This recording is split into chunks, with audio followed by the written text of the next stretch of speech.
ಈಗ ಒಂದೇ ನಿಮಿಷ. ಸನ್ಮಾನ್ಯ ಅಧ್ಯಕ್ಷರೇ, ಸದನ ನಡೀತಾ ಇದೆ. ಈಗ ನಾವೆಲ್ಲ ಸದನದಲ್ಲಿ ಭಾಗವಹಿಸ್ತಾ ಇದ್ದೀವಿ. ಈಗ ಧರ್ಮಸ್ಥಳದ ವಿಚಾರ ಈಗಾಗಲೇ ಬಹಳ ಚರ್ಚೆ ಆಗಿ, ಧರ್ಮಸ್ಥಳದಲ್ಲಿ ಕೊಲೆಗಳಾಗಿದೆ, 106 ಕೊಲೆಗಳಾಗಿದೆ ಅಂತ ಹೇಳಿದಂಥ ವ್ಯಕ್ತಿ ಇವತ್ತು ಸ್ಟೇಟ್ಮೆಂಟ್ ಮಾಡಿದ್ದಾರೆ. ರಾಜ್ಯದ ಮುಖ್ಯಮಂತ್ರಿ 28 ಕೊಲೆ ಮಾಡಿದ್ದಾರೆ ಅಂತೇಳಿ ಸ್ಟೇಟ್ಮೆಂಟ್ ಮಾಡಿದ್ದಾರೆ. ಸನ್ಮಾನ್ಯ ಡಿ.ಕೆ. ಶಿವಕುಮಾರ್ ಅವರು ಮುಂದೆ ಬಂದು ಉತ್ತರ ಕೊಡಬೇಕು. ಅದನ್ನೇ ಕೇಳ್ತಾ ಇದ್ದೀನಿ. ಸನ್ಮಾನ್ಯ ಅಧ್ಯಕ್ಷರೇ, ಈ ತರ ಸದನ ನಡೆಯುವಾಗ ಒಬ್ಬ ರಾಜ್ಯದ ಮುಖ್ಯಮಂತ್ರಿಗೆ 28 ಕೊಲೆ ಆಗಿದೆ ಅಂತ ಹೇಳಿದ್ರೆ ಈ ರಾಜ್ಯದಲ್ಲಿ ಏನು ಗೂಂಡಾ ರಾಜ್ಯ ನಡೀತಾ ಇದೆ ಇದು? ಹಾಗಾದ್ರೆ ಯಾರು ಬೇಕಾದರೂ ಏನು ಹೇಳ್ಬೋದ? ಈಗ ಅವ್ರು ಯಾವ ವ್ಯಕ್ತಿ SIT ಮಾಡಬೇಕು ಅಂತ ಮುಖ್ಯಮಂತ್ರಿಗಳ ಮೇಲೆ ಪ್ರಭಾವ ಬೀರಿದ್ರು, ಅದೇ ಟೀಮ್ ಪ್ರೆಸ್ ಮೀಟ್ ಮಾಡಿ ಕೂತ್ಕೊಂಡು ಪ್ರೆಸ್ ಮೀಟ್ ಮಾಡಿ ಇವತ್ತು ಅಲ್ಲ ಹೇಳ್ಬಿಡ್ತೀನಿ, ಮುಖ್ಯಮಂತ್ರಿ ಮೇಲೆ ಆಪಾದನೆ. ಹಂಗಾರೆ ಮುಖ್ಯಮಂತ್ರಿ 28 ಕೊಲೆ ಮಾಡಿದ್ದಾರೆ ಅಂತ ತಿಳ್ಕೊಬೇಕಾ? ನಾವು ಯಾರು ನಾವು ಕೊಲೆಗಡಕರು ಅಂತ ಹೇಳ್ಬೇಕಾ ಮುಖ್ಯಮಂತ್ರಿನ? ಸಾಧ್ಯ? ಹೇಳಿ ನೀವೇ, ಇಲ್ಲೆಲ್ಲರೂ ಇದ್ದಾರೆ. ಏನಾಗಾರೆ ಏನು ಈಗ ನಾನು ಹೇಳೋವಂಥದ್ದು, ಸದನ ನಡೆಯುವಾಗ ಈ ಥರ ಅವನ ಮೇಲೆ SIT ರಚನೆ ಮಾಡ್ತೀರಾ? ಈಗ ಅವನಿಗೊಂದು ಮುಸ್ಕಾಕ್ತೀರಾ? ಇನ್ನು 15 ದಿನ ಅದೇ ಸೀರಿಯಲ್ ನಡೀತತ? ಅವ್ನು ಹೇಳಿದ ಕಡೆ ಎಲ್ಲ ಗುಂಡಿ ತೆಗಿತೀರಾ ನೀವು? ಏನು ಮುಖ್ಯಮಂತ್ರಿ ಮೇಲೆ ಆಪಾದನೆ ಮಾಡಿದ್ರು ಏನು ಈ ಸರ್ಕಾರಕ್ಕೆ ಕಿವಿನೂ ಕೇಳಿಸಲ್ಲ, ಕಿವಿನೂ ಇಲ್ಲ, ಏನೂ ಇಲ್ಲ. ಈಗ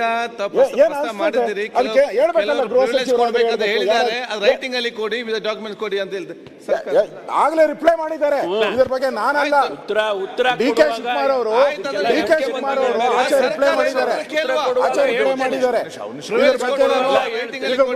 ಇವನಿಂದ ಯಾವನಿದ್ದಾನೆ ಅಷಡ್ಯಂತ್ರ ಅಂತ ಕೇಳಿದ್ದಾರೆ. ಆ ಸ್ಟೇಟ್ಮೆಂಟ್ ಗೆ ಮುಖ್ಯಮಂತ್ರಿಗಳು ಹೌದು ಅಂತ ಒಪ್ಕೋತೀರಾ ಅಥವಾ ಯಾರು ಆರೋಪ ಮಾಡಿದ್ದಾರೆ ಅವ್ರ ಮೇಲೆ ಆಕ್ಷನ್ ತಗೋತೀರಾ? ಮೌನವಾಗಿದ್ರೆ ಹೌದು ಕೊಲೆ ಮಾಡಿದೀವಿ ಅಂತ, ಕೊಲೆ ಮಾಡಿಲ್ಲ ಅಂತಂದ್ರೆ ಆ ವ್ಯಕ್ತಿ ಮೇಲೆ ಆಕ್ಷನ್ ತಗೊಳ್ಬೇಕು. ಅಲ್ಲ, ಕೊಡ್ತೀವಿ ತಮ್ಮ ಮೂಲಕ, ಮೌನವಾಗಿ ಏನಿಲ್ಲ, ಅದಕ್ಕೆ ತಕ್ಕ ಉತ್ತರ ಕೊಡ್ತೀವಿ. ಕೊಡ್ತೀರಾ? ಎಲ್ಲೂ ಏನ್ ಬೇಕಾದ್ರೂ ಮಾತಾಡಬಹುದು ಪರಿಸ್ಥಿತಿ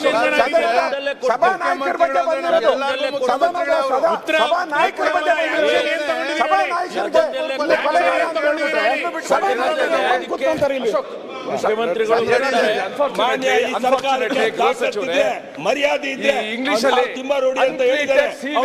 ಬಂಧಿಸಬೇಕು ಸರ್ಕಾರ. ಇವತ್ತು ಸಾಮಾಜಿಕ ಜಾಲತಾಣದಲ್ಲಿ ಇವೆಲ್ಲನೂ ಕೂಡ ಅನ್ಟ್ರೀಟೆಡ್ ಸೀವೇಜ್ ಬರ್ತಾ ಇರೋದು. ಒಬ್ಬ ಮುಖ್ಯಮಂತ್ರಿ 28 ಮರ್ಡರ್ ಮಾಡಿದ್ದಾರೆ ಅಂತ ಒಬ್ಬ ವ್ಯಕ್ತಿ ಧೈರ್ಯವಾಗಿ ಹೇಳ್ಬೋದಾದ್ರೆ, if the government cannot take immediate action, ಏನಿದು? How are we allowing it? ಮುಖ್ಯಮಂತ್ರಿಗಳಿಗೆ ವಿಧಾನಸೌಧದ 3ನೇ ಮಾಡಲಿರುವ ಒಬ್ಬ ವ್ಯಕ್ತಿ 28 ಮರ್ಡರ್ ಮಾಡಿದ್ದಾರೆ ಅಂತ ಧೈರ್ಯವಾಗಿ ಬಂದು ಸೋಷಿಯಲ್ ಮೀಡಿಯಾ ಮುಂದೆ ಹೇಳುವಾಗ, how can the government tolerate? ಮಾನ್ಯ ಸರ್ಕಾರ ಅಣ್ಣ ಒಂದೇ ಒಂದು ನಿಮಿಷ ಅಧ್ಯಕ್ಷರೇ. ಅಲ್ಲ, ಸಂಬಂಧಪಟ್ಟಿದೆ ಸರ್, ಒಂದೇ ನಿಮಿಷ. ಈಗ ಇದಕ್ಕೆ ಮುಂದುವರಿದ ಭಾಗವಾಗಿ ಕಳೆದ ಸರಿ ನಾನು ಒಬ್ಬ ಅಡ್ವೊಕೇಟ್ ಈ ಥರ ಎಲ್ಲ ಮಾಡ್ತಾವ್ರೆ ಅಂತೇಳಿ ನಾನು ಅಸೆಂಬ್ಲಿಯಲ್ಲಿ ಮಾತಾಡಿದೆ ಅಧ್ಯಕ್ಷರೇ, ಜಗದೀಶ್ ಅಂತೇಳಿ. ಅವನು ಅದ್ರ ಬಗ್ಗೆ ನಾನಿಲ್ಲಿ ಮಾತಾಡಿರೋದು ನನ್ನ ಹಕ್ಕು, ಒಂದು ಹಕ್ಕು, ನಾನು ಅಸೆಂಬ್ಲಿಯಲ್ಲಿ ಮಾತಾಡಿದ್ದೀನಿ. ಅದಾದಮೇಲೆ ನೆಕ್ಸ್ಟ್ ಹೇಳ್ತಾನೆ, ಅಸೆಂಬ್ಲಿಯಲ್ಲಿ ಒಬ್ಬ ಅಯೋಗ್ಯ ಮಾತಾಡೋನೆ, ನಾನು ಮುಖ್ಯಮಂತ್ರಿ ಆಗೋದಕ್ಕೆ ಏನೇನು ಬೇಕೋ ಅಲ್ಲೆಲ್ಲ ಮಾಡಿ ನನ್ನ ಹೆಸರು ಅಲ್ಲೆಲ್ಲ ಓಡ್ತು, ಮುಂದೆ ಮುಖ್ಯಮಂತ್ರಿ ಆಗಿ ಬರೋದಕ್ಕೆ ಅವ್ನು ಮಾತಾಡೋನೆ ಅಂತೇಳಿ ಒಂದು ಮಾತಾಡೋನೆ. ಧರ್ಮಸ್ಥಳಕ್ಕೆ ನಾವು ಹೋಗಿ ಬಂದ್ವಿ ಅಧ್ಯಕ್ಷರೇ, ಯಾವುದೋ ನಾವು ಪಕ್ಷದ ಜೈಕಾರ ಹಾಕಿಲ್ಲ, ಪಕ್ಷದ ಪರವಾಗಿಲ್ಲ, ನಾವೆಲ್ಲ ಕೂಡ ಭಕ್ತರಾಗಿ ಹೋಗಿ ಬಂದಿದ್ದೀವಿ. ತಾವು ಹೋಗ್ತೀರಿ, ನಮ್ದೇನು ಅದರಲ್ಲಿ ಯಾವತ್ತೂ ನಾವು ಅದರಲ್ಲಿ ರಾಜಕೀಯ ಮಾಡಿಲ್ಲ ಆ ಕಡೆ ಹೇಳ್ದಂಗೆ.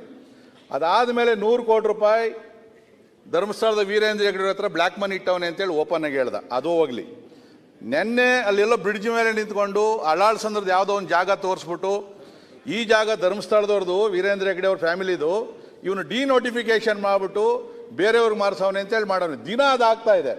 ನನ್ನ ಹಕ್ಕುಗಳಿಗೆ ಚ್ಯುತಿ ತರ್ತಾವನೆ. ನಾನು ಅಸೆಂಬ್ಲಿಯಲ್ಲಿ ಮಾತಾಡಿರೋ ಅಂಥ ವಿಚಾರಗಳು ಕೂಡ ಮಾತಾಡಿದ್ರೆ ನಾನು ಇನ್ನೆಲ್ಲಿ ಮಾತಾಡಬೇಕು? ಅದಕ್ಕೆ ನಾನು ಹಕ್ಕುಚ್ಯುತಿದು ರೆಕಾರ್ಡ್ ಸಮೇತ ತಮ್ಮ ಕೊಡ್ತಾ ಇದ್ದೀನಿ. ದಯವಿಟ್ಟು ತಾವಿಲ್ಲಿ ಹಕ್ಕುಚ್ಯುತಿಗೆ ಆ ಲಾಯರ್ ಜಗದೀಶ್ ಅವ್ರದ್ದು ಏನಿದೆಯೋ ಅದೇ ರೀತಿಯಲ್ಲಿ ಆ ತಿಮ್ರೋಡಿದು ಏನು ಹೇಳಿದ್ರು ದಯವಿಟ್ಟು ಮಂಡಿಸ್ಬೇಕು ಅಂತಕ್ಕಂಥದ್ದು ಈ ರೆಕಾರ್ಡ್ಸ್ ಕೊಡ್ತಾ ಇದ್ದೀನಿ. ಈಗ ಅನೌನ್ಸ್ ಮಾಡಬೇಕು.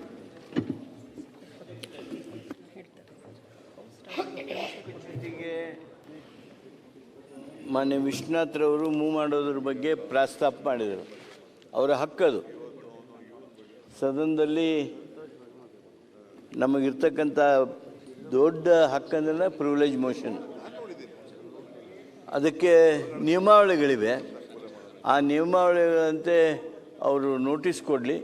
ಅದನ್ನು ಸದನ ಇಂಥ ಪ್ರಕರಣಗಳನ್ನಂತೂ ನೀವು ಅದೇನೋ ಹೇಳಿದ್ರಲ್ಲ, ಅದು ಯಾರೋ ಒಬ್ಬರು ಇಂಥವನು ಮಾತನಾಡಿದ್ದಾನೆ, ಸದನಕ್ಕೆ ಆಗಿರ್ತಕ್ಕಂಥ ಗೌರವ ಹೌದದು. ಆದ್ದರಿಂದ ಅದನ್ನು ನೀವು ನೋಟಿಸ್ ಕೊಡಿ ನಿಯಮನ ಪ್ರಕಾರ. ಅದಕ್ಕೆ ಸೂಕ್ತವಾಗಿರ್ತಕ್ಕಂಥ ಸ್ಪಂದನೆಯನ್ನು ಸರ್ಕಾರನೂ ಮಾಡುತ್ತೆ. ಮಾನ್ಯ ಸಭಾಧ್ಯಕ್ಷರು ಅಂಥ ನೋಟಿಸ್ಗಳನ್ನು ಒಪ್ಪಬೇಕು ಅಂತೇಳಿ ನಾನು ನಿಮ್ಮಲ್ಲಿ ಕೋರ್ತೇನೆ. ಇಲ್ಲ ಪರಮೇಶ್ವರ್ ಈಗ ಇದಕ್ಕೆ ಸಂಬಂಧಪಟ್ಟಾಗ ಡಾಕ್ಯುಮೆಂಟ್ ಕೊಟ್ಟಿದ್ದಾರೆ, ನಾನು ಸಮಿತಿಗೆ ವಹಿಸ್ತೇನೆ, ಚರ್ಚಿಸ್ತೇನೆ. ಅದು ಆಯ್ತಲ್ಲ ಸರ್, ವಿಶ್ವನಾಥ್ದು ಆಯ್ತು, ಇದಾಯ್ತಲ್ಲ. ಕೂತ್ಕೊಂಡಿದ್ದೀರ ಅವರು ಗೃಹ ಸಚಿವರು ಹೇಳ್ತಾರೆ, ನಾನು ಮುಖ್ಯಮಂತ್ರಿ ಮೇಲೆ ಏನ್ ಹೇಳಿಲ್ಲ. ಸ್ವಲ್ಪ ಹೇಳ್ರಿ, ನನಗೂ ನೀವು ಚರ್ಚೆ ನೋಡಿ ಉತ್ತರ ಕೇಳುದು ನೀವೇ.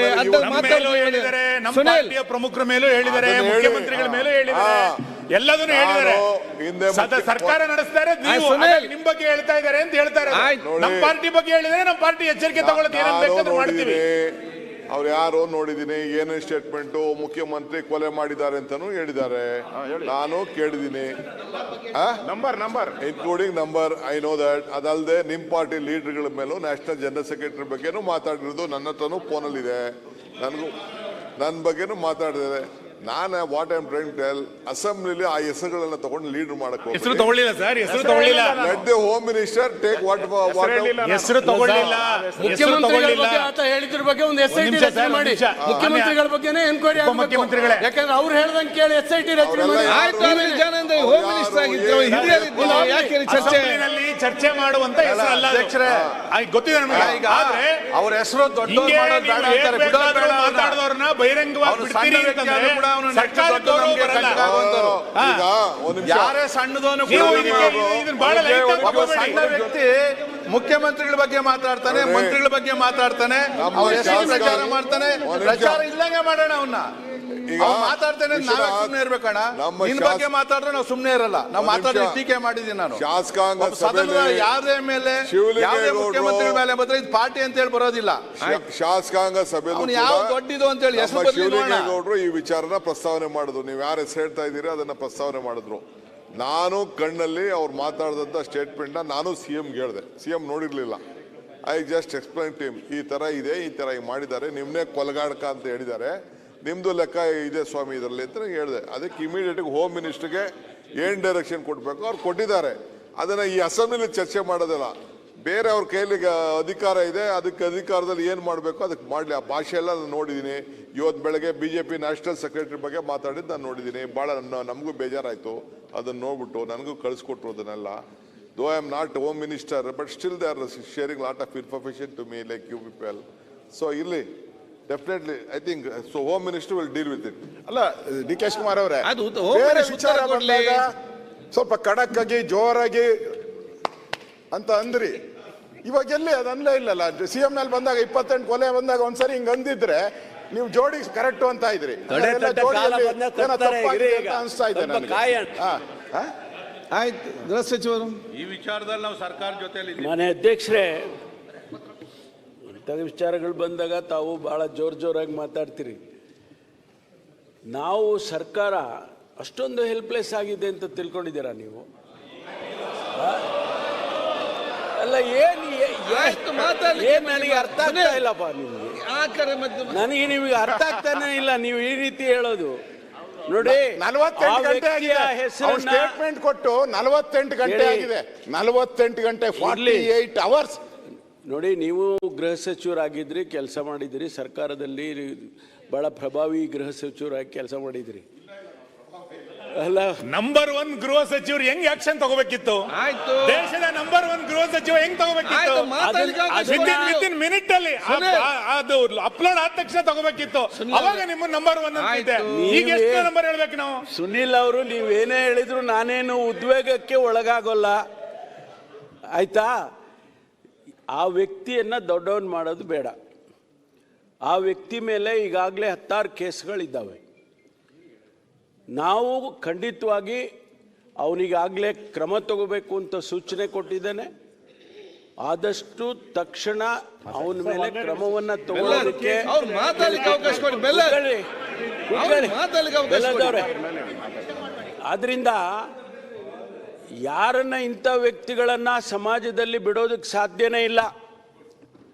ಕಾನೂನು ದೇಶದಲ್ಲಿ ಮಾಡಿರೋದೇ ಅದಕ್ಕೋಸ್ಕರ. ಆ ಕಾನೂನನ್ನ ಚಲಾಯಿಸ್ತೀವಿ, ಅವನಿಗೇನು ಶಿಕ್ಷೆ ಮಾಡಬೇಕೋ ಮಾಡ್ತೀವಿ, ಯಾವ ಮುಲಾಜಿಲ್ದೆ ಮಾಡ್ತೀವಿ.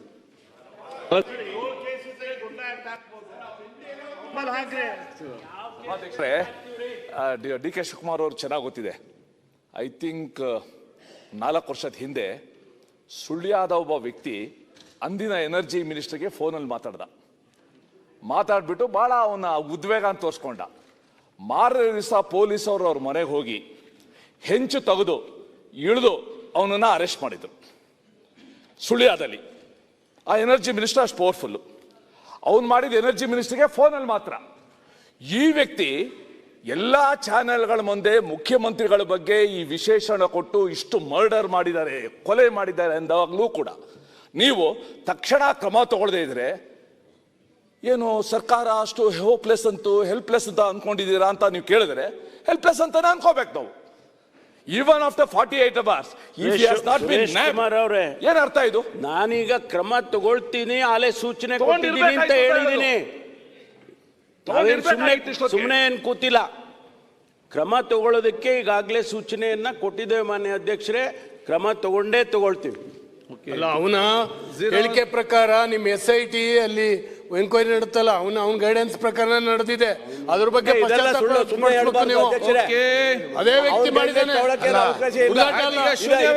ಇದೆಲ್ಲ ಮಾತಾಡಬೇಡಿ, ನೀವು ಇರೋ ವಿಚಾರ ಹೇಳಿ. ವಿಜಯದಲ್ಲಿ ಇಲ್ಲ ರೀ, ಅವರೇ ಹೇಳಿದ್ದಾರೆ. ನನ್ನ ಗೈಡೆನ್ಸ್ ಮೂಲಕ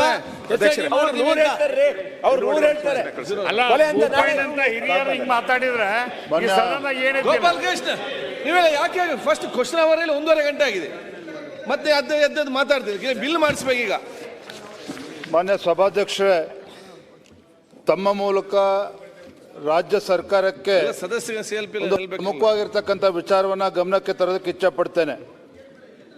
ಇವತ್ತು ನಮ್ಮ ವಿಜಯನಗರ, ಕೊಪ್ಪಳ ಮತ್ತು ರಾಯಚೂರು ಮತ್ತು ಬಳ್ಳಾರಿ ಜಿಲ್ಲೆ ಜೀವನಾಡಿ ಆಗಿರ್ತಕ್ಕಂಥ ತುಂಗಭದ್ರಾ ಜಲಾಶಯ ವಿಚಾರದಲ್ಲಿ ನಮಗೆ ಗೊತ್ತಿದೆ, ಬಾರಿ ಉತ್ತಮ ಮಳೆ ಆಗಿದ್ರೂ ಸಹ ತುಂಗಭದ್ರಾ ಜಲಾಶಯಕ್ಕೆ ಒಳಹರಿವು ಬರ್ತಾ ಇದ್ರೂ ಕೂಡ ಇವತ್ತು 6 ಕ್ರಸ್ಟ್ ಗೇಟ್ಗಳಲ್ಲಿ ಇವತ್ತೇನೋ ದೋಷ ಕಾಣ್ತಾ ಇದೆ.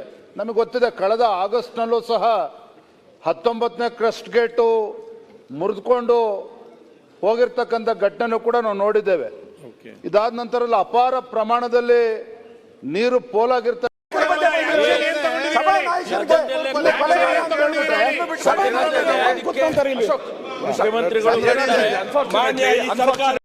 ಮಾತಾಡ್ಬಿಡ್ತೀನಿ ಸರ್, 1 ನಿಮಿಷ ಪ್ಲೀಸ್ ಸರ್.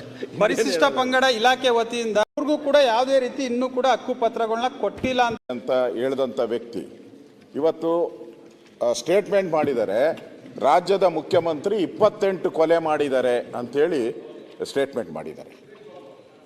ಸನ್ಮಾನ್ಯ ಡಿ ಕೆ ಶಿವಕುಮಾರ್ ಅವರು ಮುಂದೆ ಬಂದು ಉತ್ತರ ಕೊಡಬೇಕು. ಅದನ್ನೇ ಕೇಳ್ತಾ ಇದ್ದೀನಿ. ಸನ್ಮಾನ್ಯ ಅಧ್ಯಕ್ಷರೇ, ಈ ಥರ ಸದನ ನಡೆಯುವಾಗ ಒಬ್ಬ ರಾಜ್ಯದ ಮುಖ್ಯಮಂತ್ರಿಗೆ 28 ಕೊಲೆ ಆಗಿದೆ ಅಂತ ಹೇಳಿದ್ರೆ ಈ ರಾಜ್ಯದಲ್ಲಿ ಏನು ಗೂಂಡಾ ರಾಜ್ಯ ನಡೀತಾ ಇದೆ ಇದು? ಹಾಗಾದ್ರೆ ಯಾರು ಬೇಕಾದರೂ ಏನು ಹೇಳ್ಬೋದ? ಈಗ ಅವ್ರು ಯಾವ ವ್ಯಕ್ತಿ SIT ಮಾಡಬೇಕು ಅಂತ ಮುಖ್ಯಮಂತ್ರಿಗಳ ಮೇಲೆ ಪ್ರಭಾವ ಬೀರಿದ್ರು, ಅದೇ ಟೀಮ್ ಪ್ರೆಸ್ ಮೀಟ್ ಮಾಡಿ ಕೂತ್ಕೊಂಡು ಪ್ರೆಸ್ ಮೀಟ್ ಮಾಡಿ ಇವತ್ತು ಅಲ್ಲ ಹೇಳ್ಬಿಡ್ತೀನಿ, ಮುಖ್ಯಮಂತ್ರಿ ಮೇಲೆ ಆಪಾದನೆ. ಹಂಗಾರೆ ಮುಖ್ಯಮಂತ್ರಿ 28 ಕೊಲೆ ಮಾಡಿದ್ದಾರೆ ಅಂತ ತಿಳ್ಕೊಬೇಕಾ? ನಾವು ಯಾರು ನಾವು ಕೊಲೆಗಡಕರು ಅಂತ ಹೇಳ್ಬೇಕಾ ಮುಖ್ಯಮಂತ್ರಿನ? ಸಾಧ್ಯ ಹೇಳಿ ನೀವೇ, ಎಲ್ಲರೂ ಇದ್ದಾರೆ. ಏನಾಗಾರಿ ಏನು ಈಗ ನಾನು ಹೇಳೋವಂಥದ್ದು, ಸದನ ನಡೆಯುವಾಗ ಈ ಥರ ಅವನ ಮೇಲೆ SIT ರಚನೆ ಮಾಡ್ತೀರಾ? ಈಗ ಅವನಿಗೊಂದು ಮುಸ್ಕಾಕ್ತೀರಾ? ಇನ್ನು 15 ದಿನ ಅದೇ ಸೀರಿಯಲ್ ನಡೀತತ? ಅವ್ನು ಹೇಳಿದ ಕಡೆ ಎಲ್ಲ ಗುಂಡಿ ತೆಗಿತೀರಾ ನೀವು? ಏನು ಮುಖ್ಯಮಂತ್ರಿ ಮೇಲೆ ಆಪಾದನೆ ಮಾಡಿದ್ರು ಏನು ಈ ಸರ್ಕಾರಕ್ಕೆ ಕಿವಿನೂ ಕೇಳಿಸಲ್ಲ, ಕಿವಿನೂ ಇಲ್ಲ, ಏನೂ ಇಲ್ಲ ಇವ್ರಿಗೆ. ಆಯ್ತು, ಈಗ ಏನ್ ಅನ್ಸ್ತದೆ? ಮಾಡಿದ್ದೀರಿ, ಅದಕ್ಕೆ ಹೇಳ್ಬೇಕಲ್ಲ, ಗೃಹ ಸಚಿವರು ಹೇಳಿದ್ದಾರೆ, ಅದು ರೈಟಿಂಗ್ ಅಲ್ಲಿ ಕೊಡಿ, ಡಾಕ್ಯುಮೆಂಟ್ ಕೊಡಿ ಅಂತ ಹೇಳಿದೆ. ಆಗ್ಲೇ ರಿಪ್ಲೈ ಮಾಡಿದ್ದಾರೆ ಇದ್ರ ಬಗ್ಗೆ. ನಾನಲ್ಲ, ಉತ್ತರ ಡಿ ಕೆ ಶಿವಕುಮಾರ್ ಅವರು ಆಚೆ ರಿಪ್ಲೈ ಮಾಡಿದ್ದಾರೆ. ಇವನಿಂದ ಯಾವನಿದ್ದಾನೆ ಅಷಡ್ಯಂತ್ರ ಅಂತ ಕೇಳಿದ್ದಾರೆ. ಆ ಸ್ಟೇಟ್ಮೆಂಟ್ ಗೆ ಮುಖ್ಯಮಂತ್ರಿಗಳು ಹೌದು ಅಂತ ಒಪ್ಕೋತೀರಾ ಅಥವಾ ಯಾರು ಆರೋಪ ಮಾಡಿದ್ದಾರೆ ಅವ್ರ ಮೇಲೆ ಆಕ್ಷನ್ ತಗೋತೀರಾ? ಯಾವುದು ಅಂತ ಗೊತ್ತಾಗಬೇಕಲ್ಲ. ಮೌನವಾಗಿದ್ರೆ ಹೌದು ಕೊಲೆ ಮಾಡಿದೀವಿ ಅಂತ, ಕೊಲೆ ಮಾಡಿಲ್ಲ ಅಂತಂದ್ರೆ ಆ ವ್ಯಕ್ತಿ ಮೇಲೆ ಆಕ್ಷನ್ ತಗೊಳ್ಬೇಕು. ಅಲ್ಲ, ಕೊಡ್ತೀವಿ ತಮ್ಮ ಮೂಲಕ ಮೌನವಾಗಿ ಏನಿಲ್ಲ, ಅದಕ್ಕೆ ತಕ್ಕ ಉತ್ತರ ಕೊಡ್ತೀವಿ. ಎಲ್ಲಿ ತಕ್ಕ ಉತ್ತರ? ಇಮಿಡಿಯೇಟ್ ತಗೊಂಡು ಹೋಗ್ತಿದ್ರಿ, ಇಷ್ಟು ನಾள் ಏನಕ್ಕೆ ಸುಮ್ಮನೆ ಕೂತ್ಕೊಂಡಿದ್ದೀರಿ? ಕೊಡ್ತೀರಾ? ಎಲ್ಲೂ ಉತ್ತರ ಖುಷಿ ಕೊಡ್ತೀರಾ ಬಂದಂಗೆ ನೀವು? ಏನ್ ಬೇಕಾದ್ರೂ ಮಾತಾಡ್ಬೋದು ಅನ್ನೋ ಪರಿಸ್ಥಿತಿ ನಿರ್ಮಾಣ ಆಗಿದೆ. ಸಭಾನಾಯಕರ ಬಗ್ಗೆ ಬಂದಿರೋದು. ಸಭಾನಾಯಕರ ಬಗ್ಗೆ ಬಂದಿರೋದು. ಸಭಾನಾಯಕರಿಗೆ ಕೊಲೆಗಾರ ಅಂತ ಹೇಳ್ಬಿಟ್ರೆ ಸಭಾನಾಯಕರು ಕೂತ್ಕೊಂತಾರೆ ಇಲ್ಲಿ. ಮರ್ಯಾದೆ ಇದೆ, ಇಂಗ್ಲಿಷ್ ಅಲ್ಲಿ ತಿಮ್ಮಾರೋಡಿ ಅಂತ ಹೇಳಿದ್ದಾರೆ, ಬಂಧಿಸಬೇಕು ಸರ್ಕಾರ. ಇವತ್ತು ಸಾಮಾಜಿಕ ಜಾಲತಾಣದಲ್ಲಿ ಇವೆಲ್ಲನೂ ಕೂಡ ಅನ್ಟ್ರೀಟೆಡ್ ಸೀವೇಜ್ ಬರ್ತಾ ಇರೋದು. ಒಬ್ಬ ಮುಖ್ಯಮಂತ್ರಿ 28 ಮರ್ಡರ್ ಮಾಡಿದ್ದಾರೆ ಅಂತ ಒಬ್ಬ ವ್ಯಕ್ತಿ ಧೈರ್ಯವಾಗಿ ಹೇಳ್ಬೋದಾದ್ರೆ, if the government cannot take immediate action, ಏನಿದು? How are we allowing it? ಮುಖ್ಯಮಂತ್ರಿಗಳಿಗೆ ವಿಧಾನಸೌಧದ 3ನೇ ಮಾಡಲಿರುವ ಒಬ್ಬ ವ್ಯಕ್ತಿ 28 ಮರ್ಡರ್ ಮಾಡಿದ್ದಾರೆ ಅಂತ ಧೈರ್ಯವಾಗಿ ಬಂದು ಸೋಷಿಯಲ್ ಮೀಡಿಯಾ ಮುಂದೆ ಹೇಳುವಾಗ, how can the government tolerate? ಮನೆ ಸರ್ಕಾರ ಅಣ್ಣ ಒಂದೇ ಒಂದು ನಿಮಿಷ ಅಧ್ಯಕ್ಷರೇ, ಅಲ್ಲ, ಸಂಬಂಧಪಟ್ಟಿದೆ ಸರ್, ಒಂದೇ ನಿಮಿಷ. ಈಗ ಇದಕ್ಕೆ ಮುಂದುವರಿದ ಭಾಗವಾಗಿ ಕಳೆದ ಸರಿ ನಾನು ಒಬ್ಬ ಅಡ್ವೊಕೇಟ್ ಈ ಥರ ಎಲ್ಲ ಮಾಡ್ತಾವ್ರೆ ಅಂತೇಳಿ ನಾನು ಅಸೆಂಬ್ಲಿಯಲ್ಲಿ ಮಾತಾಡಿದೆ ಅಧ್ಯಕ್ಷರೇ, ಜಗದೀಶ್ ಅಂತೇಳಿ. ಅವನು ಅದ್ರ ಬಗ್ಗೆ ನಾನಿಲ್ಲಿ ಮಾತಾಡಿರೋದು ನನ್ನ ಹಕ್ಕು, ಒಂದು ಹಕ್ಕು ನಾನು ಅಸೆಂಬ್ಲಿಯಲ್ಲಿ ಮಾತಾಡಿದ್ದೀನಿ.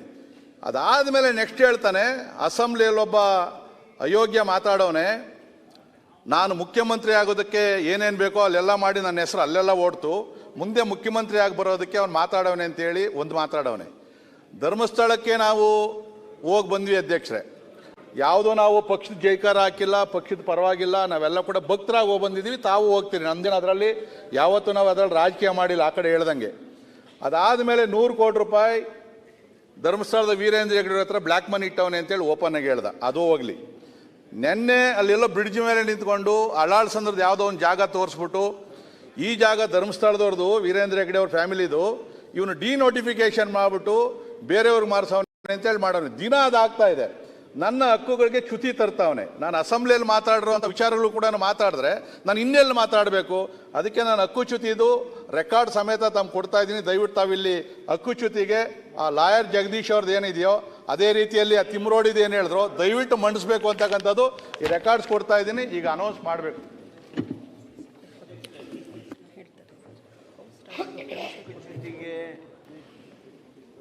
ಮಾನ್ಯ ವಿಶ್ವನಾಥ್ರವರು ಮೂವ್ ಮಾಡೋದ್ರ ಬಗ್ಗೆ ಪ್ರಸ್ತಾಪ ಮಾಡಿದರು. ಅವರ ಹಕ್ಕದು. ಸದನದಲ್ಲಿ ನಮಗಿರ್ತಕ್ಕಂಥ ದೊಡ್ಡ ಹಕ್ಕಂದ್ರೆ ಪ್ರಿವಿಲೇಜ್ ಮೋಷನ್. ಅದಕ್ಕೆ ನಿಯಮಾವಳಿಗಳಿವೆ. ಆ ನಿಯಮಾವಳಿಗಳಂತೆ ಅವರು ನೋಟಿಸ್ ಕೊಡಲಿ. ಅದನ್ನು ಸದನ ಇಂಥ ಪ್ರಕರಣಗಳನ್ನಂತೂ ನೀವು ಅದೇನೋ ಹೇಳಿದ್ರಲ್ಲ, ಅದು ಯಾರೋ ಒಬ್ಬರು ಇಂಥವನು ಮಾತನಾಡಿದ್ದಾನೆ, ಸದನಕ್ಕೆ ಆಗಿರ್ತಕ್ಕಂಥ ಗೌರವ ಹೌದದು. ಆದ್ದರಿಂದ ಅದನ್ನು ನೀವು ನೋಟಿಸ್ ಕೊಡಿ, ನಿಯಮನ ಪ್ರಕಾರ ಅದಕ್ಕೆ ಸೂಕ್ತವಾಗಿರ್ತಕ್ಕಂಥ ಸ್ಪಂದನೆಯನ್ನು ಸರ್ಕಾರನೂ ಮಾಡುತ್ತೆ. ಮಾನ್ಯ ಸಭಾಧ್ಯಕ್ಷರು ಅಂಥ ನೋಟಿಸ್ಗಳನ್ನು ಒಪ್ಪಬೇಕು ಅಂತೇಳಿ ನಾನು ನಿಮ್ಮಲ್ಲಿ ಕೋರ್ತೇನೆ. ಇಲ್ಲ ಪರಮೇಶ್ವರ್ ಈಗ ಇದಕ್ಕೆ ಸಂಬಂಧಪಟ್ಟಾಗ ಡಾಕ್ಯುಮೆಂಟ್ ಕೊಟ್ಟಿದ್ದಾರೆ, ನಾನು ಸಮಿತಿಗೆ ವಹಿಸ್ತೇನೆ, ಚರ್ಚಿಸ್ತೀವಿ. ಅದು ಆಯ್ತಲ್ಲ ಸರ್, ವಿಶ್ವನಾಥದ್ದು ಆಯ್ತು, ಇದಾಯ್ತಲ್ಲ. ಕೂತ್ಕೊಂಡಿದ್ದೀರ ಅವರು ಗೃಹ ಸಚಿವರು ಹೇಳ್ತಾರೆ, ನಾನು ಮುಖ್ಯಮಂತ್ರಿ ಮೇಲೆ ಏನ್ ಹೇಳಿಲ್ಲ. ಸ್ವಲ್ಪ ಬೇಡ್ರಿ, ನನಗೂ ನೋಡಿ ಉತ್ತರ ಕೇಳುದು ನೀವೇ. ನಮ್ಮ ಪಾರ್ಟಿಯ ಪ್ರಮುಖರ ಮೇಲೂ ಹೇಳಿದ್ದಾರೆ, ಮುಖ್ಯಮಂತ್ರಿಗಳ ಮೇಲೂ ಹೇಳಿದ್ದಾರೆ, ಎಲ್ಲದನ್ನು ಹೇಳಿದ್ದಾರೆ. ಸರ್ಕಾರ ನಡೆಸ್ತಾರೆ, ನಿಮ್ ಬಗ್ಗೆ ಹೇಳ್ತಾ ಇದ್ದಾರೆ ಅಂತ ಹೇಳ್ತಾರೆ. ನಮ್ಮ ಪಾರ್ಟಿ ಬಗ್ಗೆ ಹೇಳಿದ್ರೆ ನಮ್ಮ ಪಾರ್ಟಿ ಎಚ್ಚರಿಕೆ ತಗೊಳ್ಳೋದು ಏನೇನು ಬೇಕಾದ್ರೂ ಮಾಡ್ತೀವಿ. ಅವ್ರು ಯಾರೋ ನೋಡಿದ್ದೀನಿ, ಏನೇನು ಸ್ಟೇಟ್ಮೆಂಟು ಮುಖ್ಯಮಂತ್ರಿ ಕೊಲೆ ಮಾಡಿದ್ದಾರೆ ಅಂತಾನೂ ಹೇಳಿದ್ದಾರೆ. ನಾನು ಕೇಳಿದ್ದೀನಿ, number including number. I know that. ಅದಲ್ಲದೆ ನಿಮ್ಮ ಪಾರ್ಟಿ ಲೀಡರ್ಗಳ ಮೇಲೂ ನ್ಯಾಷನಲ್ ಜನರಲ್ ಸೆಕ್ರೆಟರಿ ಬಗ್ಗೆನೂ ಮಾತಾಡಿರೋದು ನನ್ನ ಹತ್ರನೂ ಫೋನಲ್ಲಿದೆ. ನನ್ನ ಬಗ್ಗೆನೂ ಮಾತಾಡಿದ್ದಾರೆ. ನಾನು what I am trying to tell, ಅಸೆಂಬ್ಲಿಲಿ ಆ ಹೆಸರುಗಳನ್ನ ತಗೊಂಡು ಲೀಡರ್ ಮಾಡಕ್ ಹೆಸರು ತಗೊಳ್ಳಿಲ್ಲ ಸರ್, ಹೆಸರು ತಗೊಳ್ಳಿಲ್ಲ. Let the home minister take what ಹೆಸರು ತಗೊಳ್ಳಿಲ್ಲ. ಮುಖ್ಯಮಂತ್ರಿಗಳ ಬಗ್ಗೆ ಆತ ಹೇಳಿದ್ರ ಬಗ್ಗೆ ಒಂದು SIT ರಚನೆ ಮಾಡಿ. ಮುಖ್ಯಮಂತ್ರಿಗಳ ಬಗ್ಗೆನೇ ಎನ್ಕ್ವೈರಿ ಆಗಬೇಕು. ಯಾಕಂದ್ರೆ ಅವ್ರು ಹೇಳ್ದಂಗೆ ಕೇಳಿ SIT ರಚನೆ ಮಾಡಿ. ಹೋಮ್ ಮಿನಿಸ್ಟರ್ ಆಗಿದ್ರು, ಯಾಕೆ ಚರ್ಚೆ ಮಾಡುವಂತ ಹೆಸರು ಅಲ್ಲ ಅಧ್ಯಕ್ಷರೇ. ಗೊತ್ತಿದೆ ನಮಗೆ. ಆದ್ರೆ ಅವ್ರ ಹೆಸರು ದೊಡ್ಡವ್ರು ಮಾಡೋದು ಬೇಡ ಅಂತಾರೆ. ಮಾತಾಡೋರ್ನ ಬಹಿರಂಗವಾಗಿ ಬಿಡ್ತೀರಿ ಅಂತಂದ್ರೆ ಯಾರೇ ಸಣ್ಣದವನು ಸಣ್ಣ ವ್ಯಕ್ತಿ ಮುಖ್ಯಮಂತ್ರಿಗಳ ಬಗ್ಗೆ ಮಾತಾಡ್ತಾನೆ, ಮಂತ್ರಿಗಳ ಬಗ್ಗೆ ಮಾತಾಡ್ತಾನೆ, ಅವ್ರ ಹೆಸರು ಪ್ರಚಾರ ಮಾಡ್ತಾನೆ. ಪ್ರಚಾರ ಇಲ್ಲಂಗೆ ಮಾಡೋಣ ಅವನ್ನ. ಮಾತಾಡ್ತೇನೆ, ನಾವೇ ಸುಮ್ಮನೆ ಇರ್ಬೇಕಣ್ಣ. ನಿನ್ ಬಗ್ಗೆ ಮಾತಾಡಿದ್ರೆ ನಾವು ಸುಮ್ಮನೆ ಇರಲ್ಲ. ನಾವು ಮಾತಾಡಿ ಟೀಕೆ ಮಾಡಿದೀನಿ ನಾನು. ಶಾಸಕಾಂಗ ಸದನದ ಯಾವುದೇ ಮೇಲೆ ಯಾವುದೇ ಮುಖ್ಯಮಂತ್ರಿಗಳ ಮೇಲೆ ಬಂದ್ರೆ ಇದು ಪಾರ್ಟಿ ಅಂತ ಹೇಳಿ ಬರೋದಿಲ್ಲ. ಶಾಸಕಾಂಗ ಸಭೆಯಲ್ಲಿ ಯಾವ ದೊಡ್ಡದು ಅಂತ ಹೇಳಿ ಹೆಸರು ಶಿವಲಿಂಗೇಗೌಡರು ಈ ವಿಚಾರನ ಪ್ರಸ್ತಾವನೆ ಮಾಡಿದ್ರು. ನೀವು ಯಾರು ಹೆಸರು ಹೇಳ್ತಾ ಇದ್ದೀರಿ ಅದನ್ನ ಪ್ರಸ್ತಾವನೆ ಮಾಡಿದ್ರು. ನಾನು ಕಣ್ಣಲ್ಲಿ ಅವ್ರು ಮಾತಾಡಿದಂಥ ಸ್ಟೇಟ್ಮೆಂಟ್ನ ನಾನು CM ಹೇಳಿದೆ. CM ನೋಡಿರ್ಲಿಲ್ಲ. I just explain to him, ಈ ತರ ಇದೆ, ಈ ತರ ಮಾಡಿದ್ದಾರೆ, ನಿಮ್ನೆ ಕೊಲಗಾಡಕ ಅಂತ ಹೇಳಿದ್ದಾರೆ, ನಿಮ್ದು ಲೆಕ್ಕ ಇದೆ ಸ್ವಾಮಿ ಇದರಲ್ಲಿ ಅಂತ ಹೇಳಿದೆ. ಅದಕ್ಕೆ ಇಮಿಡಿಯೇಟ್ ಹೋಮ್ ಮಿನಿಸ್ಟರ್ಗೆ ಏನ್ ಡೈರೆಕ್ಷನ್ ಕೊಡ್ಬೇಕು ಅವ್ರು ಕೊಟ್ಟಿದ್ದಾರೆ. ಅದನ್ನ ಈ ಅಸೆಂಬ್ಲಿಲಿ ಚರ್ಚೆ ಮಾಡೋದಿಲ್ಲ. ಬೇರೆ ಅವ್ರ ಕೈಲಿ ಅಧಿಕಾರ ಇದೆ, ಅದಕ್ಕೆ ಅಧಿಕಾರದಲ್ಲಿ ಏನು ಮಾಡಬೇಕು ಅದಕ್ಕೆ ಮಾಡಲಿ. ಆ ಭಾಷೆ ಎಲ್ಲ ನಾನು ನೋಡಿದ್ದೀನಿ. ಇವತ್ತು ಬೆಳಗ್ಗೆ BJP ನ್ಯಾಷನಲ್ ಸೆಕ್ರೆಟರಿ ಬಗ್ಗೆ ಮಾತಾಡಿದ್ದು ನಾನು ನೋಡಿದ್ದೀನಿ. ಭಾಳ ನಮಗೂ ಬೇಜಾರಾಯಿತು ಅದನ್ನು ನೋಡ್ಬಿಟ್ಟು. ನನಗೂ ಕಳಿಸ್ಕೊಟ್ರು ಅದನ್ನೆಲ್ಲ. Though I am not home minister, but still they are sharing lot of information to me like you people. So ಇಲ್ಲಿ definitely I think so home minister will deal with it. ಅಲ್ಲ DK ಶಿವಕುಮಾರ್ ಅವರೇ, ಬೇರೆ ವಿಚಾರ ಬಂದಾಗ ಸ್ವಲ್ಪ ಖಡಕ್ ಆಗಿ ಜೋರಾಗಿ ಅಂತ ಅಂದ್ರಿ. ಇವಾಗ ಎಲ್ಲಿ ಅದು ಅನ್ಲೇ ಇಲ್ಲಲ್ಲ. CM ಮೇಲೆ ಬಂದಾಗ 28 ಕೊಲೆ ಬಂದಾಗ ಒಂದ್ಸರಿ ಹಿಂಗ್ ಅಂದಿದ್ರೆ ನೀವು ಜೋಡಿ ಕರೆಕ್ಟ್ ಅಂತ ಇದ್ರಿ. ಅನ್ಸ್ತಾ ಇದೆ ಆಯ್ತು. ಗೃಹ ಸಚಿವರು ಈ ವಿಚಾರದಲ್ಲಿ ನಾವು ಸರ್ಕಾರ ಜೊತೆಲಿ ಮಾನ್ಯ ಅಧ್ಯಕ್ಷರೇ, ಇಂಥ ವಿಚಾರಗಳು ಬಂದಾಗ ತಾವು ಬಹಳ ಜೋರಾಗಿ ಮಾತಾಡ್ತೀರಿ. ನಾವು ಸರ್ಕಾರ ಅಷ್ಟೊಂದು ಹೆಲ್ಪ್ಲೆಸ್ ಆಗಿದೆ ಅಂತ ತಿಳ್ಕೊಂಡಿದ್ದೀರಾ ನೀವು? ಅಲ್ಲ, ನನಗೆ ಅರ್ಥ ಆಗ್ತಾ ಇಲ್ಲಪ್ಪ. ನನಗೆ ನಿಮಗೆ ಅರ್ಥ ಆಗ್ತಾನೆ ಇಲ್ಲ ನೀವು ಈ ರೀತಿ ಹೇಳೋದು. ನೋಡಿ, 48 ಗಂಟೆ ಆಗಿದೆ ಸ್ಟೇಟ್ಮೆಂಟ್ ಕೊಟ್ಟು. 48 ಗಂಟೆ ಆಗಿದೆ. 48 ಗಂಟೆ 48 ಅವರ್ಸ್. ನೋಡಿ, ನೀವು ಗೃಹ ಸಚಿವರಾಗಿದ್ರಿ, ಕೆಲಸ ಮಾಡಿದಿರಿ, ಸರ್ಕಾರದಲ್ಲಿ ಬಹಳ ಪ್ರಭಾವಿ ಗೃಹ ಸಚಿವರಾಗಿ ಕೆಲಸ ಮಾಡಿದ್ರಿ. ಅಲ್ಲ, ನಂಬರ್ 1 ಗೃಹ ಸಚಿವರು ಹೆಂಗ್ ಆಕ್ಷನ್ ತಗೋಬೇಕಿತ್ತು? ಆಯ್ತು. ದೇಶದ ನಂಬರ್ 1 ಗೃಹ ಸಚಿವ ಹೆಂಗ್ ತಗೋಬೇಕಿತ್ತು? ವಿತಿನ್ ಮಿನಿಟ್ ಅಲ್ಲಿ ಅದು ಅಪ್ಲೋಡ್ ಆದ ತಕ್ಷಣ ತಗೋಬೇಕಿತ್ತು. ಅವಾಗ ನಿಮ್ಮ ನಂಬರ್ 1 ಅಂತಿದೆ. ಈಗ ಎಷ್ಟು ನಂಬರ್ ಹೇಳ್ಬೇಕು ನಾವು? ಸುನಿಲ್ ಅವರು, ನೀವೇನೇ ಹೇಳಿದ್ರು ನಾನೇನು ಉದ್ವೇಗಕ್ಕೆ ಒಳಗಾಗೋಲ್ಲ, ಆಯ್ತಾ? ಆ ವ್ಯಕ್ತಿಯನ್ನ ದೊಡ್ಡವನ್ ಮಾಡೋದು ಬೇಡ. ಆ ವ್ಯಕ್ತಿ ಮೇಲೆ ಈಗಾಗಲೇ 16 ಕೇಸ್ಗಳಿದ್ದಾವೆ. ನಾವು ಖಂಡಿತವಾಗಿ ಅವನಿಗಾಗಲೇ ಕ್ರಮ ತಗೋಬೇಕು ಅಂತ ಸೂಚನೆ ಕೊಟ್ಟಿದ್ದೇನೆ. ಆದಷ್ಟು ತಕ್ಷಣ ಅವನ ಮೇಲೆ ಕ್ರಮವನ್ನು ತಗೊಳ್ಳೋದಕ್ಕೆ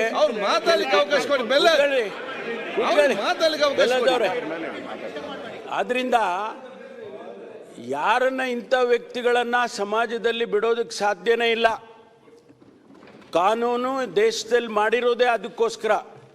ಆ ಕಾನೂನನ್ನು ಚಲಾಯಿಸ್ತೀವಿ, ಅವನಿಗೇನು ಶಿಕ್ಷೆ ಮಾಡಬೇಕೋ ಮಾಡ್ತೀವಿ, ಯಾವ ಮುಲಾಜಿಲ್ದೆ ಮಾಡ್ತೀವಿ.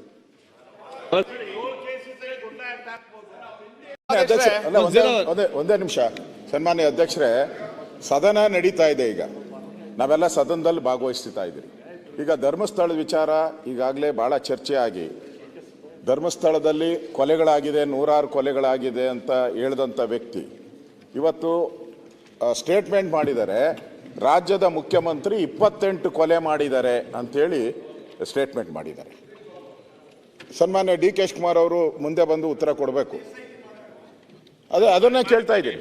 ಸನ್ಮಾನ್ಯ ಅಧ್ಯಕ್ಷರೇ, ಈ ತರ ಸದನ ನಡೆಯುವಾಗ ಒಬ್ಬ ರಾಜ್ಯದ ಮುಖ್ಯಮಂತ್ರಿಗೆ 28 ಕೊಲೆ ಆಗಿದೆ ಅಂತ ಹೇಳಿದ್ರೆ ಈ ರಾಜ್ಯದಲ್ಲಿ ಏನು ಗೂಂಡಾ ರಾಜ್ಯ ನಡೀತಾ ಇದೆ ಇದು? ಹಾಗಾದ್ರೆ ಯಾರು ಬೇಕಾದರೂ ಏನು ಹೇಳ್ಬೋದ? ಈಗ ಅವ್ರು ಯಾವ ವ್ಯಕ್ತಿ SIT ಮಾಡಬೇಕು ಅಂತ ಮುಖ್ಯಮಂತ್ರಿಗಳ ಮೇಲೆ ಪ್ರಭಾವ ಬೀರಿದ್ರು, ಅದೇ ಟೀಮ್ ಪ್ರೆಸ್ ಮೀಟ್ ಮಾಡಿ ಕೂತ್ಕೊಂಡು ಪ್ರೆಸ್ ಮೀಟ್ ಮಾಡಿ ಇವತ್ತು ಅಲ್ಲ ಹೇಳ್ಬಿಡ್ತೀನಿ, ಮುಖ್ಯಮಂತ್ರಿ ಮೇಲೆ ಆಪಾದನೆ. ಹಂಗಾರೆ ಮುಖ್ಯಮಂತ್ರಿ 28 ಕೊಲೆ ಮಾಡಿದ್ದಾರೆ ಅಂತ ತಿಳ್ಕೊಬೇಕಾ ನಾವ್ಯಾರು? ನಾವು ಕೊಲೆಗಡಕರು ಅಂತ ಹೇಳ್ಬೇಕಾ ಮುಖ್ಯಮಂತ್ರಿನ? ಸಾಧ್ಯ? ಹೇಳಿ ನೀವೇ, ಇಲ್ಲೆಲ್ಲರೂ ಇದ್ದಾರೆ. ಏನಾಗಾರಿ ಏನು ಈಗ ನಾನು ಹೇಳೋವಂಥದ್ದು, ಸದನ ನಡೆಯುವಾಗ ಈ ಥರ ಅವನ ಮೇಲೆ SIT ರಚನೆ ಮಾಡ್ತೀರಾ? ಈಗ ಅವನಿಗೊಂದು ಮುಸ್ಕ್ ಹಾಕ್ತೀರಾ? ಇನ್ನು 15 ದಿನ ಉಂಡಿ ತೆಗಿತೀರಾ ನೀವು? ಏನ್ ಮುಖ್ಯಮಂತ್ರಿ ಮೇಲೆ ಆಪಾದನೆ ಮಾಡಿದ್ರು ಏನು ಈ ಸರ್ಕಾರಕ್ಕೆ ಕಿವಿನೂ ಕೇಳಿಸಲ್ಲ, ಕಿವಿನೂ ಇಲ್ಲ, ಏನೂ ಇಲ್ಲ. ಈಗ ರೈಟಿಂಗ್ ಅಲ್ಲಿ ಕೊಡಿ, ಡಾಕ್ಯುಮೆಂಟ್ ಕೊಡಿ ಅಂತ ಹೇಳ್ತಾರೆ. ಆಗ್ಲೇ ರಿಪ್ಲೈ ಮಾಡಿದ್ದಾರೆ ಇದ್ರ ಬಗ್ಗೆ. ನಾನಲ್ಲ, DK ಶಿವಕುಮಾರ್ ಅವರು ಆಚೆ ರಿಪ್ಲೈ ಮಾಡಿದ್ದಾರೆ. ಇವನಿಂದ ಯಾವನಿದ್ದಾನೆ ಅಷಡ್ಯಂತ್ರ ಅಂತ ಕೇಳಿದ್ದಾರೆ. ಆ ಸ್ಟೇಟ್ಮೆಂಟ್ ಗೆ ಮುಖ್ಯಮಂತ್ರಿಗಳು ಹೌದು ಅಂತ ಒಪ್ಕೋತೀರಾ ಅಥವಾ ಯಾರು ಆರೋಪ ಮಾಡಿದ್ದಾರೆ ಅವ್ರ ಮೇಲೆ ಆಕ್ಷನ್ ತಗೋತೀರಾ? ಮೌನವಾಗಿದ್ರೆ ಹೌದು ಕೊಲೆ ಮಾಡಿದೀವಿ ಅಂತ, ಕೊಲೆ ಮಾಡಿಲ್ಲ ಅಂತಂದ್ರೆ ಆ ವ್ಯಕ್ತಿ ಮೇಲೆ ಆಕ್ಷನ್ ತಗೊಳ್ಬೇಕು. ಅಲ್ಲ, ಕೊಡ್ತೀವಿ ತಮ್ಮ ಮೂಲಕ ಮೌನವಾಗಿ ಏನಿಲ್ಲ, ಅದಕ್ಕೆ ತಕ್ಕ ಉತ್ತರ ಕೊಡ್ತೀವಿ. ಎಲ್ಲಿ ತಕ್ಕ ಉತ್ತರ? ಕೊಡ್ತೀರಾ? ಎಲ್ಲೂ ಏನ್ ಬೇಕಾದ್ರೂ ಮಾತಾಡಬಹುದನ್ನ ಪರಿಸ್ಥಿತಿ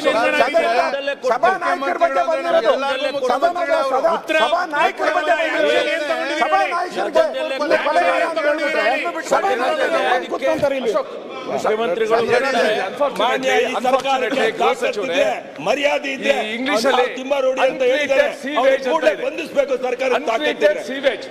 ಇವತ್ತು ಸಾಮಾಜಿಕ ಜಾಲತಾಣದಲ್ಲಿ ಇವೆಲ್ಲನೂ ಕೂಡ ಅನ್ಟ್ರೀಟೆಡ್ ಸೀವೇಜ್ ಬರ್ತಾ ಇರೋದು. ಒಬ್ಬ ಮುಖ್ಯಮಂತ್ರಿ 28 ಮರ್ಡರ್ ಮಾಡಿದ್ದಾರೆ ಅಂತ ಒಬ್ಬ ವ್ಯಕ್ತಿ ಧೈರ್ಯವಾಗಿ ಹೇಳ್ಬೋದಾದ್ರೆ, if the government cannot take immediate action, ಏನಿದು? How are we allowing it? ಮುಖ್ಯಮಂತ್ರಿಗಳಿಗೆ ವಿಧಾನಸೌಧದ 3ನೇ ಮಾಡಲಿರುವ ಒಬ್ಬ ವ್ಯಕ್ತಿ 28 ಮರ್ಡರ್ ಮಾಡಿದ್ದಾರೆ ಅಂತ ಧೈರ್ಯವಾಗಿ ಬಂದು ಸೋಷಿಯಲ್ ಮೀಡಿಯಾ ಮುಂದೆ ಹೇಳುವಾಗ, how can the government tolerate? ಮನೆ ಸರ್ಕಾರ ಅಣ್ಣ ಒಂದೇ ಒಂದು ನಿಮಿಷ ಅಧ್ಯಕ್ಷರೇ, ಸಂಬಂಧಪಟ್ಟಿದೆ ಸರ್, ಒಂದೇ ನಿಮಿಷ. ಈಗ ಇದಕ್ಕೆ ಮುಂದುವರಿದ ಭಾಗವಾಗಿ ಕಳೆದ ಸರಿ ನಾನು ಒಬ್ಬ ಅಡ್ವೊಕೇಟ್ ಈ ಥರ ಎಲ್ಲ ಮಾಡ್ತಾವ್ರೆ ಅಂತೇಳಿ ನಾನು ಅಸೆಂಬ್ಲಿಯಲ್ಲಿ ಮಾತಾಡಿದೆ ಅಧ್ಯಕ್ಷರೇ, ಜಗದೀಶ್ ಅಂತೇಳಿ. ಅವನು ಅದ್ರ ಬಗ್ಗೆ ನಾನಿಲ್ಲಿ ಮಾತಾಡಿರೋದು ನನ್ನ ಹಕ್ಕು, ಒಂದು ಹಕ್ಕು ನಾನು ಅಸೆಂಬ್ಲಿಯಲ್ಲಿ ಮಾತಾಡಿದ್ದೀನಿ. ಅದಾದಮೇಲೆ ನೆಕ್ಸ್ಟ್ ಹೇಳ್ತಾನೆ, ಅಸೆಂಬ್ಲಿಯಲ್ಲಿ ಒಬ್ಬ ಅಯೋಗ್ಯ ಮಾತಾಡೋನೆ, ನಾನು ಮುಖ್ಯಮಂತ್ರಿ ಆಗೋದಕ್ಕೆ ಏನೇನು ಬೇಕೋ ಅಲ್ಲೆಲ್ಲ ಮಾಡಿ ನನ್ನ ಹೆಸರು ಅಲ್ಲೆಲ್ಲ ಓಡ್ತು, ಮುಂದೆ ಮುಖ್ಯಮಂತ್ರಿ ಆಗಿ ಬರೋದಕ್ಕೆ ಅವ್ನು ಮಾತಾಡೋನೆ ಅಂತೇಳಿ ಒಂದು ಮಾತಾಡೋನೆ. ಧರ್ಮಸ್ಥಳಕ್ಕೆ ನಾವು ಹೋಗಿ ಬಂದ್ವಿ ಅಧ್ಯಕ್ಷರೇ, ಯಾವುದೋ ನಾವು ಪಕ್ಷದ ಜೈಕಾರ ಹಾಕಿಲ್ಲ, ಪಕ್ಷದ ಪರವಾಗಿಲ್ಲ, ನಾವೆಲ್ಲ ಕೂಡ ಭಕ್ತರಾಗಿ ಹೋಗಿ ಬಂದಿದ್ದೀವಿ, ತಾವು ಹೋಗ್ತೀರಿ, ನಮ್ದೇನು ಅದರಲ್ಲಿ ಯಾವತ್ತೂ ನಾವು ಅದರಲ್ಲಿ ರಾಜಕೀಯ ಮಾಡಿಲ್ಲ ಆ ಕಡೆ ಹೇಳ್ದಂಗೆ. ಅದಾದಮೇಲೆ 100 ಕೋಟಿ ರೂಪಾಯಿ ಧರ್ಮಸ್ಥಳದ ವೀರೇಂದ್ರ ಹೆಗ್ಗಡೆ ಹತ್ರ ಬ್ಲ್ಯಾಕ್ ಮನಿ ಇಟ್ಟವನೆ ಅಂತೇಳಿ ಓಪನ್ ಆಗಿ ಹೇಳ್ದ. ಅದು ಹೋಗ್ಲಿ, ನೆನ್ನೆ ಅಲ್ಲೆಲ್ಲ ಬ್ರಿಡ್ಜ್ ಮೇಲೆ ನಿಂತ್ಕೊಂಡು ಅಳಾಳ್ ಸಂದ್ರದ ಯಾವುದೋ ಒಂದು ಜಾಗ ತೋರಿಸ್ಬಿಟ್ಟು, ಈ ಜಾಗ ಧರ್ಮಸ್ಥಳದವ್ರದ್ದು ವೀರೇಂದ್ರ ಹೆಗ್ಗಡೆ ಅವ್ರ ಫ್ಯಾಮಿಲಿದು, ಇವನು ಡಿನೋಟಿಫಿಕೇಶನ್ ಮಾಡಿಬಿಟ್ಟು ಬೇರೆಯವ್ರಿಗೆ ಮಾರಿಸವನೆ ಅಂತೇಳಿ ಮಾಡೋನು. ದಿನ ಅದಾಗ್ತಾ ಇದೆ. ನನ್ನ ಹಕ್ಕುಗಳಿಗೆ ಚ್ಯುತಿ ತರ್ತಾವನೆ. ನಾನು ಅಸೆಂಬ್ಲಿಯಲ್ಲಿ ಮಾತಾಡಿರೋ ಅಂಥ ವಿಚಾರಗಳು ಕೂಡ ಮಾತಾಡಿದ್ರೆ ನಾನು ಇನ್ನೆಲ್ಲಿ ಮಾತಾಡಬೇಕು? ಅದಕ್ಕೆ ನಾನು ಹಕ್ಕುಚ್ಯುತಿದು ರೆಕಾರ್ಡ್ ಸಮೇತ ತಮ್ಮ ಕೊಡ್ತಾ ಇದ್ದೀನಿ. ದಯವಿಟ್ಟು ತಾವಿಲ್ಲಿ ಹಕ್ಕುಚ್ಯುತಿಗೆ ಆ ಲಾಯರ್ ಜಗದೀಶ್ ಅವ್ರದ್ದು ಏನಿದೆಯೋ ಅದೇ ರೀತಿಯಲ್ಲಿ ಆ ತಿಮ್ರೋಡಿದು ಏನು ಹೇಳಿದ್ರು ದಯವಿಟ್ಟು ಮಂಡಿಸ್ಬೇಕು ಅಂತಕ್ಕಂಥದ್ದು ಈ ರೆಕಾರ್ಡ್ಸ್ ಕೊಡ್ತಾ ಇದ್ದೀನಿ. ಈಗ ಅನೌನ್ಸ್ ಮಾಡಬೇಕು.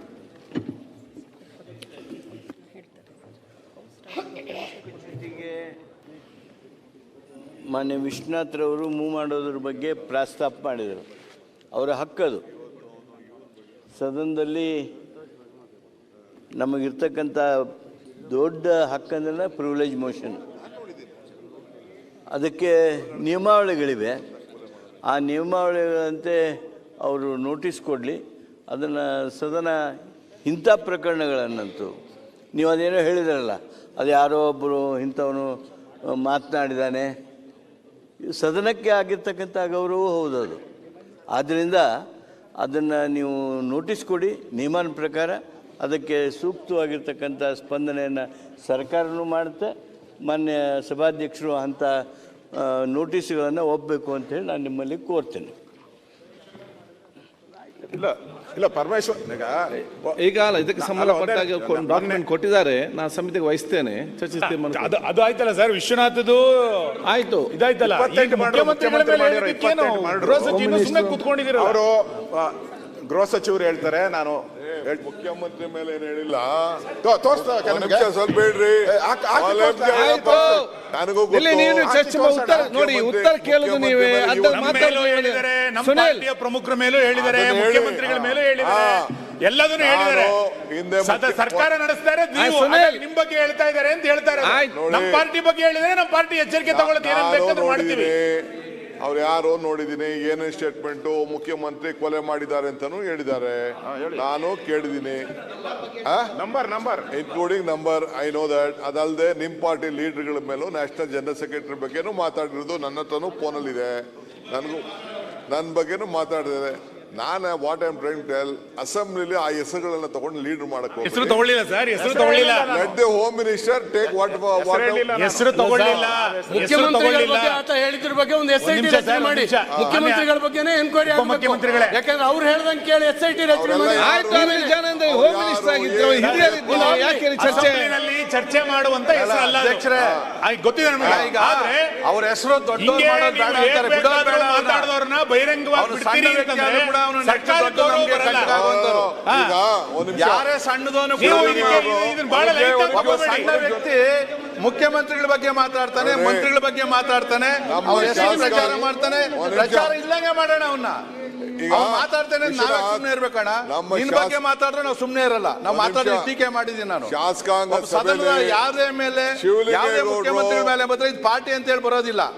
ಶಾಸಕಾಂಗ ಸಭೆಯಲ್ಲಿ ಯಾವ ದೊಡ್ಡದು ಅಂತ ಹೇಳಿ ಹೆಸರು ಶಿವಲಿಂಗೇಗೌಡರು ಈ ವಿಚಾರನ ಪ್ರಸ್ತಾವನೆ ಮಾಡಿದ್ರು. ನೀವು ಯಾರು ಹೆಸರು ಹೇಳ್ತಾ ಇದ್ದೀರಿ ಅದನ್ನ ಪ್ರಸ್ತಾವನೆ ಮಾಡಿದ್ರು. ನಾನು ಕಣ್ಣಲ್ಲಿ ಅವ್ರು ಮಾತಾಡಿದಂತ ಸ್ಟೇಟ್ಮೆಂಟ್ ನಾನು CMಗೆ ಹೇಳಿದೆ. CM ನೋಡಿರ್ಲಿಲ್ಲ. I just explain to him, ಈ ತರ ಇದೆ, ಈ ತರ ಮಾಡಿದ್ದಾರೆ, ನಿಮ್ನೆ ಕೊಲಗಾಡಕ ಅಂತ ಹೇಳಿದ್ದಾರೆ, ನಿಮ್ದು ಲೆಕ್ಕ ಇದೆ ಸ್ವಾಮಿ ಇದರಲ್ಲಿ ಅಂತ ಹೇಳಿದೆ. ಅದಕ್ಕೆ ಇಮಿಡಿಯೇಟ್ ಹೋಮ್ ಮಿನಿಸ್ಟರ್ಗೆ ಏನ್ ಡೈರೆಕ್ಷನ್ ಕೊಡ್ಬೇಕು ಅವ್ರು ಕೊಟ್ಟಿದ್ದಾರೆ. ಅದನ್ನ ಈ ಅಸೆಂಬ್ಲಿಲಿ ಚರ್ಚೆ ಮಾಡೋದಿಲ್ಲ. ಬೇರೆ ಅವ್ರ ಕೈಲಿ ಅಧಿಕಾರ ಇದೆ, ಅದಕ್ಕೆ ಅಧಿಕಾರದಲ್ಲಿ ಏನ್ ಮಾಡಬೇಕು ಅದಕ್ಕೆ ಮಾಡ್ಲಿ. ಆ ಭಾಷೆ ಎಲ್ಲ ನಾನು ನೋಡಿದೀನಿ. ಇವತ್ತು ಬೆಳಗ್ಗೆ BJP ನ್ಯಾಷನಲ್ ಸೆಕ್ರೆಟರಿ ಬಗ್ಗೆ ಮಾತಾಡಿದ್ದು ನಾನು ನೋಡಿದ್ದೀನಿ. ಬಹಳ ನಮಗೂ ಬೇಜಾರಾಯ್ತು ಅದನ್ನ ನೋಡ್ಬಿಟ್ಟು. ನನಗೂ ಕಳಿಸ್ಕೊಟ್ರು ಅದನ್ನೆಲ್ಲ. Though I am not home minister, but still they are sharing lot of information to me like you people. So ಇಲ್ಲಿ definitely I think so home minister will deal with it. ಅಲ್ಲ DK ಶಿವಕುಮಾರ್ ಅವರೇ, ಬೇರೆ ವಿಚಾರ ಬಂದಾಗ ಸ್ವಲ್ಪ ಖಡಕ್ ಆಗಿ ಜೋರಾಗಿ ಅಂತ ಅಂದ್ರಿ. ಇವಾಗ ಎಲ್ಲಿ ಅದು ಅನ್ಲೇ ಇಲ್ಲಲ್ಲ. CM ಮೇಲೆ ಬಂದಾಗ 28 ಕೊಲೆ ಬಂದಾಗ ಒಂದ್ಸರಿ ಹಿಂಗ್ ಅಂದಿದ್ರೆ ನೀವು ಜೋಡಿ ಕರೆಕ್ಟ್ ಅಂತ ಇದ್ರಿ. ಅನ್ಸ್ತಾ ಇದೆ ನನಗೆ. ಆಯ್ತು, ಗೃಹ ಸಚಿವರು ಈ ವಿಚಾರದಲ್ಲಿ ನಾವು ಸರ್ಕಾರ ಜೊತೆಲಿ ಮಾನ್ಯ ಅಧ್ಯಕ್ಷರೇ, ಇಂಥ ವಿಚಾರಗಳು ಬಂದಾಗ ತಾವು ಭಾಳ ಜೋರಾಗಿ ಮಾತಾಡ್ತೀರಿ. ನಾವು ಸರ್ಕಾರ ಅಷ್ಟೊಂದು ಹೆಲ್ಪ್ಲೆಸ್ ಆಗಿದೆ ಅಂತ ತಿಳ್ಕೊಂಡಿದ್ದೀರಾ ನೀವು? ಅಲ್ಲ, ನನಗೆ ಅರ್ಥ ಆಗ್ತಾ ಇಲ್ಲಪ್ಪ. ನನಗೆ ನಿಮಗೆ ಅರ್ಥ ಆಗ್ತಾನೆ ಇಲ್ಲ ನೀವು ಈ ರೀತಿ ಹೇಳೋದು. ನೋಡಿ, 48 ಗಂಟೆ ಆಗಿದೆ ಸ್ಟೇಟ್ಮೆಂಟ್ ಕೊಟ್ಟು. 48 ಗಂಟೆ ಆಗಿದೆ. 48 ಗಂಟೆ 48 ಅವರ್ಸ್. ನೋಡಿ, ನೀವು ಗೃಹ ಸಚಿವರಾಗಿದ್ರಿ, ಕೆಲಸ ಮಾಡಿದಿರಿ, ಸರ್ಕಾರದಲ್ಲಿ ಬಹಳ ಪ್ರಭಾವಿ ಗೃಹ ಸಚಿವರಾಗಿ ಕೆಲಸ ಮಾಡಿದಿರಿ. ಅಲ್ಲ, ನಂಬರ್ 1 ಗೃಹ ಸಚಿವರು ಹೆಂಗ್ ಆಕ್ಷನ್ ತಗೋಬೇಕಿತ್ತು? ಆಯ್ತು, ದೇಶದ ನಂಬರ್ 1 ಗೃಹ ಸಚಿವ ಹೆಂಗ್ ತಗೋಬೇಕಿತ್ತು? ವಿತಿನ್ ಮಿನಿಟ್ ಅಲ್ಲಿ ಅದು ಅಪ್ಲೋಡ್ ಆದ ತಕ್ಷಣ ತಗೋಬೇಕಿತ್ತು. ಅವಾಗ ನಿಮ್ಮ ನಂಬರ್ 1 ಅಂತಿದೆ. ಈಗ ಎಷ್ಟು ನಂಬರ್ ಹೇಳ್ಬೇಕು ನಾವು? ಸುನಿಲ್ ಅವರು, ನೀವೇನೇ ಹೇಳಿದ್ರು ನಾನೇನು ಉದ್ವೇಗಕ್ಕೆ ಒಳಗಾಗೋಲ್ಲ, ಆಯ್ತಾ? ಆ ವ್ಯಕ್ತಿಯನ್ನ ದೊಡ್ಡವನ್ ಮಾಡೋದು ಬೇಡ. ಆ ವ್ಯಕ್ತಿ ಮೇಲೆ ಈಗಾಗಲೇ 10 ಕೇಸ್ಗಳಿದ್ದಾವೆ. ನಾವು ಖಂಡಿತವಾಗಿ ಅವನಿಗಾಗಲೇ ಕ್ರಮ ತಗೋಬೇಕು ಅಂತ ಸೂಚನೆ ಕೊಟ್ಟಿದ್ದೇನೆ. ಆದಷ್ಟು ತಕ್ಷಣ ಅವನ ಮೇಲೆ ಕ್ರಮವನ್ನು ತಗೊಳ್ಳೋದಕ್ಕೆ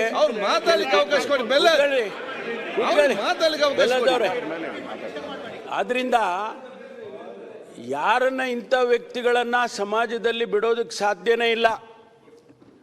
ಕಾನೂನು ದೇಶದಲ್ಲಿ ಮಾಡಿರೋದೇ ಅದಕ್ಕೋಸ್ಕರ.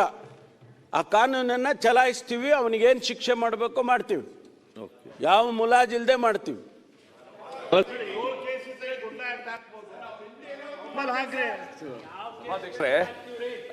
DK ಶಿವಕುಮಾರ್ ಅವರು ಚೆನ್ನಾಗಿ ಗೊತ್ತಿದೆ.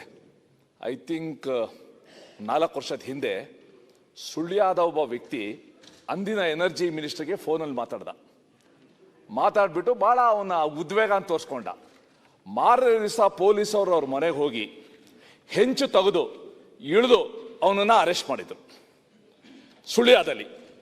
ಆ ಎನರ್ಜಿ ಮಿನಿಸ್ಟರ್ ಅಷ್ಟು ಪವರ್ಫುಲ್ಲು. ಅವನು ಮಾಡಿದ ಎನರ್ಜಿ ಮಿನಿಸ್ಟರ್ಗೆ ಫೋನಲ್ಲಿ ಮಾತ್ರ. ಈ ವ್ಯಕ್ತಿ ಎಲ್ಲ ಚಾನೆಲ್ಗಳ ಮುಂದೆ ಮುಖ್ಯಮಂತ್ರಿಗಳ ಬಗ್ಗೆ ಈ ವಿಶೇಷಣ ಕೊಟ್ಟು ಇಷ್ಟು ಮರ್ಡರ್ ಮಾಡಿದ್ದಾರೆ, ಕೊಲೆ ಮಾಡಿದ್ದಾರೆ ಅಂದಾಗಲೂ ಕೂಡ ನೀವು ತಕ್ಷಣ ಕ್ರಮ ತಗೊಳ್ಳದೇ ಇದ್ರೆ ಏನು ಸರ್ಕಾರ ಅಷ್ಟು ಹೋಪ್ಲೆಸ್ ಅಂತೂ ಹೆಲ್ಪ್ಲೆಸ್ ಅಂತ ಅನ್ಕೊಂಡಿದ್ದೀರಾ ಅಂತ ನೀವು ಕೇಳಿದ್ರೆ ಹೆಲ್ಪ್ಲೆಸ್ ಅಂತಾನೆ ಅನ್ಕೋಬೇಕು ನಾವು. ಈವನ್ ಆಫ್ಟರ್ 48 hours ಏನ್ ಅರ್ಥ ಇದು? ನಾನೀಗ ಕ್ರಮ ತಗೊಳ್ತೀನಿ, ಆಲೆ ಸೂಚನೆ ಕೊಟ್ಟಿದ್ದೀನಿ ಅಂತ ಹೇಳಿದ್ದೀನಿ. ಸುಮ್ಮನೆ ಏನ್ ಕೂತಿಲ್ಲ. ಕ್ರಮ ತಗೊಳ್ಳೋದಕ್ಕೆ ಈಗಾಗಲೇ ಸೂಚನೆಯನ್ನ ಕೊಟ್ಟಿದ್ದೇವೆ ಮಾನ್ಯ ಅಧ್ಯಕ್ಷರೇ. ಕ್ರಮ ತಗೊಳ್ತೀವಿ. ಅಲ್ಲ, ಅವನ ಹೇಳಿಕೆ ಪ್ರಕಾರ ನಿಮ್ಮ SIT ಅಲ್ಲಿ ಎನ್ಕ್ವೈರಿ ನಡೆತಲ್ಲ, ಅವನ ಗೈಡೆನ್ಸ್ ಪ್ರಕಾರ ನಡೆದಿದೆ. ಅದ್ರ ಬಗ್ಗೆ ನೀವು ಅದೇ ವ್ಯಕ್ತಿ ಮಾಡಿದ್ದಾನೆ. ಇದೆಲ್ಲ ಮಾತಾಡಬೇಡಿ ನೀವು. ಇರೋ ವಿಚಾರ ಹೇಳಿ. ವಿಜಯದಲ್ಲಿ ಇಲ್ಲ ರೀ, ಅವರೇ ಹೇಳಿದ್ದಾರೆ ನನ್ನ ಗೈಡೆನ್ಸ್ ಮೂಲಕ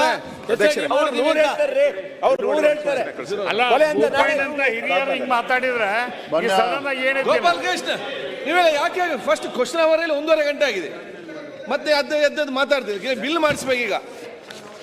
ಮಾನ್ಯ ಸಭಾಧ್ಯಕ್ಷರೇ, ತಮ್ಮ ಮೂಲಕ ರಾಜ್ಯ ಸರ್ಕಾರಕ್ಕೆ ಸದಸ್ಯ ಪ್ರಮುಖವಾಗಿರ್ತಕ್ಕಂಥ ವಿಚಾರವನ್ನ ಗಮನಕ್ಕೆ ತರೋದಕ್ಕೆ ಇಚ್ಛೆ ಪಡ್ತೇನೆ. ಇವತ್ತು ನಮ್ಮ ವಿಜಯನಗರ, ಕೊಪ್ಪಳ ಮತ್ತು ರಾಯಚೂರು ಮತ್ತು ಬಳ್ಳಾರಿ ಜಿಲ್ಲೆ ಜೀವನಾಡಿ ಆಗಿರ್ತಕ್ಕಂಥ ತುಂಗಭದ್ರಾ ಜಲಾಶಯ ವಿಚಾರದಲ್ಲಿ ನಮಗೆ ಗೊತ್ತಿದೆ, ಈ ಬಾರಿ ಉತ್ತಮ ಮಳೆ ಆಗಿದ್ರೂ ಸಹ ತುಂಗಭದ್ರಾ ಜಲಾಶಯಕ್ಕೆ ಒಳಹರಿವು ಬರ್ತಾ ಇದ್ರೂ ಕೂಡ ಇವತ್ತು 6 ಕ್ರಸ್ಟ್ ಗೇಟ್ಗಳಲ್ಲಿ ಇವತ್ತೇನು ದೋಷ ಕಾಣ್ತಾ ಇದೆ. ನಮಗೆ ಗೊತ್ತಿದೆ, ಕಳೆದ ಆಗಸ್ಟ್ನಲ್ಲೂ ಸಹ 19ನೇ ಕ್ರಸ್ಟ್ ಗೇಟು ಮುರಿದುಕೊಂಡು ಹೋಗಿರ್ತಕ್ಕಂಥ ಘಟನೆನೂ ಕೂಡ ನಾವು ನೋಡಿದ್ದೇವೆ. ಇದಾದ ನಂತರ ಅಪಾರ ಪ್ರಮಾಣದಲ್ಲಿ ನೀರು ಪೋಲಾಗಿರ್ತಕ್ಕಂಥದ್ದು ಕೂಡ ನಾವು ನೋಡಿದ್ದೇವೆ. ಮಾನ್ಯ ಸಭಾಧ್ಯಕ್ಷರೇ, ಪ್ರತಿ ವರ್ಷ ಈ ಭಾಗದ ರೈತರು 2 ಬೆಳೆಯನ್ನ ಬೆಳೀತಾ ಇದ್ರು. ಆದರೆ ಈ ಸಲ ಅಂತ ಹೇಳಿದಂಥ ವ್ಯಕ್ತಿ ಇವತ್ತು ಸ್ಟೇಟ್ಮೆಂಟ್ ಮಾಡಿದ್ದಾರೆ, ರಾಜ್ಯದ ಮುಖ್ಯಮಂತ್ರಿ 28 ಕೊಲೆ ಮಾಡಿದ್ದಾರೆ ಅಂತೇಳಿ ಸ್ಟೇಟ್ಮೆಂಟ್ ಮಾಡಿದ್ದಾರೆ. ಸನ್ಮಾನ್ಯ DK ಶಿವಕುಮಾರ್ ಅವರು ಮುಂದೆ ಬಂದು ಉತ್ತರ ಕೊಡಬೇಕು. ಅದನ್ನೇ ಕೇಳ್ತಾ ಇದ್ದೀನಿ. ಸನ್ಮಾನ್ಯ ಅಧ್ಯಕ್ಷರೇ, ಈ ತರ ಸದನ ನಡೆಯುವಾಗ ಒಬ್ಬ ರಾಜ್ಯದ ಮುಖ್ಯಮಂತ್ರಿಗೆ 28 ಕೊಲೆ ಆಗಿದೆ ಅಂತ ಹೇಳಿದ್ರೆ ಈ ರಾಜ್ಯದಲ್ಲಿ ಏನು ಗೂಂಡಾ ರಾಜ್ಯ ನಡೀತಾ ಇದೆ ಇದು? ಹಾಗಾದ್ರೆ ಯಾರು ಬೇಕಾದರೂ ಏನು ಹೇಳ್ಬೋದ? ಈಗ ಅವ್ರು ಯಾವ ವ್ಯಕ್ತಿ SIT ಮಾಡಬೇಕು ಅಂತ ಮುಖ್ಯಮಂತ್ರಿಗಳ ಮೇಲೆ ಪ್ರಭಾವ ಬೀರಿದ್ರು, ಅದೇ ಟೀಮ್ ಪ್ರೆಸ್ ಮೀಟ್ ಮಾಡಿ ಕೂತ್ಕೊಂಡು ಪ್ರೆಸ್ ಮೀಟ್ ಮಾಡಿ ಇವತ್ತು ಅಲ್ಲ ಹೇಳ್ಬಿಡ್ತೀನಿ, ಮುಖ್ಯಮಂತ್ರಿ ಮೇಲೆ ಆಪಾದನೆ. ಹಂಗಾರೆ ಮುಖ್ಯಮಂತ್ರಿ 28 ಕೊಲೆ ಮಾಡಿದ್ದಾರೆ ಅಂತ ತಿಳ್ಕೊಬೇಕಾ? ನಾವು ಯಾರು ನಾವು ಕೊಲೆಗಡಕರು ಅಂತ ಹೇಳ್ಬೇಕಾ ಮುಖ್ಯಮಂತ್ರಿನ? ಸಾಧ್ಯ? ಹೇಳಿ ನೀವೇ, ಇಲ್ಲೆಲ್ಲರೂ ಇದ್ದಾರೆ. ಏನಾಗಾರಿ ಏನು ಈಗ ನಾನು ಹೇಳೋವಂಥದ್ದು, ಸದನ ನಡೆಯುವಾಗ ಈ ಥರ ಅವನ ಮೇಲೂ SIT ರಚನೆ ಮಾಡ್ತೀರಾ? ಈಗ ಅವನಿಗೊಂದು ಮುಸ್ಕಾಕ್ತೀರಾ? ಇನ್ನು 15 ದಿನ ಅದೇ ಸೀರಿಯಲ್ ನಡೀತತ? ಅವನು ಹೇಳಿದ ಕಡೆ ಎಲ್ಲ ಗುಂಡಿ ತೆಗಿತೀರಾ ನೀವು? ಏನು ಮುಖ್ಯಮಂತ್ರಿ ಮೇಲೆ ಆಪಾದನೆ ಮಾಡಿದ್ರು ಏನು ಈ ಸರ್ಕಾರಕ್ಕೆ ಕಿವಿನೂ ಕೇಳಿಸಲ್ಲ, ಕಿವಿನೂ ಇಲ್ಲ, ಏನೂ ಇಲ್ಲ.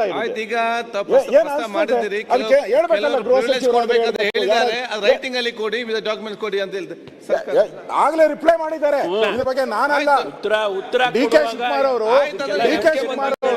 ರಿಪ್ಲೈ ಮಾಡಿದ್ದಾರೆ. ಇವನಿಂದ ಯಾವನಿದ್ದಾನೆ ಅಷಡ್ಯಂತ್ರ ಅಂತ ಕೇಳಿದ್ದಾರೆ. ಆ ಸ್ಟೇಟ್ಮೆಂಟ್ಗೆ ಮುಖ್ಯಮಂತ್ರಿಗಳು ಹೌದು ಅಂತ ಒಪ್ಕೋತೀರಾ ಅಥವಾ ಯಾರು ಆರೋಪ ಮಾಡಿದ್ದಾರೆ ಅವ್ರ ಮೇಲೆ ಆಕ್ಷನ್ ತಗೋತೀರಾ? ಮೌನವಾಗಿದ್ರೆ ಹೌದು ಕೊಲೆ ಮಾಡಿದೀವಿ ಅಂತ, ಕೊಲೆ ಮಾಡಿಲ್ಲ ಅಂತಂದ್ರೆ ಆ ವ್ಯಕ್ತಿ ಮೇಲೆ ಆಕ್ಷನ್ ತಗೊಳ್ಬೇಕು. ಅಲ್ಲ, ಕೊಡ್ತೀವಿ ತಮ್ಮ ಮೂಲಕ. ಮೌನವಾಗಿ ಏನಿಲ್ಲ, ಅದಕ್ಕೆ ತಕ್ಕ ಉತ್ತರ ಕೊಡ್ತೀವಿ. ಕೊಡ್ತೀರಾ? ಎಲ್ಲೂ ಏನ್ ಬೇಕಾದ್ರೂ ಮಾತಾಡೋ ಪರಿಸ್ಥಿತಿ ಸಭಾ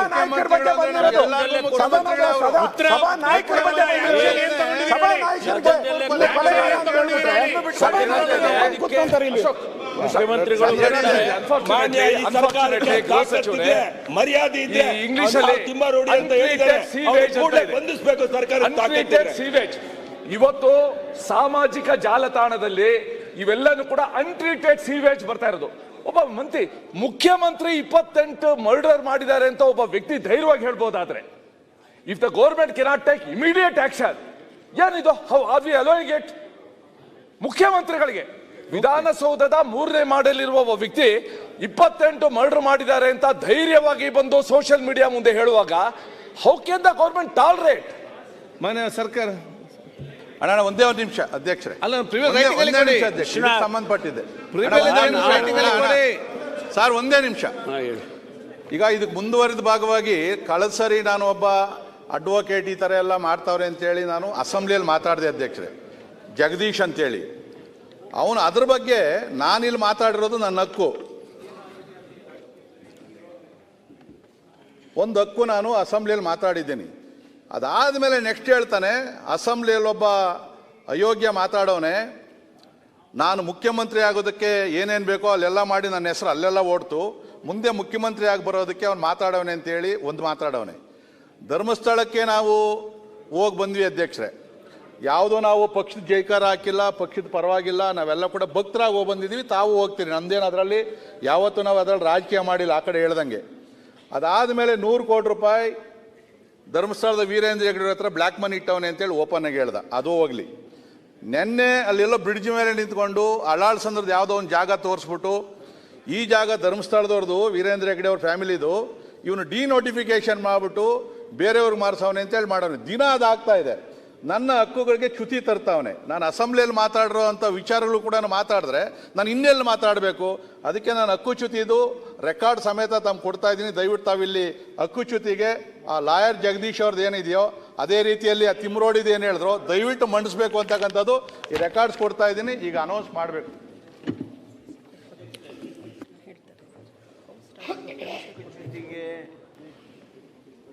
ಮಾನ್ಯ ವಿಶ್ವನಾಥ್ರವರು ಮೂವ್ ಮಾಡೋದ್ರ ಬಗ್ಗೆ ಪ್ರಸ್ತಾಪ ಮಾಡಿದರು. ಅವರ ಹಕ್ಕದು. ಸದನದಲ್ಲಿ ನಮಗಿರ್ತಕ್ಕಂಥ ದೊಡ್ಡ ಹಕ್ಕಂದ್ರೆ ಪ್ರಿವಿಲೇಜ್ ಮೋಷನ್. ಅದಕ್ಕೆ ನಿಯಮಾವಳಿಗಳಿವೆ. ಆ ನಿಯಮಾವಳಿಗಳಂತೆ ಅವರು ನೋಟಿಸ್ ಕೊಡಲಿ. ಅದನ್ನು ಸದನ ಇಂಥ ಪ್ರಕರಣಗಳನ್ನಂತೂ ನೀವು ಅದೇನೋ ಹೇಳಿದ್ರಲ್ಲ, ಅದು ಯಾರೋ ಒಬ್ಬರು ಇಂಥವನು ಮಾತನಾಡಿದ್ದಾನೆ, ಸದನಕ್ಕೆ ಆಗಿರ್ತಕ್ಕಂಥ ಗೌರವ ಹೌದದು. ಆದ್ದರಿಂದ ಅದನ್ನು ನೀವು ನೋಟಿಸ್ ಕೊಡಿ, ನಿಯಮನ ಪ್ರಕಾರ ಅದಕ್ಕೆ ಸೂಕ್ತವಾಗಿರ್ತಕ್ಕಂಥ ಸ್ಪಂದನೆಯನ್ನು ಸರ್ಕಾರನೂ ಮಾಡುತ್ತೆ. ಮಾನ್ಯ ಸಭಾಧ್ಯಕ್ಷರು ಅಂಥ ನೋಟಿಸ್ಗಳನ್ನು ಒಪ್ಪಬೇಕು ಅಂತೇಳಿ ನಾನು ನಿಮ್ಮಲ್ಲಿ ಕೋರ್ತೇನೆ. ಇಲ್ಲ ಪರಮೇಶ್ವರ್ ಈಗ ಅಲ್ಲ, ಇದಕ್ಕೆ ಸಂಬಂಧಪಟ್ಟಾಗ ಡಾಕ್ಯುಮೆಂಟ್ ಕೊಟ್ಟಿದ್ದಾರೆ, ನಾನು ಸಮಿತಿಗೆ ವಹಿಸ್ತೇನೆ, ಚರ್ಚಿಸ್ತೀನಿ. ಅದು ಆಯ್ತಲ್ಲ ಸರ್, ವಿಶ್ವನಾಥದ್ದು ಆಯ್ತು, ಇದಾಯ್ತಲ್ಲ. ಕೂತ್ಕೊಂಡಿದ್ದೀರ ಅವರು ಗೃಹ ಸಚಿವರು ಹೇಳ್ತಾರೆ, ನಾನು ಮುಖ್ಯಮಂತ್ರಿ ಮೇಲೆ ಏನ್ ಹೇಳಿಲ್ಲ. ಸ್ವಲ್ಪ ಹೇಳ್ರಿ, ನನಗೂ ನೋಡಿ ಉತ್ತರ ಕೇಳುದು ನೀವೇ. ನಮ್ಮ ಪ್ರಮುಖರ ಮೇಲೂ ಹೇಳಿದ್ದಾರೆ, ಮುಖ್ಯಮಂತ್ರಿಗಳ ಮೇಲೂ ಹೇಳಿದ್ದಾರೆ, ಎಲ್ಲದನ್ನು ಹೇಳಿದ್ದಾರೆ. ಸರ್ಕಾರ ನಡೆಸ್ತಾರೆ, ನಿಮ್ ಬಗ್ಗೆ ಹೇಳ್ತಾ ಇದ್ದಾರೆ ಅಂತ ಹೇಳ್ತಾರೆ. ನಮ್ಮ ಪಾರ್ಟಿ ಬಗ್ಗೆ ಹೇಳಿದ್ರೆ ನಮ್ಮ ಪಾರ್ಟಿ ಎಚ್ಚರಿಕೆ ತಗೊಳ್ಳೋದು ಏನೇನು ಬೇಕಾದ್ರೂ ಮಾಡ್ತೀವಿ. ಅವ್ರು ಯಾರು ನೋಡಿದೀನಿ, ಏನೇನು ಸ್ಟೇಟ್ಮೆಂಟು ಮುಖ್ಯಮಂತ್ರಿ ಕೊಲೆ ಮಾಡಿದ್ದಾರೆ ಅಂತಾನು ಹೇಳಿದ್ದಾರೆ. ನಾನು ಕೇಳಿದ್ದೀನಿ, number including number, I know that. ಅದಲ್ಲದೆ ನಿಮ್ ಪಾರ್ಟಿ ಲೀಡರ್ಗಳ ಮೇಲೂ ನ್ಯಾಷನಲ್ ಜನರಲ್ ಸೆಕ್ರೆಟರಿ ಬಗ್ಗೆನೂ ಮಾತಾಡಿರೋದು ನನ್ನ ಹತ್ರನೂ ಫೋನಲ್ಲಿದೆ. ನನ್ನ ಬಗ್ಗೆನೂ ಮಾತಾಡಿದ್ದಾರೆ. ನಾನು what I'm trying to tell, ಅಸೆಂಬ್ಲಿಲಿ ಆ ಹೆಸರುಗಳನ್ನ ತಗೊಂಡು ಲೀಡರ್ ಮಾಡಕ್ ಹೆಸರು ತಗೊಳ್ಳಿಲ್ಲ ಸರ್, ಹೆಸರು ತಗೊಳ್ಳಿಲ್ಲ. Let the home minister take what ಹೆಸರು ತಗೊಳ್ಳಿಲ್ಲ. ಮುಖ್ಯಮಂತ್ರಿಗಳ ಅಂತ ಹೇಳಿದ್ರ ಬಗ್ಗೆ ಒಂದು SIT ರಚನೆ ಮಾಡಿ, ಮುಖ್ಯಮಂತ್ರಿಗಳ ಬಗ್ಗೆನೇ ಎನ್ಕ್ವೈರಿ ಮುಖ್ಯಮಂತ್ರಿಗಳೇ, ಯಾಕಂದ್ರೆ ಅವ್ರು ಹೇಳ್ದಂಗೆ ಕೇಳಿ SIT ರಚನೆ ಮಾಡಿ. ಹೋಮ್ ಮಿನಿಸ್ಟರ್ ಆಗಿದ್ರು, ಯಾಕೆ ಚರ್ಚೆ ಮಾಡುವಂತ ಹೆಸರು ಅಲ್ಲ ಅಧ್ಯಕ್ಷರೇ, ಗೊತ್ತಿದೆ ನಮಗೆ. ಆದ್ರೆ ಅವ್ರ ಹೆಸರು ಮಾತಾಡಿದವ್ರನ್ನ ಬಹಿರಂಗವಾಗಿ ಬಿಡ್ತೀರಿ ಅಂತಂದ್ರೆ ಸರ್ಕಾರ ಯಾರೇ ಸಣ್ಣದವನು ಸಣ್ಣ ವ್ಯಕ್ತಿ ಮುಖ್ಯಮಂತ್ರಿಗಳ ಬಗ್ಗೆ ಮಾತಾಡ್ತಾನೆ, ಮಂತ್ರಿಗಳ ಬಗ್ಗೆ ಮಾತಾಡ್ತಾನೆ, ಅವ್ರ ಹೆಸರು ಪ್ರಚಾರ ಮಾಡ್ತಾನೆ. ಪ್ರಚಾರ ಇಲ್ಲಂಗೆ ಮಾಡೋಣ ಅವನ್ನ. ಈಗ ಅವ್ನು ಮಾತಾಡ್ತೇನೆ ನಾವೇ ಸುಮ್ಮನೆ ಇರ್ಬೇಕಣ್ಣ. ನಮ್ಮ ನಿನ್ ಬಗ್ಗೆ ಮಾತಾಡಿದ್ರೆ ನಾವು ಸುಮ್ಮನೆ ಇರಲ್ಲ. ನಾವು ಮಾತಾಡಿ ಟೀಕೆ ಮಾಡಿದೀನಿ ನಾನು. ಶಾಸಕಾಂಗ ಸದನದ ಯಾರೇ ಮೇಲೆ ಯಾವುದೇ ಮುಖ್ಯಮಂತ್ರಿ ಮೇಲೆ ಬಂದ್ರೆ ಇದು ಪಾರ್ಟಿ ಅಂತ ಹೇಳಿ ಬರೋದಿಲ್ಲ. ಶಾಸಕಾಂಗ ಸಭೆ ಯಾವ ದೊಡ್ಡಿದು ಅಂತ ಹೇಳಿ ಶಿವಲಿಂಗೇಗೌಡರು ಈ ವಿಚಾರನ ಪ್ರಸ್ತಾವನೆ ಮಾಡಿದ್ರು. ನೀವು ಯಾರು ಹೆಸರು ಹೇಳ್ತಾ ಇದ್ದೀರಿ ಅದನ್ನ ಪ್ರಸ್ತಾವನೆ ಮಾಡಿದ್ರು. ನಾನು ಕಣ್ಣಲ್ಲಿ ಅವ್ರು ಮಾತಾಡಿದಂತ ಸ್ಟೇಟ್ಮೆಂಟ್ ನಾನು ಸಿಎಂ ಹೇಳಿದೆ. ಸಿಎಂ ನೋಡಿರ್ಲಿಲ್ಲ. ಐ ಜಸ್ಟ್ ಎಕ್ಸ್ಪ್ಲೈನ್ ಟೀಮ್ ಈ ತರ ಇದೆ, ಈ ತರ ಮಾಡಿದ್ದಾರೆ, ನಿಮ್ನೆ ಕೊಲಗಾಡಕ ಅಂತ ಹೇಳಿದ್ದಾರೆ, ನಿಮ್ದು ಲೆಕ್ಕ ಇದೆ ಸ್ವಾಮಿ ಇದರಲ್ಲಿ ಅಂತ ಹೇಳಿದೆ. ಅದಕ್ಕೆ ಇಮಿಡಿಯೇಟ್ ಹೋಮ್ ಮಿನಿಸ್ಟರ್ಗೆ ಏನ್ ಡೈರೆಕ್ಷನ್ ಕೊಡ್ಬೇಕು ಅವ್ರು ಕೊಟ್ಟಿದ್ದಾರೆ. ಅದನ್ನ ಈ ಅಸೆಂಬ್ಲಿಲಿ ಚರ್ಚೆ ಮಾಡೋದಿಲ್ಲ. ಬೇರೆ ಅವ್ರ ಕೈಲಿ ಅಧಿಕಾರ ಇದೆ, ಅದಕ್ಕೆ ಅಧಿಕಾರದಲ್ಲಿ ಏನ್ ಮಾಡಬೇಕು ಅದಕ್ಕೆ ಮಾಡ್ಲಿ. ಆ ಭಾಷೆ ಎಲ್ಲ ನಾನು ನೋಡಿದ್ದೀನಿ. ಇವತ್ತು ಬೆಳಗ್ಗೆ ಬಿಜೆಪಿ ನ್ಯಾಷನಲ್ ಸೆಕ್ರೆಟರಿ ಬಗ್ಗೆ ಮಾತಾಡಿದ್ದು ನಾನು ನೋಡಿದ್ದೀನಿ. ಬಹಳ ನಮಗೂ ಬೇಜಾರಾಯ್ತು ಅದನ್ನ ನೋಡ್ಬಿಟ್ಟು. ನನಗೂ ಕಳಿಸ್ಕೊಟ್ರು ಅದನ್ನೆಲ್ಲ. Though I am not home minister, but still they are sharing lot of information to me like you people. So ಇಲ್ಲಿ definitely I think so home minister will deal with it. ಅಲ್ಲ ಡಿ ಕೆ ಶಿವಕುಮಾರ್ ಅವರೇ, ಬೇರೆ ವಿಚಾರ ಬಂದಾಗ ಸ್ವಲ್ಪ ಖಡಕ್ ಆಗಿ ಜೋರಾಗಿ ಅಂತ ಅಂದ್ರಿ. ಇವಾಗ ಎಲ್ಲಿ ಅದು ಅನ್ಲೇ ಇಲ್ಲಲ್ಲ. ಸಿಎಂ ಮೇಲೆ ಬಂದಾಗ 28 ಕೊಲೆ ಬಂದಾಗ ಒಂದ್ಸರಿ ಹಿಂಗ್ ಅಂದಿದ್ರೆ ನೀವು ಜೋಡಿ ಕರೆಕ್ಟ್ ಅಂತ ಇದ್ರಿ. ಅನಿಸ್ತಾ ಇದೆ ನನಗೆ. ಆಯ್ತು, ಗೃಹ ಸಚಿವರು ಈ ವಿಚಾರದಲ್ಲಿ ನಾವು ಸರ್ಕಾರ ಜೊತೆಲಿ ಮಾನ್ಯ ಅಧ್ಯಕ್ಷರೇ, ಇಂಥ ವಿಚಾರಗಳು ಬಂದಾಗ ತಾವು ಭಾಳ ಜೋರಾಗಿ ಮಾತಾಡ್ತೀರಿ. ನಾವು ಸರ್ಕಾರ ಅಷ್ಟೊಂದು ಹೆಲ್ಪ್ಲೆಸ್ ಆಗಿದೆ ಅಂತ ತಿಳ್ಕೊಂಡಿದ್ದೀರಾ ನೀವು? ಅಲ್ಲ ಏನು ನನಗೆ ಅರ್ಥ ಆಗ್ತಾ ಇಲ್ಲಪ್ಪ. ನಿಮಗೆ ನನಗೆ ನಿಮಗೆ ಅರ್ಥ ಆಗ್ತಾನೆ ಇಲ್ಲ ನೀವು ಈ ರೀತಿ ಹೇಳೋದು. ನೋಡಿ 48 ಗಂಟೆ ಆಗಿದೆ ಸ್ಟೇಟ್ಮೆಂಟ್ ಕೊಟ್ಟು. 48 ಗಂಟೆ ಆಗಿದೆ. 48 ಗಂಟೆ 48 ಅವರ್ಸ್. ನೋಡಿ, ನೀವು ಗೃಹ ಸಚಿವರಾಗಿದ್ರಿ, ಕೆಲಸ ಮಾಡಿದಿರಿ, ಸರ್ಕಾರದಲ್ಲಿ ಬಹಳ ಪ್ರಭಾವಿ ಗೃಹ ಸಚಿವರಾಗಿ ಕೆಲಸ ಮಾಡಿದಿರಿ. ಅಲ್ಲ, ನಂಬರ್ 1 ಗೃಹ ಸಚಿವರು ಹೆಂಗ್ ಆಕ್ಷನ್ ತಗೋಬೇಕಿತ್ತು? ಆಯ್ತು, ದೇಶದ ನಂಬರ್ 1 ಗೃಹ ಸಚಿವ ಹೆಂಗ್ ತಗೋಬೇಕಿತ್ತು? ವಿತಿನ್ ಮಿನಿಟ್ ಅಲ್ಲಿ ಅದು ಅಪ್ಲೋಡ್ ಆದ ತಕ್ಷಣ ತಗೋಬೇಕಿತ್ತು. ಅವಾಗ ನಿಮ್ಮ ನಂಬರ್ 1 ಅಂತಿದೆ. ಈಗ ಎಷ್ಟು ನಂಬರ್ ಹೇಳ್ಬೇಕು ನಾವು? ಸುನಿಲ್ ಅವರು, ನೀವೇನೇ ಹೇಳಿದ್ರು ನಾನೇನು ಉದ್ವೇಗಕ್ಕೆ ಒಳಗಾಗೋಲ್ಲ, ಆಯ್ತಾ? ಆ ವ್ಯಕ್ತಿಯನ್ನ ದೊಡ್ಡವನ್ ಮಾಡೋದು ಬೇಡ. ಆ ವ್ಯಕ್ತಿ ಮೇಲೆ ಈಗಾಗಲೇ 10 ಕೇಸ್ಗಳಿದ್ದಾವೆ. ನಾವು ಖಂಡಿತವಾಗಿ ಅವನಿಗಾಗಲೇ ಕ್ರಮ ತಗೋಬೇಕು ಅಂತ ಸೂಚನೆ ಕೊಟ್ಟಿದ್ದೇನೆ. ಆದಷ್ಟು ತಕ್ಷಣ ಅವನ ಮೇಲೆ ಕ್ರಮವನ್ನು ತಗೊಳ್ಳೋದಕ್ಕೆ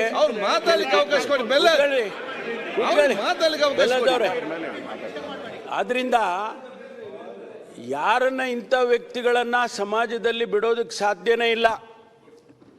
ಕಾನೂನು ದೇಶದಲ್ಲಿ ಮಾಡಿರೋದೇ ಅದಕ್ಕೋಸ್ಕರ. ಆ ಕಾನೂನನ್ನು ಚಲಾಯಿಸ್ತೀವಿ, ಅವನಿಗೇನು ಶಿಕ್ಷೆ ಮಾಡಬೇಕೋ ಮಾಡ್ತೀವಿ, ಯಾವ ಮುಲಾಜಿಲ್ದೆ ಮಾಡ್ತೀವಿ.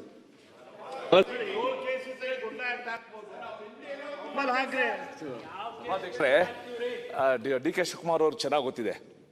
ಐ ಥಿಂಕ್ 4 ವರ್ಷದ ಹಿಂದೆ ಸುಳ್ಯದ ಒಬ್ಬ ವ್ಯಕ್ತಿ ಅಂದಿನ ಎನರ್ಜಿ ಮಿನಿಸ್ಟರ್ಗೆ ಫೋನಲ್ಲಿ ಮಾತಾಡ್ಬಿಟ್ಟು ಭಾಳ ಅವನ ಉದ್ವೇಗ ಅಂತ ತೋರಿಸ್ಕೊಂಡ. ಮಾರನೇ ದಿವಸ ಪೊಲೀಸ್ ಅವರು ಅವ್ರ ಮನೆಗೆ ಹೋಗಿ ಹೆಂಚು ತೆಗೆದು ಇಳಿದು ಅವನನ್ನು ಅರೆಸ್ಟ್ ಮಾಡಿದ್ರು ಸುಳ್ಯದಲ್ಲಿ. ಆ ಎನರ್ಜಿ ಮಿನಿಸ್ಟರ್ ಅಷ್ಟು ಪವರ್ಫುಲ್ಲು. ಅವನು ಮಾಡಿದ ಎನರ್ಜಿ ಮಿನಿಸ್ಟರ್ಗೆ ಫೋನಲ್ಲಿ ಮಾತ್ರ. ಈ ವ್ಯಕ್ತಿ ಎಲ್ಲ ಚಾನೆಲ್ಗಳ ಮುಂದೆ ಮುಖ್ಯಮಂತ್ರಿಗಳ ಬಗ್ಗೆ ಈ ವಿಶೇಷಣ ಕೊಟ್ಟು ಇಷ್ಟು ಮರ್ಡರ್ ಮಾಡಿದ್ದಾರೆ, ಕೊಲೆ ಮಾಡಿದ್ದಾರೆ ಅಂದಾಗಲೂ ಕೂಡ ನೀವು ತಕ್ಷಣ ಕ್ರಮ ತಗೊಳ್ಳದೇ ಇದ್ರೆ ಏನು ಸರ್ಕಾರ ಅಷ್ಟು ಹೋಪ್ಲೆಸ್ ಅಂತೂ ಹೆಲ್ಪ್ಲೆಸ್ ಅಂತ ಅಂದ್ಕೊಂಡಿದ್ದೀರಾ ಅಂತ ನೀವು ಕೇಳಿದ್ರೆ ಹೆಲ್ಪ್ಲೆಸ್ ಅಂತಾನೆ ಅನ್ಕೋಬೇಕು ನಾವು. ಈವನ್ ಆಫ್ಟರ್ 48 hours ಏನ್ ಅರ್ಥ ಇದು? ನಾನೀಗ ಕ್ರಮ ತಗೊಳ್ತೀನಿ, ಆಲೆ ಸೂಚನೆ ಕೊಟ್ಟಿದ್ದೀನಿ ಅಂತ ಹೇಳಿದ್ದೀನಿ. ಸುಮ್ಮನೆ ಏನ್ ಕೂತಿಲ್ಲ. ಕ್ರಮ ತಗೊಳ್ಳೋದಕ್ಕೆ ಈಗಾಗಲೇ ಸೂಚನೆಯನ್ನ ಕೊಟ್ಟಿದ್ದೇವೆ ಮಾನ್ಯ ಅಧ್ಯಕ್ಷರೇ. ಕ್ರಮ ತಗೊಳ್ತೀವಿ. ಅಲ್ಲ, ಅವನ ಹೇಳಿಕೆ ಪ್ರಕಾರ ನಿಮ್ಮ SIT ಅಲ್ಲಿ ಎನ್ಕ್ವೈರಿ ನಡೆತಲ್ಲ, ಅವನ ಗೈಡೆನ್ಸ್ ಪ್ರಕಾರ ನಡೆದಿದೆ. ಅದ್ರ ಬಗ್ಗೆ ಅದೇ ವ್ಯಕ್ತಿ ಮಾಡಿದ್ದಾನೆ. ಇದೆಲ್ಲ ಮಾತಾಡಬೇಡಿ ನೀವು. ಇರೋ ವಿಚಾರ ಹೇಳಿ. ವಿಜಯದಲ್ಲಿ ಇಲ್ಲ ರೀ, ಅವರೇ ಹೇಳಿದ್ದಾರೆ. ನನ್ನ ಗೈಡೆನ್ಸ್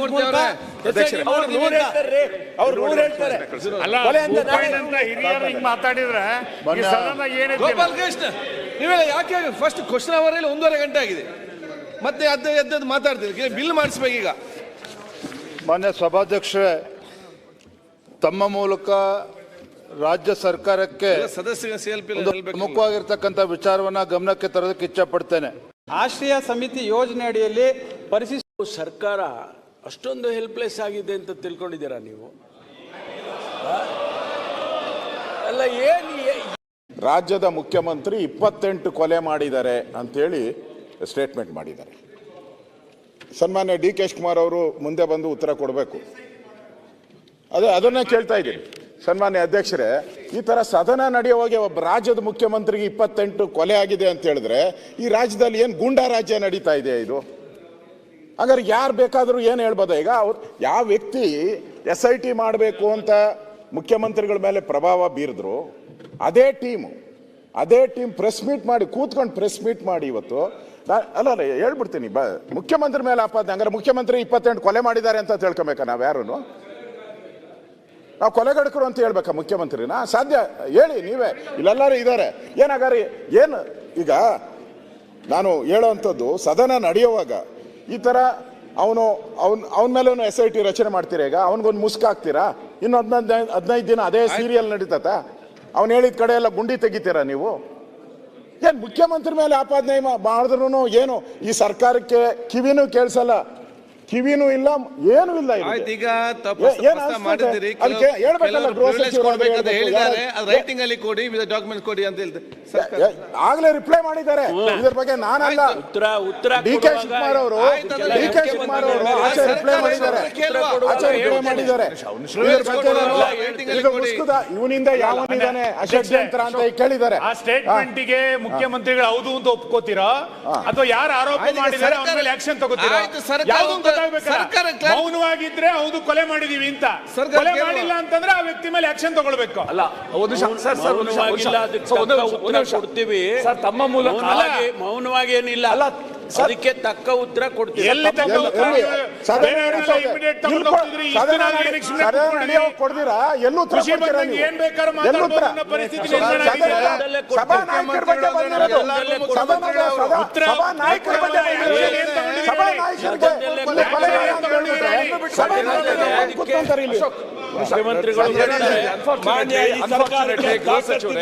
ಮರ್ಯಾದೆ ಇದೆ. ಇಂಗ್ಲಿಷ್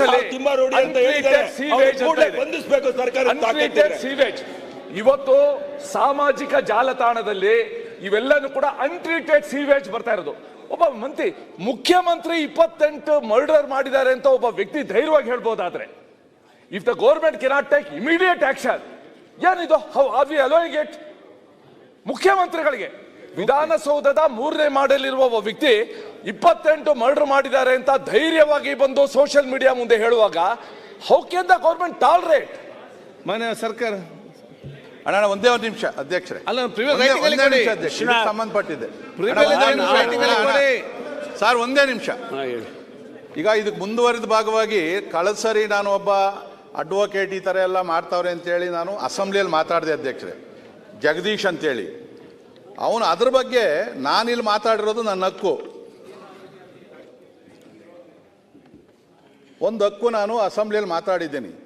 ಅದಾದಮೇಲೆ ನೆಕ್ಸ್ಟ್ ಹೇಳ್ತಾನೆ, ಅಸೆಂಬ್ಲಿಯಲ್ಲಿ ಒಬ್ಬ ಅಯೋಗ್ಯ ಮಾತಾಡೋನೆ, ನಾನು ಮುಖ್ಯಮಂತ್ರಿ ಆಗೋದಕ್ಕೆ ಏನೇನು ಬೇಕೋ ಅಲ್ಲೆಲ್ಲ ಮಾಡಿ ನನ್ನ ಹೆಸರು ಅಲ್ಲೆಲ್ಲ ಓಡ್ತು, ಮುಂದೆ ಮುಖ್ಯಮಂತ್ರಿ ಆಗಿ ಬರೋದಕ್ಕೆ ಅವ್ನು ಮಾತಾಡೋನೆ ಅಂತೇಳಿ ಒಂದು ಮಾತಾಡೋನೆ. ಧರ್ಮಸ್ಥಳಕ್ಕೆ ನಾವು ಹೋಗಿ ಬಂದ್ವಿ ಅಧ್ಯಕ್ಷರೇ, ಯಾವುದೋ ನಾವು ಪಕ್ಷದ ಜೈಕಾರ ಹಾಕಿಲ್ಲ, ಪಕ್ಷದ ಪರವಾಗಿಲ್ಲ, ನಾವೆಲ್ಲ ಕೂಡ ಭಕ್ತರಾಗಿ ಹೋಗಿ ಬಂದಿದ್ದೀವಿ, ತಾವು ಹೋಗ್ತೀರಿ, ನಮ್ದೇನು ಅದರಲ್ಲಿ ಯಾವತ್ತೂ ನಾವು ಅದರಲ್ಲಿ ರಾಜಕೀಯ ಮಾಡಿಲ್ಲ ಆ ಕಡೆ ಹೇಳ್ದಂಗೆ. ಅದಾದಮೇಲೆ 100 ಕೋಟಿ ರೂಪಾಯಿ ಧರ್ಮಸ್ಥಳದ ವೀರೇಂದ್ರ ಹೆಗ್ಗಡೆ ಹತ್ರ ಬ್ಲ್ಯಾಕ್ ಮನಿ ಇಟ್ಟವನೆ ಅಂತೇಳಿ ಓಪನ್ ಆಗಿ ಹೇಳ್ದ, ಅದು ಹೋಗ್ಲಿ. ನೆನ್ನೆ ಅಲ್ಲೆಲ್ಲೋ ಬ್ರಿಡ್ಜ್ ಮೇಲೆ ನಿಂತ್ಕೊಂಡು ಅಳಾಳ್ಸಂದ್ರದ್ದು ಯಾವುದೋ ಒಂದು ಜಾಗ ತೋರಿಸ್ಬಿಟ್ಟು, ಈ ಜಾಗ ಧರ್ಮಸ್ಥಳದವ್ರದ್ದು ವೀರೇಂದ್ರ ಹೆಗ್ಗಡೆ ಅವ್ರ ಫ್ಯಾಮಿಲಿದು, ಇವನು ಡಿನೋಟಿಫಿಕೇಶನ್ ಮಾಡಿಬಿಟ್ಟು ಬೇರೆಯವ್ರಿಗೆ ಮಾರಿಸವನೆ ಅಂತೇಳಿ ಮಾಡೋನು. ದಿನ ಅದಾಗ್ತಾ ಇದೆ. ನನ್ನ ಹಕ್ಕುಗಳಿಗೆ ಚ್ಯುತಿ ತರ್ತಾವನೆ. ನಾನು ಅಸೆಂಬ್ಲಿಯಲ್ಲಿ ಮಾತಾಡಿರೋ ಅಂಥ ವಿಚಾರಗಳು ಕೂಡ ಮಾತಾಡಿದ್ರೆ ನಾನು ಇನ್ನೆಲ್ಲಿ ಮಾತಾಡಬೇಕು? ಅದಕ್ಕೆ ನಾನು ಹಕ್ಕುಚ್ಯುತಿದು ರೆಕಾರ್ಡ್ ಸಮೇತ ತಮ್ಮ ಕೊಡ್ತಾ ಇದ್ದೀನಿ. ದಯವಿಟ್ಟು ತಾವಿಲ್ಲಿ ಹಕ್ಕುಚ್ಯುತಿಗೆ ಆ ಲಾಯರ್ ಜಗದೀಶ್ ಅವ್ರದ್ದು ಏನಿದೆಯೋ ಅದೇ ರೀತಿಯಲ್ಲಿ ಆ ತಿಮ್ರೋಡಿದು ಏನು ಹೇಳಿದ್ರು ದಯವಿಟ್ಟು ಮಂಡಿಸ್ಬೇಕು ಅಂತಕ್ಕಂಥದ್ದು ಈ ರೆಕಾರ್ಡ್ಸ್ ಕೊಡ್ತಾ ಇದ್ದೀನಿ. ಈಗ ಅನೌನ್ಸ್ ಮಾಡಬೇಕು.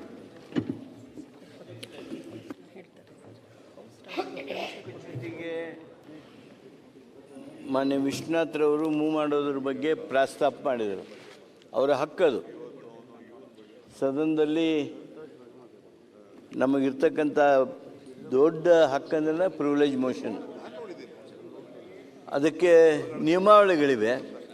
ಆ ನಿಯಮಾವಳಿಗಳಂತೆ ಅವರು ನೋಟಿಸ್ ಕೊಡಲಿ. ಅದನ್ನು ಸದನ ಇಂಥ ಪ್ರಕರಣಗಳನ್ನಂತೂ ನೀವು ಅದೇನೋ ಹೇಳಿದ್ರಲ್ಲ, ಅದು ಯಾರೋ ಒಬ್ಬರು ಇಂಥವನು ಮಾತನಾಡಿದ್ದಾನೆ, ಸದನಕ್ಕೆ ಆಗಿರ್ತಕ್ಕಂಥ ಗೌರವ ಹೌದದು. ಆದ್ದರಿಂದ ಅದನ್ನು ನೀವು ನೋಟಿಸ್ ಕೊಡಿ ನಿಯಮನ ಪ್ರಕಾರ. ಅದಕ್ಕೆ ಸೂಕ್ತವಾಗಿರ್ತಕ್ಕಂಥ ಸ್ಪಂದನೆಯನ್ನು ಸರ್ಕಾರನೂ ಮಾಡುತ್ತೆ. ಮಾನ್ಯ ಸಭಾಧ್ಯಕ್ಷರು ಅಂಥ ನೋಟಿಸ್ಗಳನ್ನು ಒಪ್ಪಬೇಕು ಅಂತೇಳಿ ನಾನು ನಿಮ್ಮಲ್ಲಿ ಕೋರ್ತೇನೆ.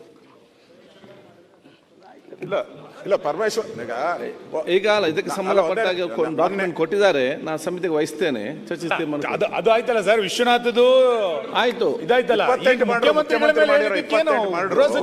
ಕೂತ್ಕೊಂಡಿದ್ದೀರ ಅವರು ಗೃಹ ಸಚಿವರು ಹೇಳ್ತಾರೆ, ನಾನು ಮುಖ್ಯಮಂತ್ರಿ ಮೇಲೆ ಏನ್ ಹೇಳಿಲ್ಲ.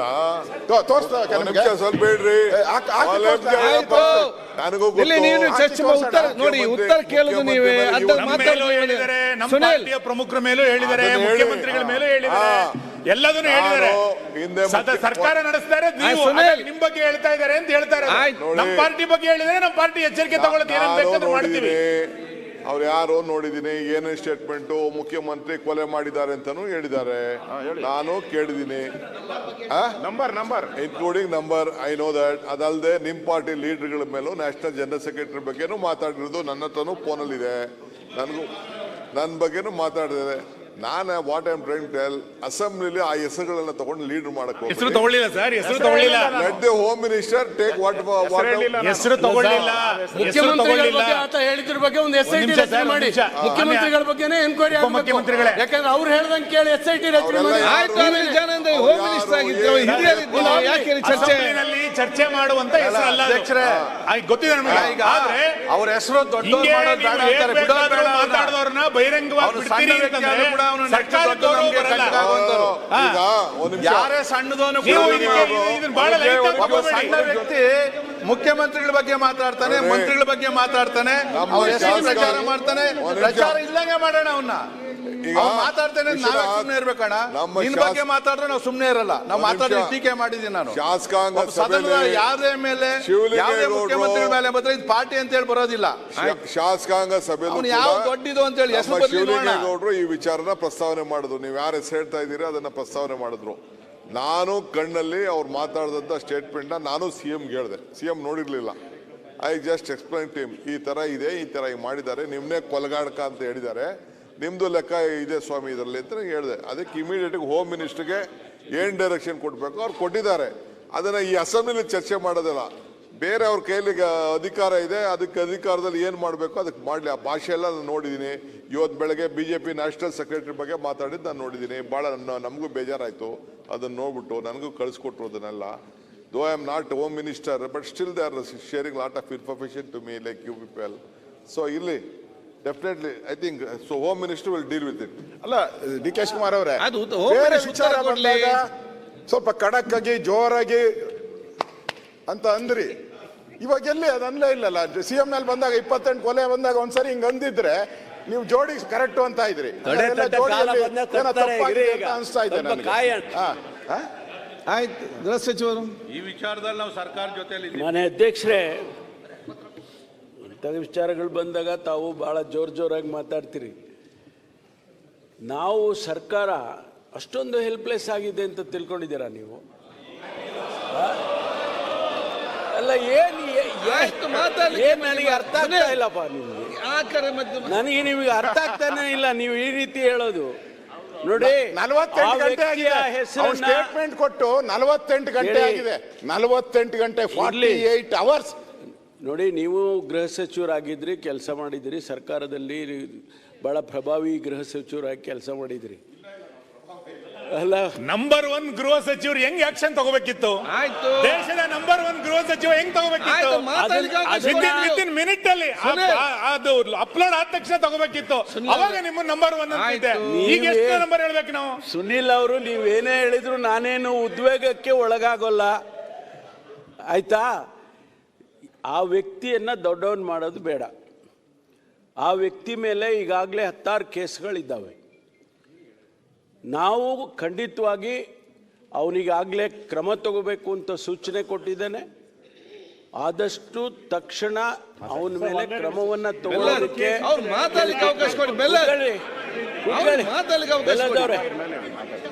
ಆದ್ರಿಂದ ಯಾರನ್ನ ಇಂಥ ವ್ಯಕ್ತಿಗಳನ್ನ ಸಮಾಜದಲ್ಲಿ ಬಿಡೋದಕ್ಕೆ ಸಾಧ್ಯನೇ ಇಲ್ಲ. ಕಾನೂನು ದೇಶದಲ್ಲಿ ಮಾಡಿರೋದೇ ಅದಕ್ಕೋಸ್ಕರ. ಆ ಕಾನೂನನ್ನು ಚಲಾಯಿಸ್ತೀವಿ, ಅವನಿಗೇನು ಶಿಕ್ಷೆ ಮಾಡಬೇಕೋ ಮಾಡ್ತೀವಿ, ಯಾವ ಮುಲಾಜಿಲ್ದೆ ಮಾಡ್ತೀವಿ.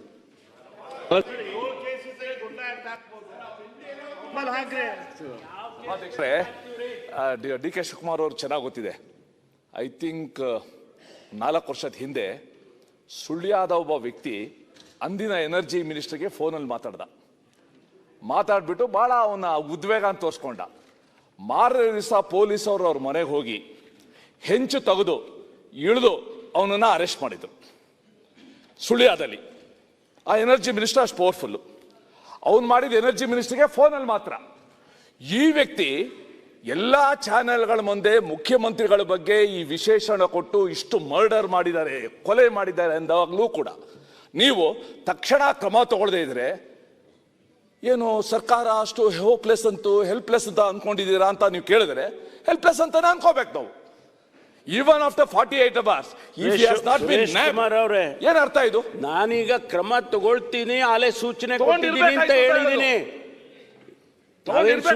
ಸುಮ್ಮನೆ ಏನ್ ಕೂತಿಲ್ಲ. ಕ್ರಮ ತಗೊಳ್ಳೋದಕ್ಕೆ ಈಗಾಗಲೇ ಸೂಚನೆಯನ್ನ ಕೊಟ್ಟಿದ್ದೇವೆ ಮಾನ್ಯ ಅಧ್ಯಕ್ಷರೇ. ಕ್ರಮ ತಗೊಳ್ತೀವಿ. ಅಲ್ಲ, ಅವನ ಹೇಳಿಕೆ ಪ್ರಕಾರ ನಿಮ್ಮ SIT ಅಲ್ಲಿ ಎನ್ಕ್ವೈರಿ ನಡೆಯುತ್ತಲ್ಲ, ಅವನ ಗೈಡೆನ್ಸ್ ಪ್ರಕಾರ ನಡೆದಿದೆ. ಅದ್ರ ಬಗ್ಗೆ ಅದೇ ವ್ಯಕ್ತಿ ಮಾಡಿದ್ದಾನೆ. ಇದೆಲ್ಲ ಮಾತಾಡಬೇಡಿ ನೀವು. ಇರೋ ವಿಚಾರ ಹೇಳಿ ವಿಜಯದಲ್ಲಿ. ಇಲ್ಲ ರೀ, ಅವರೇ ಹೇಳಿದ್ದಾರೆ ನನ್ನ ಗೈಡೆನ್ಸ್ ಮೂಲಕ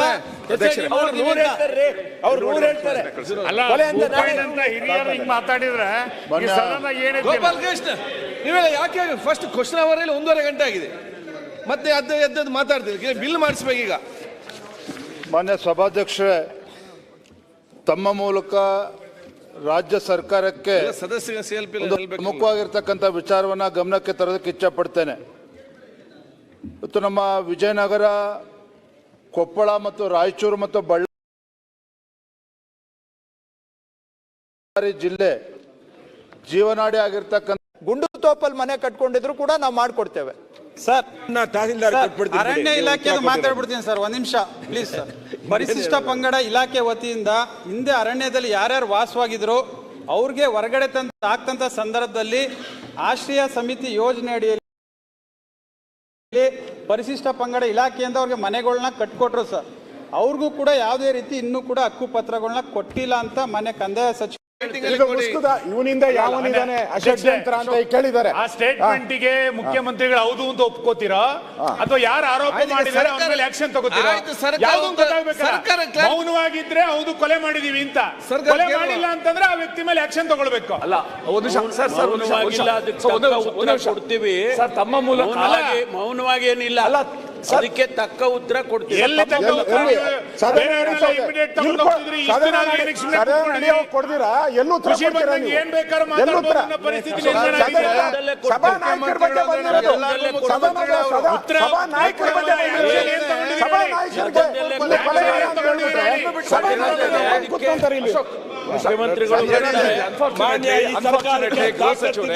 ಮರ್ಯಾದೆ ಇದೆ. ಇಂಗ್ಲಿಷ್ ತಿಮ್ಮಾರೋಡಿ ಅಂತ ಹೇಳಿದ್ದಾರೆ, ಬಂಧಿಸಬೇಕು ಸರ್ಕಾರ. ಇವತ್ತು ಸಾಮಾಜಿಕ ಜಾಲತಾಣದಲ್ಲಿ ಇವೆಲ್ಲನೂ ಕೂಡ ಅನ್ಟ್ರೀಟೆಡ್ ಸೀವೇಜ್ ಬರ್ತಾ ಇರೋದು. ಒಬ್ಬ ಮುಖ್ಯಮಂತ್ರಿ 28 ಮರ್ಡರ್ ಮಾಡಿದ್ದಾರೆ ಅಂತ ಒಬ್ಬ ವ್ಯಕ್ತಿ ಧೈರ್ಯವಾಗಿ ಹೇಳ್ಬೋದಾದ್ರೆ, if the government cannot take immediate action, ಏನಿದು? How are we allowing it? ಮುಖ್ಯಮಂತ್ರಿಗಳಿಗೆ ವಿಧಾನಸೌಧದ 3ನೇ ಮಾಡಲಿರುವ ಒಬ್ಬ ವ್ಯಕ್ತಿ 28 ಮರ್ಡರ್ ಮಾಡಿದ್ದಾರೆ ಅಂತ ಧೈರ್ಯವಾಗಿ ಬಂದು ಸೋಷಿಯಲ್ ಮೀಡಿಯಾ ಮುಂದೆ ಹೇಳುವಾಗ, how can the government tolerate? ಮಾನ್ಯ ಸರ್ಕಾರ ಅಣ್ಣ ಒಂದೇ 1 ನಿಮಿಷ ಅಧ್ಯಕ್ಷರೇ. ಅಲ್ಲ, ಸಂಬಂಧಪಟ್ಟಿದೆ ಸರ್, ಒಂದೇ ನಿಮಿಷ. ಈಗ ಇದಕ್ಕೆ ಮುಂದುವರಿದ ಭಾಗವಾಗಿ ಕಳೆದ ಸರಿ ನಾನು ಒಬ್ಬ ಅಡ್ವೊಕೇಟ್ ಈ ಥರ ಎಲ್ಲ ಮಾಡ್ತಾವ್ರೆ ಅಂತೇಳಿ ನಾನು ಅಸೆಂಬ್ಲಿಯಲ್ಲಿ ಮಾತಾಡಿದೆ ಅಧ್ಯಕ್ಷರೇ, ಜಗದೀಶ್ ಅಂತೇಳಿ. ಅವನು ಅದ್ರ ಬಗ್ಗೆ ನಾನಿಲ್ಲಿ ಮಾತಾಡಿರೋದು ನನ್ನ ಹಕ್ಕು. ಒಂದು ಹಕ್ಕು ನಾನು ಅಸೆಂಬ್ಲಿಯಲ್ಲಿ ಅಧ್ಯಕ್ಷ ಅಲ್ಲ, ಒಂದೇ ನಿಮಿಷ. ಸನ್ಮಾನ್ಯ ಅಧ್ಯಕ್ಷರೇ, ಸದನ ನಡೀತಾ ಇದೆ ಈಗ, ನಾವೆಲ್ಲ ಸದನದಲ್ಲಿ ಭಾಗವಹಿಸ್ತಾ ಇದ್ದೀರಿ. ಈಗ ಧರ್ಮಸ್ಥಳದ ವಿಚಾರ ಈಗಾಗಲೇ ಬಹಳ ಚರ್ಚೆ ಆಗಿ, ಧರ್ಮಸ್ಥಳದಲ್ಲಿ ಕೊಲೆಗಳಾಗಿದೆ, 100 ಕೊಲೆಗಳಾಗಿದೆ ಅಂತ ಹೇಳಿದಂಥ ವ್ಯಕ್ತಿ ಇವತ್ತು ಸ್ಟೇಟ್ಮೆಂಟ್ ಮಾಡಿದ್ದಾರೆ, ರಾಜ್ಯದ ಮುಖ್ಯಮಂತ್ರಿ 28 ಕೊಲೆ ಮಾಡಿದ್ದಾರೆ ಅಂತೇಳಿ ಸ್ಟೇಟ್ಮೆಂಟ್ ಮಾಡಿದ್ದಾರೆ. ಸನ್ಮಾನ್ಯ ಡಿ.ಕೆ. ಶಿವಕುಮಾರ್ ಅವರು ಮುಂದೆ ಬಂದು ಉತ್ತರ ಕೊಡಬೇಕು. ಅದನ್ನೇ ಕೇಳ್ತಾ ಇದ್ದೀನಿ. ಸನ್ಮಾನ್ಯ ಅಧ್ಯಕ್ಷರೇ, ಈ ತರ ಸದನ ನಡೆಯುವಾಗ ಒಬ್ಬ ರಾಜ್ಯದ ಮುಖ್ಯಮಂತ್ರಿಗೆ 28 ಕೊಲೆ ಆಗಿದೆ ಅಂತ ಹೇಳಿದ್ರೆ ಈ ರಾಜ್ಯದಲ್ಲಿ ಏನು ಗೂಂಡಾ ರಾಜ್ಯ ನಡೀತಾ ಇದೆ ಇದು? ಹಾಗಾದ್ರೆ ಯಾರು ಬೇಕಾದರೂ ಏನು ಹೇಳ್ಬೋದ? ಈಗ ಅವ್ರು ಯಾವ ವ್ಯಕ್ತಿ SIT ಮಾಡಬೇಕು ಅಂತ ಮುಖ್ಯಮಂತ್ರಿಗಳ ಮೇಲೆ ಪ್ರಭಾವ ಬೀರಿದ್ರು, ಅದೇ ಟೀಮ್ ಪ್ರೆಸ್ ಮೀಟ್ ಮಾಡಿ ಕೂತ್ಕೊಂಡು ಪ್ರೆಸ್ ಮೀಟ್ ಮಾಡಿ ಇವತ್ತು ಅಲ್ಲ ಹೇಳ್ಬಿಡ್ತೀನಿ, ಮುಖ್ಯಮಂತ್ರಿ ಮೇಲೆ ಆಪಾದನೆ. ಹಂಗಾರೆ ಮುಖ್ಯಮಂತ್ರಿ 28 ಕೊಲೆ ಮಾಡಿದ್ದಾರೆ ಅಂತ ತಿಳ್ಕೊಬೇಕಾ? ನಾವು ಯಾರು ನಾವು ಕೊಲೆಗಡಕರು ಅಂತ ಹೇಳ್ಬೇಕಾ ಮುಖ್ಯಮಂತ್ರಿನ? ಸಾಧ್ಯ? ಹೇಳಿ ನೀವೇ, ಇಲ್ಲೆಲ್ಲರೂ ಇದ್ದಾರೆ. ಏನಾಗಾರಿ ಏನು ಈಗ ನಾನು ಹೇಳೋವಂಥದ್ದು, ಸದನ ನಡೆಯುವಾಗ ಈ ಥರ ಅವನ ಮೇಲೂ SIT ರಚನೆ ಮಾಡ್ತೀರಾ? ಈಗ ಅವನಿಗೊಂದು ಮುಸ್ಕಾಕ್ತೀರಾ? ಇನ್ನು 15 ದಿನ ಅದೇ ಸೀರಿಯಲ್ ನಡೀತತ? ಅವ್ನು ಹೇಳಿದ ಕಡೆ ಎಲ್ಲ ಗುಂಡಿ ತೆಗಿತೀರಾ ನೀವು? ಏನು ಮುಖ್ಯಮಂತ್ರಿ ಮೇಲೆ ಆಪಾದನೆ ಮಾಡಿದ್ರು ಏನು ಈ ಸರ್ಕಾರಕ್ಕೆ ಕಿವಿನೂ ಕೇಳಿಸಲ್ಲ, ಕಿವಿನೂ ಇಲ್ಲ, ಏನೂ ಇಲ್ಲ. ಈಗ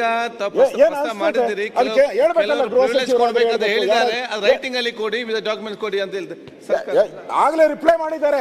ಇದ್ರ ಬಗ್ಗೆ ನಾನಲ್ಲ, ಡಿ.ಕೆ. ಶಿವಕುಮಾರ್ ಅವರು ರಿಪ್ಲೈ ಮಾಡಿದ್ದಾರೆ. ಇವನಿಂದ ಯಾವನಿದ್ದಾನೆ ಅಷಡ್ಯಂತ್ರ ಅಂತ ಕೇಳಿದ್ದಾರೆ. ಆ ಸ್ಟೇಟ್ಮೆಂಟ್ಗೆ ಮುಖ್ಯಮಂತ್ರಿಗಳು ಹೌದು ಅಂತ ಒಪ್ಕೋತೀರಾ ಅಥವಾ ಯಾರು ಆರೋಪ ಮಾಡಿದ್ದಾರೆ ಅವ್ರ ಮೇಲೆ ಆಕ್ಷನ್ ತಗೋತೀರಾ? ಮೌನವಾಗಿದ್ರೆ ಹೌದು ಕೊಲೆ ಮಾಡಿದೀವಿ ಅಂತ, ಕೊಲೆ ಮಾಡಿಲ್ಲ ಅಂತಂದ್ರೆ ಆ ವ್ಯಕ್ತಿ ಮೇಲೆ ಆಕ್ಷನ್ ತಗೊಳ್ಬೇಕು. ಅಲ್ಲ, ಒಂದು ಕೊಡ್ತೀವಿ ತಮ್ಮ ಮೂಲಕ, ಮೌನವಾಗಿ ಏನಿಲ್ಲ, ಅದಕ್ಕೆ ತಕ್ಕ ಉತ್ತರ ಕೊಡ್ತೀವಿ. ಎಲ್ಲಿ ತಕ್ಕ ಉತ್ತರ ಕೊಡ್ತೀರಾ? ಎಲ್ಲೂ ಏನ್ ಬೇಕಾದ್ರೂ ಮಾತಾಡಬಹುದು ಪರಿಸ್ಥಿತಿ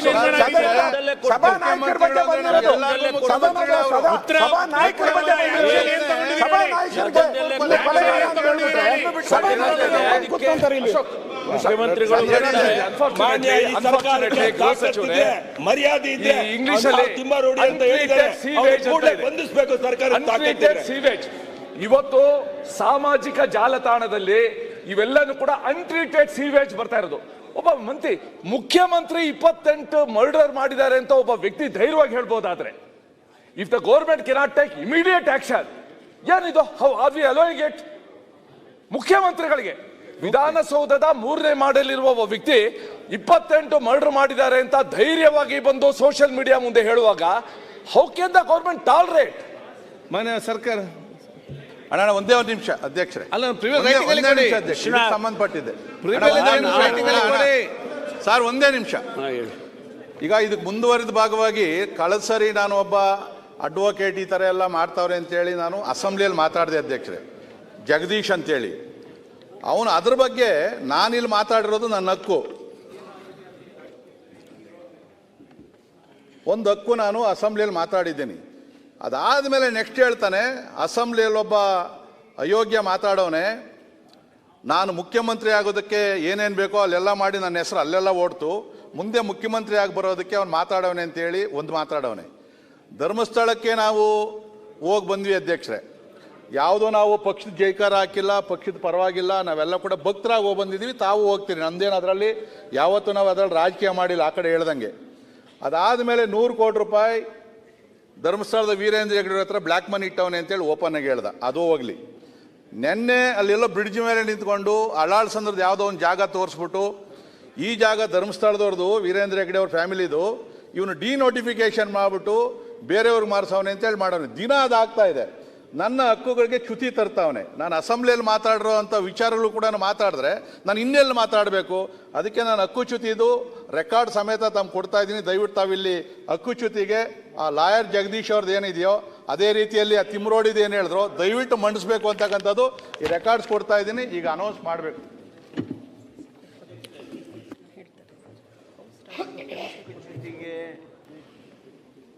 ಮಾನ್ಯ ವಿಶ್ವನಾಥ್ರವರು ಮೂವ್ ಮಾಡೋದ್ರ ಬಗ್ಗೆ ಪ್ರಸ್ತಾಪ ಮಾಡಿದರು, ಅವರ ಹಕ್ಕದು. ಸದನದಲ್ಲಿ ನಮಗಿರ್ತಕ್ಕಂಥ ದೊಡ್ಡ ಹಕ್ಕಂದ್ರೆ ಪ್ರಿವಿಲೇಜ್ ಮೋಷನ್. ಅದಕ್ಕೆ ನಿಯಮಾವಳಿಗಳಿವೆ. ಆ ನಿಯಮಾವಳಿಗಳಂತೆ ಅವರು ನೋಟಿಸ್ ಕೊಡಲಿ. ಅದನ್ನು ಸದನ ಇಂಥ ಪ್ರಕರಣಗಳನ್ನಂತೂ ನೀವು ಅದೇನೋ ಹೇಳಿದ್ರಲ್ಲ, ಅದು ಯಾರೋ ಒಬ್ಬರು ಇಂಥವನು ಮಾತನಾಡಿದ್ದಾನೆ, ಸದನಕ್ಕೆ ಆಗಿರ್ತಕ್ಕಂಥ ಗೌರವ ಹೌದದು. ಆದ್ದರಿಂದ ಅದನ್ನು ನೀವು ನೋಟಿಸ್ ಕೊಡಿ ನಿಯಮನ ಪ್ರಕಾರ. ಅದಕ್ಕೆ ಸೂಕ್ತವಾಗಿರ್ತಕ್ಕಂಥ ಸ್ಪಂದನೆಯನ್ನು ಸರ್ಕಾರನೂ ಮಾಡುತ್ತೆ. ಮಾನ್ಯ ಸಭಾಧ್ಯಕ್ಷರು ಅಂಥ ನೋಟಿಸ್ಗಳನ್ನು ಒಪ್ಪಬೇಕು ಅಂತೇಳಿ ನಾನು ನಿಮ್ಮಲ್ಲಿ ಕೋರ್ತೇನೆ. ಇಲ್ಲ ಪರಮೇಶ್ವರ್ ಈಗ ಇದಕ್ಕೆ ಸಂಬಂಧಪಟ್ಟಾಗ ಡಾಕ್ಯುಮೆಂಟ್ ಕೊಟ್ಟಿದ್ದಾರೆ, ನಾನು ಸಮಿತಿಗೆ ವಹಿಸ್ತೇನೆ, ಚರ್ಚಿಸ್ತೇನೆ. ಅದು ಆಯ್ತಲ್ಲ ಸರ್, ವಿಶ್ವನಾಥದ್ದು ಆಯ್ತು, ಇದಾಯ್ತಲ್ಲ. ಕೂತ್ಕೊಂಡಿದ್ದೀರ ಅವರು ಗೃಹ ಸಚಿವರು ಹೇಳ್ತಾರೆ, ನಾನು ಮುಖ್ಯಮಂತ್ರಿ ಮೇಲೆ ಏನ್ ಹೇಳಿಲ್ಲ. ಸ್ವಲ್ಪ ಹೇಳ್ರಿ, ನನಗೂ ನೋಡಿ ಉತ್ತರ ಕೇಳೋದು ನೀವೇ. ನಮ್ಮ ಪಾರ್ಟಿಯ ಪ್ರಮುಖರ ಮೇಲೂ ಹೇಳಿದ್ದಾರೆ, ಮುಖ್ಯಮಂತ್ರಿಗಳ ಮೇಲೂ ಹೇಳಿದ್ದಾರೆ, ಎಲ್ಲದನ್ನು ಹೇಳಿದ್ದಾರೆ. ಸರ್ಕಾರ ನಡೆಸ್ತಾರೆ, ನಿಮ್ ಬಗ್ಗೆ ಹೇಳ್ತಾ ಇದ್ದಾರೆ ಅಂತ ಹೇಳ್ತಾರೆ. ನಮ್ಮ ಪಾರ್ಟಿ ಬಗ್ಗೆ ಹೇಳಿದ್ರೆ ನಮ್ಮ ಪಾರ್ಟಿ ಎಚ್ಚರಿಕೆ ತಗೊಳ್ಳೋದು ಏನೇನು ಬೇಕಾದ್ರೂ ಮಾಡ್ತೀವಿ. ಅವ್ರು ಯಾರು ನೋಡಿದೀನಿ, ಏನೇನು ಸ್ಟೇಟ್ಮೆಂಟು, ಮುಖ್ಯಮಂತ್ರಿ ಕೊಲೆ ಮಾಡಿದ್ದಾರೆ ಅಂತಾನು ಹೇಳಿದ್ದಾರೆ.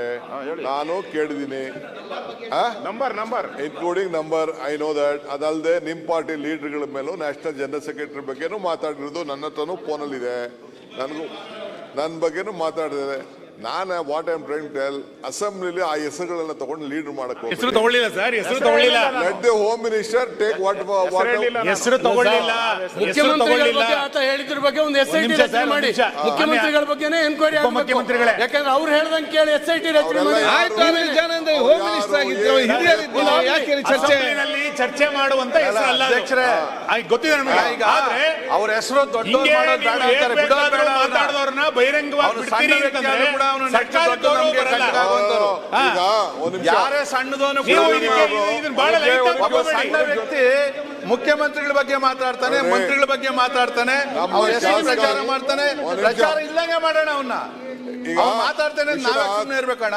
ನಿನ್ ಬಗ್ಗೆ ಮಾತಾಡಿದ್ರೆ ನಾವು ಸುಮ್ಮನೆ ಇರಲ್ಲ. ನಾವು ಮಾತಾಡಿ ಟೀಕೆ ಮಾಡಿದ್ದೀನಿ ನಾನು. ಶಾಸಕಾಂಗ ಸದನದ ಯಾವುದೇ ಮೇಲೆ ಯಾವುದೇ ಮುಖ್ಯಮಂತ್ರಿಗಳ ಮೇಲೆ ಬಂದ್ರೆ ಇದು ಪಾರ್ಟಿ ಅಂತ ಹೇಳಿ ಬರೋದಿಲ್ಲ.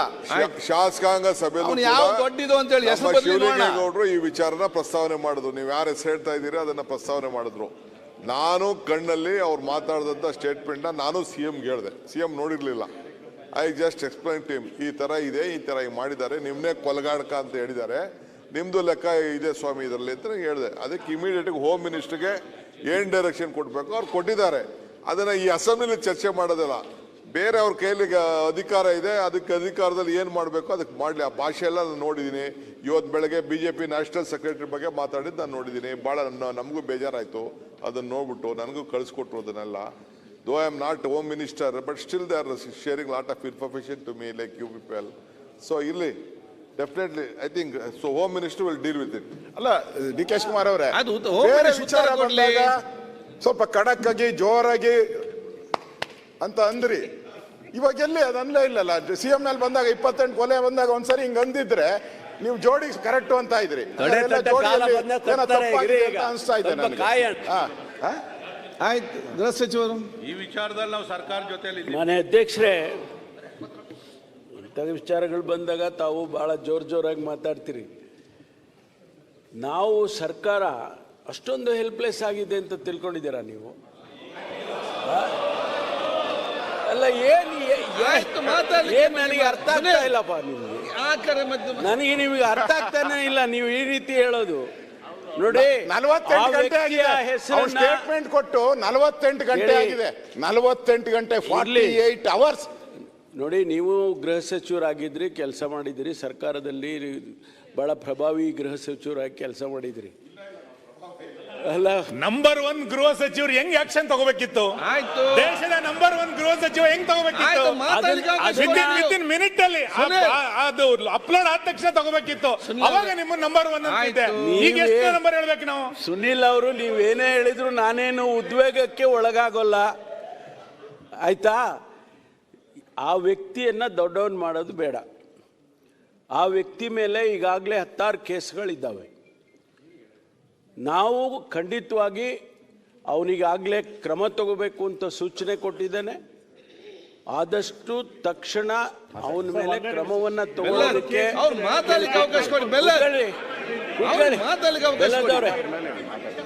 ಆದ್ರಿಂದ ಯಾರನ್ನ ಇಂಥ ವ್ಯಕ್ತಿಗಳನ್ನ ಸಮಾಜದಲ್ಲಿ ಬಿಡೋದಕ್ಕೆ ಸಾಧ್ಯನೇ ಇಲ್ಲ. ಕಾನೂನು ದೇಶದಲ್ಲಿ ಮಾಡಿರೋದೇ ಅದಕ್ಕೋಸ್ಕರ.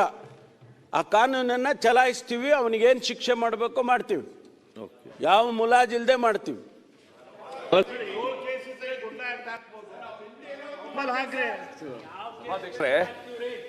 ಡಿ ಕೆ ಶಿವಕುಮಾರ್ ಅವರು ಚೆನ್ನಾಗಿ ಗೊತ್ತಿದೆ. ಐ ಥಿಂಕ್ 4 ವರ್ಷದ ಹಿಂದೆ ಸುಳ್ಯದ ಒಬ್ಬ ವ್ಯಕ್ತಿ ಅಂದಿನ ಎನರ್ಜಿ ಮಿನಿಸ್ಟರ್ಗೆ ಫೋನಲ್ಲಿ ಮಾತಾಡ್ಬಿಟ್ಟು ಭಾಳ ಅವನ ಉದ್ವೇಗ ಅಂತ ತೋರಿಸ್ಕೊಂಡ. ಮಾರನೇ ದಿವಸ ಪೊಲೀಸವರು ಅವ್ರ ಮನೆಗೆ ಹೋಗಿ ಹೆಂಚು ತೆಗೆದು ಇಳಿದು ಅವನನ್ನು ಅರೆಸ್ಟ್ ಮಾಡಿದ್ರು ಸುಳ್ಯದಲ್ಲಿ. ಆ ಎನರ್ಜಿ ಮಿನಿಸ್ಟರ್ ಅಷ್ಟು ಪವರ್ಫುಲ್ಲು. ಅವನು ಮಾಡಿದ ಎನರ್ಜಿ ಮಿನಿಸ್ಟರ್ಗೆ ಫೋನಲ್ಲಿ ಮಾತ್ರ. ಈ ವ್ಯಕ್ತಿ ಎಲ್ಲ ಚಾನೆಲ್ಗಳ ಮುಂದೆ ಮುಖ್ಯಮಂತ್ರಿಗಳ ಬಗ್ಗೆ ಈ ವಿಶೇಷಣ ಕೊಟ್ಟು ಇಷ್ಟು ಮರ್ಡರ್ ಮಾಡಿದ್ದಾರೆ, ಕೊಲೆ ಮಾಡಿದ್ದಾರೆ ಅಂದಾಗಲೂ ಕೂಡ ನೀವು ತಕ್ಷಣ ಕ್ರಮ ತಗೊಳ್ಳದೇ ಇದ್ರೆ ಏನು ಸರ್ಕಾರ ಅಷ್ಟು ಹೋಪ್ಲೆಸ್ ಅಂತೂ ಹೆಲ್ಪ್ಲೆಸ್ ಅಂತ ಅಂದ್ಕೊಂಡಿದ್ದೀರಾ ಅಂತ ನೀವು ಕೇಳಿದ್ರೆ ಹೆಲ್ಪ್ಲೆಸ್ ಅಂತಾನೆ ಅನ್ಕೋಬೇಕು ನಾವು. ಈವನ್ ಆಫ್ಟರ್ 48 hours ಏನ್ ಅರ್ಥ ಇದು? ನಾನೀಗ ಕ್ರಮ ತಗೊಳ್ತೀನಿ, ಆಲೆ ಸೂಚನೆ ಕೊಟ್ಟಿದ್ದೀನಿ ಅಂತ ಹೇಳಿದ್ದೀನಿ. ಸುಮ್ಮನೆ ಏನ್ ಕೂತಿಲ್ಲ. ಕ್ರಮ ತಗೊಳ್ಳೋದಕ್ಕೆ ಈಗಾಗಲೇ ಸೂಚನೆಯನ್ನ ಕೊಟ್ಟಿದ್ದೇವೆ ಮಾನ್ಯ ಅಧ್ಯಕ್ಷರೇ. ಕ್ರಮ ತಗೊಳ್ತೀವಿ. ಅಲ್ಲ, ಅವನ ಹೇಳಿಕೆ ಪ್ರಕಾರ ನಿಮ್ಮ SIT ಅಲ್ಲಿ ಎನ್ಕ್ವೈರಿ ನಡೆತಲ್ಲ, ಅವನ ಗೈಡೆನ್ಸ್ ಪ್ರಕಾರ ನಡೆದಿದೆ. ಅದ್ರ ಬಗ್ಗೆ ಅದೇ ವ್ಯಕ್ತಿ ಮಾಡಿದ್ದಾನೆ. ಇದೆಲ್ಲ ಮಾತಾಡಬೇಡಿ ನೀವು. ಇರೋ ವಿಚಾರ ಹೇಳಿ. ವಿಜಯದಲ್ಲಿ ಇಲ್ಲ ರೀ, ಅವರೇ ಹೇಳಿದ್ದಾರೆ. ನನ್ ಗೈಡೆನ್ಸ್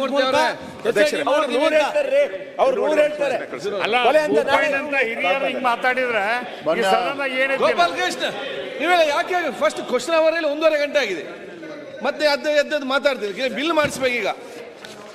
ಮಾನ್ಯ ಸಭಾಧ್ಯಕ್ಷರೇ, ತಮ್ಮ ಮೂಲಕ ರಾಜ್ಯ ಸರ್ಕಾರಕ್ಕೆ ಸದಸ್ಯ ಪ್ರಮುಖವಾಗಿರ್ತಕ್ಕಂಥ ವಿಚಾರವನ್ನ ಗಮನಕ್ಕೆ ತರೋದಕ್ಕೆ ಇಚ್ಛೆ ಪಡ್ತೇನೆ.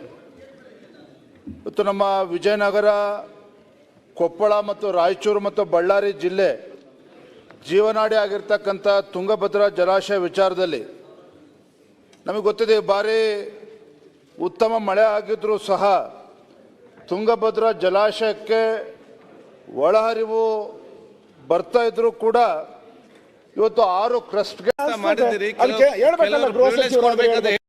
ಅವನ ಮೇಲೆ SIT ರಚನೆ ಮಾಡ್ತೀರಾ ಈಗ? ಅವನ ಮೇಲೆ SIT ರಚನೆ ಮಾಡ್ತೀರಾ ಈಗ? ಅವನಿಗೊಂದು ಮುಸ್ಕ್ ಹಾಕ್ತೀರಾ? ಇನ್ನು 15 ದಿನ ಅದೇ ಸೀರಿಯಲ್ ನಡೀತತ? ಅವ್ನು ಹೇಳಿದ ಕಡೆ ಎಲ್ಲ ಗುಂಡಿ ತೆಗಿತೀರಾ ನೀವು? ಏನ್ ಮುಖ್ಯಮಂತ್ರಿ ಮೇಲೆ ಆಪಾದನೆ ಮಾಡಿದ್ರು ಏನು ಈ ಸರ್ಕಾರಕ್ಕೆ ಕಿವಿನೂ ಕೇಳಿಸಲ್ಲ, ಕಿವಿನೂ ಇಲ್ಲ, ಏನೂ ಇಲ್ಲ. ಈಗ ಹೇಳಿದ್ದಾರೆ, ರೈಟಿಂಗ್ ಅಲ್ಲಿ ಕೊಡಿ, ಡಾಕ್ಯುಮೆಂಟ್ ಕೊಡಿ ಅಂತ ಹೇಳ್ತಾರೆ. ಆಗ್ಲೇ ರಿಪ್ಲೈ ಮಾಡಿದ್ದಾರೆ ಇದ್ರ ಬಗ್ಗೆ. ನಾನಲ್ಲ, ಡಿ ಕೆ ಶಿವಕುಮಾರ್ ಅವರು ಆಚೆ ರಿಪ್ಲೈ ಮಾಡಿದ್ದಾರೆ. ಇವನಿಂದ ಯಾವನಿದ್ದಾನೆ ಅಷಡ್ಯಂತ್ರ ಅಂತ ಕೇಳಿದ್ದಾರೆ. ಆ ಸ್ಟೇಟ್ಮೆಂಟ್ಗೆ ಮುಖ್ಯಮಂತ್ರಿಗಳು ಹೌದು ಅಂತ ಒಪ್ಕೋತೀರಾ ಅಥವಾ ಯಾರು ಆರೋಪ ಮಾಡಿದ್ದಾರೆ ಅವ್ರ ಮೇಲೆ ಆಕ್ಷನ್ ತಗೋತೀರಾ? ಮೌನವಾಗಿದ್ರೆ ಹೌದು ಕೊಲೆ ಮಾಡಿದೀವಿ ಅಂತ, ಕೊಲೆ ಮಾಡಿಲ್ಲ ಅಂತಂದ್ರೆ ಆ ವ್ಯಕ್ತಿ ಮೇಲೆ ಆಕ್ಷನ್ ತಗೊಳ್ಬೇಕು. ಅಲ್ಲ, ಕೊಡ್ತೀವಿ ತಮ್ಮ ಮೂಲಕ. ಮೌನವಾಗಿ ಏನಿಲ್ಲ, ಅದಕ್ಕೆ ತಕ್ಕ ಉತ್ತರ ಕೊಡ್ತೀವಿ. ಕೊಡ್ತೀರಾ? ಎಲ್ಲೂ ಏನ್ ಬೇಕಾದ್ರೂ ಮಾತಾಡೋ ಪರಿಸ್ಥಿತಿ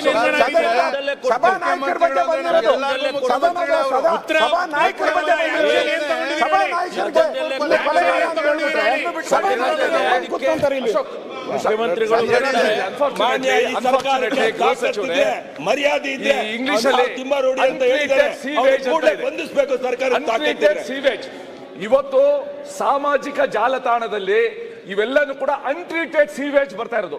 ಒಬ್ಬ ಮುಖ್ಯಮಂತ್ರಿ 28 ಮರ್ಡರ್ ಮಾಡಿದ್ದಾರೆ ಅಂತ ಒಬ್ಬ ವ್ಯಕ್ತಿ ಧೈರ್ಯವಾಗಿ ಹೇಳ್ಬೋದಾದ್ರೆ, if the government cannot take immediate action, ಏನಿದು? How are we allowing it? ಮುಖ್ಯಮಂತ್ರಿಗಳಿಗೆ ವಿಧಾನಸೌಧದ 3ನೇ ಮಾಡಲಿರುವ ಒಬ್ಬ ವ್ಯಕ್ತಿ 28 ಮರ್ಡರ್ ಮಾಡಿದ್ದಾರೆ ಅಂತ ಧೈರ್ಯವಾಗಿ ಬಂದು ಸೋಷಿಯಲ್ ಮೀಡಿಯಾ ಮುಂದೆ ಹೇಳುವಾಗ how can the government tolerate?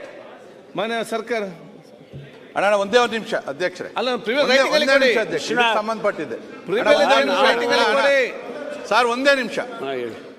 ಈಗ ಇದಕ್ಕೆ ಮುಂದುವರಿದ ಭಾಗವಾಗಿ ಕಳೆದ ಸರಿ ನಾನು ಒಬ್ಬ ಅಡ್ವೊಕೇಟ್ ಈ ಥರ ಎಲ್ಲ ಮಾಡ್ತಾವ್ರೆ ಅಂತೇಳಿ ನಾನು ಅಸೆಂಬ್ಲಿಯಲ್ಲಿ ಮಾತಾಡಿದೆ ಅಧ್ಯಕ್ಷರೇ, ಜಗದೀಶ್ ಅಂತೇಳಿ. ಅವನು ಅದ್ರ ಬಗ್ಗೆ ನಾನಿಲ್ಲಿ ಮಾತಾಡಿರೋದು ನನ್ನ ಹಕ್ಕು, ಒಂದು ಹಕ್ಕು ನಾನು ಅಸೆಂಬ್ಲಿಯಲ್ಲಿ ಮಾತಾಡಿದ್ದೀನಿ. ಅದಾದಮೇಲೆ ನೆಕ್ಸ್ಟ್ ಹೇಳ್ತಾನೆ, ಅಸೆಂಬ್ಲಿಯಲ್ಲಿ ಒಬ್ಬ ಅಯೋಗ್ಯ ಮಾತಾಡೋನೆ, ನಾನು ಮುಖ್ಯಮಂತ್ರಿ ಆಗೋದಕ್ಕೆ ಏನೇನು ಬೇಕೋ ಅಲ್ಲೆಲ್ಲ ಮಾಡಿ ನನ್ನ ಹೆಸರು ಅಲ್ಲೆಲ್ಲ ಓಡ್ತು, ಮುಂದೆ ಮುಖ್ಯಮಂತ್ರಿ ಆಗಿ ಬರೋದಕ್ಕೆ ಅವ್ನು ಮಾತಾಡೋನೆ ಅಂತೇಳಿ ಒಂದು ಮಾತಾಡೋನೆ. ಧರ್ಮಸ್ಥಳಕ್ಕೆ ನಾವು ಹೋಗಿ ಬಂದ್ವಿ ಅಧ್ಯಕ್ಷರೇ, ಯಾವುದೋ ನಾವು ಪಕ್ಷದ ಜೈಕಾರ ಹಾಕಿಲ್ಲ, ಪಕ್ಷದ ಪರವಾಗಿಲ್ಲ, ನಾವೆಲ್ಲ ಕೂಡ ಭಕ್ತರಾಗಿ ಹೋಗಿ ಬಂದಿದ್ದೀವಿ, ತಾವು ಹೋಗ್ತೀರಿ, ನಮ್ದೇನು ಅದರಲ್ಲಿ ಯಾವತ್ತೂ ನಾವು ಅದರಲ್ಲಿ ರಾಜಕೀಯ ಮಾಡಿಲ್ಲ ಆ ಕಡೆ ಹೇಳ್ದಂಗೆ. ಅದಾದಮೇಲೆ 100 ಕೋಟಿ ರೂಪಾಯಿ ಧರ್ಮಸ್ಥಳದ ವೀರೇಂದ್ರ ಹೆಗ್ಗಡೆ ಹತ್ರ ಬ್ಲ್ಯಾಕ್ ಮನಿ ಇಟ್ಟವನೆ ಅಂತೇಳಿ ಓಪನ್ ಆಗಿ ಹೇಳ್ದ, ಅದು ಹೋಗ್ಲಿ. ನೆನ್ನೆ ಅಲ್ಲೆಲ್ಲೋ ಬ್ರಿಡ್ಜ್ ಮೇಲೆ ನಿಂತ್ಕೊಂಡು ಅಳಾಳ್ಸಂದ್ರದ್ದು ಯಾವುದೋ ಒಂದು ಜಾಗ ತೋರಿಸ್ಬಿಟ್ಟು, ಈ ಜಾಗ ಧರ್ಮಸ್ಥಳದವ್ರದ್ದು ವೀರೇಂದ್ರ ಹೆಗ್ಗಡೆ ಅವ್ರ ಫ್ಯಾಮಿಲಿದು, ಇವನು ಡಿನೋಟಿಫಿಕೇಶನ್ ಮಾಡಿಬಿಟ್ಟು ಬೇರೆಯವ್ರಿಗೆ ಮಾರಿಸವನೆ ಅಂತೇಳಿ ಮಾಡೋನು. ದಿನ ಅದಾಗ್ತಾ ಇದೆ. ನನ್ನ ಹಕ್ಕುಗಳಿಗೆ ಚ್ಯುತಿ ತರ್ತಾವನೆ. ನಾನು ಅಸೆಂಬ್ಲಿಯಲ್ಲಿ ಮಾತಾಡಿರೋ ಅಂಥ ವಿಚಾರಗಳು ಕೂಡ ಮಾತಾಡಿದ್ರೆ ನಾನು ಇನ್ನೆಲ್ಲಿ ಮಾತಾಡಬೇಕು? ಅದಕ್ಕೆ ನಾನು ಹಕ್ಕುಚ್ಯುತಿದು ರೆಕಾರ್ಡ್ ಸಮೇತ ತಮ್ಮ ಕೊಡ್ತಾ ಇದ್ದೀನಿ. ದಯವಿಟ್ಟು ತಾವಿಲ್ಲಿ ಹಕ್ಕುಚ್ಯುತಿಗೆ ಆ ಲಾಯರ್ ಜಗದೀಶ್ ಅವ್ರದ್ದು ಏನಿದೆಯೋ ಅದೇ ರೀತಿಯಲ್ಲಿ ಆ ತಿಮ್ರೋಡಿದು ಏನು ಹೇಳಿದ್ರು ದಯವಿಟ್ಟು ಮಂಡಿಸ್ಬೇಕು ಅಂತಕ್ಕಂಥದ್ದು ಈ ರೆಕಾರ್ಡ್ಸ್ ಕೊಡ್ತಾ ಇದ್ದೀನಿ, ಈಗ ಅನೌನ್ಸ್ ಮಾಡಬೇಕು.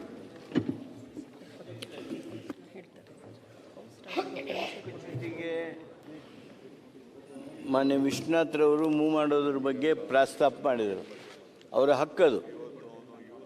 ಸದನದಲ್ಲಿ ನಮಗಿರ್ತಕ್ಕಂಥ ದೊಡ್ಡ ಹಕ್ಕಂದ್ರೆ ಪ್ರಿವಿಲೇಜ್ ಮೋಷನ್. ಅದಕ್ಕೆ ನಿಯಮಾವಳಿಗಳಿವೆ, ಆ ನಿಯಮಾವಳಿಗಳಂತೆ ಅವರು ನೋಟಿಸ್ ಕೊಡಲಿ. ಅದನ್ನು ಸದನ ಇಂಥ ಪ್ರಕರಣಗಳನ್ನಂತೂ ನೀವು ಅದೇನೋ ಹೇಳಿದ್ರಲ್ಲ, ಅದು ಯಾರೋ ಒಬ್ಬರು ಇಂಥವನು ಮಾತನಾಡಿದ್ದಾನೆ, ಸದನಕ್ಕೆ ಆಗಿರ್ತಕ್ಕಂಥ ಗೌರವ ಹೌದದು. ಆದ್ದರಿಂದ ಅದನ್ನು ನೀವು ನೋಟಿಸ್ ಕೊಡಿ, ನಿಯಮನ ಪ್ರಕಾರ ಅದಕ್ಕೆ ಸೂಕ್ತವಾಗಿರ್ತಕ್ಕಂಥ ಸ್ಪಂದನೆಯನ್ನು ಸರ್ಕಾರನೂ ಮಾಡುತ್ತೆ. ಮಾನ್ಯ ಸಭಾಧ್ಯಕ್ಷರು ಅಂಥ ನೋಟಿಸ್ಗಳನ್ನು ಒಪ್ಪಬೇಕು ಅಂತೇಳಿ ನಾನು ನಿಮ್ಮಲ್ಲಿ ಕೋರ್ತೇನೆ. ಇಲ್ಲ ಪರಮೇಶ್ವರ್ ಈಗ ಅಲ್ಲ, ಇದಕ್ಕೆ ಸಂಬಂಧಪಟ್ಟಾಗಿ ಡಾಕ್ಯುಮೆಂಟ್ ಕೊಟ್ಟಿದ್ದಾರೆ, ನಾನು ಸಮಿತಿಗೆ ವಹಿಸ್ತೇನೆ, ಚರ್ಚಿಸ್ತೀನಿ. ಅದು ಆಯ್ತಲ್ಲ ಸರ್, ವಿಶ್ವನಾಥದ್ದು ಆಯ್ತು, ಇದಾಯ್ತಲ್ಲ. ಕೂತ್ಕೊಂಡಿದ್ದೀರ ಅವರು ಗೃಹ ಸಚಿವರು ಹೇಳ್ತಾರೆ, ನಾನು ಮುಖ್ಯಮಂತ್ರಿ ಮೇಲೆ ಏನ್ ಹೇಳಿಲ್ಲ, ಸ್ವಲ್ಪ ಹೇಳ್ರಿ. ನೋಡಿ ಉತ್ತರ ಕೇಳೋದು ನೀವೇ. ನಮ್ಮ ಪಾರ್ಟಿಯ ಪ್ರಮುಖರ ಮೇಲೂ ಹೇಳಿದ್ದಾರೆ, ಮುಖ್ಯಮಂತ್ರಿಗಳ ಮೇಲೂ ಹೇಳಿದ್ದಾರೆ, ಎಲ್ಲದನ್ನು ಹೇಳಿದ್ದಾರೆ. ಸರ್ಕಾರ ನಡೆಸ್ತಾರೆ, ನಿಮ್ ಬಗ್ಗೆ ಹೇಳ್ತಾ ಇದ್ದಾರೆ ಅಂತ ಹೇಳ್ತಾರೆ. ನಮ್ಮ ಪಾರ್ಟಿ ಬಗ್ಗೆ ಹೇಳಿದ್ರೆ ನಮ್ಮ ಪಾರ್ಟಿ ಎಚ್ಚರಿಕೆ ತಗೊಳ್ಳೋದು ಏನೇನು ಬೇಕಾದ್ರೂ ಮಾಡ್ತೀವಿ. ಅವ್ರು ಯಾರೋ ನೋಡಿದೀನಿ, ಏನೇನು ಸ್ಟೇಟ್ಮೆಂಟು ಮುಖ್ಯಮಂತ್ರಿ ಕೊಲೆ ಮಾಡಿದ್ದಾರೆ ಅಂತಾನು ಹೇಳಿದ್ದಾರೆ, ನಾನು ಕೇಳಿದ್ದೀನಿ. Number including number, I know that. ಅದಲ್ಲದೆ ನಿಮ್ ಪಾರ್ಟಿ ಲೀಡರ್ಗಳ ಮೇಲೂ ನ್ಯಾಷನಲ್ ಜನರಲ್ ಸೆಕ್ರೆಟರಿ ಬಗ್ಗೆನೂ ಮಾತಾಡಿರೋದು ನನ್ನ ಹತ್ರನೂ ಫೋನಲ್ಲಿದೆ, ನನ್ನ ಬಗ್ಗೆನೂ ಮಾತಾಡಿದ್ದಾರೆ. ನಾನು ವಾಟ್ ಐಮ್ ಟ್ರೈಂಗ್ ಟೆಲ್, ಅಸೆಂಬ್ಲಿಲಿ ಆ ಹೆಸರುಗಳನ್ನ ತಗೊಂಡು ಲೀಡರ್ ಮಾಡಕ್ ಹೆಸರು ತಗೊಳ್ಳಿಲ್ಲ ಸರ್, ಹೆಸರು ತಗೊಳ್ಳಿಲ್ಲ. Let the home minister take what ಹೆಸರು ತಗೊಳ್ಳಿಲ್ಲ. ಮುಖ್ಯಮಂತ್ರಿಗಳ ಬಗ್ಗೆ ಆತ ಹೇಳಿದ್ರ ಬಗ್ಗೆ ಒಂದು SIT ರಚನೆ ಮಾಡಿ, ಮುಖ್ಯಮಂತ್ರಿಗಳ ಬಗ್ಗೆನೇ ಎನ್ಕ್ವೈರಿ ಆಗಬೇಕು. ಯಾಕಂದ್ರೆ ಅವ್ರು ಹೇಳ್ದಂಗೆ ಕೇಳಿ SIT ರಚನೆ ಮಾಡಿ. ಹೋಮ್ ಮಿನಿಸ್ಟರ್ ಆಗಿದ್ರು ಚರ್ಚೆ ಮಾಡುವಂತ ಹೆಸರು ಅಲ್ಲ ಅಧ್ಯಕ್ಷರೇ, ಗೊತ್ತಿದೆ ನಮಗೆ. ಆದ್ರೆ ಅವ್ರ ಹೆಸರು ಮಾತಾಡಿದವ್ರನ್ನ ಬಹಿರಂಗವಾಗಿ ಬಿಡ್ತೀರಿ ಅಂತಂದ್ರೆ ಸರ್ಕಾರ ಗೌರವ ಬರಲ್ಲ. ಯಾರೇ ಸಣ್ಣದವನು ವ್ಯಕ್ತಿ ಮುಖ್ಯಮಂತ್ರಿಗಳ ಬಗ್ಗೆ ಮಾತಾಡ್ತಾನೆ, ಮಂತ್ರಿಗಳ ಬಗ್ಗೆ ಮಾತಾಡ್ತಾನೆ, ಅವ್ರ ಹೆಸರು ಪ್ರಚಾರ ಮಾಡ್ತಾನೆ. ಪ್ರಚಾರ ಇಲ್ಲಂಗೆ ಮಾಡೋಣ ಅವನ್ನ. ಮಾತಾಡ್ತೇನೆ, ನಾವೇ ಸುಮ್ಮನೆ ಇರ್ಬೇಕಣ್ಣ. ನಿನ್ ಬಗ್ಗೆ ಮಾತಾಡಿದ್ರೆ ನಾವು ಸುಮ್ಮನೆ ಇರಲ್ಲ. ನಾವು ಮಾತಾಡಿ ಟೀಕೆ ಮಾಡಿದ್ದೀನಿ ನಾನು. ಶಾಸಕಾಂಗ ಸದನದ ಯಾರೇ ಮೇಲೆ ಯಾವುದೇ ಮುಖ್ಯಮಂತ್ರಿಗಳ ಮೇಲೆ ಬಂದ್ರೆ ಇದು ಪಾರ್ಟಿ ಅಂತ ಹೇಳಿ ಬರೋದಿಲ್ಲ. ಶಾಸಕಾಂಗ ಸಭೆ ಯಾವ ದೊಡ್ಡದು ಅಂತ ಹೇಳಿ ಶಿವಲಿಂಗೇಗೌಡರು ಈ ವಿಚಾರನ ಪ್ರಸ್ತಾವನೆ ಮಾಡಿದ್ರು. ನೀವು ಯಾರು ಹೆಸರು ಹೇಳ್ತಾ ಇದ್ದೀರಿ ಅದನ್ನ ಪ್ರಸ್ತಾವನೆ ಮಾಡಿದ್ರು. ನಾನು ಕಣ್ಣಲ್ಲಿ ಅವ್ರು ಮಾತಾಡಿದಂಥ ಸ್ಟೇಟ್ಮೆಂಟ್ನ ನಾನು CMಗೆ ಹೇಳಿದೆ. CM ನೋಡಿರ್ಲಿಲ್ಲ. ಐ ಜಸ್ಟ್ ಎಕ್ಸ್ಪ್ಲೈನ್ ಟೀಮ್, ಈ ತರ ಇದೆ, ಈ ತರ ಮಾಡಿದ್ದಾರೆ, ನಿಮ್ನೆ ಕೊಲಗಾಡಕ ಅಂತ ಹೇಳಿದ್ದಾರೆ, ನಿಮ್ದು ಲೆಕ್ಕ ಇದೆ ಸ್ವಾಮಿ ಇದರಲ್ಲಿ ಅಂತ ಹೇಳಿದೆ. ಅದಕ್ಕೆ ಇಮಿಡಿಯೇಟ್ ಹೋಮ್ ಮಿನಿಸ್ಟರ್ಗೆ ಏನ್ ಡೈರೆಕ್ಷನ್ ಕೊಡ್ಬೇಕು ಅವ್ರು ಕೊಟ್ಟಿದ್ದಾರೆ. ಅದನ್ನ ಈ ಅಸೆಂಬ್ಲಿಲಿ ಚರ್ಚೆ ಮಾಡೋದಿಲ್ಲ. ಬೇರೆ ಅವ್ರ ಕೈಯಲ್ಲಿ ಅಧಿಕಾರ ಇದೆ, ಅದಕ್ಕೆ ಅಧಿಕಾರದಲ್ಲಿ ಏನು ಮಾಡಬೇಕು ಅದಕ್ಕೆ ಮಾಡಲಿ. ಆ ಭಾಷೆ ಎಲ್ಲ ನಾನು ನೋಡಿದ್ದೀನಿ. ಇವತ್ತು ಬೆಳಗ್ಗೆ BJP ನ್ಯಾಷನಲ್ ಸೆಕ್ರೆಟರಿ ಬಗ್ಗೆ ಮಾತಾಡಿದ್ದು ನಾನು ನೋಡಿದ್ದೀನಿ. ಭಾಳ ನಮಗೂ ಬೇಜಾರಾಯಿತು ಅದನ್ನು ನೋಡ್ಬಿಟ್ಟು. ನನಗೂ ಕಳಿಸ್ಕೊಟ್ರು ಅದನ್ನೆಲ್ಲ. Though I am not Home Minister, but still they are sharing a lot of information to me like you people. So ಇಲ್ಲಿ definitely I think so home minister will deal with it. ಅಲ್ಲ DK Shivakumar ಅವರೇ, ಅದು ಬೇರೆ ವಿಚಾರ ಬಂದಾಗ ಸ್ವಲ್ಪ ಖಡಕ್ ಆಗಿ ಜೋರಾಗಿ ಅಂತ ಅಂದ್ರಿ. ಇವಾಗ ಎಲ್ಲಿ ಅದು ಅನ್ಲೇ ಇಲ್ಲಲ್ಲ. CM ನಲ್ಲಿ ಬಂದಾಗ 28 ಕೊಲೆ ಬಂದಾಗ ಒಂದ್ಸರಿ ಹಿಂಗ್ ಅಂದಿದ್ರೆ ನೀವು ಜೋಡಿ ಕರೆಕ್ಟ್ ಅಂತ ಇದ್ರಿ. ಅನಿಸ್ತಾ ಇದೆ ನನಗೆ. ಆಯ್ತು ಗೃಹ ಸಚಿವರು, ಈ ವಿಚಾರದಲ್ಲಿ ನಾವು ಸರ್ಕಾರ ಜೊತೆಯಲ್ಲಿ ಮಾನ್ಯ ಅಧ್ಯಕ್ಷರೇ, ಇಂಥ ವಿಚಾರಗಳು ಬಂದಾಗ ತಾವು ಭಾಳ ಜೋರಾಗಿ ಮಾತಾಡ್ತೀರಿ. ನಾವು ಸರ್ಕಾರ ಅಷ್ಟೊಂದು ಹೆಲ್ಪ್ಲೆಸ್ ಆಗಿದೆ ಅಂತ ತಿಳ್ಕೊಂಡಿದ್ದೀರಾ ನೀವು? ಅಲ್ಲ ಏನು ನನಗೆ ಅರ್ಥ ಆಗ್ತಾ ಇಲ್ಲಪ್ಪ. ನಿಮಗೆ ನನಗೆ ನಿಮಗೆ ಅರ್ಥ ಆಗ್ತಾನೆ ಇಲ್ಲ ನೀವು ಈ ರೀತಿ ಹೇಳೋದು. ನೋಡಿ 48 ಗಂಟೆ ಆಗಿದೆ. ಸ್ಟೇಟ್ಮೆಂಟ್ ಕೊಟ್ಟು 48 ಗಂಟೆ ಆಗಿದೆ. 48 ಗಂಟೆ 48 ಅವರ್ಸ್. ನೋಡಿ, ನೀವು ಗೃಹ ಸಚಿವರಾಗಿದ್ರಿ, ಕೆಲಸ ಮಾಡಿದಿರಿ, ಸರ್ಕಾರದಲ್ಲಿ ಬಹಳ ಪ್ರಭಾವಿ ಗೃಹ ಸಚಿವರಾಗಿ ಕೆಲಸ ಮಾಡಿದಿರಿ. ಅಲ್ಲ, ನಂಬರ್ 1 ಗೃಹ ಸಚಿವರು ಹೆಂಗ್ ಆಕ್ಷನ್ ತಗೋಬೇಕಿತ್ತು? ಆಯ್ತು, ದೇಶದ ನಂಬರ್ 1 ಗೃಹ ಸಚಿವ ಹೆಂಗ್ ತಗೋಬೇಕಿತ್ತು? ವಿತಿನ್ ಮಿನಿಟ್ ಅಲ್ಲಿ ಅದು ಅಪ್ಲೋಡ್ ಆದ ತಕ್ಷಣ ತಗೋಬೇಕಿತ್ತು. ಅವಾಗ ನಿಮ್ಮ ನಂಬರ್ 1 ಅಂತಿದೆ. ಈಗ ಎಷ್ಟು ನಂಬರ್ ಹೇಳ್ಬೇಕು ನಾವು? ಸುನಿಲ್ ಅವರು, ನೀವೇನೇ ಹೇಳಿದ್ರು ನಾನೇನು ಉದ್ವೇಗಕ್ಕೆ ಒಳಗಾಗೋಲ್ಲ, ಆಯ್ತಾ? ಆ ವ್ಯಕ್ತಿಯನ್ನ ದೊಡ್ಡವನ್ ಮಾಡೋದು ಬೇಡ. ಆ ವ್ಯಕ್ತಿ ಮೇಲೆ ಈಗಾಗಲೇ 16 ಕೇಸ್ಗಳಿದ್ದಾವೆ. ನಾವು ಖಂಡಿತವಾಗಿ ಅವನಿಗಾಗಲೇ ಕ್ರಮ ತಗೋಬೇಕು ಅಂತ ಸೂಚನೆ ಕೊಟ್ಟಿದ್ದೇನೆ. ಆದಷ್ಟು ತಕ್ಷಣ ಅವನ ಮೇಲೆ ಕ್ರಮವನ್ನು ತಗೊಳ್ಳೋದಕ್ಕೆ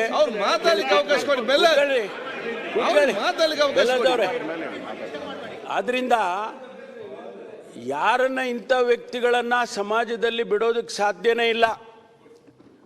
ಕಾನೂನು ದೇಶದಲ್ಲಿ ಮಾಡಿರೋದೇ ಅದಕ್ಕೋಸ್ಕರ. ಆ ಕಾನೂನನ್ನು ಚಲಾಯಿಸ್ತೀವಿ, ಅವನಿಗೇನು ಶಿಕ್ಷೆ ಮಾಡಬೇಕೋ ಮಾಡ್ತೀವಿ, ಯಾವ ಮುಲಾಜಿಲ್ದೆ ಮಾಡ್ತೀವಿ.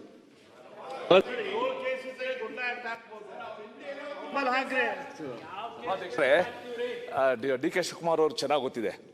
ಐ ಥಿಂಕ್ 4 ವರ್ಷದ ಹಿಂದೆ ಸುಳ್ಯದ ಒಬ್ಬ ವ್ಯಕ್ತಿ ಅಂದಿನ ಎನರ್ಜಿ ಮಿನಿಸ್ಟರ್ಗೆ ಫೋನಲ್ಲಿ ಮಾತಾಡ್ಬಿಟ್ಟು ಭಾಳ ಅವನ ಉದ್ವೇಗ ಅಂತ ತೋರಿಸ್ಕೊಂಡ. ಮಾರನೇ ದಿವಸ ಪೊಲೀಸ್ ಅವರು ಅವ್ರ ಮನೆಗೆ ಹೋಗಿ ಹೆಂಚು ತೆಗೆದು ಇಳಿದು ಅವನನ್ನು ಅರೆಸ್ಟ್ ಮಾಡಿದ್ರು ಸುಳ್ಯದಲ್ಲಿ. ಆ ಎನರ್ಜಿ ಮಿನಿಸ್ಟರ್ ಅಷ್ಟು ಪವರ್ಫುಲ್ಲು. ಅವನು ಮಾಡಿದ ಎನರ್ಜಿ ಮಿನಿಸ್ಟರ್ಗೆ ಫೋನಲ್ಲಿ ಮಾತ್ರ.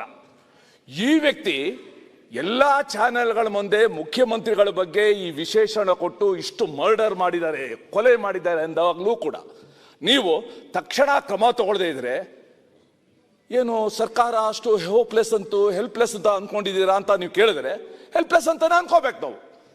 ಈವನ್ ಆಫ್ಟರ್ 48 hours ಏನ್ ಅರ್ಥ ಇದು? ನಾನೀಗ ಕ್ರಮ ತಗೊಳ್ತೀನಿ, ಆಲೆ ಸೂಚನೆ ಕೊಟ್ಟಿದ್ದೀನಿ ಅಂತ ಹೇಳಿದ್ದೀನಿ.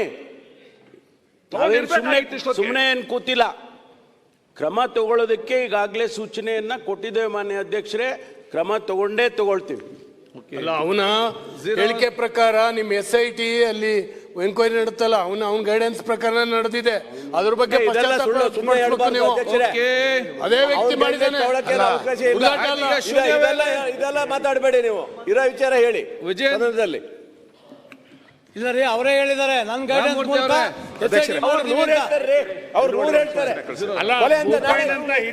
ಮಾತಾಡಿದ್ರೆ ಗೋಪಾಲ್ ಕೃಷ್ಣ, ನೀವೆಲ್ಲ ಯಾಕೆ ಫಸ್ಟ್ ಕ್ವಶನ್ ಅವರಲ್ಲಿ 1.5 ಗಂಟೆ ಆಗಿದೆ, ಮತ್ತೆ ಎದ್ದು ಮಾತಾಡ್ತೀವಿ. ಬಿಲ್ ಮಾಡಿಸ್ಬೇಕು ಈಗ. ಮಾನ್ಯ ಸಭಾಧ್ಯಕ್ಷರೇ, ತಮ್ಮ ಮೂಲಕ ರಾಜ್ಯ ಸರ್ಕಾರಕ್ಕೆ ಸದಸ್ಯ ಪ್ರಮುಖವಾಗಿರ್ತಕ್ಕಂಥ ವಿಚಾರವನ್ನ ಗಮನಕ್ಕೆ ತರೋದಕ್ಕೆ ಇಚ್ಛೆ ಪಡ್ತೇನೆ. ಇವತ್ತು ನಮ್ಮ ವಿಜಯನಗರ, ಕೊಪ್ಪಳ ಮತ್ತು ರಾಯಚೂರು ಮತ್ತು ಬಳ್ಳಾರಿ ಜಿಲ್ಲೆ ಜೀವನಾಡಿ ಆಗಿರ್ತಕ್ಕಂಥ ತುಂಗಭದ್ರಾ ಜಲಾಶಯ ವಿಚಾರದಲ್ಲಿ ನಮಗೆ ಗೊತ್ತಿದೆ, ಈ ಬಾರಿ ಉತ್ತಮ ಮಳೆ ಆಗಿದ್ರೂ ಸಹ ತುಂಗಭದ್ರಾ ಜಲಾಶಯಕ್ಕೆ ಒಳಹರಿವು ಬರ್ತಾ ಇದ್ರೂ ಕೂಡ ಇವತ್ತು 6 ಕ್ರಸ್ಟ್ ಗೇಟ್ಗಳಲ್ಲಿ ಇವತ್ತೇನು ದೋಷ ಕಾಣ್ತಾ ಇದೆ. ನಮಗೆ ಗೊತ್ತಿದೆ, ಕಳೆದ ಆಗಸ್ಟ್ನಲ್ಲೂ ಸಹ 19ನೇ ಕ್ರಸ್ಟ್ ಗೇಟು ಮುರಿದುಕೊಂಡು ಹೋಗಿರ್ತಕ್ಕಂಥ ಘಟನೆ ಕೂಡ ನಾವು ನೋಡಿದ್ದೇವೆ. ಇದಾದ ನಂತರ ಅಪಾರ ಪ್ರಮಾಣದಲ್ಲಿ ನೀರು ಪೋಲಾಗಿರ್ತಕ್ಕಂಥದ್ದು ಕೂಡ ನಾವು ನೋಡಿದ್ದೇವೆ. ಮಾನ್ಯ ಸಭಾಧ್ಯಕ್ಷರೇ, ಪ್ರತಿ ವರ್ಷ ಈ ಭಾಗದ ರೈತರು 2 ಬೆಳೆಯನ್ನ ಬೆಳೀತಾ ಇದ್ರು. ಆದರೆ ಈ ಸಲ ಅನಾಹುತ ಆಗಿರ್ತಕ್ಕಂಥ ಕಾರಣದಿಂದ 1 ಬೆಳೆಗೆ ಇವತ್ತು ರೈತರು ತೃಪ್ತಿ ಪಡ್ಕೊಳ್ತಕ್ಕಂಥ ಸಂದರ್ಭ ಸೃಷ್ಟಿಯಾಗಿದೆ. ನಾನಿವತ್ತು ಎತ್ತಿರ್ತಕ್ಕಂಥ ಪ್ರಶ್ನೆ, ಇವತ್ತು ಆ ತುಂಗಭದ್ರಾ ಜಲಾಶಯದಲ್ಲಿ ಇವತ್ತು 100 TMCಗಿಂತ ಹೆಚ್ಚು ಅಲ್ಲಿ ಕೆಪಾಸಿಟಿ ನೀರನ್ನು ಸ್ಟೋರೇಜ್ ಮಾಡೋದಕ್ಕೆ ಅವಕಾಶ ಇರಲಿಲ್ಲ. ಆದರೂ ಕೂಡ ನಮಗಿರ್ತಕ್ಕಂಥ ಮಾಹಿತಿ ಪ್ರಕಾರ 105 TMC ಅಲ್ಲಿ ಸ್ಟಾಕ್ ರಿಸರ್ವೇಲ್ ಇತ್ತು ಅಂತಕ್ಕಂಥದ್ದು ಕೂಡ ನಾವು ಕೇಳ್ತಾ ಇದ್ದೇವೆ. ಇಲ್ಲಿ ಪ್ರಶ್ನೆ ಏನು ಅಂತ ಹೇಳಿದ್ರೆ, మన ಸಭಾಧ್ಯಕ್ಷ, ಅಲ್ಲಿರ್ತಕ್ಕಂಥ ಉಸ್ತುವಾರಿ ಸಚಿವರು ಇದು ಏನು ಕ್ರಸ್ಟ್ ಗೇಟ್ಗಳನ್ನ ತತ್ಕ್ಷಣ ಅಳವಡಿಸಬೇಕಾಗಿತ್ತು. ಈಗ ಎಲ್ಲಾ ಕ್ರಸ್ಟ್ ಗೇಟ್ಗಳಲ್ಲೂ ಕೂಡ ಸಮಸ್ಯೆ ಇದೆ ಅಂತೇಳಿ ಇವತ್ತು ಚರ್ಚೆ ನಡೀತಾ ಇದೆ. ಆ ಭಾಗದ ಶಾಸಕರಾಗಿರ್ತಕ್ಕಂಥ ಜನಾರ್ದನ್ ರೆಡ್ಡಿ ಅವರು, ಅದೇ ರೀತಿ ನಮ್ಮ ಶಿವರಾಜ್ ಪಾಟೀಲ್ ಅವರು, ದೊಡ್ಡನಗೌಡರು ಎಲ್ಲರೂ ಕೂಡ ಇದನ್ನು ಚರ್ಚೆ ಮಾಡಿದ್ದೇವೆ. ಆ ಭಾಗದ ರೈತರು ಕೂಡ ಇವತ್ತು ಆತಂಕದಲ್ಲಿದ್ದಾರೆ. ರೈತ ಮುಖಂಡರು ಕೂಡ ಬಂದು ಇವತ್ತು ಮನವಿಯನ್ನು ಕೊಟ್ಟಿರ್ತಕ್ಕಂಥ ಸಂದರ್ಭದಲ್ಲಿ ಈ ವಿಚಾರದಲ್ಲಿ ಸರ್ಕಾರ ಏನ್ ಕ್ರಮ ಕೈಗೊಳ್ತಾ ಇದೆ, ಯಾಕಂದ್ರೆ ರೈತರು ಆತಂಕದಲ್ಲಿದ್ದಾರೆ. ಈ ವಿಚಾರದಲ್ಲಿ ಸರ್ಕಾರ ಸರಿಯಾದಂತ ಉತ್ತರ ಕೊಡಬೇಕು. ಇನ್ನೊಂದು ಒಂದೇ ವಿಚಾರ ನನ್ನ ಸಭಾಧ್ಯಕ್ಷ, ಹಿಂದೆ ಬಿಜೆಪಿ ಸರ್ಕಾರ ಇದ್ದಾಗ ಅಲ್ಲಿ ನವಲೆ ಸಮಾಂತರ ವಿಷಯ ಪ್ರಸ್ತಾವನೆ ಮಾಡಿ ಇಷ್ಟೇ ವಿಚಾರ ಮಾನ್ಯ ಸಭಾಧ್ಯಕ್ಷ, ನವಲೆ ಸಮಾನಾಂತರ ಜಲಾಶಯದ ಬಗ್ಗೆನೂ ಕೂಡ ಹಿಂದೆ ಯಡಿಯೂರಪ್ಪ ಮುಖ್ಯಮಂತ್ರಿಗಳಿದ್ದಾಗ ಪ್ರಸ್ತಾಪ ಆಗಿತ್ತು. ಸರ್ಕಾರ ಉತ್ತರ ಕೊಡಬೇಕು ಅಂತ ತಮ್ಮ ಮೂಲಕ ನಾನು ವಿನಂತಿಯನ್ನು ಮಾಡ್ತೇನೆ. ಸರ್ ಮೊನ್ನೆ ಟೆಕ್ನಿಕಲ್ ಸರ್ ಕಮಿಟಿ ಬಗ್ಗೆನೂ ಮಾತಾಡಿದ್ದಾರೆ. ನಮ್ಮ ಉಪಮುಖ್ಯಮಂತ್ರಿ ನೀರಾವರಿ ಮಂತ್ರಿಗಳು ಸಹಿತ ಅದಕ್ಕೆ ಆನ್ಸರ್ ಕೊಡ್ತೀವಿ ಅಂತ ಹೇಳಿ ದಯಮಾಡಿ ಅವರಿಂದ ಆನ್ಸರ್ ಕೊಡ್ರಿ ಸರ್. ಇನ್ನೊಂದು 2ನೇ ಸರ್ ದಯಮಾಡಿ ಅವ್ರಿಗೆ ಸಾಹೇಬರಿಗೆ ಉತ್ತರ ಕೊಡಕ್ಕೆ ಹೇಳಿ ಸರ್. ತಾವೇ ಹೇಳಿದ್ರಿ ಸರ್. ನಿಲ್ಲಿ ಉತ್ತರ ಕೊಡ್ತಾರೆ. ಮೊನ್ನೆ ನಮ್ಮ ಶಿವರಾಜ್ ತಿಂಗಳಿಲ್ಲ, ನಮ್ಮ ಹಂಪನಗೌಡ ಬಾದಲ್ರಿ ಮತ್ತು ಇವರೆಲ್ಲ ಪ್ರಸ್ತಾವನೆ ಮಾಡಿದ್ರು. ಇವರು ಹೋಗಿ ಸ್ಪಾಟ್, ನಮ್ಮ ಡಿಸ್ಟ್ರಿಕ್ಟ್ ಮಿನಿಸ್ಟರ್ ಹೋಗಿ ಸ್ಪಾಟ್ ಹೋಗಿ ನೋಡ್ಕೊಂಡು ಬಂದು ಅವರು ಒಂದು ಹೇಳಿದ್ರು, ಇವರು ಒಂದು ಸ್ಟೇಟ್ಮೆಂಟ್ ಮಾಡಿದ್ದಾರೆ. ನಮ್ಮ ರೆಡ್ಡಿ ಅವರು ಅವ್ರೇನ್ ಪ್ರಸ್ತಾವನೆ ಮಾಡಿದ್ದಾರೆ, it is very sincere. Writing ಅಲ್ಲಿ ಕೊಡಿ, ಡಾಕ್ಯುಮೆಂಟ್ ಕೊಡಿ ಅಂತ ಹೇಳಿದಂತ ವ್ಯಕ್ತಿ ಇವತ್ತು ಸ್ಟೇಟ್ಮೆಂಟ್ ಮಾಡಿದ್ದಾರೆ. ರಾಜ್ಯದ ಮುಖ್ಯಮಂತ್ರಿ 28 ಕೊಲೆ ಮಾಡಿದ್ದಾರೆ ಅಂತೇಳಿ ಸ್ಟೇಟ್ಮೆಂಟ್ ಮಾಡಿದ್ದಾರೆ. ಸನ್ಮಾನ್ಯ ಡಿ ಕೆ ಶಿವಕುಮಾರ್ ಅವರು ಮುಂದೆ ಬಂದು ಉತ್ತರ ಕೊಡಬೇಕು. ಅದನ್ನೇ ಕೇಳ್ತಾ ಇದ್ದೀನಿ. ಸನ್ಮಾನ್ಯ ಅಧ್ಯಕ್ಷರೇ, ಈ ತರ ಸದನ ನಡೆಯುವಾಗ ಒಬ್ಬ ರಾಜ್ಯದ ಮುಖ್ಯಮಂತ್ರಿಗೆ 28 ಕೊಲೆ ಆಗಿದೆ ಅಂತ ಹೇಳಿದ್ರೆ ಈ ರಾಜ್ಯದಲ್ಲಿ ಏನು ಗೂಂಡಾ ರಾಜ್ಯ ನಡೀತಾ ಇದೆ ಇದು? ಹಾಗಾದ್ರೆ ಯಾರು ಬೇಕಾದರೂ ಏನು ಹೇಳ್ಬೋದು? ಈಗ ಅವ್ರು ಯಾವ ವ್ಯಕ್ತಿ SIT ಮಾಡಬೇಕು ಅಂತ ಮುಖ್ಯಮಂತ್ರಿಗಳ ಮೇಲೆ ಪ್ರಭಾವ ಬೀರಿದ್ರು, ಅದೇ ಟೀಮ್ ಪ್ರೆಸ್ ಮೀಟ್ ಮಾಡಿ ಕೂತ್ಕೊಂಡು ಪ್ರೆಸ್ ಮೀಟ್ ಮಾಡಿ ಇವತ್ತು ಅಲ್ಲ ಹೇಳ್ಬಿಡ್ತೀನಿ, ಮುಖ್ಯಮಂತ್ರಿ ಮೇಲೆ ಆಪಾದನೆ. ಹಂಗಾರೆ ಮುಖ್ಯಮಂತ್ರಿ 28 ಕೊಲೆ ಮಾಡಿದ್ದಾರೆ ಅಂತ ತಿಳ್ಕೊಬೇಕಾ? ನಾವು ಯಾರು ನಾವು ಕೊಲೆಗಡಕರು ಅಂತ ಹೇಳ್ಬೇಕಾ ಮುಖ್ಯಮಂತ್ರಿನ? ಸಾಧ್ಯ ಹೇಳಿ ನೀವೇ, ಇಲ್ಲೆಲ್ಲರೂ ಇದ್ದಾರೆ. ಏನಾಗಾರಿ ಏನು ಈಗ ನಾನು ಹೇಳೋವಂಥದ್ದು, ಸದನ ನಡೆಯುವಾಗ ಈ ಥರ ಅವನ ಮೇಲೆ SIT ರಚನೆ ಮಾಡ್ತೀರಾ? ಈಗ ಅವನಿಗೊಂದು ಮುಸ್ಕ್ ಹಾಕ್ತೀರಾ? ಇನ್ನು 15 ದಿನ ಅದೇ ಸೀರಿಯಲ್ ನಡೀತತ? ಅವ್ನು ಹೇಳಿದ ಕಡೆ ಎಲ್ಲ ಗುಂಡಿ ತೆಗಿತೀರಾ ನೀವು? ಏನು ಮುಖ್ಯಮಂತ್ರಿ ಮೇಲೆ ಆಪಾದನೆ ಮಾಡಿದ್ರು ಏನು ಈ ಸರ್ಕಾರಕ್ಕೆ ಕಿವಿನೂ ಕೇಳಿಸಲ್ಲ, ಕಿವಿನೂ ಇಲ್ಲ, ಏನೂ ಇಲ್ಲ. ಈಗ ರೈಟಿಂಗ್ ಅಲ್ಲಿ ಕೊಡಿ, ಡಾಕ್ಯುಮೆಂಟ್ ಕೊಡಿ ಅಂತ ಹೇಳ್ತಾರೆ. ಆಗ್ಲೇ ರಿಪ್ಲೈ ಮಾಡಿದ್ದಾರೆ ಇದ್ರ ಬಗ್ಗೆ. ನಾನಲ್ಲ, ಡಿ ಕೆ ಶಿವಕುಮಾರ್ ಅವರು ರಿಪ್ಲೈ ಮಾಡಿದ್ದಾರೆ. ಇವನಿಂದ ಯಾವನಿದ್ದಾನೆ ಅಷಡ್ಯಂತ್ರ ಅಂತ ಕೇಳಿದ್ದಾರೆ. ಆ ಸ್ಟೇಟ್ಮೆಂಟ್ಗೆ ಮುಖ್ಯಮಂತ್ರಿಗಳು ಹೌದು ಅಂತ ಒಪ್ಕೋತೀರಾ ಅಥವಾ ಯಾರು ಆರೋಪ ಮಾಡಿದ್ದಾರೆ ಅವ್ರ ಮೇಲೆ ಆಕ್ಷನ್ ತಗೋತೀರಾ? ಮೌನವಾಗಿದ್ರೆ ಹೌದು ಕೊಲೆ ಮಾಡಿದೀವಿ ಅಂತ, ಕೊಲೆ ಮಾಡಿಲ್ಲ ಅಂತಂದ್ರೆ ಆ ವ್ಯಕ್ತಿ ಮೇಲೆ ಆಕ್ಷನ್ ತಗೊಳ್ಬೇಕು. ಅಲ್ಲ, ಕೊಡ್ತೀವಿ ತಮ್ಮ ಮೂಲಕ. ಮೌನವಾಗಿ ಏನಿಲ್ಲ, ಅದಕ್ಕೆ ತಕ್ಕ ಉತ್ತರ ಕೊಡ್ತೀವಿ. ಕೊಡ್ತೀರಾ? ಎಲ್ಲೂ ಏನ್ ಬೇಕಾದ್ರೂ ಮಾತಾಡೋ ಪರಿಸ್ಥಿತಿ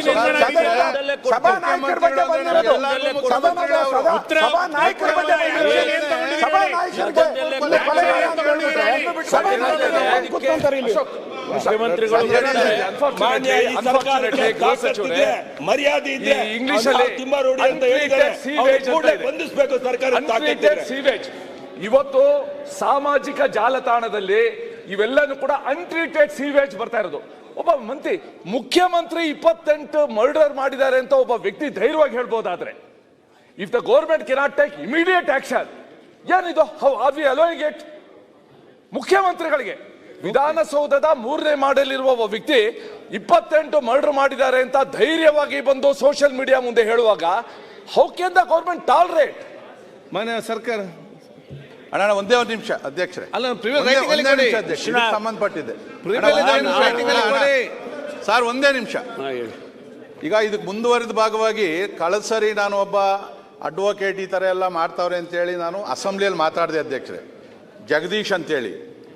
ಅವನು ಅದ್ರ ಬಗ್ಗೆ ನಾನಿಲ್ಲಿ ಮಾತಾಡಿರೋದು ನನ್ನ ಹಕ್ಕು, ಒಂದು ಹಕ್ಕು ನಾನು ಅಸೆಂಬ್ಲಿಯಲ್ಲಿ ಮಾತಾಡಿದ್ದೀನಿ. ಅದಾದಮೇಲೆ ನೆಕ್ಸ್ಟ್ ಹೇಳ್ತಾನೆ, ಅಸೆಂಬ್ಲಿಯಲ್ಲಿ ಒಬ್ಬ ಅಯೋಗ್ಯ ಮಾತಾಡೋನೆ, ನಾನು ಮುಖ್ಯಮಂತ್ರಿ ಆಗೋದಕ್ಕೆ ಏನೇನು ಬೇಕೋ ಅಲ್ಲೆಲ್ಲ ಮಾಡಿ ನನ್ನ ಹೆಸರು ಅಲ್ಲೆಲ್ಲ ಓಡ್ತು, ಮುಂದೆ ಮುಖ್ಯಮಂತ್ರಿ ಆಗಿ ಬರೋದಕ್ಕೆ ಅವ್ನು ಮಾತಾಡೋನೆ ಅಂತೇಳಿ ಒಂದು ಮಾತಾಡೋನೆ. ಧರ್ಮಸ್ಥಳಕ್ಕೆ ನಾವು ಹೋಗಿ ಬಂದ್ವಿ ಅಧ್ಯಕ್ಷರೇ, ಯಾವುದೋ ನಾವು ಪಕ್ಷದ ಜೈಕಾರ ಹಾಕಿಲ್ಲ, ಪಕ್ಷದ ಪರವಾಗಿಲ್ಲ, ನಾವೆಲ್ಲ ಕೂಡ ಭಕ್ತರಾಗಿ ಹೋಗಿ ಬಂದಿದ್ದೀವಿ, ತಾವು ಹೋಗ್ತೀರಿ, ನಮ್ದೇನು ಅದರಲ್ಲಿ ಯಾವತ್ತೂ ನಾವು ಅದರಲ್ಲಿ ರಾಜಕೀಯ ಮಾಡಿಲ್ಲ ಆ ಕಡೆ ಹೇಳ್ದಂಗೆ. ಅದಾದಮೇಲೆ 100 ಕೋಟಿ ರೂಪಾಯಿ ಧರ್ಮಸ್ಥಳದ ವೀರೇಂದ್ರ ಹೆಗ್ಗಡೆ ಹತ್ರ ಬ್ಲ್ಯಾಕ್ ಮನಿ ಇಟ್ಟವನೆ ಅಂತೇಳಿ ಓಪನ್ ಆಗಿ ಹೇಳ್ದ, ಅದು ಹೋಗ್ಲಿ. ನೆನ್ನೆ ಅಲ್ಲೆಲ್ಲೋ ಬ್ರಿಡ್ಜ್ ಮೇಲೆ ನಿಂತ್ಕೊಂಡು ಅಳಾಳ್ಸಂದ್ರದ್ದು ಯಾವುದೋ ಒಂದು ಜಾಗ ತೋರಿಸ್ಬಿಟ್ಟು, ಈ ಜಾಗ ಧರ್ಮಸ್ಥಳದವ್ರದ್ದು ವೀರೇಂದ್ರ ಹೆಗ್ಗಡೆ ಅವ್ರ ಫ್ಯಾಮಿಲಿದು, ಇವನು ಡಿನೋಟಿಫಿಕೇಶನ್ ಮಾಡಿಬಿಟ್ಟು ಬೇರೆಯವ್ರಿಗೆ ಮಾರಿಸವನೆ ಅಂತೇಳಿ ಮಾಡೋನು. ದಿನ ಅದಾಗ್ತಾ ಇದೆ. ನನ್ನ ಹಕ್ಕುಗಳಿಗೆ ಚ್ಯುತಿ ತರ್ತಾವನೆ. ನಾನು ಅಸೆಂಬ್ಲಿಯಲ್ಲಿ ಮಾತಾಡಿರೋ ಅಂಥ ವಿಚಾರಗಳು ಕೂಡ ಮಾತಾಡಿದ್ರೆ ನಾನು ಇನ್ನೆಲ್ಲಿ ಮಾತಾಡಬೇಕು? ಅದಕ್ಕೆ ನಾನು ಹಕ್ಕುಚ್ಯುತಿದು ರೆಕಾರ್ಡ್ ಸಮೇತ ತಮ್ಮ ಕೊಡ್ತಾ ಇದ್ದೀನಿ. ದಯವಿಟ್ಟು ತಾವಿಲ್ಲಿ ಹಕ್ಕುಚ್ಯುತಿಗೆ ಆ ಲಾಯರ್ ಜಗದೀಶ್ ಅವ್ರದ್ದು ಏನಿದೆಯೋ ಅದೇ ರೀತಿಯಲ್ಲಿ ಆ ತಿಮ್ರೋಡಿದು ಏನು ಹೇಳಿದ್ರು ದಯವಿಟ್ಟು ಮಂಡಿಸ್ಬೇಕು ಅಂತಕ್ಕಂಥದ್ದು ಈ ರೆಕಾರ್ಡ್ಸ್ ಕೊಡ್ತಾ ಇದ್ದೀನಿ. ಈಗ ಅನೌನ್ಸ್ ಮಾಡಬೇಕು.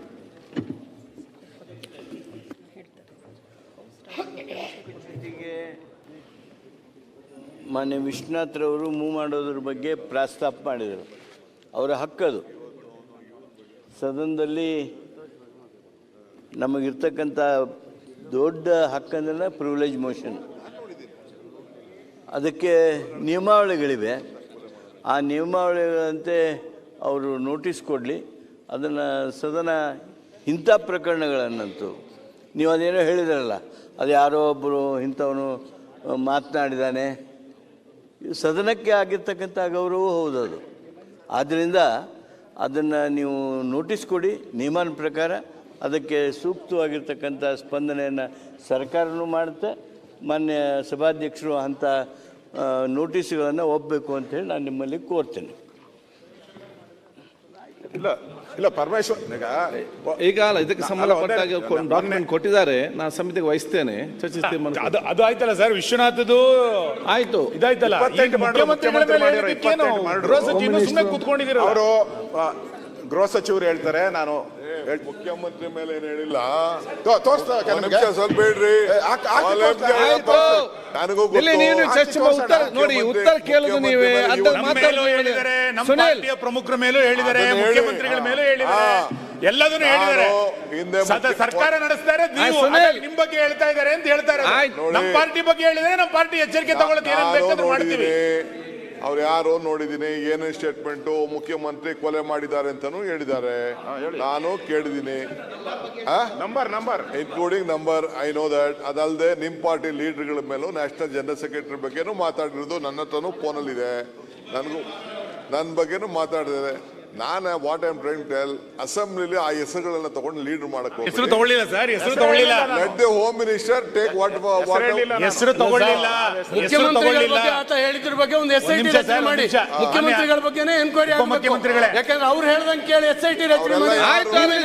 ಹೋಮ್ ಮಿನಿಸ್ಟರ್ ಆಗಿದ್ರು, ಯಾಕೆ ಚರ್ಚೆ ಮಾಡುವಂತ ಹೆಸರಲ್ಲ ಗೊತ್ತಿದೆ ನಮಗೆ.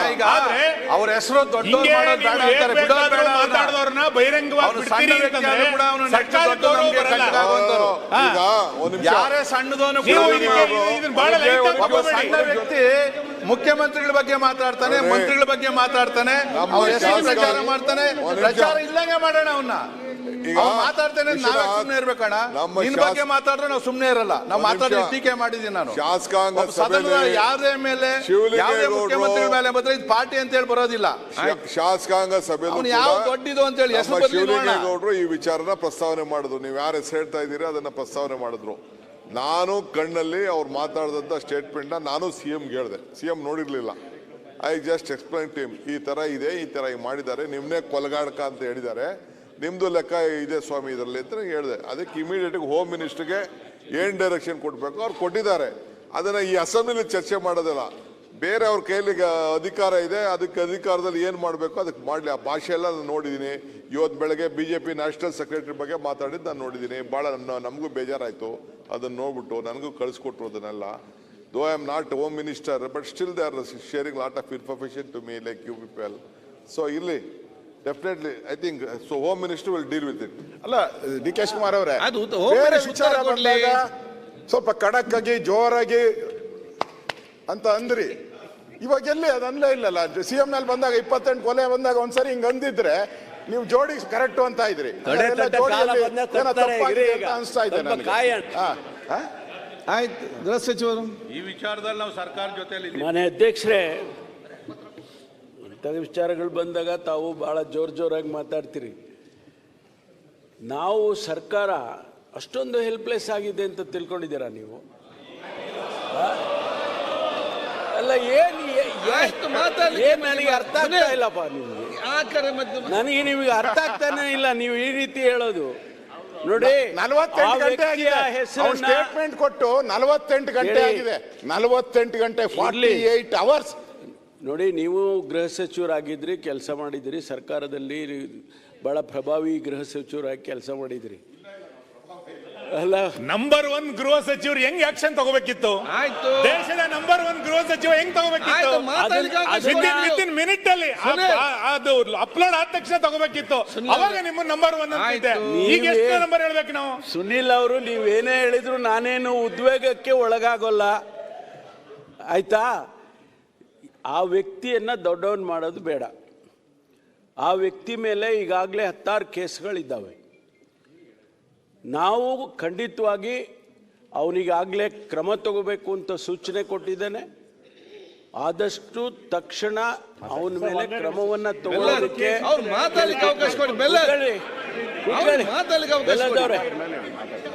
ಆದ್ರಿಂದ ಯಾರನ್ನ ಇಂಥ ವ್ಯಕ್ತಿಗಳನ್ನ ಸಮಾಜದಲ್ಲಿ ಬಿಡೋದಕ್ಕೆ ಸಾಧ್ಯನೇ ಇಲ್ಲ. ಕಾನೂನು ದೇಶದಲ್ಲಿ ಮಾಡಿರೋದೇ ಅದಕ್ಕೋಸ್ಕರ. ಆ ಕಾನೂನನ್ನು ಚಲಾಯಿಸ್ತೀವಿ, ಅವನಿಗೇನು ಶಿಕ್ಷೆ ಮಾಡಬೇಕೋ ಮಾಡ್ತೀವಿ, ಯಾವ ಮುಲಾಜಿಲ್ದೆ ಮಾಡ್ತೀವಿ.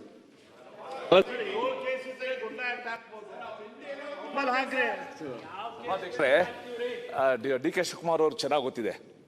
ಐ ಥಿಂಕ್ 4 ವರ್ಷದ ಹಿಂದೆ ಸುಳ್ಯದ ಒಬ್ಬ ವ್ಯಕ್ತಿ ಅಂದಿನ ಎನರ್ಜಿ ಮಿನಿಸ್ಟರ್ಗೆ ಫೋನಲ್ಲಿ ಮಾತಾಡ್ಬಿಟ್ಟು ಭಾಳ ಅವನ ಉದ್ವೇಗ ಅಂತ ತೋರಿಸ್ಕೊಂಡ. ಮಾರನೇ ದಿವಸ ಪೊಲೀಸ್ ಅವರು ಅವ್ರ ಮನೆಗೆ ಹೋಗಿ ಹೆಂಚು ತೆಗೆದು ಇಳಿದು ಅವನನ್ನು ಅರೆಸ್ಟ್ ಮಾಡಿದ್ರು ಸುಳ್ಯದಲ್ಲಿ. ಆ ಎನರ್ಜಿ ಮಿನಿಸ್ಟರ್ ಅಷ್ಟು ಪವರ್ಫುಲ್ಲು. ಅವನು ಮಾಡಿದ ಎನರ್ಜಿ ಮಿನಿಸ್ಟರ್ಗೆ ಫೋನಲ್ಲಿ ಮಾತ್ರ. ಈ ವ್ಯಕ್ತಿ ಎಲ್ಲ ಚಾನೆಲ್ಗಳ ಮುಂದೆ ಮುಖ್ಯಮಂತ್ರಿಗಳ ಬಗ್ಗೆ ಈ ವಿಶೇಷಣ ಕೊಟ್ಟು ಇಷ್ಟು ಮರ್ಡರ್ ಮಾಡಿದ್ದಾರೆ, ಕೊಲೆ ಮಾಡಿದ್ದಾರೆ ಅಂದಾಗಲೂ ಕೂಡ ನೀವು ತಕ್ಷಣ ಕ್ರಮ ತಗೊಳ್ಳದೇ ಇದ್ರೆ ಏನು ಸರ್ಕಾರ ಅಷ್ಟು ಹೋಪ್ಲೆಸ್ ಅಂತೂ ಹೆಲ್ಪ್ಲೆಸ್ ಅಂತ ಅಂದ್ಕೊಂಡಿದ್ದೀರಾ ಅಂತ ನೀವು ಕೇಳಿದ್ರೆ ಹೆಲ್ಪ್ಲೆಸ್ ಅಂತಾನೆ ಅನ್ಕೋಬೇಕು ನಾವು. ಈವನ್ ಆಫ್ಟರ್ 48 hours ಅವರೇ, ಏನ್ ಅರ್ಥ ಇದು? ನಾನೀಗ ಕ್ರಮ ತಗೊಳ್ತೀನಿ, ಆಲೆ ಸೂಚನೆ ಕೊಟ್ಟಿದ್ದೀನಿ ಅಂತ ಹೇಳಿದ್ದೀನಿ. ಸುಮ್ಮನೆ ಏನ್ ಕೂತಿಲ್ಲ. ಕ್ರಮ ತಗೊಳ್ಳೋದಕ್ಕೆ ಈಗಾಗಲೇ ಸೂಚನೆಯನ್ನ ಕೊಟ್ಟಿದ್ದೇವೆ ಮಾನ್ಯ ಅಧ್ಯಕ್ಷರೇ. ಕ್ರಮ ತಗೊಳ್ತೀವಿ. ಅಲ್ಲ, ಅವನ ಹೇಳಿಕೆ ಪ್ರಕಾರ ನಿಮ್ಮ SIT ಅಲ್ಲಿ ಎನ್ಕ್ವೈರಿ ನಡೆಯುತ್ತಲ್ಲ, ಅವನ ಗೈಡೆನ್ಸ್ ಪ್ರಕಾರ ನಡೆದಿದೆ. ಅದ್ರ ಬಗ್ಗೆ ಅದೇ ವ್ಯಕ್ತಿ ಮಾಡಿದ್ದಾನೆ. ಇದೆಲ್ಲ ಮಾತಾಡಬೇಡಿ ನೀವು, ಇರೋ ವಿಚಾರ ಹೇಳಿ. ವಿಜಯನಗರದಲ್ಲಿ ಇಲ್ಲ ರೀ, ಅವರೇ ಹೇಳಿದ್ದಾರೆ. ನನ್ನ ಗೈಡೆನ್ಸ್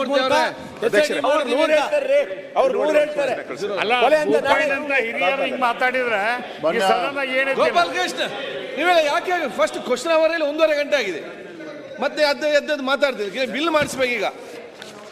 ಮಾನ್ಯ ಸಭಾಧ್ಯಕ್ಷರೇ, ತಮ್ಮ ಮೂಲಕ ರಾಜ್ಯ ಸರ್ಕಾರಕ್ಕೆ ಸದಸ್ಯ CLP ಪ್ರಮುಖವಾಗಿರ್ತಕ್ಕಂಥ ವಿಚಾರವನ್ನ ಗಮನಕ್ಕೆ ಮುಖ್ಯಮಂತ್ರಿ ಮೇಲೆ ಆಪಾದನೆ. ಹಂಗಾರೆ ಮುಖ್ಯಮಂತ್ರಿ 28 ಕೊಲೆ ಮಾಡಿದ್ದಾರೆ ಅಂತ ತಿಳ್ಕೊಬೇಕಾ ನಾವ್ ಯಾರು? ನಾವು ಕೊಲೆಗಡಕರು ಅಂತ ಹೇಳ್ಬೇಕಾ ಮುಖ್ಯಮಂತ್ರಿನ? ಸಾಧ್ಯ ಹೇಳಿ ನೀವೇ, ಇಲ್ಲೆಲ್ಲರೂ ಇದ್ದಾರೆ. ಏನಾಗಾರಿ ಏನು ಈಗ ನಾನು ಹೇಳೋವಂಥದ್ದು, ಸದನ ನಡೆಯುವಾಗ ಈ ತರ ಅವನ ಮೇಲೂ SIT ರಚನೆ ಮಾಡ್ತೀರಾ? ಈಗ ಅವನಿಗೊಂದು ಮುಸ್ಕಾಕ್ತೀರಾ? ಇನ್ನು 15 ದಿನ ಅದೇ ಸೀರಿಯಲ್ ನಡೀತತ? ಅವ್ನು ಹೇಳಿದ ಕಡೆ ಎಲ್ಲ ಗುಂಡಿ ತೆಗಿತೀರಾ ನೀವು? ಏನ್ ಮುಖ್ಯಮಂತ್ರಿ ಮೇಲೆ ಆಪಾದನೆ ಮಾಡಿದ್ರು ಏನು ಈ ಸರ್ಕಾರಕ್ಕೆ ಕಿವಿನೂ ಕೇಳಿಸಲ್ಲ, ಕಿವಿನೂ ಇಲ್ಲ, ಏನೂ ಇಲ್ಲ. ಈಗ ಮಾಡಿದ್ದೀರಿ, ರೈಟಿಂಗ್ ಅಲ್ಲಿ ಕೊಡಿ, ಡಾಕ್ಯುಮೆಂಟ್ ಕೊಡಿ ಅಂತ ಹೇಳ್ತಾರೆ. ಆಗ್ಲೇ ರಿಪ್ಲೈ ಮಾಡಿದ್ದಾರೆ ಇದ್ರ ಬಗ್ಗೆ. ನಾನಲ್ಲ, DK ಶಿವಕುಮಾರ್ ಅವರು ಆಚೆ ರಿಪ್ಲೈ ಮಾಡಿದ್ದಾರೆ.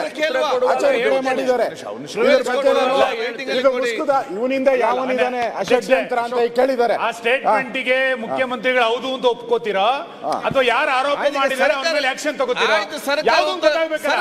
ಮೌನವಾಗಿದ್ರೆ ಹೌದು ಕೊಲೆ ಮಾಡಿದೀವಿ ಅಂತ, ಕೊಲೆ ಮಾಡಿಲ್ಲ ಅಂತಂದ್ರೆ ಆ ವ್ಯಕ್ತಿ ಮೇಲೆ ಆಕ್ಷನ್ ತಗೊಳ್ಬೇಕು. ಅಲ್ಲ, ಒಂದು ಕೊಡ್ತೀವಿ ತಮ್ಮ ಮೂಲಕ. ಮೌನವಾಗಿ ಏನಿಲ್ಲ, ಅದಕ್ಕೆ ತಕ್ಕ ಉತ್ತರ ಕೊಡ್ತೀವಿ. ಎಲ್ಲಿ ತಕ್ಕ ಉತ್ತರ ಕೊಡ್ದಿರಾ? ಎಲ್ಲೂ ಏನ್ ಬೇಕಾದ್ರೂ ಮಾತಾಡೋ ಪರಿಸ್ಥಿತಿ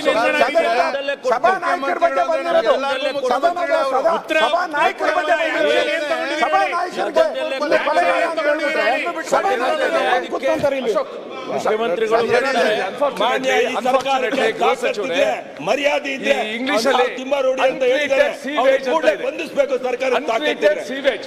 ಇವತ್ತು ಸಾಮಾಜಿಕ ಜಾಲತಾಣದಲ್ಲಿ ಇವೆಲ್ಲನೂ ಕೂಡ ಅನ್ಟ್ರೀಟೆಡ್ ಸೀವೇಜ್ ಬರ್ತಾ ಇರೋದು. ಒಬ್ಬ ಮುಖ್ಯಮಂತ್ರಿ 28 ಮರ್ಡರ್ ಮಾಡಿದ್ದಾರೆ ಅಂತ ಒಬ್ಬ ವ್ಯಕ್ತಿ ಧೈರ್ಯವಾಗಿ ಹೇಳ್ಬೋದಾದ್ರೆ, if the government cannot take immediate action, ಏನಿದು? How are we allowing it? ಮುಖ್ಯಮಂತ್ರಿಗಳಿಗೆ ವಿಧಾನಸೌಧದ 3ನೇ ಮಾಡಲಿರುವ ಒಬ್ಬ ವ್ಯಕ್ತಿ 28 ಮರ್ಡರ್ ಮಾಡಿದ್ದಾರೆ ಅಂತ ಧೈರ್ಯವಾಗಿ ಬಂದು ಸೋಷಿಯಲ್ ಮೀಡಿಯಾ ಮುಂದೆ ಹೇಳುವಾಗ, how can the government tolerate? ಮಾನ್ಯ ಸರ್ಕಾರ ಅಣ್ಣ ಒಂದೇ ಒಂದು ನಿಮಿಷ ಅಧ್ಯಕ್ಷರೇ, ಸಂಬಂಧಪಟ್ಟಿದೆ ಸರ್, ಒಂದೇ ನಿಮಿಷ. ಈಗ ಇದಕ್ಕೆ ಮುಂದುವರಿದ ಭಾಗವಾಗಿ ಕಳೆದ ಸರಿ ನಾನು ಒಬ್ಬ ಅಡ್ವೊಕೇಟ್ ಈ ಥರ ಎಲ್ಲ ಮಾಡ್ತಾವ್ರೆ ಅಂತೇಳಿ ನಾನು ಅಸೆಂಬ್ಲಿಯಲ್ಲಿ ಮಾತಾಡಿದೆ ಅಧ್ಯಕ್ಷರೇ, ಜಗದೀಶ್ ಅಂತೇಳಿ. ಅವನು ಅದ್ರ ಬಗ್ಗೆ ನಾನಿಲ್ಲಿ ಮಾತಾಡಿರೋದು ನನ್ನ ಹಕ್ಕು, ಒಂದು ಹಕ್ಕು ನಾನು ಅಸೆಂಬ್ಲಿಯಲ್ಲಿ ಮಾತಾಡಿದ್ದೀನಿ. ಅದಾದಮೇಲೆ ನೆಕ್ಸ್ಟ್ ಹೇಳ್ತಾನೆ, ಅಸೆಂಬ್ಲಿಯಲ್ಲಿ ಒಬ್ಬ ಅಯೋಗ್ಯ ಮಾತಾಡೋನೆ, ನಾನು ಮುಖ್ಯಮಂತ್ರಿ ಆಗೋದಕ್ಕೆ ಏನೇನು ಬೇಕೋ ಅಲ್ಲೆಲ್ಲ ಮಾಡಿ ನನ್ನ ಹೆಸರು ಅಲ್ಲೆಲ್ಲ ಓಡ್ತು, ಮುಂದೆ ಮುಖ್ಯಮಂತ್ರಿ ಆಗಿ ಬರೋದಕ್ಕೆ ಅವ್ನು ಮಾತಾಡೋನೆ ಅಂತೇಳಿ ಒಂದು ಮಾತಾಡೋನೆ. ಧರ್ಮಸ್ಥಳಕ್ಕೆ ನಾವು ಹೋಗಿ ಬಂದ್ವಿ ಅಧ್ಯಕ್ಷರೇ, ಯಾವುದೋ ನಾವು ಪಕ್ಷದ ಜೈಕಾರ ಹಾಕಿಲ್ಲ, ಪಕ್ಷದ ಪರವಾಗಿಲ್ಲ, ನಾವೆಲ್ಲ ಕೂಡ ಭಕ್ತರಾಗಿ ಹೋಗಿ ಬಂದಿದ್ದೀವಿ, ತಾವು ಹೋಗ್ತೀರಿ, ನಮ್ದೇನು ಅದರಲ್ಲಿ ಯಾವತ್ತೂ ನಾವು ಅದರಲ್ಲಿ ರಾಜಕೀಯ ಮಾಡಿಲ್ಲ ಆ ಕಡೆ ಹೇಳ್ದಂಗೆ. ಅದಾದಮೇಲೆ 100 ಕೋಟಿ ರೂಪಾಯಿ ಧರ್ಮಸ್ಥಳದ ವೀರೇಂದ್ರ ಹೆಗ್ಗಡೆ ಹತ್ರ ಬ್ಲ್ಯಾಕ್ ಮನಿ ಇಟ್ಟವನೆ ಅಂತೇಳಿ ಓಪನ್ ಆಗಿ ಹೇಳ್ದ, ಅದು ಹೋಗ್ಲಿ.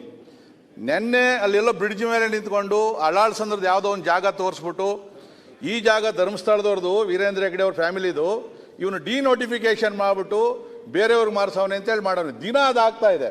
ನನ್ನ ಹಕ್ಕುಗಳಿಗೆ ಚ್ಯುತಿ ತರ್ತಾವನೆ. ನಾನು ಅಸೆಂಬ್ಲಿಯಲ್ಲಿ ಮಾತಾಡಿರೋ ಅಂಥ ವಿಚಾರಗಳು ಕೂಡ ಮಾತಾಡಿದ್ರೆ ನಾನು ಇನ್ನೆಲ್ಲಿ ಮಾತಾಡಬೇಕು? ಅದಕ್ಕೆ ನಾನು ಹಕ್ಕುಚ್ಯುತಿದು ರೆಕಾರ್ಡ್ ಸಮೇತ ತಮ್ಮ ಕೊಡ್ತಾ ಇದ್ದೀನಿ. ದಯವಿಟ್ಟು ತಾವಿಲ್ಲಿ ಹಕ್ಕುಚ್ಯುತಿಗೆ ಆ ಲಾಯರ್ ಜಗದೀಶ್ ಅವ್ರದ್ದು ಏನಿದೆಯೋ ಅದೇ ರೀತಿಯಲ್ಲಿ ಆ ತಿಮ್ರೋಡಿದು ಏನು ಹೇಳಿದ್ರು ದಯವಿಟ್ಟು ಮಂಡಿಸ್ಬೇಕು ಅಂತಕ್ಕಂಥದ್ದು ಈ ರೆಕಾರ್ಡ್ಸ್ ಕೊಡ್ತಾ ಇದ್ದೀನಿ. ಈಗ ಅನೌನ್ಸ್ ಮಾಡಬೇಕು.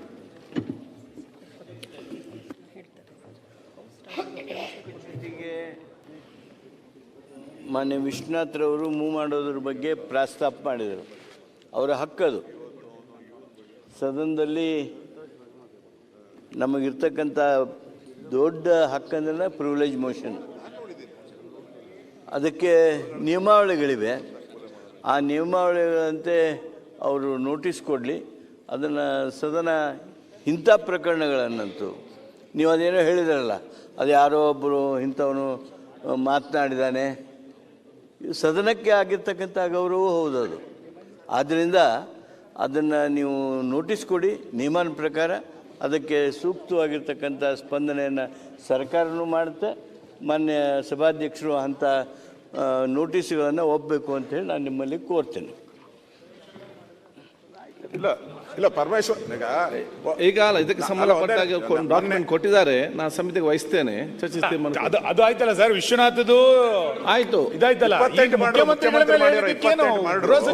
ಕೂತ್ಕೊಂಡಿದ್ದೀರ ಅವರು ಗೃಹ ಸಚಿವರು ಹೇಳ್ತಾರೆ, ನಾನು ಮುಖ್ಯಮಂತ್ರಿ ಮೇಲೆ ಏನ್ ಹೇಳಿಲ್ಲ. ಸ್ವಲ್ಪ ಹೇಳ್ರಿ, ನನಗೂ ನೋಡಿ ಉತ್ತರ ಕೇಳುದು ನೀವೇ. ನಮ್ಮ ಪಾರ್ಟಿಯ ಪ್ರಮುಖರ ಮೇಲೂ ಹೇಳಿದ್ದಾರೆ, ಮುಖ್ಯಮಂತ್ರಿಗಳ ಮೇಲೂ ಹೇಳಿದ್ದಾರೆ, ಎಲ್ಲದನ್ನು ಹೇಳಿದ್ದಾರೆ. ಸರ್ಕಾರ ನಡೆಸ್ತಾರೆ, ನಿಮ್ ಬಗ್ಗೆ ಹೇಳ್ತಾ ಇದ್ದಾರೆ ಅಂತ ಹೇಳ್ತಾರೆ. ನಮ್ಮ ಪಾರ್ಟಿ ಬಗ್ಗೆ ಹೇಳಿದ್ರೆ ನಮ್ಮ ಪಾರ್ಟಿ ಎಚ್ಚರಿಕೆ ತಗೊಳ್ಳೋದು ಏನೇನು ಬೇಕಾದ್ರೂ ಮಾಡ್ತೀವಿ. ಅವ್ರು ಯಾರು ನೋಡಿದೀನಿ, ಏನೇನು ಸ್ಟೇಟ್ಮೆಂಟು ಮುಖ್ಯಮಂತ್ರಿ ಕೊಲೆ ಮಾಡಿದ್ದಾರೆ ಅಂತಾನು ಹೇಳಿದ್ದಾರೆ, ನಾನು ಕೇಳಿದ್ದೀನಿ. Number including number, I know that. ಅದಲ್ಲದೆ ನಿಮ್ ಪಾರ್ಟಿ ಲೀಡರ್ಗಳ ಮೇಲೂ ನ್ಯಾಷನಲ್ ಜನರಲ್ ಸೆಕ್ರೆಟರಿ ಬಗ್ಗೆನೂ ಮಾತಾಡಿರೋದು ನನ್ನ ಹತ್ರನೂ ಫೋನಲ್ಲಿದೆ. ನನ್ನ ಬಗ್ಗೆನೂ ಮಾತಾಡಿದ್ದಾರೆ. ನಾನು what I am trying to tell, ಅಸೆಂಬ್ಲಿಲಿ ಆ ಹೆಸರುಗಳನ್ನ ತಗೊಂಡು ಲೀಡರ್ ಮಾಡಕ್ ಹೆಸರು ತಗೊಳ್ಳಿಲ್ಲ ಸರ್, ಹೆಸರು ತಗೊಳ್ಳಿಲ್ಲ. Let the home minister take what ಹೆಸರು ತಗೊಳ್ಳಿಲ್ಲ. ಮುಖ್ಯಮಂತ್ರಿಗಳ ಬಗ್ಗೆ ಆತ ಹೇಳಿದ್ರ ಬಗ್ಗೆ ಒಂದು SIT ರಚನೆ ಮಾಡಿ, ಮುಖ್ಯಮಂತ್ರಿಗಳ ಬಗ್ಗೆನೇ ಎನ್ಕ್ವೈರಿ ಆಗಬೇಕು. ಯಾಕಂದ್ರೆ ಅವ್ರು ಹೇಳ್ದಂಗೆ ಕೇಳಿ SIT ರಚನೆ ಮಾಡಿ. ಹೋಮ್ ಮಿನಿಸ್ಟರ್ ಆಗಿದ್ರು, ಯಾಕೆ ಚರ್ಚೆ ಮಾಡುವಂತ ಹೆಸರು ಅಲ್ಲ ಅಧ್ಯಕ್ಷರೇ, ಗೊತ್ತಿದೆ ನಮಗೆ. ಆದ್ರೆ ಅವ್ರ ಹೆಸರು ದೊಡ್ಡ ಮಾತಾಡೋರ್ನ ಬಹಿರಂಗವಾಗಿ ಬಿಡ್ತೀರಿ ಅಂತಂದ್ರೆ ಯಾರೇ ಸಣ್ಣದವನು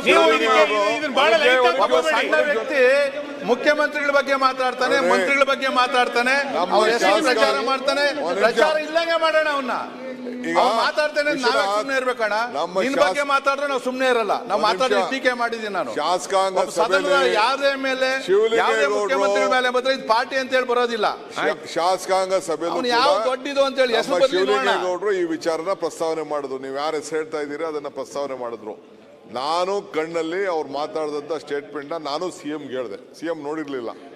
I just explain to him, ಈ ತರ ಇದೆ, ಈ ತರ ಮಾಡಿದ್ದಾರೆ, ನಿಮ್ನೆ ಕೊಲಗಾಡಕ ಅಂತ ಹೇಳಿದ್ದಾರೆ, ನಿಮ್ದು ಲೆಕ್ಕ ಇದೆ ಸ್ವಾಮಿ ಇದರಲ್ಲಿ ಅಂತ ಹೇಳಿದೆ. ಅದಕ್ಕೆ ಇಮಿಡಿಯೇಟ್ ಹೋಮ್ ಮಿನಿಸ್ಟರ್ಗೆ ಏನ್ ಡೈರೆಕ್ಷನ್ ಕೊಡ್ಬೇಕು ಅವ್ರು ಕೊಟ್ಟಿದ್ದಾರೆ. ಅದನ್ನ ಈ ಅಸೆಂಬ್ಲಿಲಿ ಚರ್ಚೆ ಮಾಡೋದಿಲ್ಲ. ಬೇರೆ ಅವ್ರ ಕೈಲಿ ಅಧಿಕಾರ ಇದೆ, ಅದಕ್ಕೆ ಅಧಿಕಾರದಲ್ಲಿ ಏನ್ ಮಾಡ್ಬೇಕು ಅದಕ್ಕೆ ಮಾಡ್ಲಿ. ಆ ಭಾಷೆ ಎಲ್ಲ ನಾನು ನೋಡಿದೀನಿ. ಇವತ್ತು ಬೆಳಗ್ಗೆ BJP ನ್ಯಾಷನಲ್ ಸೆಕ್ರೆಟರಿ ಬಗ್ಗೆ ಮಾತಾಡಿದ್ದು ನಾನು ನೋಡಿದ್ದೀನಿ. ಬಹಳ ನಮಗೂ ಬೇಜಾರಾಯ್ತು ಅದನ್ನ ನೋಡ್ಬಿಟ್ಟು. ನನಗೂ ಕಳಿಸ್ಕೊಟ್ರು ಅದನ್ನೆಲ್ಲ. Though I am not home minister, but still they are sharing lot of information to me like you people. So ಇಲ್ಲಿ definitely I think so home minister will deal with it. ಅಲ್ಲ DK ಶಿವಕುಮಾರ್ ಅವರೇ, ಬೇರೆ ವಿಚಾರ ಬಂದಾಗ ಸ್ವಲ್ಪ ಖಡಕ್ ಆಗಿ ಜೋರಾಗಿ ಅಂತ ಅಂದ್ರಿ. ಇವಾಗ ಎಲ್ಲಿ ಅದು ಅನ್ಲೇ ಇಲ್ಲಲ್ಲ. CM ನಲ್ಲಿ ಬಂದಾಗ 28 ಕೊಲೆ ಬಂದಾಗ ಒಂದ್ಸರಿ ಹಿಂಗ್ ಅಂದಿದ್ರೆ ನೀವು ಜೋಡಿ ಕರೆಕ್ಟ್ ಅಂತ ಇದ್ರಿ. ಅನಿಸ್ತಾ ಇದೆ ನನಗೆ. ಆಯ್ತು, ಗೃಹ ಸಚಿವರು ಈ ವಿಚಾರದಲ್ಲಿ ನಾವು ಸರ್ಕಾರ ಜೊತೆಲಿ ಮನೆ ಅಧ್ಯಕ್ಷರೇ, ಇಂಥ ವಿಚಾರಗಳು ಬಂದಾಗ ತಾವು ಬಹಳ ಜೋರಾಗಿ ಮಾತಾಡ್ತೀರಿ.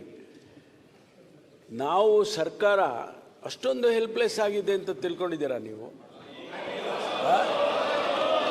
ಅಲ್ಲ, ಏನ್ ನನಗೆ ಅರ್ಥ ಆಗ್ತಾ ಇಲ್ಲಪ್ಪ. ನನಗೆ ನಿಮಗೆ ಅರ್ಥ ಆಗ್ತಾನೆ ಇಲ್ಲ ನೀವು ಈ ರೀತಿ ಹೇಳೋದು. ನೋಡಿ, 48 ಗಂಟೆ ಆಗಿದೆ ಸ್ಟೇಟ್ಮೆಂಟ್ ಕೊಟ್ಟು. 48 ಗಂಟೆ ಆಗಿದೆ. 48 ಗಂಟೆ 48 ಅವರ್ಸ್. ನೋಡಿ, ನೀವು ಗೃಹ ಸಚಿವರಾಗಿದ್ರಿ, ಕೆಲಸ ಮಾಡಿದಿರಿ, ಸರ್ಕಾರದಲ್ಲಿ ಬಹಳ ಪ್ರಭಾವಿ ಗೃಹ ಸಚಿವರಾಗಿ ಕೆಲಸ ಮಾಡಿದಿರಿ. ಅಲ್ಲ, ನಂಬರ್ 1 ಗೃಹ ಸಚಿವರು ಹೆಂಗ್ ಆಕ್ಷನ್ ತಗೋಬೇಕಿತ್ತು? ಆಯ್ತು, ದೇಶದ ನಂಬರ್ 1 ಗೃಹ ಸಚಿವ ಹೆಂಗ್ ತಗೋಬೇಕಿತ್ತು? ವಿತಿನ್ ಮಿನಿಟ್ ಅಲ್ಲಿ ಅದು ಅಪ್ಲೋಡ್ ಆದ ತಕ್ಷಣ ತಗೋಬೇಕಿತ್ತು. ಅವಾಗ ನಿಮ್ಮ ನಂಬರ್ 1 ಅಂತಿದೆ. ಈಗ ಎಷ್ಟು ನಂಬರ್ ಹೇಳ್ಬೇಕು ನಾವು? ಸುನಿಲ್ ಅವರು, ನೀವೇನೇ ಹೇಳಿದ್ರು ನಾನೇನು ಉದ್ವೇಗಕ್ಕೆ ಒಳಗಾಗೋಲ್ಲ, ಆಯ್ತಾ? ಆ ವ್ಯಕ್ತಿಯನ್ನ ದೊಡ್ಡವನ್ ಮಾಡೋದು ಬೇಡ. ಆ ವ್ಯಕ್ತಿ ಮೇಲೆ ಈಗಾಗಲೇ 10 ಕೇಸ್ಗಳಿದ್ದಾವೆ.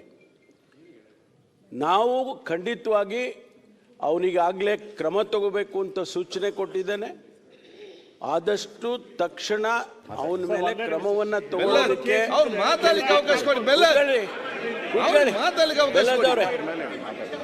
ಆದ್ರಿಂದ ಯಾರನ್ನ ಇಂಥ ವ್ಯಕ್ತಿಗಳನ್ನ ಸಮಾಜದಲ್ಲಿ ಬಿಡೋದಕ್ಕೆ ಸಾಧ್ಯನೇ ಇಲ್ಲ. ಕಾನೂನು ದೇಶದಲ್ಲಿ ಮಾಡಿರೋದೇ ಅದಕ್ಕೋಸ್ಕರ. ಆ ಕಾನೂನನ್ನು ಚಲಾಯಿಸ್ತೀವಿ, ಅವನಿಗೇನು ಶಿಕ್ಷೆ ಮಾಡಬೇಕೋ ಮಾಡ್ತೀವಿ, ಯಾವ ಮುಲಾಜಿಲ್ದೆ ಮಾಡ್ತೀವಿ.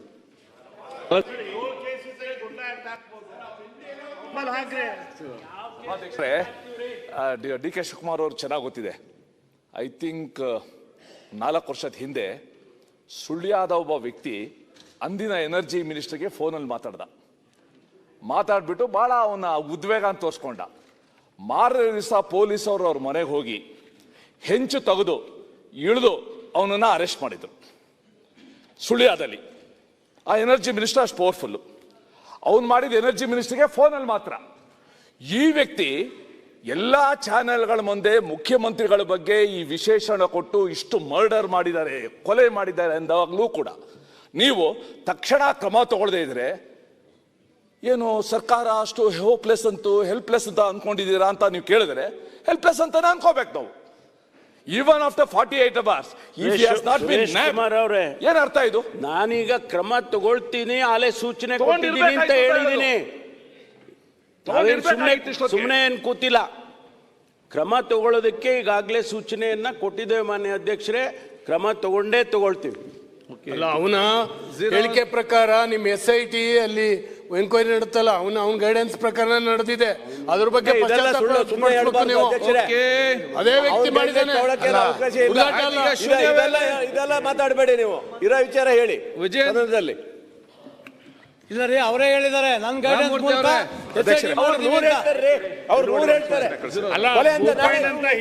ಮಾತಾಡಿದ್ರೆ ಗೋಪಾಲ್ ಕೃಷ್ಣ ನೀವೆಲ್ಲ ಯಾಕೆ ಫಸ್ಟ್ ಕ್ವಶನ್ ಅವರಲ್ಲಿ 1.5 ಗಂಟೆ ಆಗಿದೆ, ಮತ್ತೆ ಎದ್ದು ಮಾತಾಡ್ತೀವಿ. ಬಿಲ್ ಮಾಡಿಸ್ಬೇಕು ಈಗ. ಮಾನ್ಯ ಸಭಾಧ್ಯಕ್ಷರೇ, ತಮ್ಮ ಮೂಲಕ ರಾಜ್ಯ ಸರ್ಕಾರಕ್ಕೆ ಸದಸ್ಯ CLP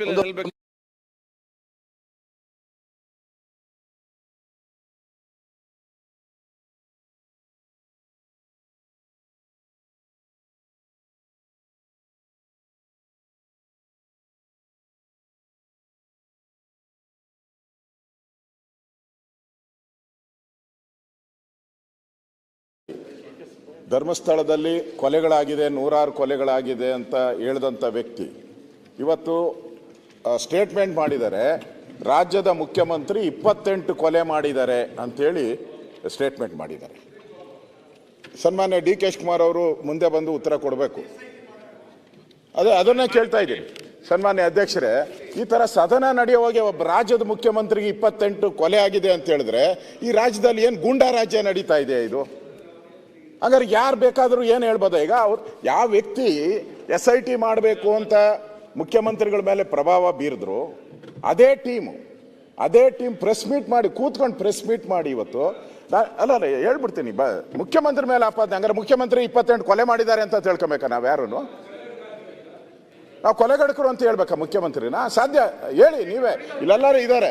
ಏನಾಗಾರಿ ಏನು ಈಗ ನಾನು ಹೇಳೋವಂಥದ್ದು, ಸದನ ನಡೆಯುವಾಗ ಈ ಥರ ಅವನ ಮೇಲೂ SIT ರಚನೆ ಮಾಡ್ತೀರಾ? ಈಗ ಅವನಿಗೊಂದು ಮುಸ್ಕಾಕ್ತೀರಾ?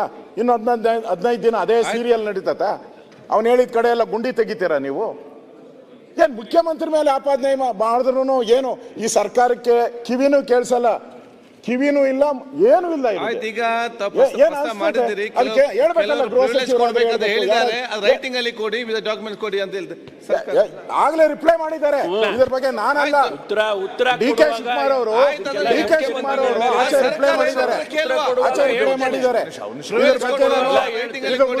ಇವನಿಂದ ಯಾವನಿದ್ದಾನೆ ಅಷಡ್ಯಂತ್ರ ಅಂತ ಕೇಳಿದ್ದಾರೆ. ಆ ಸ್ಟೇಟ್ಮೆಂಟ್ಗೆ ಮುಖ್ಯಮಂತ್ರಿಗಳು ಹೌದು ಅಂತ ಒಪ್ಕೋತೀರಾ ಅಥವಾ ಯಾರು ಆರೋಪ ಮಾಡಿದ್ದಾರೆ ಅವ್ರ ಮೇಲೆ ಆಕ್ಷನ್ ತಗೋತೀರಾ?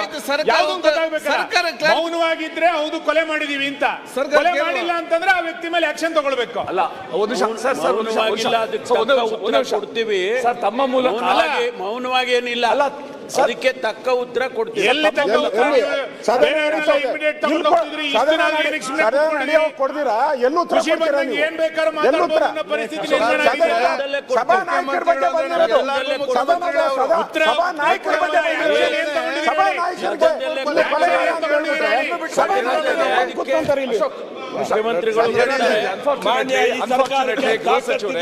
ಮರ್ಯಾದೆ ಇಂಗ್ಲಿಷ್ ಇವತ್ತು ಸಾಮಾಜಿಕ ಜಾಲತಾಣದಲ್ಲಿ ಇವೆಲ್ಲನೂ ಕೂಡ ಅನ್ಟ್ರೀಟೆಡ್ ಸೀವೇಜ್ ಬರ್ತಾ ಇರೋದು. ಒಬ್ಬ ಮುಖ್ಯಮಂತ್ರಿ 28 ಮರ್ಡರ್ ಮಾಡಿದ್ದಾರೆ ಅಂತ ಒಬ್ಬ ವ್ಯಕ್ತಿ ಧೈರ್ಯವಾಗಿ ಹೇಳ್ಬೋದಾದ್ರೆ, if the government cannot take immediate action, ಏನಿದು? How are we allowing it? ಮುಖ್ಯಮಂತ್ರಿಗಳಿಗೆ ವಿಧಾನಸೌಧದ 3ನೇ ಮಾಡಲಿರುವ ಒಬ್ಬ ವ್ಯಕ್ತಿ 28 ಮರ್ಡರ್ ಮಾಡಿದ್ದಾರೆ ಅಂತ ಧೈರ್ಯವಾಗಿ ಬಂದು ಸೋಷಿಯಲ್ ಮೀಡಿಯಾ ಮುಂದೆ ಹೇಳುವಾಗ how can the government tolerate? ಮಾನ್ಯ ಸರ್ಕಾರ ಅಣ್ಣ ಒಂದೇ ಒಂದು ನಿಮಿಷ ಅಧ್ಯಕ್ಷರೇ, ಅಲ್ಲ ಸಂಬಂಧಪಟ್ಟಿದೆ ಸರ್, ಸರ್ ಒಂದೇ ನಿಮಿಷ. ಈಗ ಇದಕ್ಕೆ ಮುಂದುವರಿದ ಭಾಗವಾಗಿ ಕಳೆದ ಸರಿ ನಾನು ಒಬ್ಬ ಅಡ್ವೊಕೇಟ್ ಈ ಥರ ಎಲ್ಲ ಮಾಡ್ತಾವ್ರೆ ಅಂತೇಳಿ ನಾನು ಅಸೆಂಬ್ಲಿಯಲ್ಲಿ ಮಾತಾಡಿದೆ ಅಧ್ಯಕ್ಷರೇ, ಜಗದೀಶ್ ಅಂತೇಳಿ. ಅವನು ಅದ್ರ ಬಗ್ಗೆ ನಾನಿಲ್ಲಿ ಮಾತಾಡಿರೋದು ನನ್ನ ಹಕ್ಕು, ಒಂದು ಹಕ್ಕು ನಾನು ಅಸೆಂಬ್ಲಿಯಲ್ಲಿ ಮಾತಾಡಿದ್ದೀನಿ. ಅದಾದಮೇಲೆ ನೆಕ್ಸ್ಟ್ ಹೇಳ್ತಾನೆ, ಅಸೆಂಬ್ಲಿಯಲ್ಲಿ ಒಬ್ಬ ಅಯೋಗ್ಯ ಮಾತಾಡೋನೆ, ನಾನು ಮುಖ್ಯಮಂತ್ರಿ ಆಗೋದಕ್ಕೆ ಏನೇನು ಬೇಕೋ ಅಲ್ಲೆಲ್ಲ ಮಾಡಿ ನನ್ನ ಹೆಸರು ಅಲ್ಲೆಲ್ಲ ಓಡ್ತು, ಮುಂದೆ ಮುಖ್ಯಮಂತ್ರಿ ಆಗಿ ಬರೋದಕ್ಕೆ ಅವ್ನು ಮಾತಾಡೋನೆ ಅಂತೇಳಿ ಒಂದು ಮಾತಾಡೋನೆ. ಧರ್ಮಸ್ಥಳಕ್ಕೆ ನಾವು ಹೋಗಿ ಬಂದ್ವಿ ಅಧ್ಯಕ್ಷರೇ, ಯಾವುದೋ ನಾವು ಪಕ್ಷದ ಜೈಕಾರ ಹಾಕಿಲ್ಲ, ಪಕ್ಷದ ಪರವಾಗಿಲ್ಲ, ನಾವೆಲ್ಲ ಕೂಡ ಭಕ್ತರಾಗಿ ಹೋಗಿ ಬಂದಿದ್ದೀವಿ, ತಾವು ಹೋಗ್ತೀರಿ, ನಮ್ದೇನು ಅದರಲ್ಲಿ ಯಾವತ್ತೂ ನಾವು ಅದರಲ್ಲಿ ರಾಜಕೀಯ ಮಾಡಿಲ್ಲ ಆ ಕಡೆ ಹೇಳ್ದಂಗೆ. ಅದಾದಮೇಲೆ 100 ಕೋಟಿ ರೂಪಾಯಿ ಧರ್ಮಸ್ಥಳದ ವೀರೇಂದ್ರ ಹೆಗ್ಗಡೆ ಹತ್ರ ಬ್ಲ್ಯಾಕ್ ಮನಿ ಇಟ್ಟವನೆ ಅಂತೇಳಿ ಓಪನ್ ಆಗಿ ಹೇಳ್ದ, ಅದು ಹೋಗ್ಲಿ. ನೆನ್ನೆ ಅಲ್ಲೆಲ್ಲೋ ಬ್ರಿಡ್ಜ್ ಮೇಲೆ ನಿಂತ್ಕೊಂಡು ಅಳಾಳ್ಸಂದ್ರದ್ದು ಯಾವುದೋ ಒಂದು ಜಾಗ ತೋರಿಸ್ಬಿಟ್ಟು, ಈ ಜಾಗ ಧರ್ಮಸ್ಥಳದವ್ರದ್ದು ವೀರೇಂದ್ರ ಹೆಗ್ಗಡೆ ಅವ್ರ ಫ್ಯಾಮಿಲಿದು, ಇವನು ಡಿನೋಟಿಫಿಕೇಶನ್ ಮಾಡಿಬಿಟ್ಟು ಬೇರೆಯವ್ರಿಗೆ ಮಾರಿಸವನೆ ಅಂತೇಳಿ ಮಾಡೋನು. ದಿನ ಅದಾಗ್ತಾ ಇದೆ. ನನ್ನ ಹಕ್ಕುಗಳಿಗೆ ಚ್ಯುತಿ ತರ್ತಾವನೆ. ನಾನು ಅಸೆಂಬ್ಲಿಯಲ್ಲಿ ಮಾತಾಡಿರೋ ಅಂಥ ವಿಚಾರಗಳು ಕೂಡ ಮಾತಾಡಿದ್ರೆ ನಾನು ಇನ್ನೆಲ್ಲಿ ಮಾತಾಡಬೇಕು? ಅದಕ್ಕೆ ನಾನು ಹಕ್ಕುಚ್ಯುತಿದು ರೆಕಾರ್ಡ್ ಸಮೇತ ತಮ್ಮ ಕೊಡ್ತಾ ಇದ್ದೀನಿ. ದಯವಿಟ್ಟು ತಾವಿಲ್ಲಿ ಹಕ್ಕುಚ್ಯುತಿಗೆ ಆ ಲಾಯರ್ ಜಗದೀಶ್ ಅವ್ರದ್ದು ಏನಿದೆಯೋ ಅದೇ ರೀತಿಯಲ್ಲಿ ಆ ತಿಮ್ರೋಡಿದು ಏನು ಹೇಳಿದ್ರು ದಯವಿಟ್ಟು ಮಂಡಿಸ್ಬೇಕು ಅಂತಕ್ಕಂಥದ್ದು ಈ ರೆಕಾರ್ಡ್ಸ್ ಕೊಡ್ತಾ ಇದ್ದೀನಿ, ಈಗ ಅನೌನ್ಸ್ ಮಾಡಬೇಕು.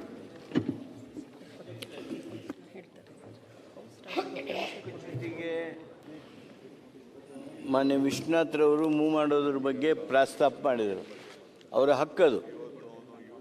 ಸದನದಲ್ಲಿ ನಮಗಿರ್ತಕ್ಕಂಥ ದೊಡ್ಡ ಹಕ್ಕಂದ್ರೆ ಪ್ರಿವಿಲೇಜ್ ಮೋಷನ್, ಅದಕ್ಕೆ ನಿಯಮಾವಳಿಗಳಿವೆ. ಆ ನಿಯಮಾವಳಿಗಳಂತೆ ಅವರು ನೋಟಿಸ್ ಕೊಡಲಿ. ಅದನ್ನು ಸದನ ಇಂಥ ಪ್ರಕರಣಗಳನ್ನಂತೂ ನೀವು ಅದೇನೋ ಹೇಳಿದ್ರಲ್ಲ, ಅದು ಯಾರೋ ಒಬ್ಬರು ಇಂಥವನು ಮಾತನಾಡಿದ್ದಾನೆ, ಸದನಕ್ಕೆ ಆಗಿರ್ತಕ್ಕಂಥ ಗೌರವ ಹೌದು ಅದು. ಆದ್ದರಿಂದ ಅದನ್ನು ನೀವು ನೋಟಿಸ್ ಕೊಡಿ, ನಿಯಮನ ಪ್ರಕಾರ ಅದಕ್ಕೆ ಸೂಕ್ತವಾಗಿರ್ತಕ್ಕಂಥ ಸ್ಪಂದನೆಯನ್ನು ಸರ್ಕಾರನೂ ಮಾಡುತ್ತೆ. ಮಾನ್ಯ ಸಭಾಧ್ಯಕ್ಷರು ಅಂಥ ನೋಟಿಸ್ಗಳನ್ನು ಒಪ್ಪಬೇಕು ಅಂತೇಳಿ ನಾನು ನಿಮ್ಮಲ್ಲಿ ಕೋರ್ತೇನೆ. ಇಲ್ಲ ಪರಮೇಶ್ವರ್ ಈಗ ಅಲ್ಲ, ಇದಕ್ಕೆ ಸಂಬಂಧಪಟ್ಟಾಗ ಡಾಕ್ಯುಮೆಂಟ್ ಕೊಟ್ಟಿದ್ದಾರೆ, ನಾನು ಸಮಿತಿಗೆ ವಹಿಸ್ತೇನೆ, ಚರ್ಚಿಸ್ತೇನೆ. ಅದು ಆಯ್ತಲ್ಲ ಸರ್, ವಿಶ್ವನಾಥದ್ದು ಆಯ್ತು, ಇದಾಯ್ತಲ್ಲ. ಕೂತ್ಕೊಂಡಿದ್ದೀರ ಅವರು ಗೃಹ ಸಚಿವರು ಹೇಳ್ತಾರೆ, ನಾನು ಮುಖ್ಯಮಂತ್ರಿ ಮೇಲೆ ಏನು ಹೇಳಿಲ್ಲ. ಸ್ವಲ್ಪ ಹೇಳ್ರಿ, ನೋಡಿ ಉತ್ತರ ಕೇಳುದು ನೀವೇ. ಪ್ರಮುಖರ ಮೇಲೂ ಹೇಳಿದ್ದಾರೆ, ಮುಖ್ಯಮಂತ್ರಿಗಳ ಮೇಲೂ ಹೇಳಿದ್ದಾರೆ, ಎಲ್ಲದನ್ನು ಹೇಳಿದ್ದಾರೆ. ಸರ್ಕಾರ ನಡೆಸ್ತಾರೆ, ನಿಮ್ ಬಗ್ಗೆ ಹೇಳ್ತಾ ಇದ್ದಾರೆ ಅಂತ ಹೇಳ್ತಾರೆ. ನಮ್ಮ ಪಾರ್ಟಿ ಬಗ್ಗೆ ಹೇಳಿದ್ರೆ ನಮ್ಮ ಪಾರ್ಟಿ ಎಚ್ಚರಿಕೆ ತಗೊಳ್ಳೋದು ಏನೇನು ಬೇಕಾದ್ರೂ ಮಾಡ್ತೀವಿ. ಅವ್ರು ಯಾರು ನೋಡಿದೀನಿ, ಏನೇನು ಸ್ಟೇಟ್ಮೆಂಟು ಮುಖ್ಯಮಂತ್ರಿ ಕೊಲೆ ಮಾಡಿದ್ದಾರೆ ಅಂತಾನು ಹೇಳಿದ್ದಾರೆ, ನಾನು ಕೇಳಿದ್ದೀನಿ. Number including number, I know that. ಅದಲ್ಲದೆ ನಿಮ್ ಪಾರ್ಟಿ ಲೀಡರ್ಗಳ ಮೇಲೂ ನ್ಯಾಷನಲ್ ಜನರಲ್ ಸೆಕ್ರೆಟರಿ ಬಗ್ಗೆನೂ ಮಾತಾಡಿರೋದು ನನ್ನ ಹತ್ರನೂ ಫೋನಲ್ಲಿದೆ. ನನ್ನ ಬಗ್ಗೆನೂ ಮಾತಾಡಿದ್ದಾರೆ. ನಾನು what I'm trying to tell, ಅಸೆಂಬ್ಲಿಲಿ ಆ ಹೆಸರುಗಳನ್ನ ತಗೊಂಡು ಲೀಡರ್ ಮಾಡಕ್ಕೆ ಹೆಸರು ತಗೊಳ್ಳಿಲ್ಲ ಸರ್, ಹೆಸರು ತಗೊಳ್ಳಿಲ್ಲ. Let the home minister take what ಹೆಸರು ತಗೊಳ್ಳಿಲ್ಲ. ಮುಖ್ಯಮಂತ್ರಿಗಳ ಬಗ್ಗೆ ಆತ ಹೇಳಿದ್ರ ಬಗ್ಗೆ ಒಂದು SIT ರಚನೆ ಮಾಡಿ, ಮುಖ್ಯಮಂತ್ರಿಗಳ ಬಗ್ಗೆನೇ ಎನ್ಕ್ವೈರಿ ಆಗಬೇಕು. ಯಾಕಂದ್ರೆ ಅವ್ರು ಹೇಳ್ದಂಗೆ ಕೇಳಿ SIT ರಚನೆ ಮಾಡಿ. ಹೋಮ್ ಮಿನಿಸ್ಟರ್ ಆಗಿದ್ರು, ಯಾಕೆ ಚರ್ಚೆ ಮಾಡುವಂತ ಹೆಸರು ಅಲ್ಲ ಅಧ್ಯಕ್ಷರೇ, ಗೊತ್ತಿದೆ ನಮಗೆ. ಆದ್ರೆ ಅವ್ರ ಹೆಸರು ದೊಡ್ಡವ್ರು ಮಾತಾಡೋರ್ನ ಬಹಿರಂಗವಾಗಿ ಬಿಡ್ತೀರಿ ಅಂತಂದ್ರೆ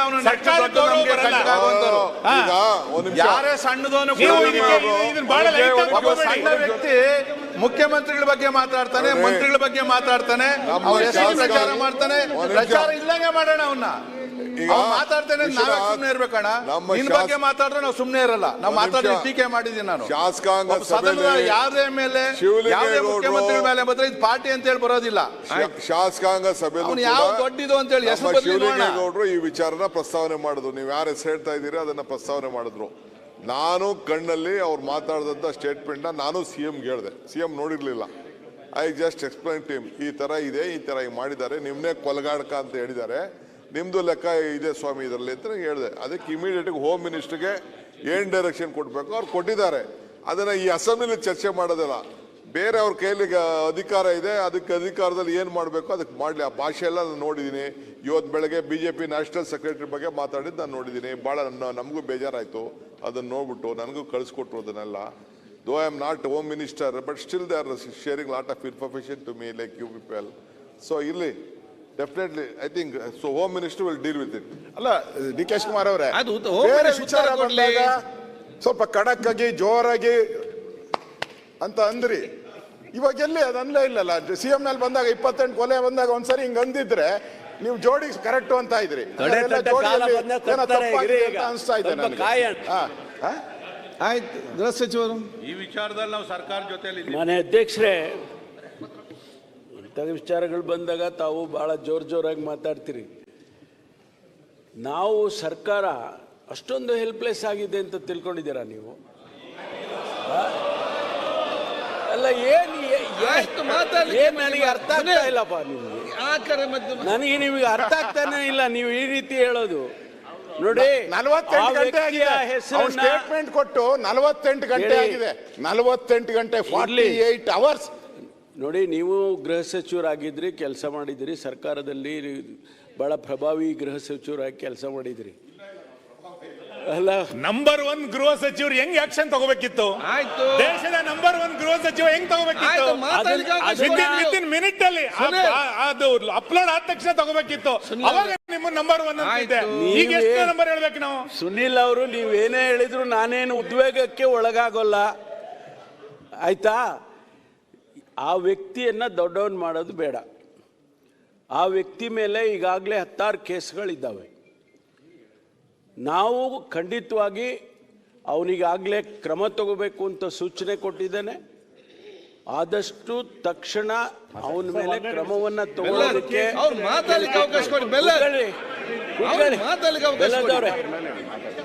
ಆದ್ರಿಂದ ಯಾರನ್ನ ಇಂಥ ವ್ಯಕ್ತಿಗಳನ್ನ ಸಮಾಜದಲ್ಲಿ ಬಿಡೋದಕ್ಕೆ ಸಾಧ್ಯನೇ ಇಲ್ಲ. ಕಾನೂನು ದೇಶದಲ್ಲಿ ಮಾಡಿರೋದೇ ಅದಕ್ಕೋಸ್ಕರ. ಆ ಕಾನೂನನ್ನು ಚಲಾಯಿಸ್ತೀವಿ, ಅವನಿಗೇನು ಶಿಕ್ಷೆ ಮಾಡಬೇಕೋ ಮಾಡ್ತೀವಿ, ಯಾವ ಮುಲಾಜಿಲ್ದೆ ಮಾಡ್ತೀವಿ.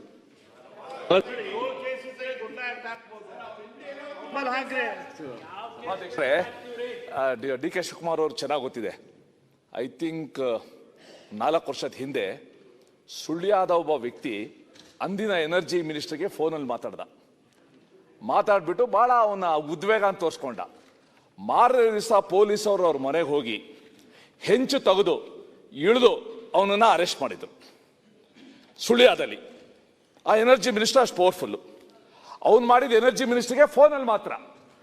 ಈ ವ್ಯಕ್ತಿ ಎಲ್ಲ ಚಾನೆಲ್ಗಳ ಮುಂದೆ ಮುಖ್ಯಮಂತ್ರಿಗಳ ಬಗ್ಗೆ ಈ ವಿಶೇಷಣ ಕೊಟ್ಟು ಇಷ್ಟು ಮರ್ಡರ್ ಮಾಡಿದ್ದಾರೆ, ಕೊಲೆ ಮಾಡಿದ್ದಾರೆ ಅಂದಾಗಲೂ ಕೂಡ ನೀವು ತಕ್ಷಣ ಕ್ರಮ ತಗೊಳ್ಳದೇ ಇದ್ರೆ ಏನು ಸರ್ಕಾರ ಅಷ್ಟು ಹೆಲ್ಪ್ಲೆಸ್ ಅಂತ ಅನ್ಕೊಂಡಿದ್ದೀರಾ ಅಂತ ನೀವು ಕೇಳಿದ್ರೆ ಹೆಲ್ಪ್ಲೆಸ್ ಅಂತಾನೆ ಅನ್ಕೋಬೇಕು ನಾವು. ಈವನ್ ಆಫ್ಟರ್ 48 hours ಏನ್ ಅರ್ಥ ಇದು? ನಾನೀಗ ಕ್ರಮ ತಗೊಳ್ತೀನಿ, ಆಲೆ ಸೂಚನೆ ಕೊಟ್ಟಿದ್ದೀನಿ ಅಂತ ಹೇಳಿದ್ದೀನಿ. ಸುಮ್ಮನೆ ಏನ್ ಕೂತಿಲ್ಲ. ಕ್ರಮ ತಗೊಳ್ಳೋದಕ್ಕೆ ಈಗಾಗಲೇ ಸೂಚನೆಯನ್ನ ಕೊಟ್ಟಿದ್ದೇವೆ ಮಾನ್ಯ ಅಧ್ಯಕ್ಷರೇ. ಕ್ರಮ ತಗೊಳ್ತೀವಿ. ಅಲ್ಲ, ಅವನ ಹೇಳಿಕೆ ಪ್ರಕಾರ ನಿಮ್ಮ SIT ಅಲ್ಲಿ ಎನ್ಕ್ವೈರಿ ನಡೆಯುತ್ತಲ್ಲ, ಅವನ ಗೈಡೆನ್ಸ್ ಪ್ರಕಾರ ನಡೆದಿದೆ. ಅದ್ರ ಬಗ್ಗೆ ಅದೇ ವ್ಯಕ್ತಿ ಮಾಡಿದ್ದಾನೆ. ಇದೆಲ್ಲ ಮಾತಾಡಬೇಡಿ ನೀವು. ಇರೋ ವಿಚಾರ ಹೇಳಿ. ವಿಜಯದಲ್ಲಿ ಇಲ್ಲ ರೀ, ಅವರೇ ಹೇಳಿದ್ದಾರೆ. ನನ್ನ ಗೈಡೆನ್ಸ್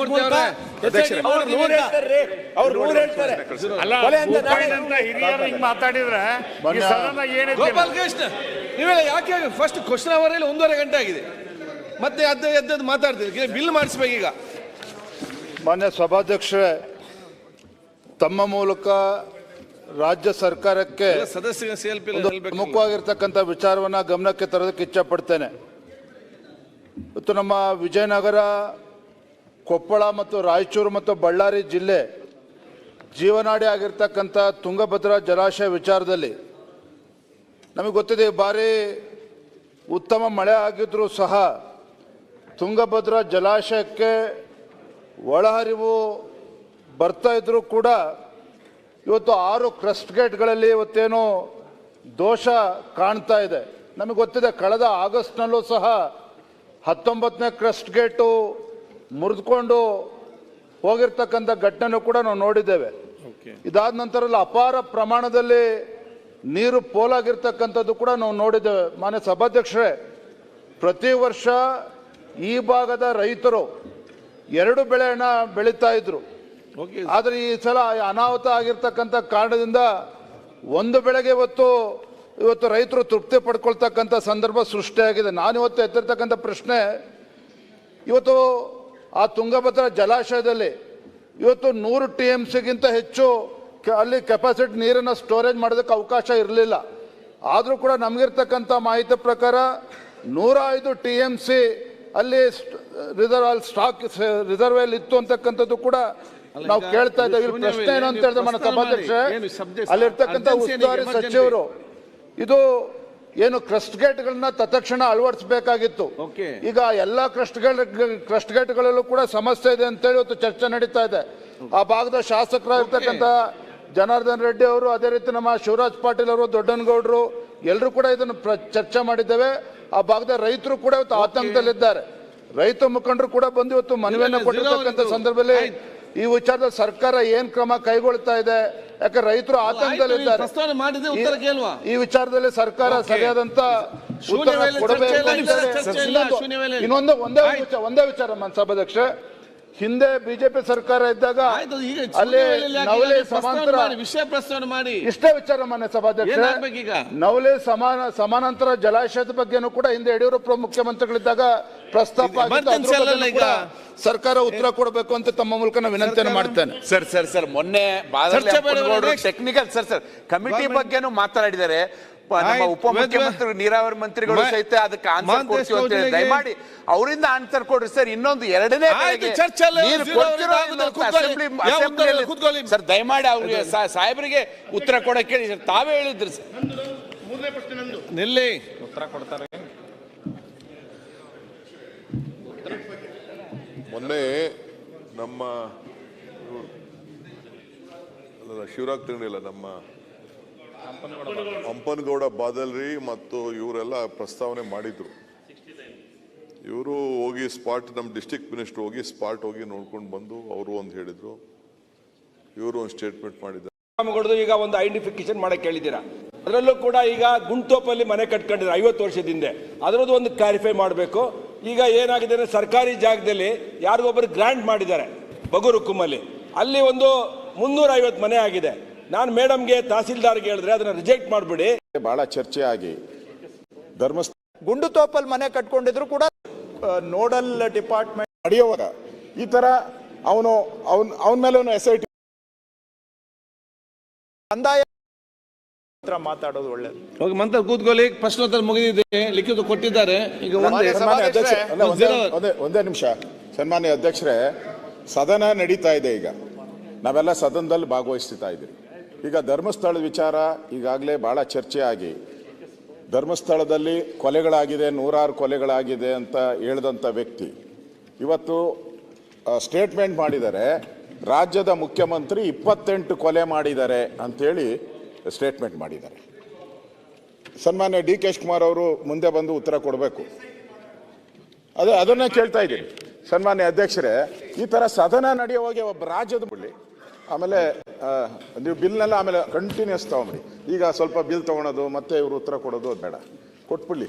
ಹೇಗೂ ಬೆಳಗ್ಗೆನೂ ಮಾತಾಡಿದ್ದಾರೆ, ಸ್ವಲ್ಪ ರೋಷಾವೇಶದಲ್ಲಿ ಬಂದಿದ್ದಾರೆ. ಈಗ ಏನು ಅದಕ್ಕೆ ಉತ್ತರ ಬಂದ್ಬಿಡಿ.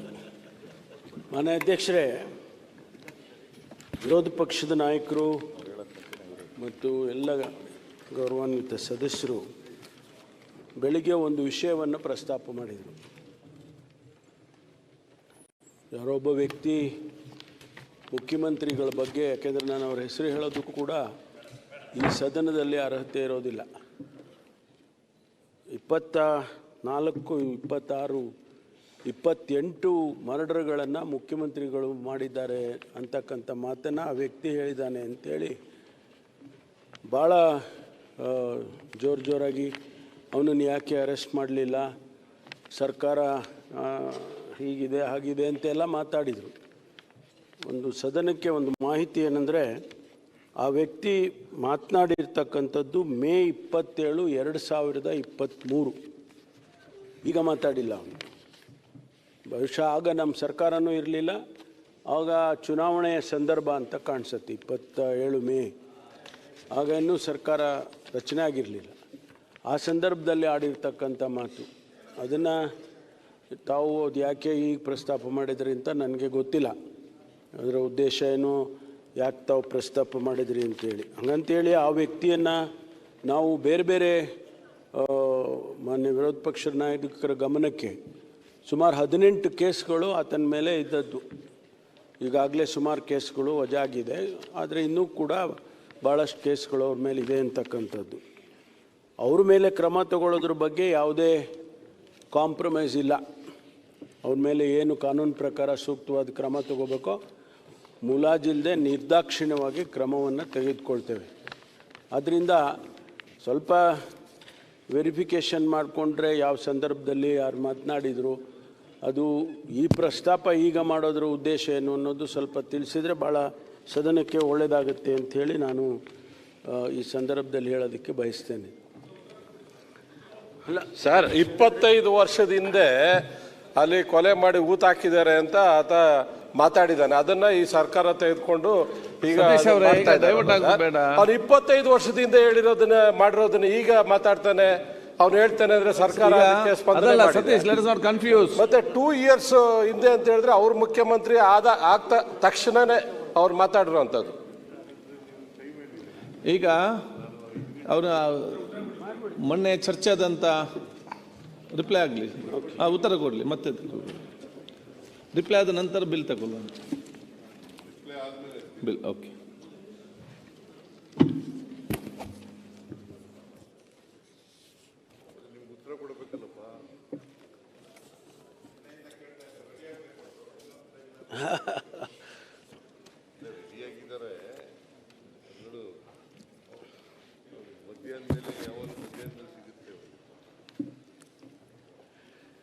ಮಾನ್ಯ ಅಧ್ಯಕ್ಷರೇ, ಧರ್ಮಸ್ಥಳದ ವಿಚಾರ ಇವತ್ತು ಇಡೀ ದೇಶ ಗಮನಿಸ್ತಾ ಇದೆ. ಬಹುಶಃ ಅಂತಾರಾಷ್ಟ್ರೀಯ ಮಟ್ಟದಲ್ಲೂ ಕೂಡ ಇದು ಸುದ್ದಿಯಾಗಿರ್ತಕ್ಕಂಥದ್ದನ್ನು ನಾವು ನೋಡಿದ್ದೇವೆ. ಧರ್ಮಸ್ಥಳದ ಬಗ್ಗೆ, ಧರ್ಮಸ್ಥಳ ಒಂದು ದೇವಸ್ಥಾನ, ಅದರ ಬಗ್ಗೆ ಲಕ್ಷಾಂತರ ಜನ, ಕೋಟ್ಯಾಂತರ ಜನ ಭಕ್ತಾದಿಗಳು ಇವತ್ತು ಇಡೀ ದೇಶದಲ್ಲೇ ಇದ್ದಾರೆ. ಅದಕ್ಕೆ ಆದಂಥ ಒಂದು ಸ್ಥಾನ ಇದೆ, ಸಮಾಜದಲ್ಲಿ ಅದಕ್ಕೆ ಆದಂಥ ಒಂದು ಸ್ಥಾನ ಇದೆ. ಮತ್ತು ಅದರ ಚಟುವಟಿಕೆಗಳಿಗೂ ಕೂಡ, ಚಟುವಟಿಕೆಗಳ ಬಗ್ಗೆ ಕೂಡ ಸ್ಥಾನಮಾನಗಳು ಇವತ್ತು ಇಡೀ ದೇಶದಲ್ಲಿ ಆಗಿರ್ತಕ್ಕಂಥದ್ದು. ಅದರ ಇತಿಹಾಸಕ್ಕೆ ನಾನು ಹೋಗೋದಿಲ್ಲ, ಯಾಕೆಂದರೆ ಅದರ ಹಿಸ್ಟ್ರಿ 800 ವರ್ಷದ ಹಿಂದೆ ಅದರ ಇತಿಹಾಸ ಇರ್ತಕ್ಕಂಥದ್ದು. 800 ವರ್ಷದ ಇತಿಹಾಸ ಇದೆ ಅಂತೇಳಿ ಹೇಳ್ತಾರೆ. ಅದೆಲ್ಲದಕ್ಕೂ ನಾನು ಹೋಗೋದಿಲ್ಲ, ಯಾಕೆಂದರೆ ಈಗ ಅದು ನಮಗೆ ಬಂದಿರತಕ್ಕಂಥದ್ದು ಬೇರೆಯೇ ವಿಷಯ ಬಂದಿರುವಂಥ ಕಾರಣಕ್ಕಾಗಿ ನಾನು ಅದರ ಇತಿಹಾಸಕ್ಕೆ ಮತ್ತು ಅವ್ರು ಮಾಡ್ತಾ ಇರ್ತಕ್ಕಂಥ ಕೆಲಸ ಕಾರ್ಯಗಳ ಬಗ್ಗೆ, ಅವರು ಶಿಕ್ಷಣ ಕ್ಷೇತ್ರದಲ್ಲಿ ಏನು ಕೆಲಸ ಮಾಡಿದ್ದಾರೆ, ಆರೋಗ್ಯ ಕ್ಷೇತ್ರದಲ್ಲಿ ಏನು ಕೆಲಸ ಮಾಡಿದ್ದಾರೆ, ಆಮೇಲೆ ಗ್ರಾಮೀಣ ಭಾಗದಲ್ಲಿ ಅವರು ಏನು ಕೆಲಸ ಮಾಡಿದ್ದಾರೆ, ಅದೆಲ್ಲವನ್ನು ನಾನು ಪ್ರಸ್ತಾಪ ಮಾಡಿ ಅದರ ಬಗ್ಗೆ ಹೆಚ್ಚು ಸಮಯವನ್ನು ನಾನು ತಗೊಳ್ಳೋದಕ್ಕೆ ಹೋಗೋದಿಲ್ಲ. ಮಾನ್ಯ ಅಧ್ಯಕ್ಷರೇ, 3/7/25 ಒಬ್ಬ ವ್ಯಕ್ತಿ ಧರ್ಮಸ್ಥಳ ಪೊಲೀಸ್ ಸ್ಟೇಷನ್ಗೆ ಹೋಗಿ ಒಂದು ಕಂಪ್ಲೇಂಟ್ ಕೊಡ್ತಾನೆ. ಆ ಕಂಪ್ಲೇಂಟ್ನಲ್ಲಿ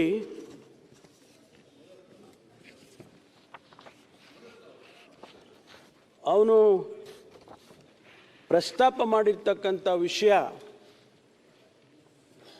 ನನಗೆ ನಿರಂತರ ಪ್ರಾಣ ಬೆದರಿಕೆಯೊಡ್ಡಿ ಧರ್ಮಸ್ಥಳ ಗ್ರಾಮದ ವ್ಯಾಪ್ತಿಯಲ್ಲಿ ಮತ್ತು ಸುತ್ತಮುತ್ತಲಿನ ಪ್ರದೇಶಗಳಲ್ಲಿ ಕೊಲೆಗಳಾದ ಹಾಗೂ ಅತ್ಯಾಚಾರಕ್ಕೊಳಗಾದ ಅನೇಕ ಮೃತದೇಹಗಳು ಮತ್ತು ಸಾಕ್ಷ್ಯಗಳನ್ನು ನನ್ನಿಂದ ಬಲವಂತವಾಗಿ ಹೂತು ಹಾಕಿಸಿರುವ ಬಗ್ಗೆ ದೂರು. ಇದನ್ನು 3/7/25 ಧರ್ಮಸ್ಥಳದ ಪೊಲೀಸ್ ಸ್ಟೇಷನ್ನಲ್ಲಿ ಕೊಡ್ತಾನೆ. ಮುಂದುವರೆದು ಅತ್ಯಂತ ಭಾರವಾದ ಹೃದಯದಿಂದ ಹಾಗೂ ಪರಿಹಾರದ ಪಾಪ ಪ್ರಜ್ಞೆಯಿಂದ ಹೊರಬರುವ ಸಲುವಾಗಿ ಈ ದೂರು ನೀಡುತ್ತಿದ್ದೇನೆ. ನಾನು ಕಂಡ ಕೊಲೆಗಳು ಸ್ವೀಕರಿಸಿದ ಶವಗಳನ್ನು ಹೂತು ಹಾಕದಿದ್ದರೆ ಆ ಶವಗಳ ಜೊತೆಯಲ್ಲೇ ಮಣ್ಣು ಪಾಲಾಗಿಸುವ ನಿರಂತರ ಜೀವ ಬೆದರಿಕೆ ಮತ್ತು ಥಳಿತಗಳ ನೋವಿನ ನೆನಪಿನ ಹೊರೆಯನ್ನು ಇನ್ನೂ ಹೊರಲು ನನ್ನಿಂದ ಸಾಧ್ಯವಿಲ್ಲ. ಈ ಮೂಲಕ ನಾನು ಬಹಿರಂಗಪಡಿಸುತ್ತಿರುವ ಕೊಲೆಯಾದ ಅನೇಕ ಪುರುಷರು ಮತ್ತು ಅತ್ಯಾಚಾರಕ್ಕೊಳಗಾಗಿ ಕೊಲೆಗಳಾದ ಅನೇಕ ಯುವತಿಯರು ಮತ್ತು ಮಹಿಳೆಯರ ಮಾಹಿತಿಯನ್ನು ತೀವ್ರಗತಿಯಲ್ಲಿ ತನಿಖೆಗೊಳಪಡಿಸಿ ನನಗೆ ಮತ್ತು ನನ್ನ ಕುಟುಂಬದ ರಕ್ಷಣೆಯನ್ನು ಒದಗಿಸುವಂತೆ ಕೋರುತ್ತಿದ್ದೇನೆ. ಇನ್ನು ಭಾಳ ಸ್ಟೋರಿ ಬರೆದಿದ್ದಾನೆ, ಅದಕ್ಕೆ ಪೂರ್ತಿ ಹೇಳೋದಕ್ಕೆ ಹೋಗೋದಿಲ್ಲ. ಅದಾದ ಮೇಲೆ ಆ ಪೊಲೀಸ್ ಸ್ಟೇಷನ್ನಲ್ಲಿ 4/7/25 FIR ಮಾಡ್ತಾರೆ. ಆ FIRನಲ್ಲಿ ಇವನು ಕೊಟ್ಟಿರ್ತಕ್ಕಂಥ ಸಾರಾಂಶಗಳನ್ನೆಲ್ಲವನ್ನು ಕೂಡ ಆ FIRನಲ್ಲಿ ತೆಗೆದುಕೊಂಡು ಬಂದಿದ್ದಾರೆ. ಮತ್ತು ಅದನ್ನು ರಿಪೀಟ್ ಮಾಡೋದಕ್ಕೆ ಹೋಗೋದಿಲ್ಲ. ಸಾರಾಂಶ ಇಷ್ಟೇ, ನಾನು ಹೇಳಿದಾಗೆ ಅವನು ನಿರಂತರ ಪ್ರಾಣ ಬೆದರಿಕೆ ಇದೆ, ಕೊಲೆಗಳು ಮಾಡಿರೋದನ್ನು ಹೂತಾಕ್ಸಿದ್ರು ನನ್ನ ಕೈಲಿ ಅಂತಕ್ಕಂಥದ್ದು ಮುಖ್ಯವಾದಂಥ ಸಾರಾಂಶ. ಅದಾದ ಮೇಲೆ ಪೊಲೀಸ್ನವರು ಇವನನ್ನು, ಈ ವ್ಯಕ್ತಿ ಇಂತಹ ಒಂದು ಭಾಳ ಪ್ರಾಮುಖ್ಯವಾದ ವಿಚಾರವನ್ನು ಪ್ರಸ್ತಾಪ ಮಾಡಿದ್ದಾನೆ, ಕಂಪ್ಲೇಂಟ್ ಕೊಟ್ಟಿದ್ದಾನೆ, FIR ಮಾಡಿದ್ದೇವೆ ಹಾಗೆ ಅಂತೇಳಿ, ಇದು ಭಾಳ ಮುಖ್ಯ ಅಂಥೇಳಿ ಅವನನ್ನು ಮ್ಯಾಜಿಸ್ಟ್ರೇಟ್ ಮುಂದೆ ಪ್ರೊಡ್ಯೂಸ್ ಮಾಡ್ತಾರೆ. ಮ್ಯಾಜಿಸ್ಟ್ರೇಟ್ ಮುಂದೆ ಪ್ರೊಡ್ಯೂಸ್ ಮಾಡಿ ಅವನಿಂದ ಹೇಳಿಕೆಯನ್ನು ತಗೊಳ್ತಾರೆ. 164 ಸ್ಟೇಟ್ಮೆಂಟ್ ಅಂತ ಪೊಲೀಸ್ನಲ್ಲಿ CRPC ಕಾಮನ್ ಆಗಿ ಮ್ಯಾಜಿಸ್ಟ್ರೇಟ್ ಮುಂದೆ ಮಾಡುವುದು. ಈಗ ನಮ್ಮ ಹೊಸ ಕಾನೂನು ಪ್ರಕಾರ 186 ಆಗಿದೆ, ಅದು 183 BNSS ಅಂತ. ಆ ಸ್ಟೇಟ್ಮೆಂಟನ್ನು ರೆಕಾರ್ಡ್ ಮಾಡ್ತಾರೆ. ರೆಕಾರ್ಡ್ ಮಾಡಿದ ಮೇಲೆ ಮ್ಯಾಜಿಸ್ಟ್ರೇಟು ಇನ್ವೆಸ್ಟಿಗೇಷನ್ನಿಗೆ ಆದೇಶ ಮಾಡ್ತಾರೆ. ಇಮಿಡಿಯೇಟಾಗಿ ಪೊಲೀಸ್ನವರು ಇನ್ವೆಸ್ಟಿಗೇಷನನ್ನು ಪ್ರಾರಂಭ ಮಾಡ್ತಾರೆ. ಈ ಮಧ್ಯೆ ರಾಜ್ಯದ ಮಹಿಳಾ ಆಯೋಗ, ಕರ್ನಾಟಕ ಮಹಿಳಾ ಆಯೋಗ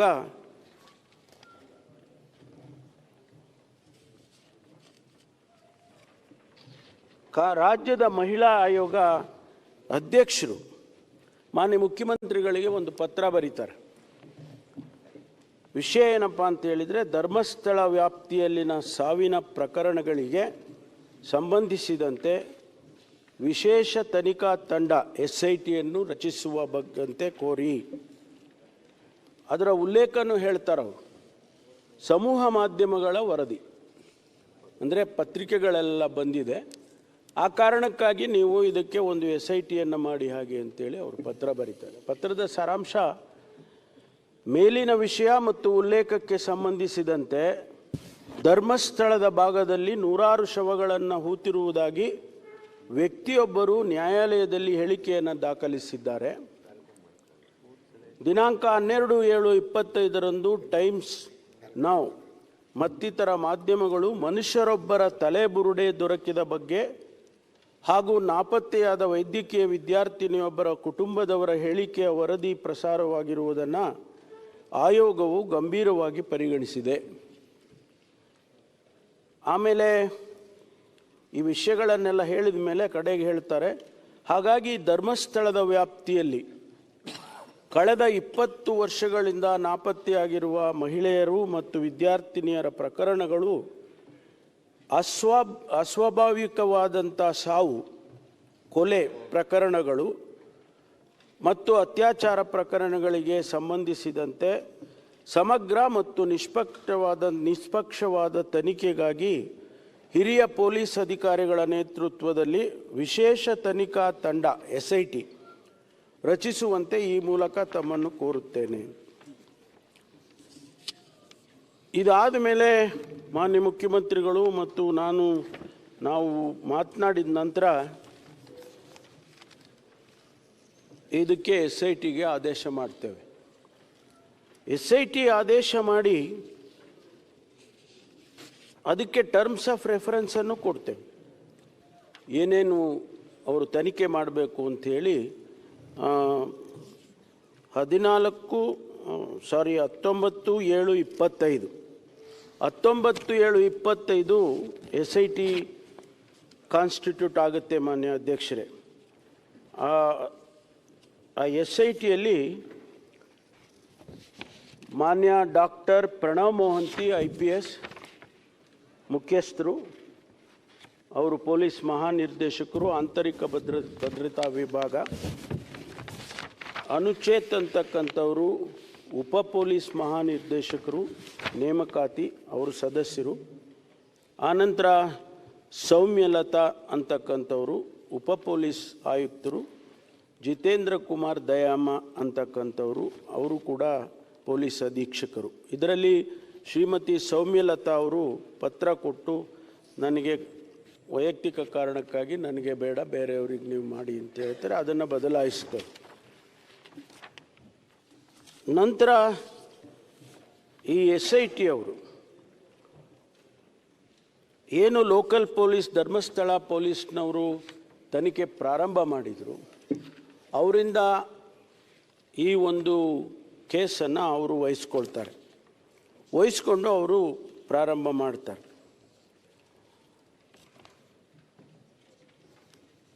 SIT ಅವರು ಮತ್ತೆ ಅವನನ್ನು ಕರೆದು 161 ಸ್ಟೇಟ್ಮೆಂಟನ್ನು ತಗೊಳ್ತಾರೆ. ಅಂದರೆ ಅವನಿಂದ ಮತ್ತೊಂದು ಸ್ಟೇಟ್ಮೆಂಟನ್ನು ಪೊಲೀಸ್ನವರು ತಗೊಳ್ತಾರೆ. ಅದು ಬಿಫೋರ್ ದಿ ಪೊಲೀಸ್ ಆ ಸ್ಟೇಟ್ಮೆಂಟನ್ನು ರೆಕಾರ್ಡ್ ಮಾಡ್ಕೊಳ್ತಾರೆ. ಅದರಲ್ಲಿ ಅವನು ಹೇಳ್ತಾನೆ, ನಾನು ಇಂತಿಂಥ ಕಡೆ ಎಲ್ಲ ನಾನು ಹೂತಾಕಿದ್ದೆ, ಶವಗಳನ್ನು ಇಂತಿಂಥ ಸ್ಥಳದಲ್ಲಿ ನಾನು ಹೂತಾಕಿದ್ದೆ ಅಂತೇಳಿ ಹೇಳ್ತಾನೆ. ಆಗ ಅವರು ಅದನ್ನು ಮ್ಯಾಪ್ ಮಾಡ್ಕೊಳ್ತಾರೆ. ಮ್ಯಾಪ್ ಮಾಡಿಕೊಂಡು ಎಲ್ಲೆಲ್ಲಿ ಯಾವ್ಯಾವ ಸ್ಥಳದಲ್ಲಿ ಹೂತಾಕಿದ್ದಿದ್ದು ಅಂತ ಅವನು ಹೇಳಿದ್ದಾನೆ, ಅದನ್ನೆಲ್ಲ ಮ್ಯಾಪ್ ಮಾಡ್ಕೊಳ್ತಾರೆ. ಅದು ಆ ಮ್ಯಾಪ್ ಮಾಡಿಕೊಂಡ ಮೇಲೆ ಆ ಸ್ಥಳಗಳನ್ನು ಎಕ್ಸ್ಯೂಮ್ ಮಾಡೋದಕ್ಕೆ, ಬಾಡಿಗಳಿದೆ ಅಂತ ಉದ್ದೇಶ ಇಟ್ಕೊಂಡು ಅದನ್ನು ಎಕ್ಸ್ಯೂಮ್ ಮಾಡೋದಕ್ಕೆ ಸಬ್ ಡಿವಿಷನ್ ಮ್ಯಾಜಿಸ್ಟ್ರೇಟೇ ಮಾಡಬೇಕು. ಅದನ್ನು ಪೊಲೀಸ್ನವರು ಕೂಡ ಮಾಡೋದಕ್ಕೆ ಆಗೋದಿಲ್ಲ. ಹಾಗಾಗಿ ಎಕ್ಸಿಕ್ಯೂಟಿವ್ ಮ್ಯಾಜಿಸ್ಟ್ರೇಟು, ಅಸಿಸ್ಟೆಂಟ್ ಕಮಿಷನರ್ ಇರ್ತಾರೆ, ಅವರ ನೇತೃತ್ವದಲ್ಲಿ ಎಕ್ಸಿಮೇಷನ್ ಪ್ರಾರಂಭ ಆಗುತ್ತೆ. ಮಾನ್ಯ ಅಧ್ಯಕ್ಷರೇ, ಇಲ್ಲಿಯವರೆಗೆ ಸುಮಾರು ನಾನು ಸಂಖ್ಯೆಗಳನ್ನು ಹೇಳೋದಕ್ಕೆ ಹೋಗಲ್ಲ, ಯಾಕೆಂದರೆ ಅದು ಇನ್ನೂ ಕೂಡ ಅಧಿಕೃತವಾಗಿ ನಮಗೆ ಬರಬೇಕಾಗ್ತದೆ. ಎಕ್ಸುಮೇಷನ್ ಪ್ರಾರಂಭ ಮಾಡ್ತಾರೆ. ಸುಮಾರು ಜಾಗಗಳಲ್ಲಿ ಅದೆಲ್ಲವನ್ನು ತೆಗೆದಾಗ 2 ಜಾಗಗಳಲ್ಲಿ ಒಂದರಲ್ಲಿ ಅಸ್ಥಿಪಂಜರ ಸಿಕ್ಕುತ್ತೆ. ಅದನ್ನು ತೆಗೆದುಕೊಂಡು FSLಗೆ ಕೊಡ್ತಕ್ಕಂಥ ಕೆಲಸವನ್ನು, ಅಲ್ಲಿ ಸಾಯಿಲ್ ಸ್ಯಾಂಪಲ್ ಇರ್ಬೋದು, ಆ ಬೋನ್ಸ್ ಇರ್ಬೋದು, ಅಲ್ಲಿ ಸಿಕ್ಕಿದಂಥ ಯಾವುದೇ ಮೆಟೀರಿಯಲ್ ಎಲ್ಲವನ್ನು ಕೂಡ ಅವರು ಸ್ಯಾಂಪಲ್ ಕಲೆಕ್ಟ್ ಮಾಡಿಕೊಂಡು FSLಗೆ ಕಳಿಸ್ಕೊಡ್ತಾರೆ. ಇನ್ನೊಂದು ಜಾಗದಲ್ಲಿ ಅಲ್ಲಿ ಕೂಡ ಒಂದಷ್ಟು ಬೋನ್ಗಳು ಸಿಕ್ಕುತ್ತೆ, ಅದನ್ನು ಕೂಡ ಕಲೆಕ್ಟ್ ಮಾಡಿಕೊಂಡು ಅದನ್ನು FSLಗೆ ಕೊಡ್ತಾರೆ. ಆಮೇಲೆ ಇನ್ನು ಮಿಕ್ಕ ಜಾಗಗಳಲ್ಲಿ ಅಲ್ಲಿ ಲ್ಯಾಟ್ರೈಟ್ ಸಾಯಿಲ್ ಅಂತ, ಕೆಂಪು ಕಲ್ಲು ಅಂತ ತಾವು ಹೇಳ್ತಿರಲ್ಲ, ಕೆಂಪು ಮಣ್ಣು, ಅದು ಭಾಳ ಆ್ಯಸಿಡಿಕ್ ಸಾಯಿಲ್. ಏನೇ ಇದ್ದರೂ ಬೋನ್ ಇರ್ಬೋದು ಅಥವಾ ಬೇರೆ ಏನೇ ಮೆಟೀರಿಯಲ್ ಇದ್ದರೆ ಇಂದಿಷ್ಟು ದಿವಸದಲ್ಲೇ ಅದೆಲ್ಲ ಕರಗಿ ಹೋಗುತ್ತೆ ಅಂತಕ್ಕಂಥದ್ದು ಇದೆ. ಅದಕ್ಕಾಗಿ ಅವ್ರೇನು ಮಾಡ್ತಾರೆ, ಎಲ್ಲ ಸ್ಪಾಟ್ನಲ್ಲಿ ಎಲ್ಲೆಲ್ಲಿ ಅವನು ತೋರಿಸಿದ್ದ, ಎಲ್ಲೆಲ್ಲಿ ಇವರು ಎಕ್ಸುಮೇಷನ್ ಮಾಡಿದರು, ಆ ಎಲ್ಲ ಜಾಗಗಳಲ್ಲೂ ಕೂಡ ಸ್ಯಾಂಪಲ್ಸನ್ನು ಕಲೆಕ್ಟ್ ಮಾಡ್ಕೊಳ್ತಾರೆ. ಸಾಯಿಲ್ ಸ್ಯಾಂಪಲ್ಸ್ ಕಲೆಕ್ಟ್ ಮಾಡಿ ಅದನ್ನು ಕೂಡ ಲ್ಯಾಬ್ರೇಟ್ರಿಗೆ ಕಳಿಸಿದ್ದಾರೆ. ಇವತ್ತು ಅದರ ಅನಾಲಿಸಿಸ್ ಆಗಬೇಕು. ಒಂದು ಮೊದಲು ಅಸ್ಥಿಪಂಜರ ಸಿಕ್ತು ಅಂತ ಹೇಳಿದ್ನಲ್ಲ, ಆ ಜಾಗದಲ್ಲಿ ಆ ಅಸ್ಥಿಪಂಜರದ ಅನಾಲಿಸಿಸ್ ಆಗಬೇಕು. ಮತ್ತು ಎರಡನೇ ಜಾಗದಲ್ಲಿ ಕೂಡ ಅನಾಲಿಸಿಸ್ ಆಗಬೇಕು. ಪ್ರತಿಯೊಂದು ಸ್ಪಾಟ್ನಲ್ಲೂ ಏನು ಸ್ಯಾಂಪಲ್ ತೊಗೊಂಡಿದ್ದಾರೆ ಅದೆಲ್ಲ ಅನಾಲಿಸಿಸ್ ಆಗಬೇಕು. ಆಗ ಇನ್ವೆಸ್ಟಿಗೇಷನ್ ಪ್ರಾರಂಭ ಆಯಿತು ಅಂತೇಳಿ ನಾವು ಹೇಳ್ಬೋದು. ಇಲ್ಲಿಯವರೆಗೆ ಆಗಿರೋದೇನಪ್ಪ ಅಂದರೆ ಎಕ್ಸುಮೇಷನ್ ಅಷ್ಟೇ, not exactly the investigation. Investigation ಯಾವಾಗ ಪ್ರಾರಂಭ ಆಗ್ತದೆ ಅಂದರೆ ಸ್ಯಾಂಪಲ್ ಅನಾಲಿಸಿಸ್ ಆಗಿ, DNA ಅನಾಲಿಸಿಸ್ ಆಗಿ, ಸಾಯಿಲು ಅನಾಲಿಸಿಸ್ ಆಗಿ, ಅಲ್ಲಿ ಬರುವಂಥ ರಿಸಲ್ಟಿನ ಆಧಾರದ ಮೇಲೆ ಇನ್ವೆಸ್ಟಿಗೇಷನನ್ನು ಪ್ರಾರಂಭ ಮಾಡ್ತಾರೆ. ಈ ಮಧ್ಯೆ ಅವನು ಮೊದಲೇ ಒಂದು ಸ್ಕಲ್ಲನ್ನು ತೆಗೆದುಕೊಂಡು ಬಂದು ಕೊಟ್ಟಿರ್ತಾನೆ. ಅದನ್ನು ಕೂಡ ಈಗಾಗಲೇ FSLಗೆ ಕಳಿಸಿದ್ದಾರೆ.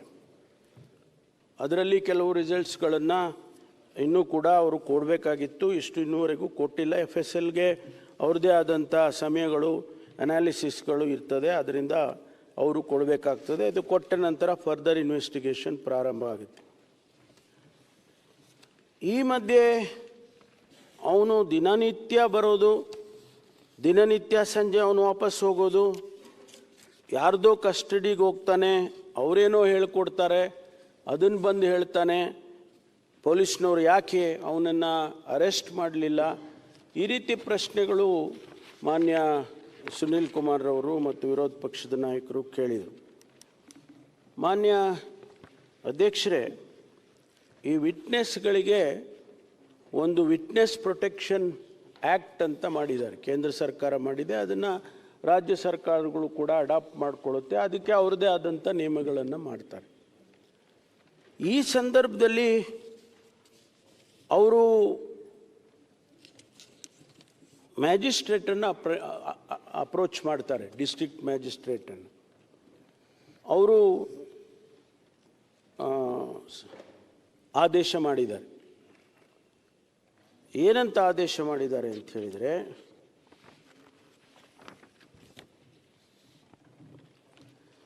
ಅದಕ್ಕೊಂದು ಸಮಿತಿ ಇದೆ, ಪ್ರಿನ್ಸಿಪಲ್ ಡಿಸ್ಟ್ರಿಕ್ಟ್ ಕೋರ್ಟ್ ಅಧ್ಯಕ್ಷತೆಯಲ್ಲಿ ಒಂದು ಸಮಿತಿ ಮಾಡಿದ್ದಾರೆ. ಆ ಸಮಿತಿ ಪೊಲೀಸ್ ಸೂಪರಿಂಟೆಂಡೆಂಟ್ ಇರ್ತಾರೆ, ಮೆಂಬರ್ ಸೆಕ್ರೆಟರಿ ಆಗಿ ಒಬ್ಬ ಪಬ್ಲಿಕ್ ಪ್ರಾಸಿಕ್ಯೂಟರ್ ಇರ್ತಾರೆ.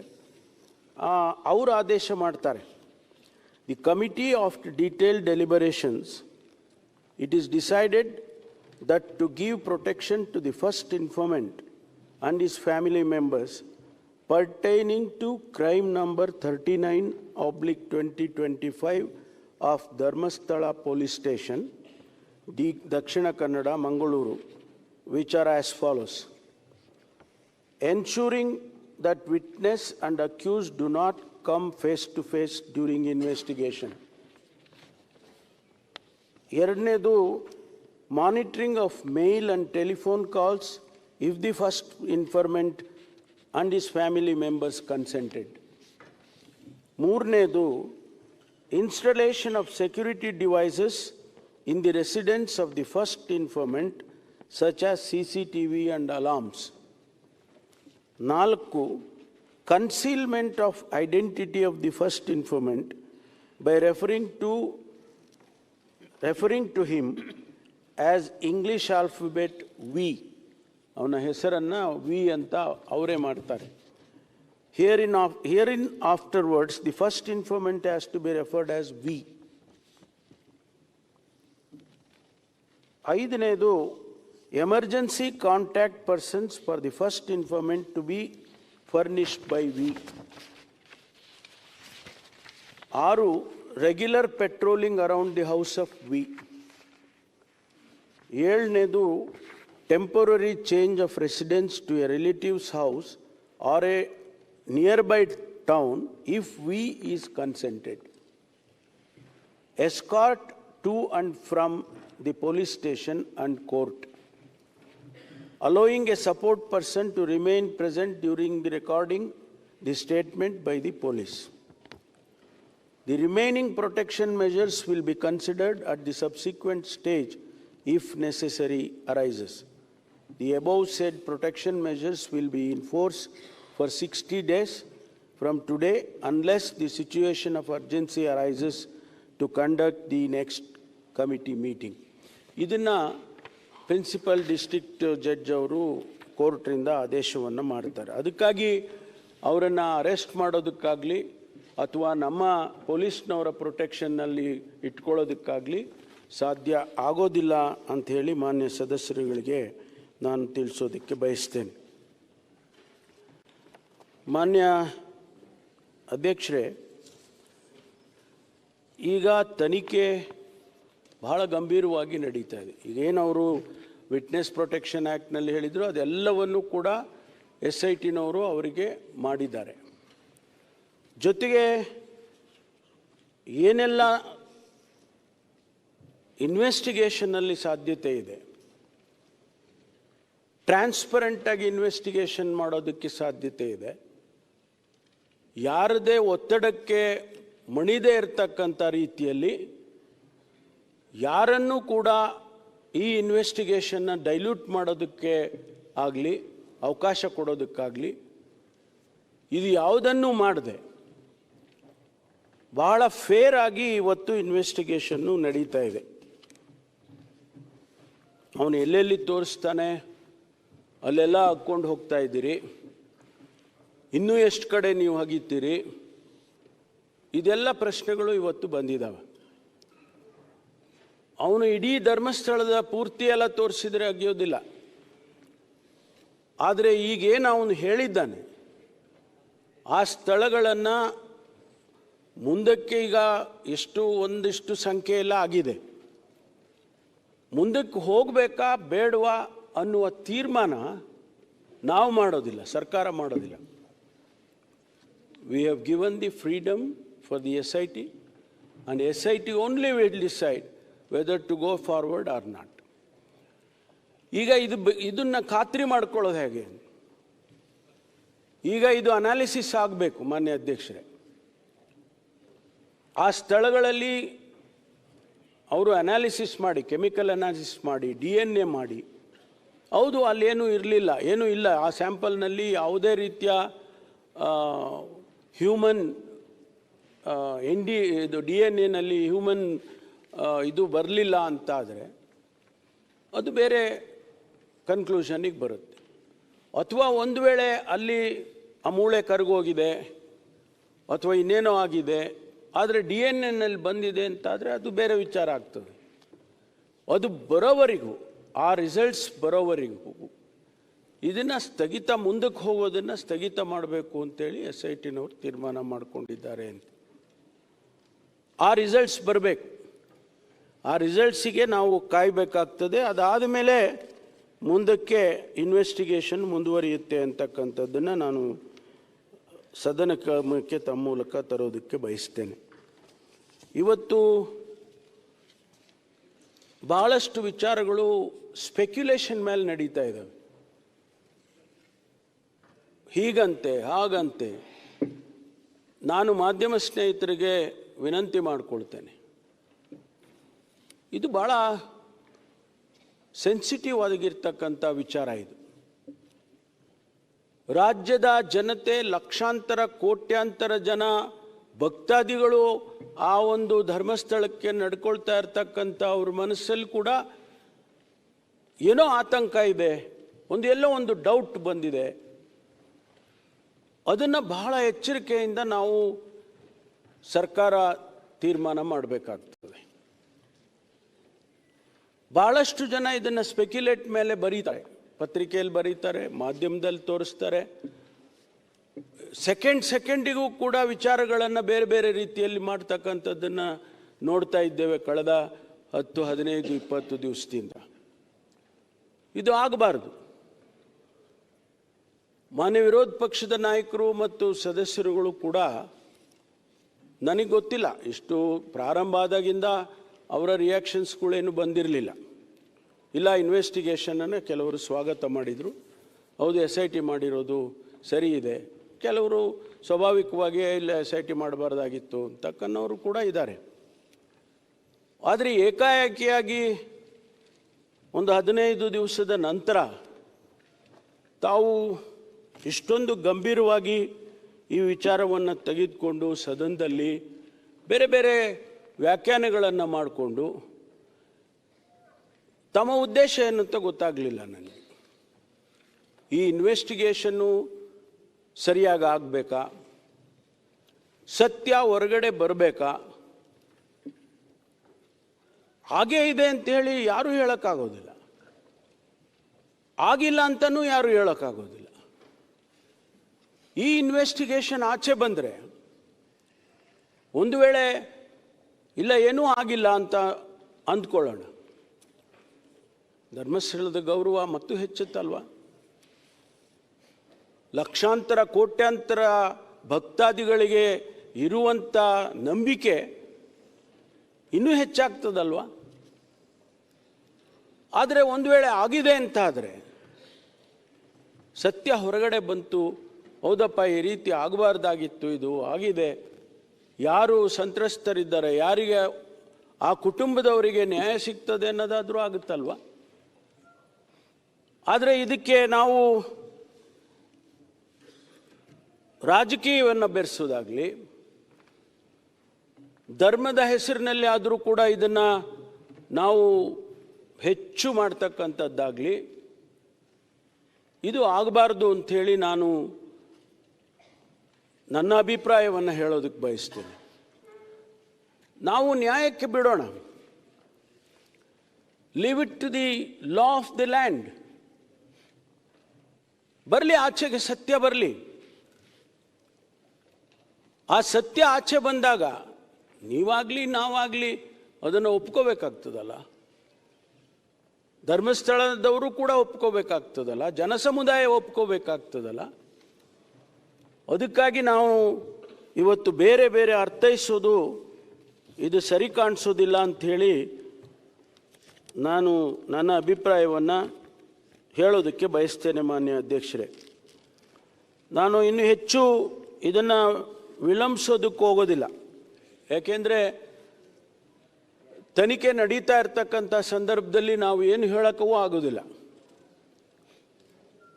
ತನಿಖೆಯಿಂದ ಅವರು ಇಂಟರಿಮ್ ವರದಿ ಕೇಳಿದರು, ಆ ಇಂಟರಿಮ್ ವರದಿನೂ ಕೂಡ ನಮಗೇನು ಬಂದಿಲ್ಲ. ಒಂದು ವೇಳೆ ಇಂಟರಿಮ್ ವರದಿ ಬಂದಿದ್ದರೆ ಆ ಮಾಹಿತಿಗಳನ್ನು ಕೂಡ ನಾನು ಕೊಡೋನಿದೆ. ಆದರೆ ಸಂಪೂರ್ಣವಾಗಿ ಆದಷ್ಟು ಶೀಘ್ರವಾಗಿ ತನಿಖೆಯನ್ನು ಮಾಡಬೇಕಂತ ಅಷ್ಟೇ ನಾವು ಅವರಿಗೆ ಹೇಳ್ಬೋದಷ್ಟೇ. ಬಿಟ್ಟರೆ ನಾವು ಹೀಗೆ ಮಾಡಿ 1 ತಿಂಗಳಲ್ಲಿ ಮುಗಿಸಿ, 2 ತಿಂಗಳಲ್ಲಿ ಮುಗಿಸಿ, 15 ದಿವಸದಲ್ಲಿ ಮುಗಿಸಿ ಅಂತ ಹೇಳೋದಕ್ಕಾಗೋದಿಲ್ಲ. ಆದ್ದರಿಂದ ಏನು ಇವತ್ತು ನಡೀತಾ ಇದೆ, ಈ ತನಿಖೆ ನಡೀತಾ ಇದೆ, ಮಾನ್ಯ ಗೌರವಾನ್ವಿತ ವಿರೋಧ ಪಕ್ಷದ ನಾಯಕರಲ್ಲಿ ಮತ್ತು ಗೌರವಾನ್ವಿತ ಸದಸ್ಯರಲ್ಲಿ ನಾನು ಮನವಿ ಮಾಡೋದು, ನೀವು ಸಹಕರಿಸಬೇಕು. ಯಾರನ್ನು ರಕ್ಷಣೆ ಮಾಡೋದಾಗಲಿ, ಯಾರನ್ನು ದೂಷಣೆ ಮಾಡೋದಾಗಲಿ ಸರ್ಕಾರ ಮಾಡೋದಿಲ್ಲ. ನಮ್ಗೆ ಅದರ ಅಗತ್ಯನೂ ಇಲ್ಲ. ನಮಗೆ ಏನು ಇವತ್ತು ಅಷ್ಟು ದೊಡ್ಡ ಸಂಸ್ಥೆ ಇಡೀ ದೇಶದಲ್ಲಿ ಮಾನ್ಯ ವೀರೇಂದ್ರ ಹೆಗಡೆ ಅವರಿಗೆ ಪದ್ಮಭೂಷಣವನ್ನು ಕೂಡ ಕೊಟ್ಟಿದೆ ಸರ್ಕಾರ, ಕೇಂದ್ರ ಸರ್ಕಾರ. ಅಂಥವ್ರ ಮೇಲೆ ಇದೊಂದು ಹೀಗೆ ಗೂಬೆ ಕುಂಟಿಸೋದು ಅಂತಲ್ಲ, ಇದು ಬೇರೆ ರೀತಿಯಲ್ಲೇ ಆಗಿದೆ. ಇದು ಅದು ಸತ್ಯ ಆಚೆ ಬರಬೇಕಲ್ಲ. ಅದಕ್ಕಾಗಿ ನೀವು ಕೂಡ ಸಹಕರಿಸಬೇಕು ಅಂತೇಳಿ ಮಾನ್ಯ ವಿರೋಧ ಪಕ್ಷದವರಿಗೆ ನಾನು ವಿನಂತಿಯನ್ನು ಮಾಡಿಕೊಳ್ತೇನೆ. ನಾವು ಏನನ್ನೂ ಮುಚ್ಚಿಡೋದಿಲ್ಲ, ಯಾವುದನ್ನು ಕೂಡ ಈ ತನಿಖೆಯಲ್ಲಿ ಮುಚ್ಚಿಡುವಂಥ ಅಗತ್ಯತೆಯೂ ಕೂಡ ಸರ್ಕಾರಕ್ಕಿಲ್ಲ. ನಾವು ಫೇರ್ ಆಗಿ, ಪಕ್ಷಾತೀತವಾಗಿ ಯಾವುದೇ ರೀತಿಯ ತನಿಖೆ ಆಗಬೇಕು ಅಂತಕ್ಕಂಥ ಉದ್ದೇಶವನ್ನು ಇಟ್ಕೊಂಡಿದ್ದೀವಿ. ಬೇರೆ ಬೇರೆ ಬೇರೆ ನಮಗೇನು ಉದ್ದೇಶಗಳು ಬೇರೆ ಇಲ್ಲ ನಮಗೆ ಮಾನ್ಯ ಅಧ್ಯಕ್ಷರೇ. ಹಾಗಾಗಿ ಇವತ್ತು ಇಷ್ಟು ವಿಚಾರಗಳನ್ನು ಪ್ರಸ್ತುತವಾಗಿ ಇವತ್ತು ಇರ್ತಕ್ಕಂಥ ವಿಚಾರವನ್ನು ನಾನು ಸದನದ ಮುಂದೆ ಇಟ್ಟಿದ್ದೇನೆ. ಇದಕ್ಕೆ ಹೊರತುಪಡಿಸಿ ಬೇರೆ ಬೇರೆ ವಿಚಾರಗಳನ್ನು ನಾನು ಮಾತನಾಡೋದಕ್ಕೆ ಹೋಗೋದಿಲ್ಲ. ಯಾಕೆಂದರೆ ಅವೆಲ್ಲ ಆಫ್ಶೂಟ್, ಇದರಿಂದ ಬೇರೆ ಬೇರೆ ರೀತಿಯಲ್ಲಿ ಇರ್ತಕ್ಕಂಥದ್ದು, ಅದನ್ನು ಬೇರೆ ಬೇರೆ ಹಂತದಲ್ಲೇ ಅದನ್ನು ನಾವು ಹ್ಯಾಂಡಲ್ ಮಾಡ್ತೇವೆ. ಹಾಗಾಗಿ ಈ ಇಷ್ಟು ವಿಚಾರಗಳನ್ನು ನಾನು ಸದನದ ಮುಂದೆ ಮಂಡಿಸ್ತಾ ಇದ್ದೇನೆ. ಮಾನ್ಯ ವಿರೋಧ ಪಕ್ಷದ ನಾಯಕರು ಕೆಲವು ಪ್ರಶ್ನೆಗಳನ್ನು ಹೇಳಿದ್ದಕ್ಕೆಲ್ಲ ನಾನು ವಸ್ತುಸ್ಥಿತಿಯನ್ನು ನಾನು ಸದನದ ಮುಂದೆ ಇಟ್ಟಿದ್ದೇನೆ. ಹಾಗಾಗಿ ಮಾನ್ಯ ಸುನೀಲ್ ಕುಮಾರ್ ಅವರು, ಮಾನ್ಯ ಗೌರವಾನ್ವಿತ ಸದಸ್ಯರು ಇದನ್ನು ಪ್ರಸ್ತಾಪ ಮಾಡಿದರು. ಬಹುಶಃ ಅವರಿಗೆ ಇದರಿಂದ ಸಮಾಧಾನ ಆಗುತ್ತೋ ಇಲ್ಲೋ ಗೊತ್ತಿಲ್ಲ. ವಸ್ತುಸ್ಥಿತಿಯನ್ನು ಮುಂದಿಟ್ಟಿದ್ದೇನೆ. ಯಾಕೆಂದರೆ ಇದರಲ್ಲೇನೋ ಮುಚ್ಚಿಡುತ್ತೆ ಸರ್ಕಾರ, ಏನೋ ಬೇರೆ ರೀತಿಯಲ್ಲಿ ಇದನ್ನು ತೆಗೆದುಕೊಂಡು ಹೋಗ್ತಾ ಇದ್ದಾರೆ, ಯಾರದೋ ಒತ್ತಡಕ್ಕೆ ಮಣಿದಿದ್ದಾರೆ. SIT ಹೇಗೆ ಫಾರಮ್ ಆಯಿತು ಅಂತ ನಾನು ಹೇಳಿದೆ. SIT ಯಾರೋ ಒತ್ತಡಕ್ಕೆ ಮಣಿದೆ SIT ಮಾಡಲಿಲ್ಲ ನಾವು. SIT ಅಲ್ಲಿನ ಪರಿಸ್ಥಿತಿ, ಆ ಸ್ಥಳೀಯ ಪೊಲೀಸರು ಧರ್ಮಸ್ಥಳದ ಪೊಲೀಸ್ ಸ್ಟೇಷನ್ನಲ್ಲಿ ಇನ್ವೆಸ್ಟಿಗೇಷನ್ ಮಾಡೋದಕ್ಕೆ ಸಾಮರ್ಥ್ಯ ಇರೋದಿಲ್ಲ. ಭಾಳಷ್ಟು ಟೆಕ್ನಾಲಜಿ ಇನ್ವಾಲ್ವ್ ಆಗಿದೆ.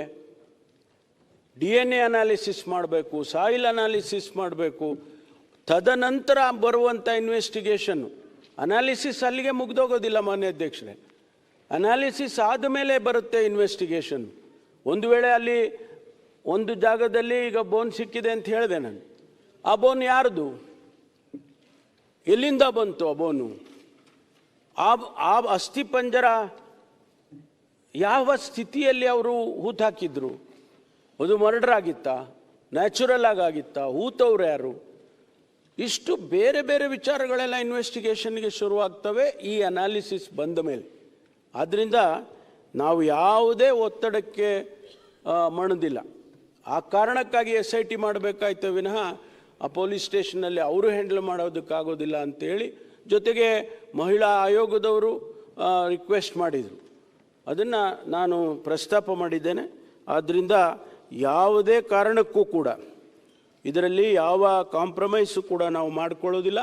ಸತ್ಯವನ್ನು ಹೊರಗೆ ತರ್ತೇವೆ. ಸತ್ಯ ಹೇಳಿದೆ 164 ಸ್ಟೇಟ್ಮೆಂಟಲ್ಲಿ ಅವರು ಏನು ಹೇಳಿದ್ದಾರೆ ಅವೆಲ್ಲವನ್ನು ವೆರಿಫೈ ಮಾಡ್ತಾ ಇದ್ದೇವೆ. ಒಂದೊಂದಾಗಿ ಅವರು ಹೇಳಿದ ಪ್ರತಿಯೊಂದು ವಿಚಾರವನ್ನು ಕೂಡ ಇವತ್ತು ನಾವು ಅದನ್ನು ಇನ್ವೆಸ್ಟಿಗೇಷನ್ ಮಾಡ್ತಕ್ಕಂಥ ಕೆಲಸವನ್ನು ನಾವು ಮಾಡ್ತೇವೆ ಅಂತಕ್ಕಂಥ ಮಾತನ್ನು ಹೇಳಿ ಸಮಯ ಕೊಟ್ಟಿದ್ದಕ್ಕಾಗಿ ನಮಗೆ ಧನ್ಯವಾದಗಳನ್ನು ಹೇಳಿ ನಾನು ಮಾತು ಮುಗಿಸ್ತೀನಿ. ಪ್ರತಿಪಕ್ಷ ನಾಯಕರು. ಅಧ್ಯಕ್ಷರೇ, ನಾನು ಭಾಳ ಉತ್ತೇಜಿತನಾಗಿ ಊಟ ಮಾಡೋದು ಬಿಟ್ಟು ಬಂದೆ. ಯಾಕಂದರೆ ಮಾಧ್ಯಮದಲ್ಲೆಲ್ಲ ಇವತ್ತು ಪರಮೇಶ್ವರ್ ಅವರು ಬಹಿರಂಗಪಡಿಸ್ತಾರೆ ಅಂಥೇಳಿ ಭಾಳ ಒಂದು ದೊಡ್ಡ ಸುದ್ದಿಯಾಗಿತ್ತು. ನಾನು ಅಂತಲ್ಲ, ಇಡೀ ಕರ್ನಾಟಕದ 7 ಕೋಟಿ ಜನನೂ ನೋಡ್ತಾ ಇದ್ರು.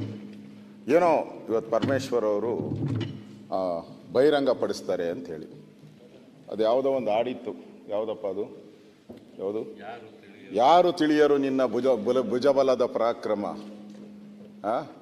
ಸಮರದೋಳ್ ಬಾಣ ಹೂಡು ಅಂಥೇಳಿ.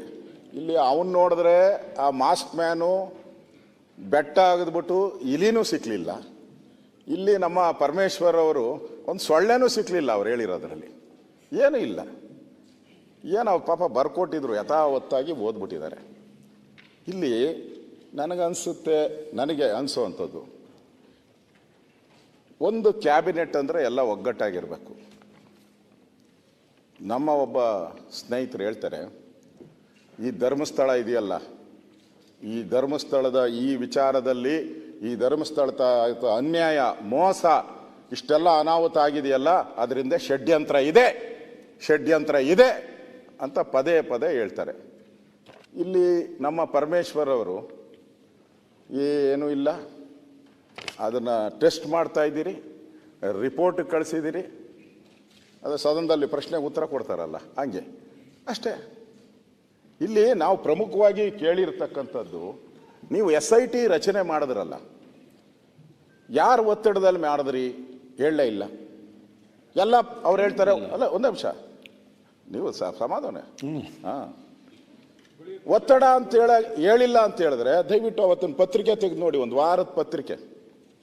CM ಮನೆಗೆ ಯಾರ್ಯಾರು ಪ್ರಗತಿಪರರು, ಈ ನಗರ ನಕ್ಸಲರು, ಯಾರ್ಯಾರು ಏನೇನು ಹೋಗಿದ್ರು ಆ ಫೋಟೋಗಳೆಲ್ಲ ಹಾಕಿ ಅವ್ರ ಮನವಿ ಕೊಟ್ಟಿದ್ದಾರೆ ಎಲ್ಲರೂ. ಯಾರು ಹೋಗಿದ್ದವರು? ಏನು ನಾವು ಹೋಗಿದ್ರಾ? ನಾವೆಲ್ಲ ಹೋಗಿದ್ದೀರನಪ್ಪ SIT ಮಾಡಿ ಅಂತ? ನಾವ್ಯಾರು ಹೋಗಿಲ್ಲ. ಒತ್ತಡ ಮಾಡಿದವ್ರ ಹೆಸರೆಲ್ಲ ಇದೆ, ಅವ್ರ ಫೋಟೋನು ಪತ್ರಿಕೆಯಲ್ಲಿ ಬಂದಿದೆ, ಅವ್ರು ಏನು ಒತ್ತಡ ಹಾಕಿದ್ರು ಬಂದಿದೆ. ಇಷ್ಟಿದ್ರು ನನಗೆ ಯಾರೋ ಹೇಳಿದ್ರು, ಪತ್ರಿಕೆ ಒಂದು ಪತ್ರಿಕೆಯಲ್ಲಿ ಬಂದಿತ್ತು, ಕಾಂಗ್ರೆಸ್ನ ಹೈಕಮಾಂಡ್ ಹೇಳ್ತು, ಅದಕ್ಕೋಸ್ಕರ SIT ಮಾಡಿದ್ರಿ. ಈಗೇನು ಹೇಳ್ತಾ ಇದ್ದಾರೆ, ಸತ್ಯ ಹೊರಬರಲಿ ಅಂತೇಳಿ ಮಾಡ್ತಾ ಇದ್ದೀರಿ ಅಂತ. ಅವ್ರು ಒಪ್ಕೊಂತೀನಿ. ಧರ್ಮಸ್ಥಳದ ಏನೋ ಒಂದು ತಪ್ಪುಗಳೇನಾಗಿದೆ, ಸರಿ ಏನಾಗಿದೆ, ಅದು ಜಗತ್ತಿಗೆ ಬಂದ್ಬಿಡ್ಲಿ, ಅವರು ಪವಿತ್ರರಾಗೋತಾರೆ ಅಂತ. ಆಗೋ ಅನಾಚಾರ ಎಲ್ಲ ಆಗೋಗ್ಬಿಟ್ಟಿದೆ. ಈಗ ಕೋಟ್ಯಾಂತರ ಜನ ನೋಡ್ಬಿಟ್ಟಿದ್ದಾರೆ. ಧರ್ಮಸ್ಥಳದಲ್ಲಿ ರೇಪು, ಧರ್ಮಸ್ಥಳದಲ್ಲಿ ಕೊಲೆ, ರೇಪು ಎಲ್ಲ ನೋಡಿದ್ದಾರೆ. ನೀವು ಹೇಳಿದೆಲ್ಲ ಸ್ಟೇಟ್ಮೆಂಟ್ ಎಷ್ಟು ಜನ ನೋಡ್ತಾರೆ? ಎಷ್ಟು ಜನ ನೋಡ್ತಾರೆ? ಎಲ್ಲರೂ ನೋಡ್ತಾರ? ನೀವು SIT ರಚನೆ ಮಾಡಿದ್ರಲ್ಲ, ನಾನು ಬೆಳಗ್ಗೆನೂ ಪ್ರಸ್ತಾವ ಮಾಡಿದೆ. ಅವನ ತಲೆ ಹಿಡ್ಕ ತೆಗೆದಾಕಿದ್ದನ್ನ ಪದನ. ಅವನು ಹೇಳ್ದ, ಮುಖ್ಯಮಂತ್ರಿಗಳು 28 ಕೊಲೆ ಮಾಡಿದ್ದಾರೆ, ಅವ್ರನ್ನ ಜೈಲಿಗೆ ಹಾಕಿ. ನಾನು ಇವಾಗ ಮತ್ತೆ ಒಂದ್ಸರಿ ನೋಡ್ಕೊಂಬಂದೆ, ಜೈಲಿಗೆ ಹಾಕಿ ಹೇಳಿದ್ದಾರೆ. ನಾನು ನೋಡಿದ್ದೀನಿ, ರಾಜೀನಾಮೆ ಕೊಡಬೇಕು ಅಂತ ಹೇಳಿದ್ದಾರೆ. ನೀವು ಅದನ್ನು ಹೇಳಿದ್ದೀರಾ, ಅದು ಮೇನಲ್ಲಾಗಿರೋದು ಅಂತ. ಮೇನಲ್ಲಿ ನಿಮ್ಮದೇ ಸರ್ಕಾರ 13ನೇ ತಾರೀಕು ಚುನಾವಣೆ ನಡೆದಿರೋದು, 29ನೇ ತಾರೀಕು ಅವ್ರು ಸ್ಟೇಟ್ಮೆಂಟ್ ಕೊಟ್ಟಿರೋದು, ನಿಮ್ಮದೇ ಸರ್ಕಾರ. ಹಾಗಾದ್ರೆ SIT ರಚನೆ ಮಾಡಿ. ಮುಖ್ಯಮಂತ್ರಿಗಳು ಆ 28 ಹಣ ಎಲ್ಲೆಲ್ಲಿ ಉಣಿದ್ದಾರೆ ತೆಗಿರಿ, ತೆಗಿರಿ. ನಾವು ಮುಖ್ಯಮಂತ್ರಿಗಳ ವಿರುದ್ಧ ಅಲ್ಲ. ಈ ತರದ ವ್ಯಕ್ತಿಗಳು ಯಾರು ಈ ಸಮಾಜಘಾತಕ ವ್ಯಕ್ತಿಗಳಿದ್ದಾರೆ, ಇಂಥವ್ರ ಬಗ್ಗೆ ನೀವು ಏನ್ ಕ್ರಮ ತೆಗೆದುಕೊಳ್ತೀರಾ? ಒಂದು ಸ್ಪಷ್ಟ ಸಂದೇಶ ಹೋಗ್ಬೇಕಾಯ್ತಲ್ಲ. ಆ ವಿಶ್ವನಾಥ್ ಮಾತಾಡಿದ್ರು. ವಿಶ್ವನಾಥ್ ಮಾತಾಡಿದಾಗ ವಿಶ್ವನಾಥ್ ಬಗ್ಗೆನೂ ಅವರು ಹೇಳಿದ್ರು, ಈ ಸದನದಲ್ಲಿ ಏನಾದ್ರೂ ಮಾತಾಡಿದ್ರೆ ಸದನದಲ್ಲೂ ನಮಗೆ ಬೆಲೆ ಇಲ್ಲ, ಸದನದಲ್ಲೂ ಬೆಲೆ ಇಲ್ಲ ನಮಗೆ. ಇಲ್ಲಿ ಮಾತಾಡೋದು ನೀವು ಆಚರಣೆ ಕಾಮೆಂಟ್ ಮಾಡ್ತೀರಾ ಅಂತ ಹೇಳಿದ್ರೆ ನಮ್ಮ ಸದನದಲ್ಲಿ ಯಾಕೆ ಮಾತಾಡ್ಬೇಕು ನಾವು? ಸದನದಲ್ಲಿ ಯಾಕೆ ಮಾತಾಡ್ಬೇಕು ನಾವು? ಅದರಿಂದ ನನಗೆ ಇಲ್ಲಿ DK ಶಿವಕುಮಾರ್ ಅವರು ಸ್ಪಷ್ಟವಾಗಿ ಹೇಳಿದ್ದಾರೆ, ಇದರಿಂದ ಷಡ್ಯಂತ್ರ ಇದೆ ಅಂತ ಹೇಳಿದ್ದಾರೆ. ಇಲ್ಲಿ ಇವರು ನನ್ಗೇನು ಗೊತ್ತಿಲ್ಲ ಅಂತ ಹೇಳ್ತಾರೆ. ನೀನು ಆಮೇಲೆ ಮಾತಾಡಪ್ಪ, ಏನು ಗೊತ್ತಿಲ್ಲ ಮತ್ತೆ ಮಾತಾಡಿ. ಒಟ್ಟಾರೆಯಾಗಿ ನಿಮ್ಮ ಉದ್ದೇಶ ಏನು? ಈಗ ಮಾತಾಡಬೇಡ, ಅವ್ರು ಮಾತಾಡಿ ಆಗ್ಲಿ, ಮಾತಾಡಿ ಹೇಳ್ತಾರೆ ಕೇಳಿ.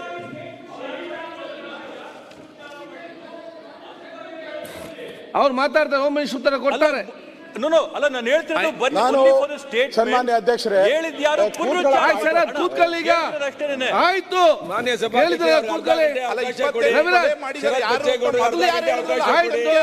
ಸನ್ಮಾನ್ಯ ಅಧ್ಯಕ್ಷರೇ,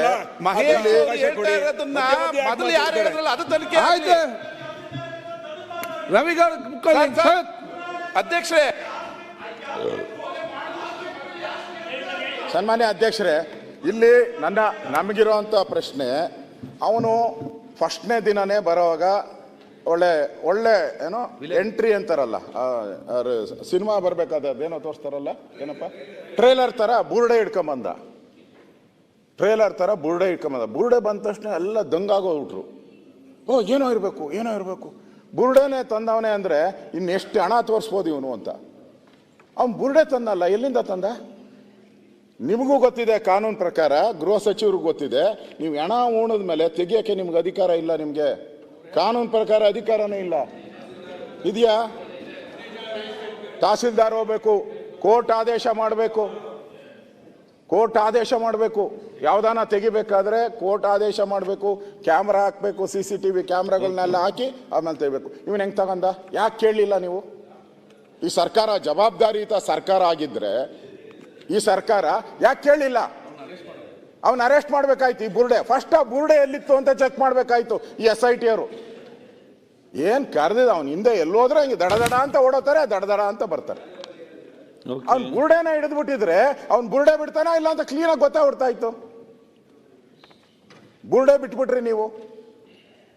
ಇವತ್ತು ಸರ್ಕಾರದ ಇಷ್ಟೊಂದು ಹಣವನ್ನ ನೀವು ತೆಗೆದುಕೊಂಡಿದ್ದೀರಾ. ಇವತ್ತು ಇವತ್ತು ಮಾಧ್ಯಮದಲ್ಲಿ ಬರ್ತಾ ಇದೆ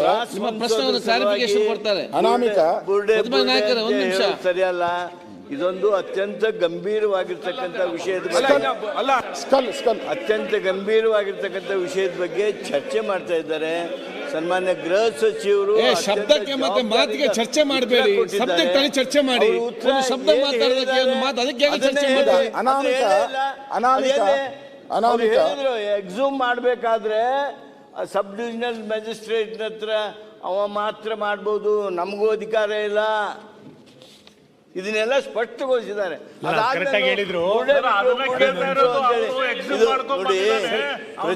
ಪ್ರಚಾರಕ್ಕೆ ಮಾತನಾಡುವ ಮಾತಾಗಬಾರ್ದು. ಅಲ್ಲ ಸರ್, ಅದನ್ನೇ ಹೇಳಿದ್ದು ನಮ್ಮ ನಾಯಕರು, ಅದನ್ನೇ ಹೇಳಿದ್ದು ಜಾನಂದ್ ಅವರೇ. ಅವನಿಗೆ ಎಲ್ಲಿ ಆಯ್ತು ಹೆಂಗೆ ಅಲ್ಲ ಅದನ್ನ ಹೇಳಲಿಲ್ಲ. ಇವತ್ತು ಅದನ್ನ ಹೇಳಲಿಲ್ಲ, ಅದನ್ನ FS ಅಲ್ಲಿ ಕಳ್ಸಿದೀವಿ ಅಂತ ಹೇಳಿಲ್ಲ. ಆ ಬುರುಡಿಯನ್ನ ಹೌದು ಹೇಳಿದೆ. FS ಅಲ್ಲಿ ನೋಡಿ ಆ ಸ್ಕಲ್ ಅದು 6ನೇ ಹೊಂಡದಲ್ಲಿ ನೀವು ಆ ಸ್ಕಲ್ಲಿನ ಬಗ್ಗೆ ತನಿಖೆ ನಡೀತಿದೆ, FSL ಕಳಿಸಿದಿರಿ ಅಂತ ಹೇಳಿದ್ರಿ. ಆ ಸ್ಕಲ್ ತೆಗಿಲಿಕ್ಕೆ ಅನುಮತಿ ಕೊಟ್ಟವ್ರು ಯಾರು? ಅದನ್ನ ಹೇಳಿ ಫಸ್ಟ್. ಆ ಸ್ಕಲ್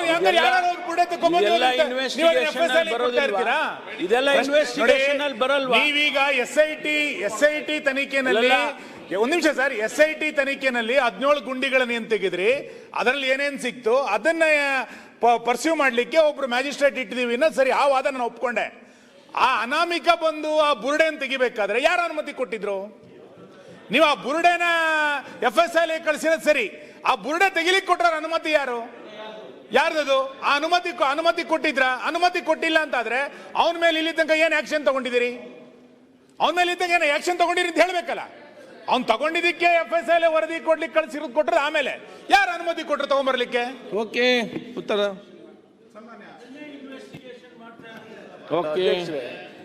ಇನ್ವೆಸ್ಟಿಗೇಷನ್ ಮಾಡ್ತಾ ಇರೋದೇ ಅದನ್ನ ಏನ್ ಮಾಡ್ತಾರೆ. ಆಮೇಲೆ ಮುಂದೆ ಮಾನ್ಯ ವಿರೋಧ ಪಕ್ಷದ ನಾಯಕರಿಗೆ ಈಗ ಅಲ್ಲಿ ಏನೂ ಇಲ್ಲ ಅಂತ ಆಯ್ತು ಅಂತ ಇಟ್ಕೊಳ್ಳಿ, ಕಾನೂನಿನಲ್ಲಿ ಅವಕಾಶ ಇಲ್ವಾ ಅವನ ಮೇಲೆ ಕ್ರಮ ತಗೊಳಕ್ಕೆ? ಮತ್ತೆ ಅಲ್ಲಿವರೆಗೂ ಕಾಯ್ಬೇಕಲ್ಲ. ಅರೆ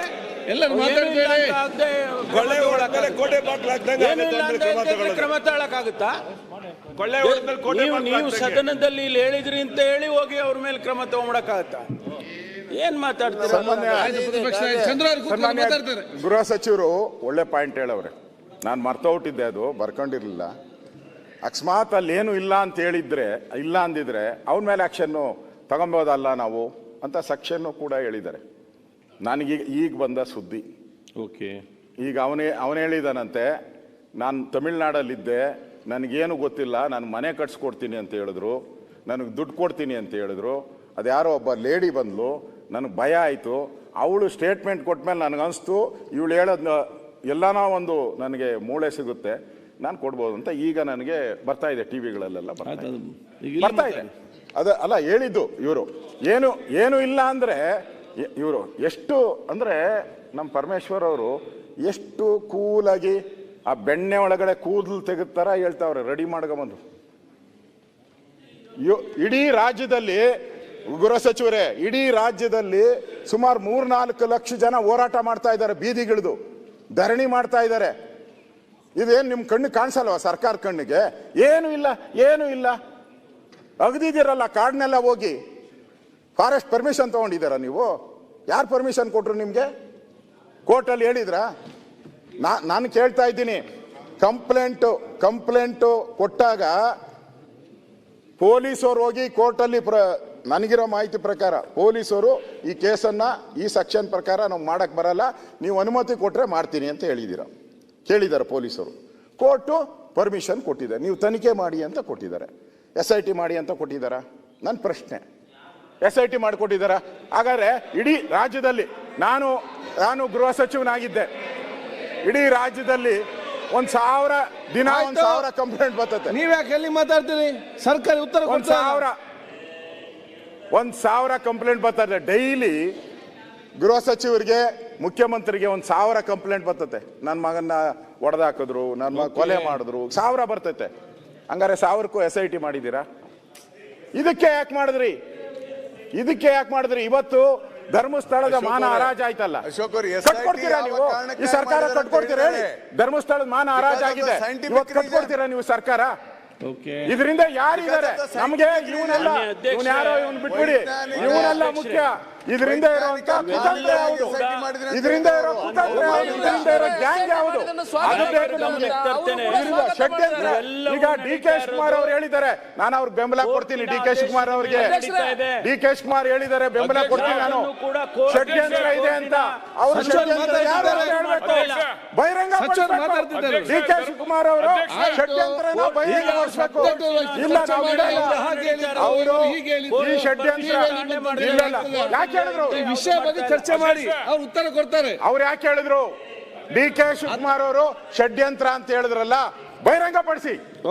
ಸದನದಲ್ಲಿ ಇದ್ದಾರೆ, ಬಹಿರಂಗಪಡಿಸಿ ಹೇಳಿ ಯಾರು ಷಡ್ಯಂತ್ರ ಮಾಡಿದ್ದಾರೆ. ನಾನು 100 ಶಿವಕುಮಾರ್ ಧರ್ಮಸ್ಥಳದ ಪರವಾಗಿದ್ದಾರೆ ಅಂತ, ಆ 101ನೇ ಶಿವಕುಮಾರ್ ಇವಾಗ ಹೇಳಿ ಯಾರ ಷಡ್ಯಂತ್ರ ಇದ್ದಾರೆ ಅಂತ ಧೈರ್ಯವಾಗಿ ಹೇಳಿ. ಈಗ SIT ರಚನೆ ಮಾಡಿದ್ಮೇಲೆ ಅಧ್ಯಕ್ಷರೇ, ನಾನು ಮುಖ್ಯಮಂತ್ರಿಗಳು ಮನೆಗೆ ಹೋಗಿದ್ದೆ. ಅವರ ಕುಟುಂಬದವರು, ಬಹುಶಃ ಅವರ ಸೋದರ ಅಂತ ಕಾಣಿಸ್ತದೆ, ಅವರು ಅವ್ರ ಮನೆಗೆ ಬಂದು ಧನ್ಯವಾದ ಹೇಳಿದ್ರು ಮುಖ್ಯಮಂತ್ರಿಗಳಿಗೆ. SIT ರಚನೆ ಮಾಡಿದ್ದೀರಾ, ಇದರಿಂದ ಸತ್ಯಾಸತ್ಯತೆ ಆಚೆ ಬರ್ತದೆ, ದಯಮಾಡಿ ಈ ತನಿಖೆನ ಮಾಡಿ ನೀವು ಶೀಘ್ರವಾಗಿ ಅದನ್ನ ಬಹಿರಂಗಪಡಿಸಿ ಅಂತ ಹೇಳಿ ಹೇಳ್ಬಿಟ್ಟು ಹೋದ್ರು ನಮ್ಮ ಮುಂದೆನೆ. ಅವರೇ ಒಪ್ಕೊಳ್ಳೋದು, ಅವ್ರ ಸೋದರ ಇರ್ಬೋದು, ಅವ್ರು ಬಂದಿದ್ದವರು, ನಾನಿದ್ದೆ ಅವತ್ತಲ್ಲಿ. ಅವ್ರ CCTV ಧರ್ಮಾಧಿಕಾರಿ ಹೆಗಡೆ ಅವರ ಸೋದರ ಇರ್ಬೋದು, ಅವರು ಆ CCTV ತೆಗೆದು ನೋಡಿ ಮುಖ್ಯಮಂತ್ರಿಗಳ ಮನೆಗೆ ಬಂದವರು ಸ್ವಾಗತ ಬಯಸಿದ್ದಾರೆ. ಯಾರು ಬಂದಿದ್ರು ಅಂತ ನೋಡಿ ನಾವೆಲ್ಲ ಹೋದಾಗ ಡೇಟ್ ಸಮೇತ ಕೊಡ್ತೀವಿ. ಇವ್ರಿಗೆ ಯಾಕೆ ಬಂದೈತೆ ಗೊತ್ತಿಲ್ಲಪ್ಪ ನಮ್ಗೆ. ಇವ್ರು ಇದ್ರೂ ರಾಜಕೀಯ ಮಾಡಕ್ ಹೊರಟವ್ರೆ. SIT ತನಿಖೆ ನಡಿಬೇಕಾದ್ರೆ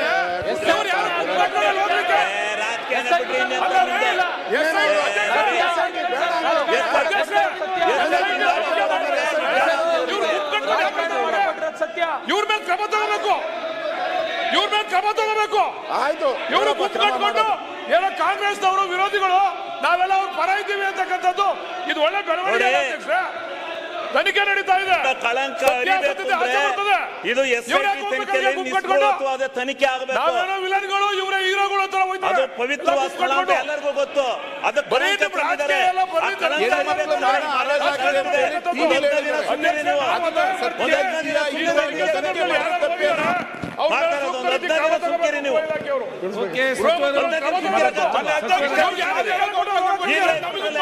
ತನಿಖೆ ನಡೀತಾ ಗೊತ್ತಾಗುತ್ತೆ. ಅಲ್ಲೂ ರಾಜಕೀಯ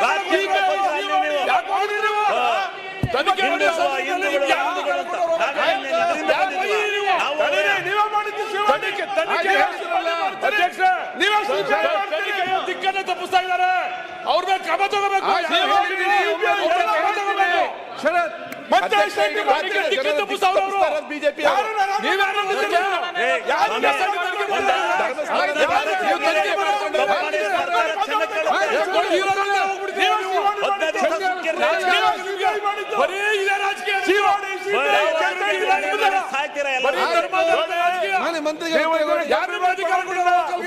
ನೀವಿದೆಲ್ಲ ಗಂಭೀರವಾಗಿ ತಗೊಂಡಿಲ್ಲ. ನಿಮ್ಮ ಹತ್ರ ಕೇಳಬೇಕಾಗಿಲ್ಲ. ಕರ್ಕೊಂಡಿದ್ರಿ ಇನ್ನೊಂದು 15 ದಿವಸ 20 ದಿವಸ ಸುಮ್ಕಿರ್ರಿ. ಎಲ್ಲ ಬರುತ್ತೆ. 20 ದಿವಸ ತಡ್ರಿ, ಎಲ್ಲ ಸತ್ಯ ಬಯಲಾಗುತ್ತೆ, ಧರ್ಮಸ್ಥಳ ಪವಿತ್ರವಾಗುತ್ತೆ. ಸುಮ್ನಿರ್ರಿ ಸ್ವಲ್ಪ. ಯಾಕಿದ್ರಲ್ಲಿ ರಾಜಕೀಯ ಮಾಡ್ಕೋತೀರಾ? ಸುಮ್ಕಿರ್ರಿ. ಶಿವಲಿಂಗ ಅವ್ರು ಕೂತ್ಕೊಳ್ಳಿ. ಬಾಲಕೃಷ್ಣ ಅವರೇ, ಬಾಲಕೃಷ್ಣ ಮಾತಾಡಿ ಕೂತ್ಕೊಳ್ಳಿ. ಈಗ ಬಾಲಕೃಷ್ಣ ಅಧ್ಯಕ್ಷರೇ ನೋಡಿ, ಈ ವಿಷಯಾಧಾರಿತವಾಗಿ ಸಕಾರಾತ್ಮಕ ಚರ್ಚೆ ಆಗಲಿ. ಒಂದು ಶಬ್ದ ಮಾತಾಡುವಾಗ ತಪ್ಪಿದೆ, ಅದನ್ನು ನೋಡ್ಕೊಂಡು ಹೋಗ್ಬೋದು. ಇನ್ನೊಂದು ಮಾತಾಡಿದ್ರೆ ತಪ್ಪಿದ್ರೆ ಆ ಶಬ್ದ ಮತ್ತು ಈ ಭಾಷೆ ಅದರ ಬಗ್ಗೆ ಈ ಸಬ್ಜೆಕ್ಟ್ ಅನುಗುಣವಾಗಿ ಚರ್ಚೆ ಆಗಲಿ. ಅಧ್ಯಕ್ಷರೇ, ಹೋಮ್ ಮಿನಿಸ್ಟರ್ ಬಹಳ ಸೀಸನ್ ಲೀಡರ್. ಅವ್ರಿಗೂ ಗೊತ್ತಿದೆ ಪರಿಸ್ಥಿತಿ ಏನು, ತನಿಖೆ ಯಾವ ಸಂದರ್ಭದಲ್ಲಿ ಪ್ರಾರಂಭ ಆಗ್ತದೆ, ಏನಾಗ್ತದೆ ಅಂತ. ಅದು ರೈಟೋ ರಾಂಗೋ, ಏನಾಗಿದೆಯೋ, ಷಡ್ಯಂತ್ರ ಇದೆಯೋ, ಒಳ್ಳೇದಿದೆಯೋ, ಕೆಟ್ಟದಿದೆಯೋ ಅಂತೇಳಿ ಒಂದು ಕಂಪ್ಲೇಂಟ್ ಬಂದ ಮೇಲೆ ಕೋರ್ಟ್ ಮುಂದೆ ಹೇಳಿದ ಮೇಲೆ, ಯಾವುದೋ ಒಂದು ಬುರ್ಡೆನೋ ಮತ್ತೊಂದು ಎತ್ಕೊಂಡೋಗಿ ಇಟ್ಟಿದ ಮೇಲೆ ಡೆಫಿನೆಟ್ಲಿ ಇಡೀ ಎಂಟೈರ್ ದೇಶ ನೋಡ್ತು, ಟಿವಿ ಹೇಳ್ತು, ಮತ್ತೊಂದಾದ್ಮೇಲೆ ಸರ್ಕಾರ ಒಬ್ಬ ಒಬ್ಬ ಸರ್ಕಲ್ ಇನ್ಸ್ಪೆಕ್ಟರ್ ಮಧ್ಯದಲ್ಲಿ ಅಲ್ಲಿ ಲೋಕಲಲ್ಲಿ ಅವರೇ ಅಲ್ಲಿ ಬೆಳಗ್ಗೆ ಸಾಯಂಕಾಲ ಕೆಲಸ ಮಾಡ್ತಾ ಇರ್ತಾರೆ. ನಾಳೆ ಹೇಳ್ತೀರಿ ನೀವು ಅವ್ರು ಫುಲ್ ಕಂಟ್ರೋಲ್ ಇದ್ದಾರೆ, ಮಂತ್ರಿಗಳಲ್ಲಿ ಹೋಗ್ತಾ ಇರ್ತಾರೆ, ಚೀಫ್ ಮಿನಿಸ್ಟರ್ ಹೋಗ್ತಾರೆ, ಇನ್ನೊಬ್ರಿಗೆ ಚೀಫ್ ಮಿನಿಸ್ಟರ್ ಕೂಡ ಈ ಆಸ್ ಎ ಹೈಯೆಸ್ಟ್ ರೆಸ್ಪೆಕ್ಟ್. ನಮ್ಮ CLPಲಿ ಈ ವಿಚಾರ ಪ್ರಸ್ತಾವನೆ ಮಾಡಿದಾಗ ಇದೇ ನಮ್ಮ ಗೌಡ್ರು ಶಿವಲಿಂಗೇಗೌಡರು ಮತ್ತು ನಮ್ಮ ಬೇಲೂರು ಗೋಪಾಲ ಕೃಷ್ಣ ಎಲ್ಲ ಮಾಡಿದಾಗ ಯಾರ್ಯಾರು ಇದಕ್ಕೆ ಹಿನ್ನೆಲೆ ಏನು ಸುಳ್ಳು ಹೇಳಿದ್ದಾರೆ ಮತ್ತೊಂದು ಮಾಡಿದ್ದಾರೆ ಇದೆಲ್ಲ ನಿರ್ದಾಕ್ಷಿಣ್ಯವಾಗಿ ಕ್ರಮ ಕೈಗೊಳ್ತೀನಿ ಅಂತ ಅಂದ್ಬಿಟ್ಟು ಈ assured the floor of the house ಎಲ್ಲರಿಗೂ ಕೂಡ ಇದ್ರ ಬಗ್ಗೆ ಯಾವುದಿಲ್ಲ. ಈಗ ನಮ್ಗೆ ಏನಂತ ಅಂದ್ರೆ ಇದು ಒಬ್ಬ ರೆಸ್ಪಾನ್ಸಿಬಲ್ ಸೀನಿಯರ್ ಆಫೀಸರ್ಸ್ ಕೈಯಲ್ಲಿ ಇದನ್ನ ಈ ಸಂದರ್ಭದಲ್ಲಿ ಯಾಕೆ ಅಂತಂದ್ರೆ ಇಟ್ ಇಸ್ ನಾಟ್ ಇದು ಇಡೀ ನಮಗೆ ಅವ್ರ ಮೇಲೆ ನಂಬಿಕೆ ಇದೆ. ಇವ್ರಿಗೆ ಸ್ಟಾರ್ಟಿಂಗೇ ಹೇಳಿದ್ದಾರೆ. ಇವ್ರಿಗೆ ಎಷ್ಟಿದೆ ಅಂದ್ರೆ ಇವ್ರು ಪ್ರತಿ ವರ್ಷನೂ ಈಗ ಬಿಟ್ಬಿಟ್ರೆ ಅಷ್ಟೇ 2-3 ವರ್ಷದಿಂದ ಪ್ರತಿ ವರ್ಷಕ್ಕೊಂದ್ಸತಿ ಹೋಗಿ 10 ದಿನ ಇದೇ ಧರ್ಮಸ್ಥಳದಲ್ಲಿ ಯೂಸ್ ಟು ಟೇಕ್ ಆರೋಗ್ಯ ತಪಾಸಣೆ ಮಾಡಿಕೊಂಡು ಬಂದಿದ್ದಾರೆ. ಯಾರೋ ನಮ್ಮ chief minister. he has that belief. he has that belief ಪ್ರತಿ ಒಂದರಲ್ಲೂ. ನಮಗೆ ರಾಜಕೀಯ ನಾನು ನಿಮ್ಗೆಲ್ಲ ಒಂದು ನಿಮಿಷ ನಿಮ್ಗೆ ನಾನು ಹೇಳೋದಂತ ಅಂದ್ರೆ ಅವತ್ತು ಸ್ಟಾರ್ಟಿಂಗೇನೆ ನೀವು ತನಿಖೆ ಇದು SIT ಬೇಕಾಗಿಲ್ಲ ಅಂತ ಹೇಳ್ಬೋದು. ಈಗ 15 ದಿನ ಆದ್ಮೇಲೆ ಅಲ್ಲ ನೀವೇನು ಹೇಳಿ ಮಾತಾಡಿಲ್ಲ ಸರ್. ಉಪಮುಖ್ಯಮಂತ್ರಿಗಳೇ ಬೇಡ ಅಂತ ಹೇಳಿಲ್ಲ, ಅದನ್ನ ಹೇಳ್ತಾ ಇರೋದು ಸರ್. ಈಗ ಒಂದ್ ನಿಮಿಷ ಹೇಳಿ ಸ್ವಾಮಿ, ನಾ ಆಮೇಲೆ ನೀವೇನ್ ನೀವು ನಾವು SIT ವಿರೋಧ ಮಾಡಿದೀವಿ ಅಂತ ಹೇಳಕ್ ಹೋಗ್ಬೇಡಿ. ನಾವು SIT ಅನ್ನ ಯಾವತ್ತೂ ವಿರೋಧ ಮಾಡಿಲ್ಲ. ಎಲ್ಲ ಹೇಳಿದೀವಿ. SIT ಯಾರ ಒತ್ತಡದಿಂದ ರಚನೆ ಆಯಿತು ಅಂತ ಕೇಳ್ತಾ ಇದೀವಿ. SIT ಯಾರ ಒತ್ತಡದಿಂದ ರಚನೆ ಆಯಿತು ಅಂತ SIT ವಿರೋಧ ಮಾಡಿದೀವಿ ಅಂತ ಹೇಳಿದೀವಿ.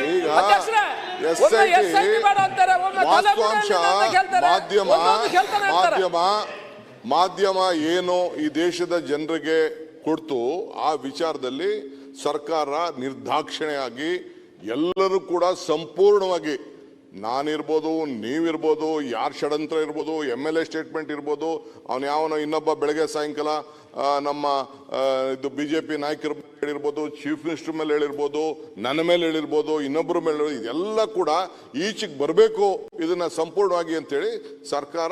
ಅದು ಅವ್ರಿಗೇನು ಗೊತ್ತಿಲ್ಲ ಅಂತಲ್ಲ, ನಿಮಗೂ ಗೊತ್ತಿದೆ, ಅವ್ರಿಗೂ ಗೊತ್ತಿದೆ ಇಲ್ಲೇನು ನಡೆದಿದೆ ಅನ್ನೋದು. ಆಫೀಸರ್ಸು ಅವ್ರಿಗೂ ಹೇಳಿರ್ತಾರೆ, ನಮಗೂ ಹೇಳಿರ್ತಾರೆ. ಬಟ್ ಈ ಅಷ್ಟು work in a systematic way, ಈ can't go out of the ಲಾ.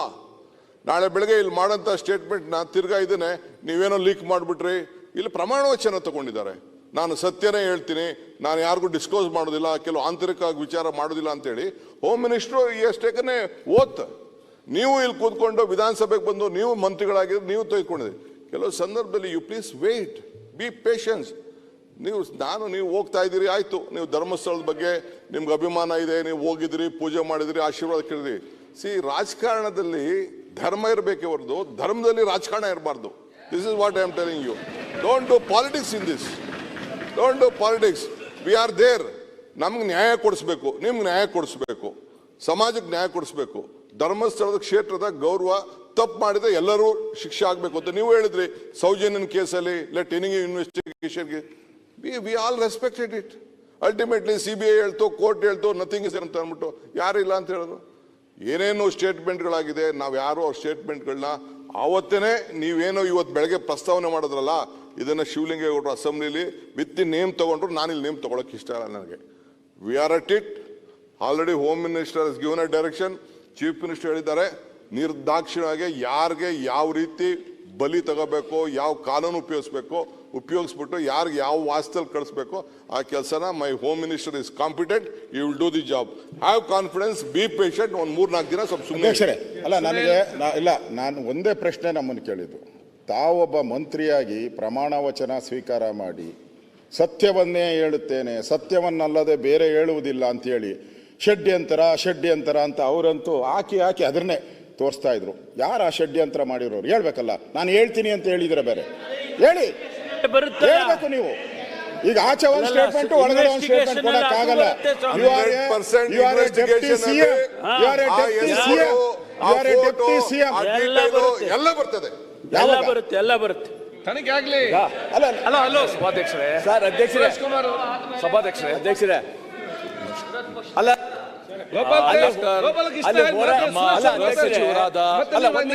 ಒಂದ್ ನಿಮಿಷ ಹೇಳ್ಬಿಡ್ತೇನೆ.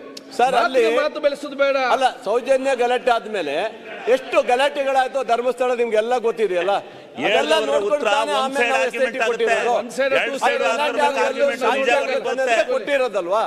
ಅದನ್ನೇ ಇವತ್ತು SIT ಕೊಟ್ಟಿರೋದಂತ ಇವತ್ತು ಸಾಕ್ಷಿಯಾಗಿರೋದು. ಆದ್ರೆ ಗಲಾಟೆ ಆಗದವ್ರು ಯಾರು ಕೊಡಕ್ ಹೋಗ್ತಿರಲ್ಲ.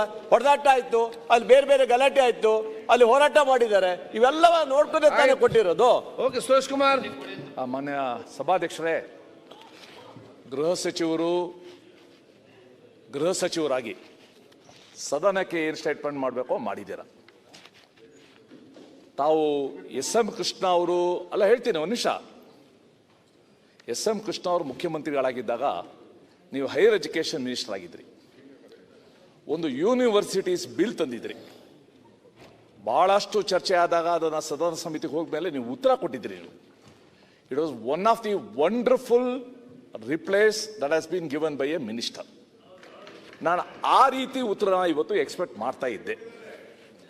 ಅನ್ಫಾರ್ಚುನೇಟ್ಲಿ ನೀವು ಹೇಳಿದ್ ಬಿಟ್ಟು ಬೇರೆ ಯಾವುದೋ ಅಂಶಕ್ಕೆ ಹೋಗಲ್ಲ. ಇವತ್ತು ನೀವು ಹೇಳಿದಕ್ಕಿಂತ ಮುಚ್ಚಿಟ್ಟಿದ್ದೇ ಜಾಸ್ತಿ. ತಾವು ಹೇಳ್ತೀರಾ 15 ದಿವಸ ನೀವು ಸುಮ್ಮನೆ ಇದ್ರಿ, 15 ದಿವಸ ಆದ್ಮೇಲೆ ಏನಾಯ್ತು ನಿಮಗೆ ಇದ್ದಕ್ಕಿದ್ದಂಗೆ ಅಂತ ಒಂದು ಮಾತು ಹೇಳಿದ್ರಿ.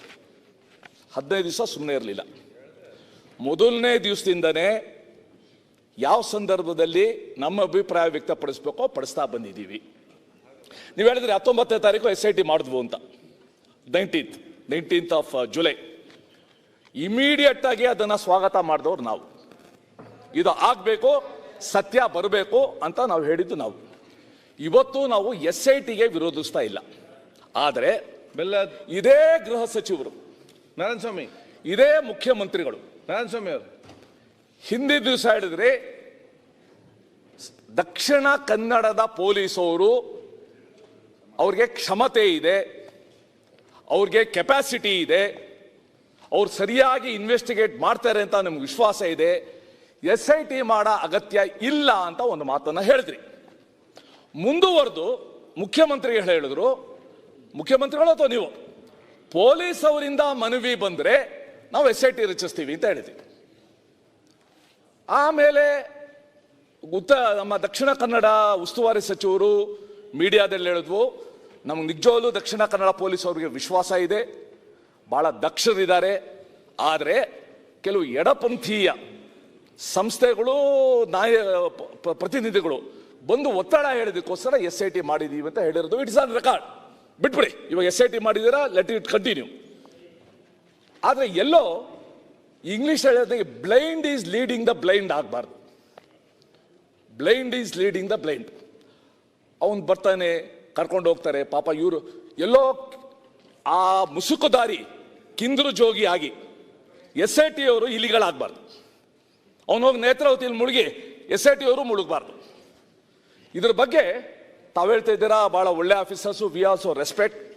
ಅವ್ರದ್ದು ಘನತೆ ಇದೆ, ಗೌರವ ಇದೆ, ಅವ್ರದ್ದು ಇತಿಹಾಸ ಇದೆ. ನೀವು ಹೇಳಿದ್ರಿ ಊಹಾಪೋಹ ತುಂಬ ಆಗ್ತಾ ಇದೆ ಅಂತ. ಈ ಊಹಾಪೋಹಕ್ಕೆ ಕಡೆ ಯಾರು ಹಾಡಬೇಕು, ಯಾವ ರೀತಿ ಹಿಸ್ಟ್ರಿ ಆಡಬೇಕು, ಹೂ ಶುಡ್? ಇವತ್ತು ಮೀಡಿಯಾ ಟ್ರಯಲ್ ಅಂತ ನಾವು ಕೇಳಿದ್ವಿ. ಇವತ್ತು ಸೋಷಿಯಲ್ ಮೀಡಿಯಾ ಟ್ರಯಲ್ ನಡೀತಾ ಇದೆ.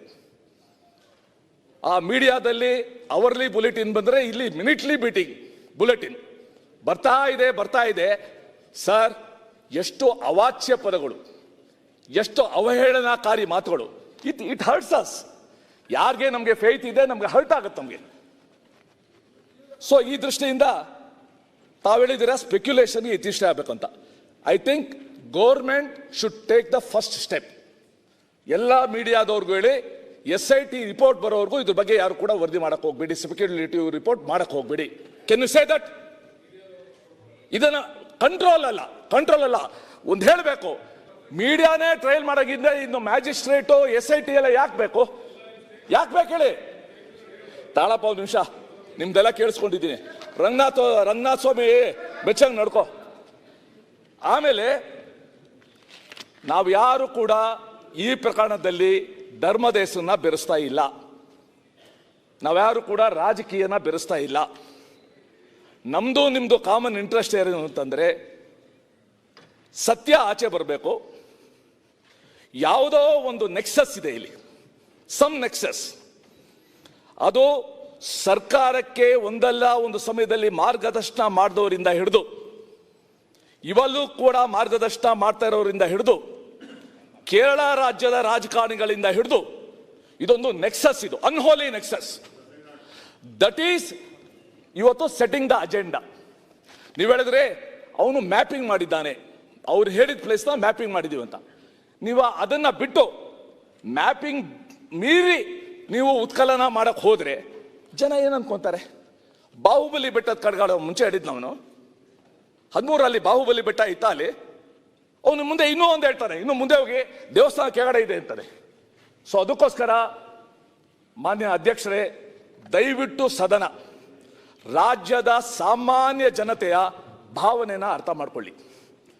Let us not allow this speculation to continue. ಇವರಾಗ್ಲೇ ಅಪರಾಧಿ ಅಂತ ಘೋಷಿಸ್ಬಿಟ್ಟಿದ್ದಾರೆ. ಫಸ್ಟು ತೀರ್ಪು ಕೊಟ್ಬಿಡೋದು, ಆಮೇಲೆ ಎವಿಡೆನ್ಸ್ ಹುಡ್ಕೋದು. ಕೋರ್ಟಲ್ಲಿ ಫಸ್ಟ್ ಎವಿಡೆನ್ಸ್, ಆಮೇಲೆ ಜಡ್ಜ್ಮೆಂಟು.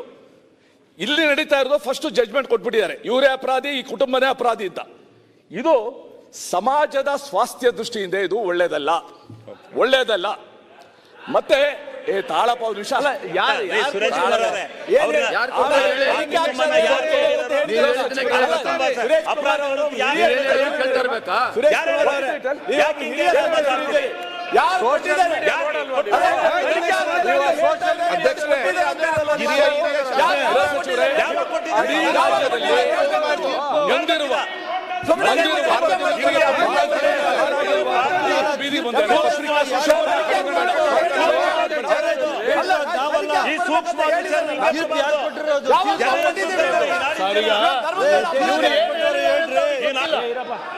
ಇವ್ರು ಏನ್ ಹೇಳಿದ್ದಾರೆ ಅನ್ನುವಂಥದ್ದು ಅವ್ರಿಗೆ ಗೊತ್ತಿಲ್ಲ.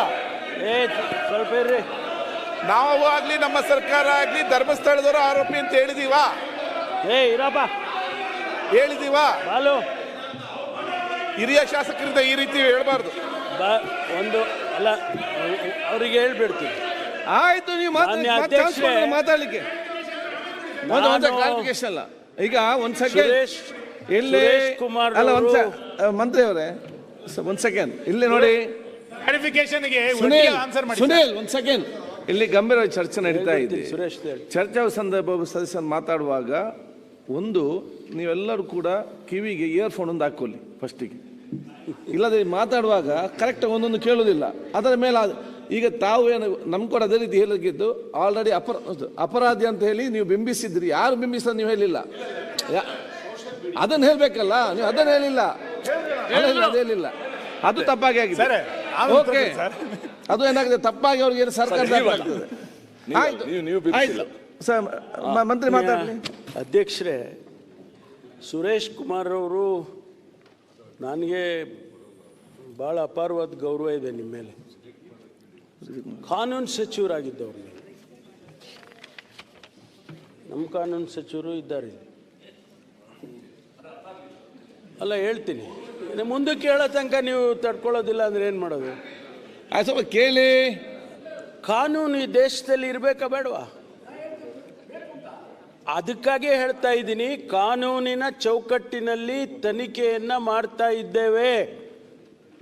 ನಿಮಗದು ಸಹಿಸೋಕ್ಕಾಗೋದಿಲ್ವಾ? ಅಥವಾ ಕಾನೂನು ಹೊರತುಪಡಿಸಿ ನಾವೇನಾದ್ರೂ ತನಿಖೆ ಮಾಡ್ತಾ ಇದ್ದೀವಿ ಅಂತ ನಿಮ್ಗೆ ಅನ್ಸಿದ್ರೆ ಹೇಳಿ, ನಾನು ಉತ್ತರ ಕೊಡ್ತೀನಿ. ನನ್ನ ಬಾಯಿಂದ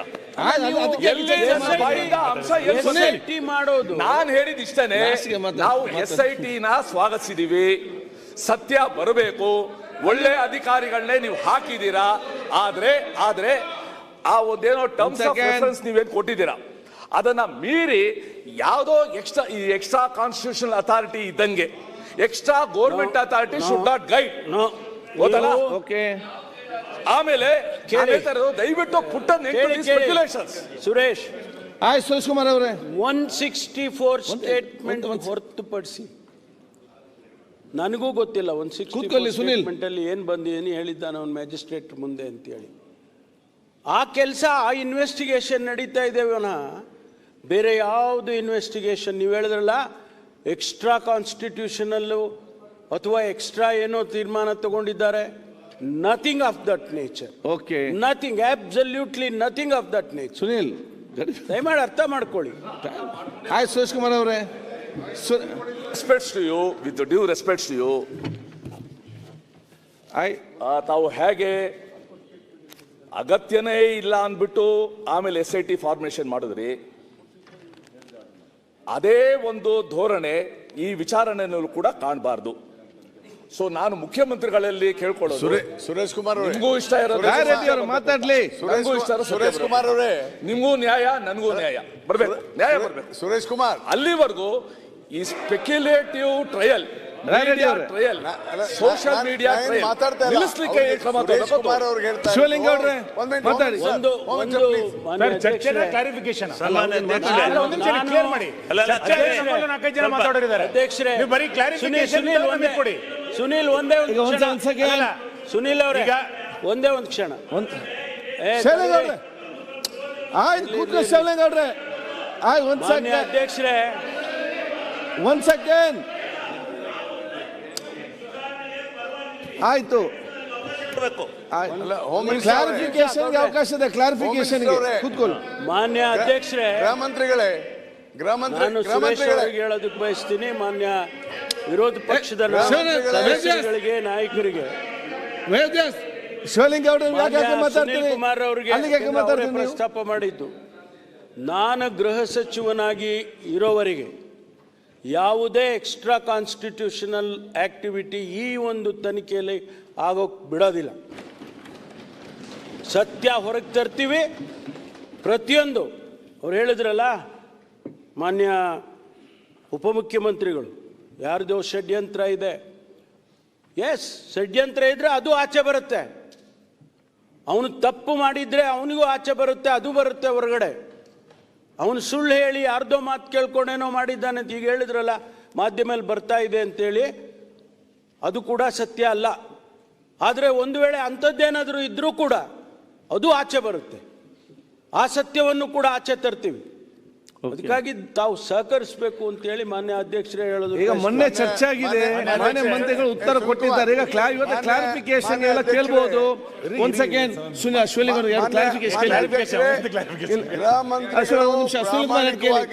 ಅತ್ಯಂತ ಗಂಭೀರವಾಗಿ ಉತ್ತರ ಕೊಟ್ಟಿದ್ದಾರೆ. ದಯಮಾಡಿ ಇದನ್ನ ಅರ್ಥ ಮಾಡ್ಕೊಳ್ಳಿ.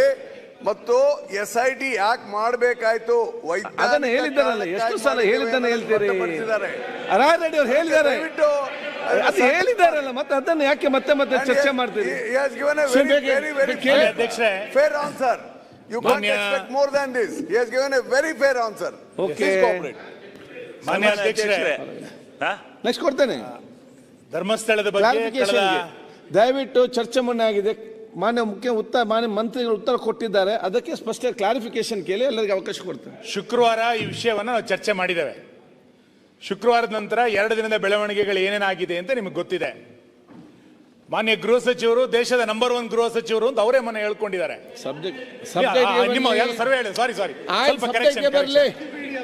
ಈಗ ಅದನ್ನು ವಿಕಿಪೀಡಿಯಾದವರು ಹೇಳಿದ್ದಾರೆ ಅಂತ ಹೇಳಿದ್ರಿ.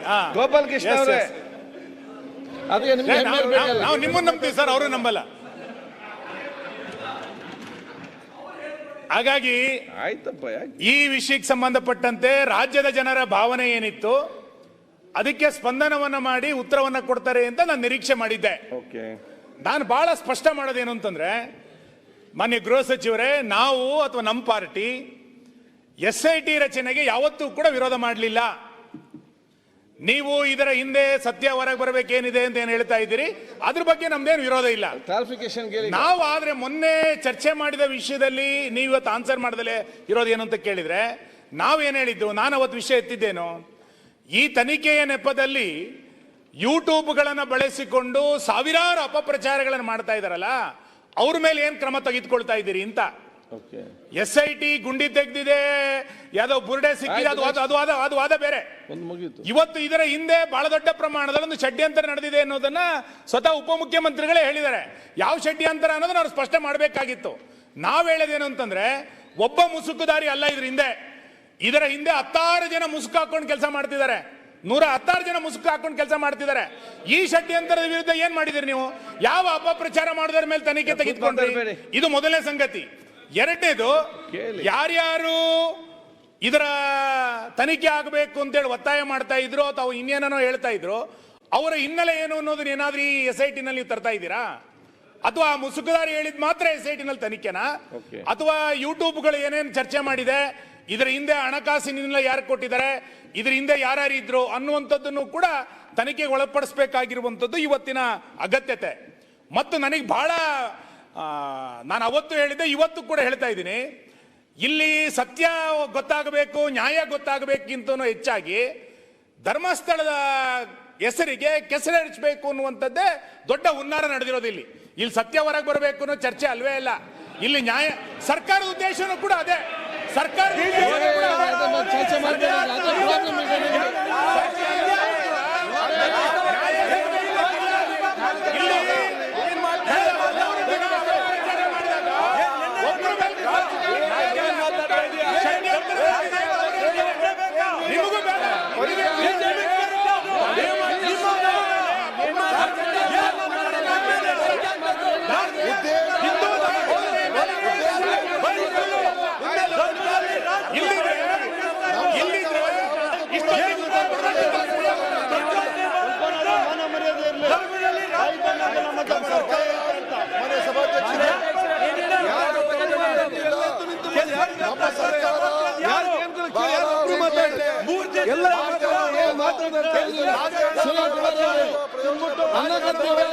ಪರಸ್ಪರ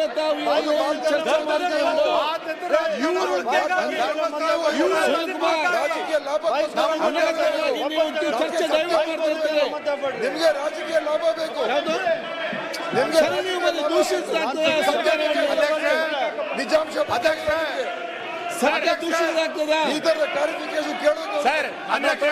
ಸಭಾಧ್ಯಕ್ಷರೇ, ಮಾನ್ಯ ಅಧ್ಯಕ್ಷರೇ, ಇಲ್ಲಿ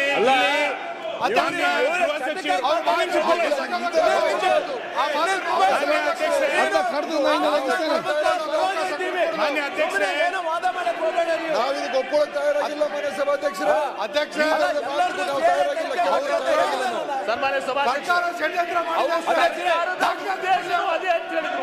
ನಾವೆಲ್ಲ ಸರ್ಕಾರ ಈಗ ಹಿಂದೆ ಅಂತ ಹೇಳ್ತಕ್ಕಂಥ ಮಾತು ಹೇಳ್ತಾ ಇದ್ದಾರೆ. ಮಾನ್ಯ ಸಭಾಧ್ಯಕ್ಷರು, ಸುನೀಲ್ ಕುಮಾರ್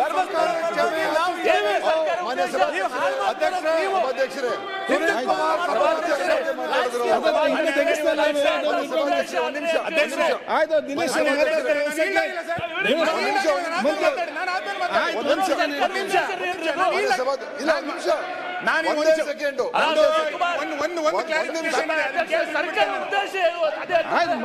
ಮಾತಾಡ್ತಾರಲ್ಲ ಮಾನ್ಯ ಸಭಾಧ್ಯಕ್ಷರೇ, ಮಾತಾಡ್ತಾರೆ, ಮಾತಾಡ್ಲಿ. ಬಾಲಕೃಷ್ಣ ಅವರೇ ಮಾತಾಡ್ಲಿ.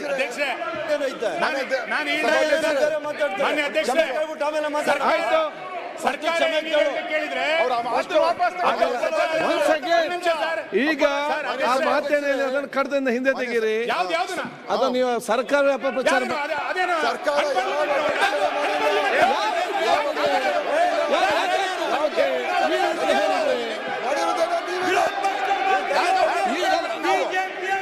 ಅದು ಹೇಗಾಗ್ತದೆ, ಹೇಳಿಕ್ಕೆ ಆಗ್ತದೆ, ಅರ್ಥ ಬೇಕಲ್ಲ.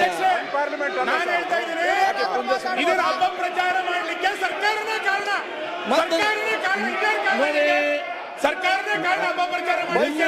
ಸಕಾರಾತ್ಮಕವಾದ ಚರ್ಚೆ ಆಗಿ ಉತ್ತಮ ಪರಸ್ಪರ ನೀವು ಆರೋಪ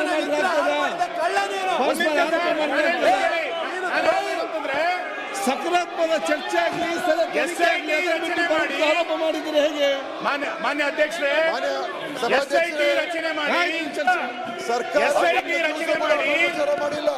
ಇಡೀ ಹಿಂದೂ ಧಾರ್ಮಿಕ ಕ್ಷೇತ್ರದ ಬಗ್ಗೆ ಅಪಪ್ರಚಾರಗಳನ್ನು ಮಾಡುವಂತ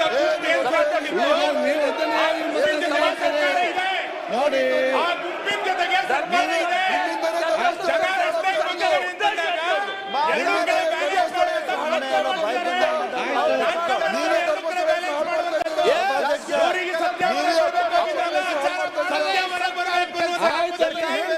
ಇಡೀ ಕ್ಷೇತ್ರದ ಬಗ್ಗೆ ಹಿಂದೂ ಧಾರ್ಮಿಕ ಕ್ಷೇತ್ರದ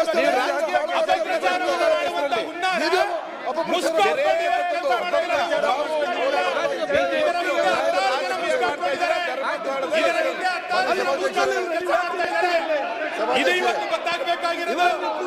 ಯಾರ್ಯಾರು ಮುಸ್ತಾಕೊಂಡಿದ್ದಾರೆ ಅನ್ನೋದು ಗೊತ್ತಾಗಬೇಕು ಮಾನ್ಯ ಅಧ್ಯಕ್ಷರೇ.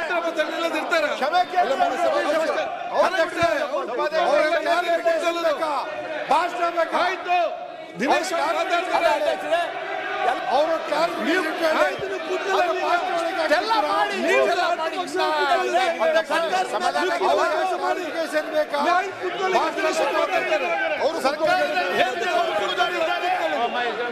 ಸರ್ಕಾರದಲ್ಲಿ ಇವರು ಹೈಕಮಾಂಡ್ ನಿರ್ದೇಶನದಲ್ಲಿ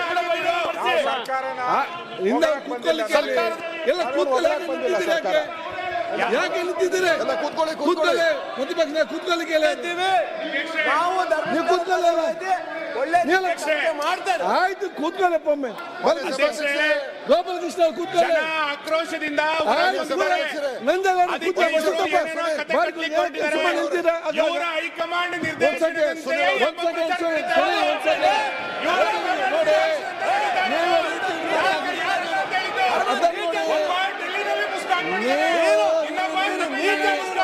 ನೀವು ಚರ್ಚೆ ಸರಿಯಾದ ಚರ್ಚೆ ಮತ್ತು ಉತ್ತರ ಬೇಕಾದ್ರೆ ಚರ್ಚೆ ಆ ರೀತಿ ಹಾಕ್ಬೇಕು, ಈ ರೀತಿ ಮಾತಾಡ್ಬೋದು. ಅದನ್ನು ಉತ್ತರ ಕೊಟ್ಟಿದ್ದಾರಲ್ಲ, ಈಗ ಉತ್ತರ ಕೂತ್ಕೊಳ್ಳಿ. ಈಗ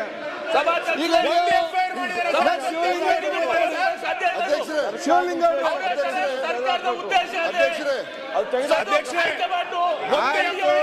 ಎಲ್ಲ ಯಾರಿಗೆ ಅರ್ಥ ಆಗ್ತದೆ? ಅವರೆಲ್ಲ ಕೂತ್ಕೊಂಡಿದ್ದಾರೆ, ಹೇಳ್ತೇನೆ. ಸಭಾಧ್ಯಕ್ಷರೇ, ಒಂದು ಸರ್ಕಾರ ಉದ್ದೇಶ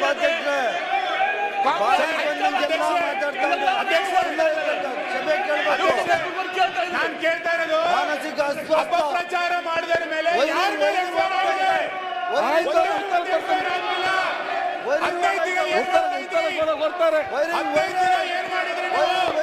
ಈಗ ಸದನ 10 ನಿಮಿಷ ಮುಂದೂಡಿದ್ದೇನೆ.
FSL ಕಳಿಸಿದ್ದಾರೆ. ಅದರಲ್ಲಿ ಕೆಲವು ರಿಸಲ್ಟ್ಸ್ಗಳನ್ನು ಇನ್ನೂ ಕೂಡ ಅವರು ಕೊಡಬೇಕಾಗಿತ್ತು, ಇನ್ನೂವರೆಗೂ ಕೊಟ್ಟಿಲ್ಲ. FSLಗೆ ಅವ್ರದ್ದೇ ಆದಂಥ ಸಮಯಗಳು, ಅನಾಲಿಸಿಸ್ಗಳು ಇರ್ತದೆ, ಅದರಿಂದ ಅವರು ಕೊಡಬೇಕಾಗ್ತದೆ. ಅದು ಕೊಟ್ಟ ನಂತರ ಫರ್ದರ್ ಇನ್ವೆಸ್ಟಿಗೇಷನ್ ಪ್ರಾರಂಭ ಆಗುತ್ತೆ. ಈ ಮಧ್ಯೆ ಅವನು ದಿನನಿತ್ಯ ಬರೋದು, ದಿನನಿತ್ಯ ಸಂಜೆ ಅವನು ವಾಪಸ್ ಹೋಗೋದು, ಯಾರ್ದೋ ಕಸ್ಟಡಿಗೆ ಹೋಗ್ತಾನೆ, ಅವರೇನೋ ಹೇಳ್ಕೊಡ್ತಾರೆ, ಅದನ್ನು ಬಂದು ಹೇಳ್ತಾನೆ, ಪೊಲೀಸ್ನವ್ರು ಯಾಕೆ ಅವನನ್ನು ಅರೆಸ್ಟ್ ಮಾಡಲಿಲ್ಲ, ಈ ರೀತಿ ಪ್ರಶ್ನೆಗಳು ಮಾನ್ಯ ಸುನೀಲ್ ಕುಮಾರ್ ಅವರು ಮತ್ತು ವಿರೋಧ ಪಕ್ಷದ ನಾಯಕರು ಕೇಳಿದರು. ಮಾನ್ಯ ಅಧ್ಯಕ್ಷರೇ, ಈ ವಿಟ್ನೆಸ್ಗಳಿಗೆ ಒಂದು ವಿಟ್ನೆಸ್ ಪ್ರೊಟೆಕ್ಷನ್ ಆ್ಯಕ್ಟ್ ಅಂತ ಮಾಡಿದ್ದಾರೆ, ಕೇಂದ್ರ ಸರ್ಕಾರ ಮಾಡಿದೆ, ಅದನ್ನು ರಾಜ್ಯ ಸರ್ಕಾರಗಳು ಕೂಡ ಅಡಾಪ್ಟ್ ಮಾಡಿಕೊಳ್ಳುತ್ತೆ, ಅದಕ್ಕೆ ಅವ್ರದ್ದೇ ಆದಂಥ ನಿಯಮಗಳನ್ನು ಮಾಡ್ತಾರೆ. ಈ ಸಂದರ್ಭದಲ್ಲಿ ಅವರು ಮ್ಯಾಜಿಸ್ಟ್ರೇಟನ್ನು ಅಪ್ರೋಚ್ ಮಾಡ್ತಾರೆ, ಡಿಸ್ಟ್ರಿಕ್ಟ್ ಮ್ಯಾಜಿಸ್ಟ್ರೇಟನ್ನು. ಅವರು ಆದೇಶ ಮಾಡಿದ್ದಾರೆ. ಏನಂತ ಆದೇಶ ಮಾಡಿದ್ದಾರೆ ಅಂತ ಹೇಳಿದರೆ,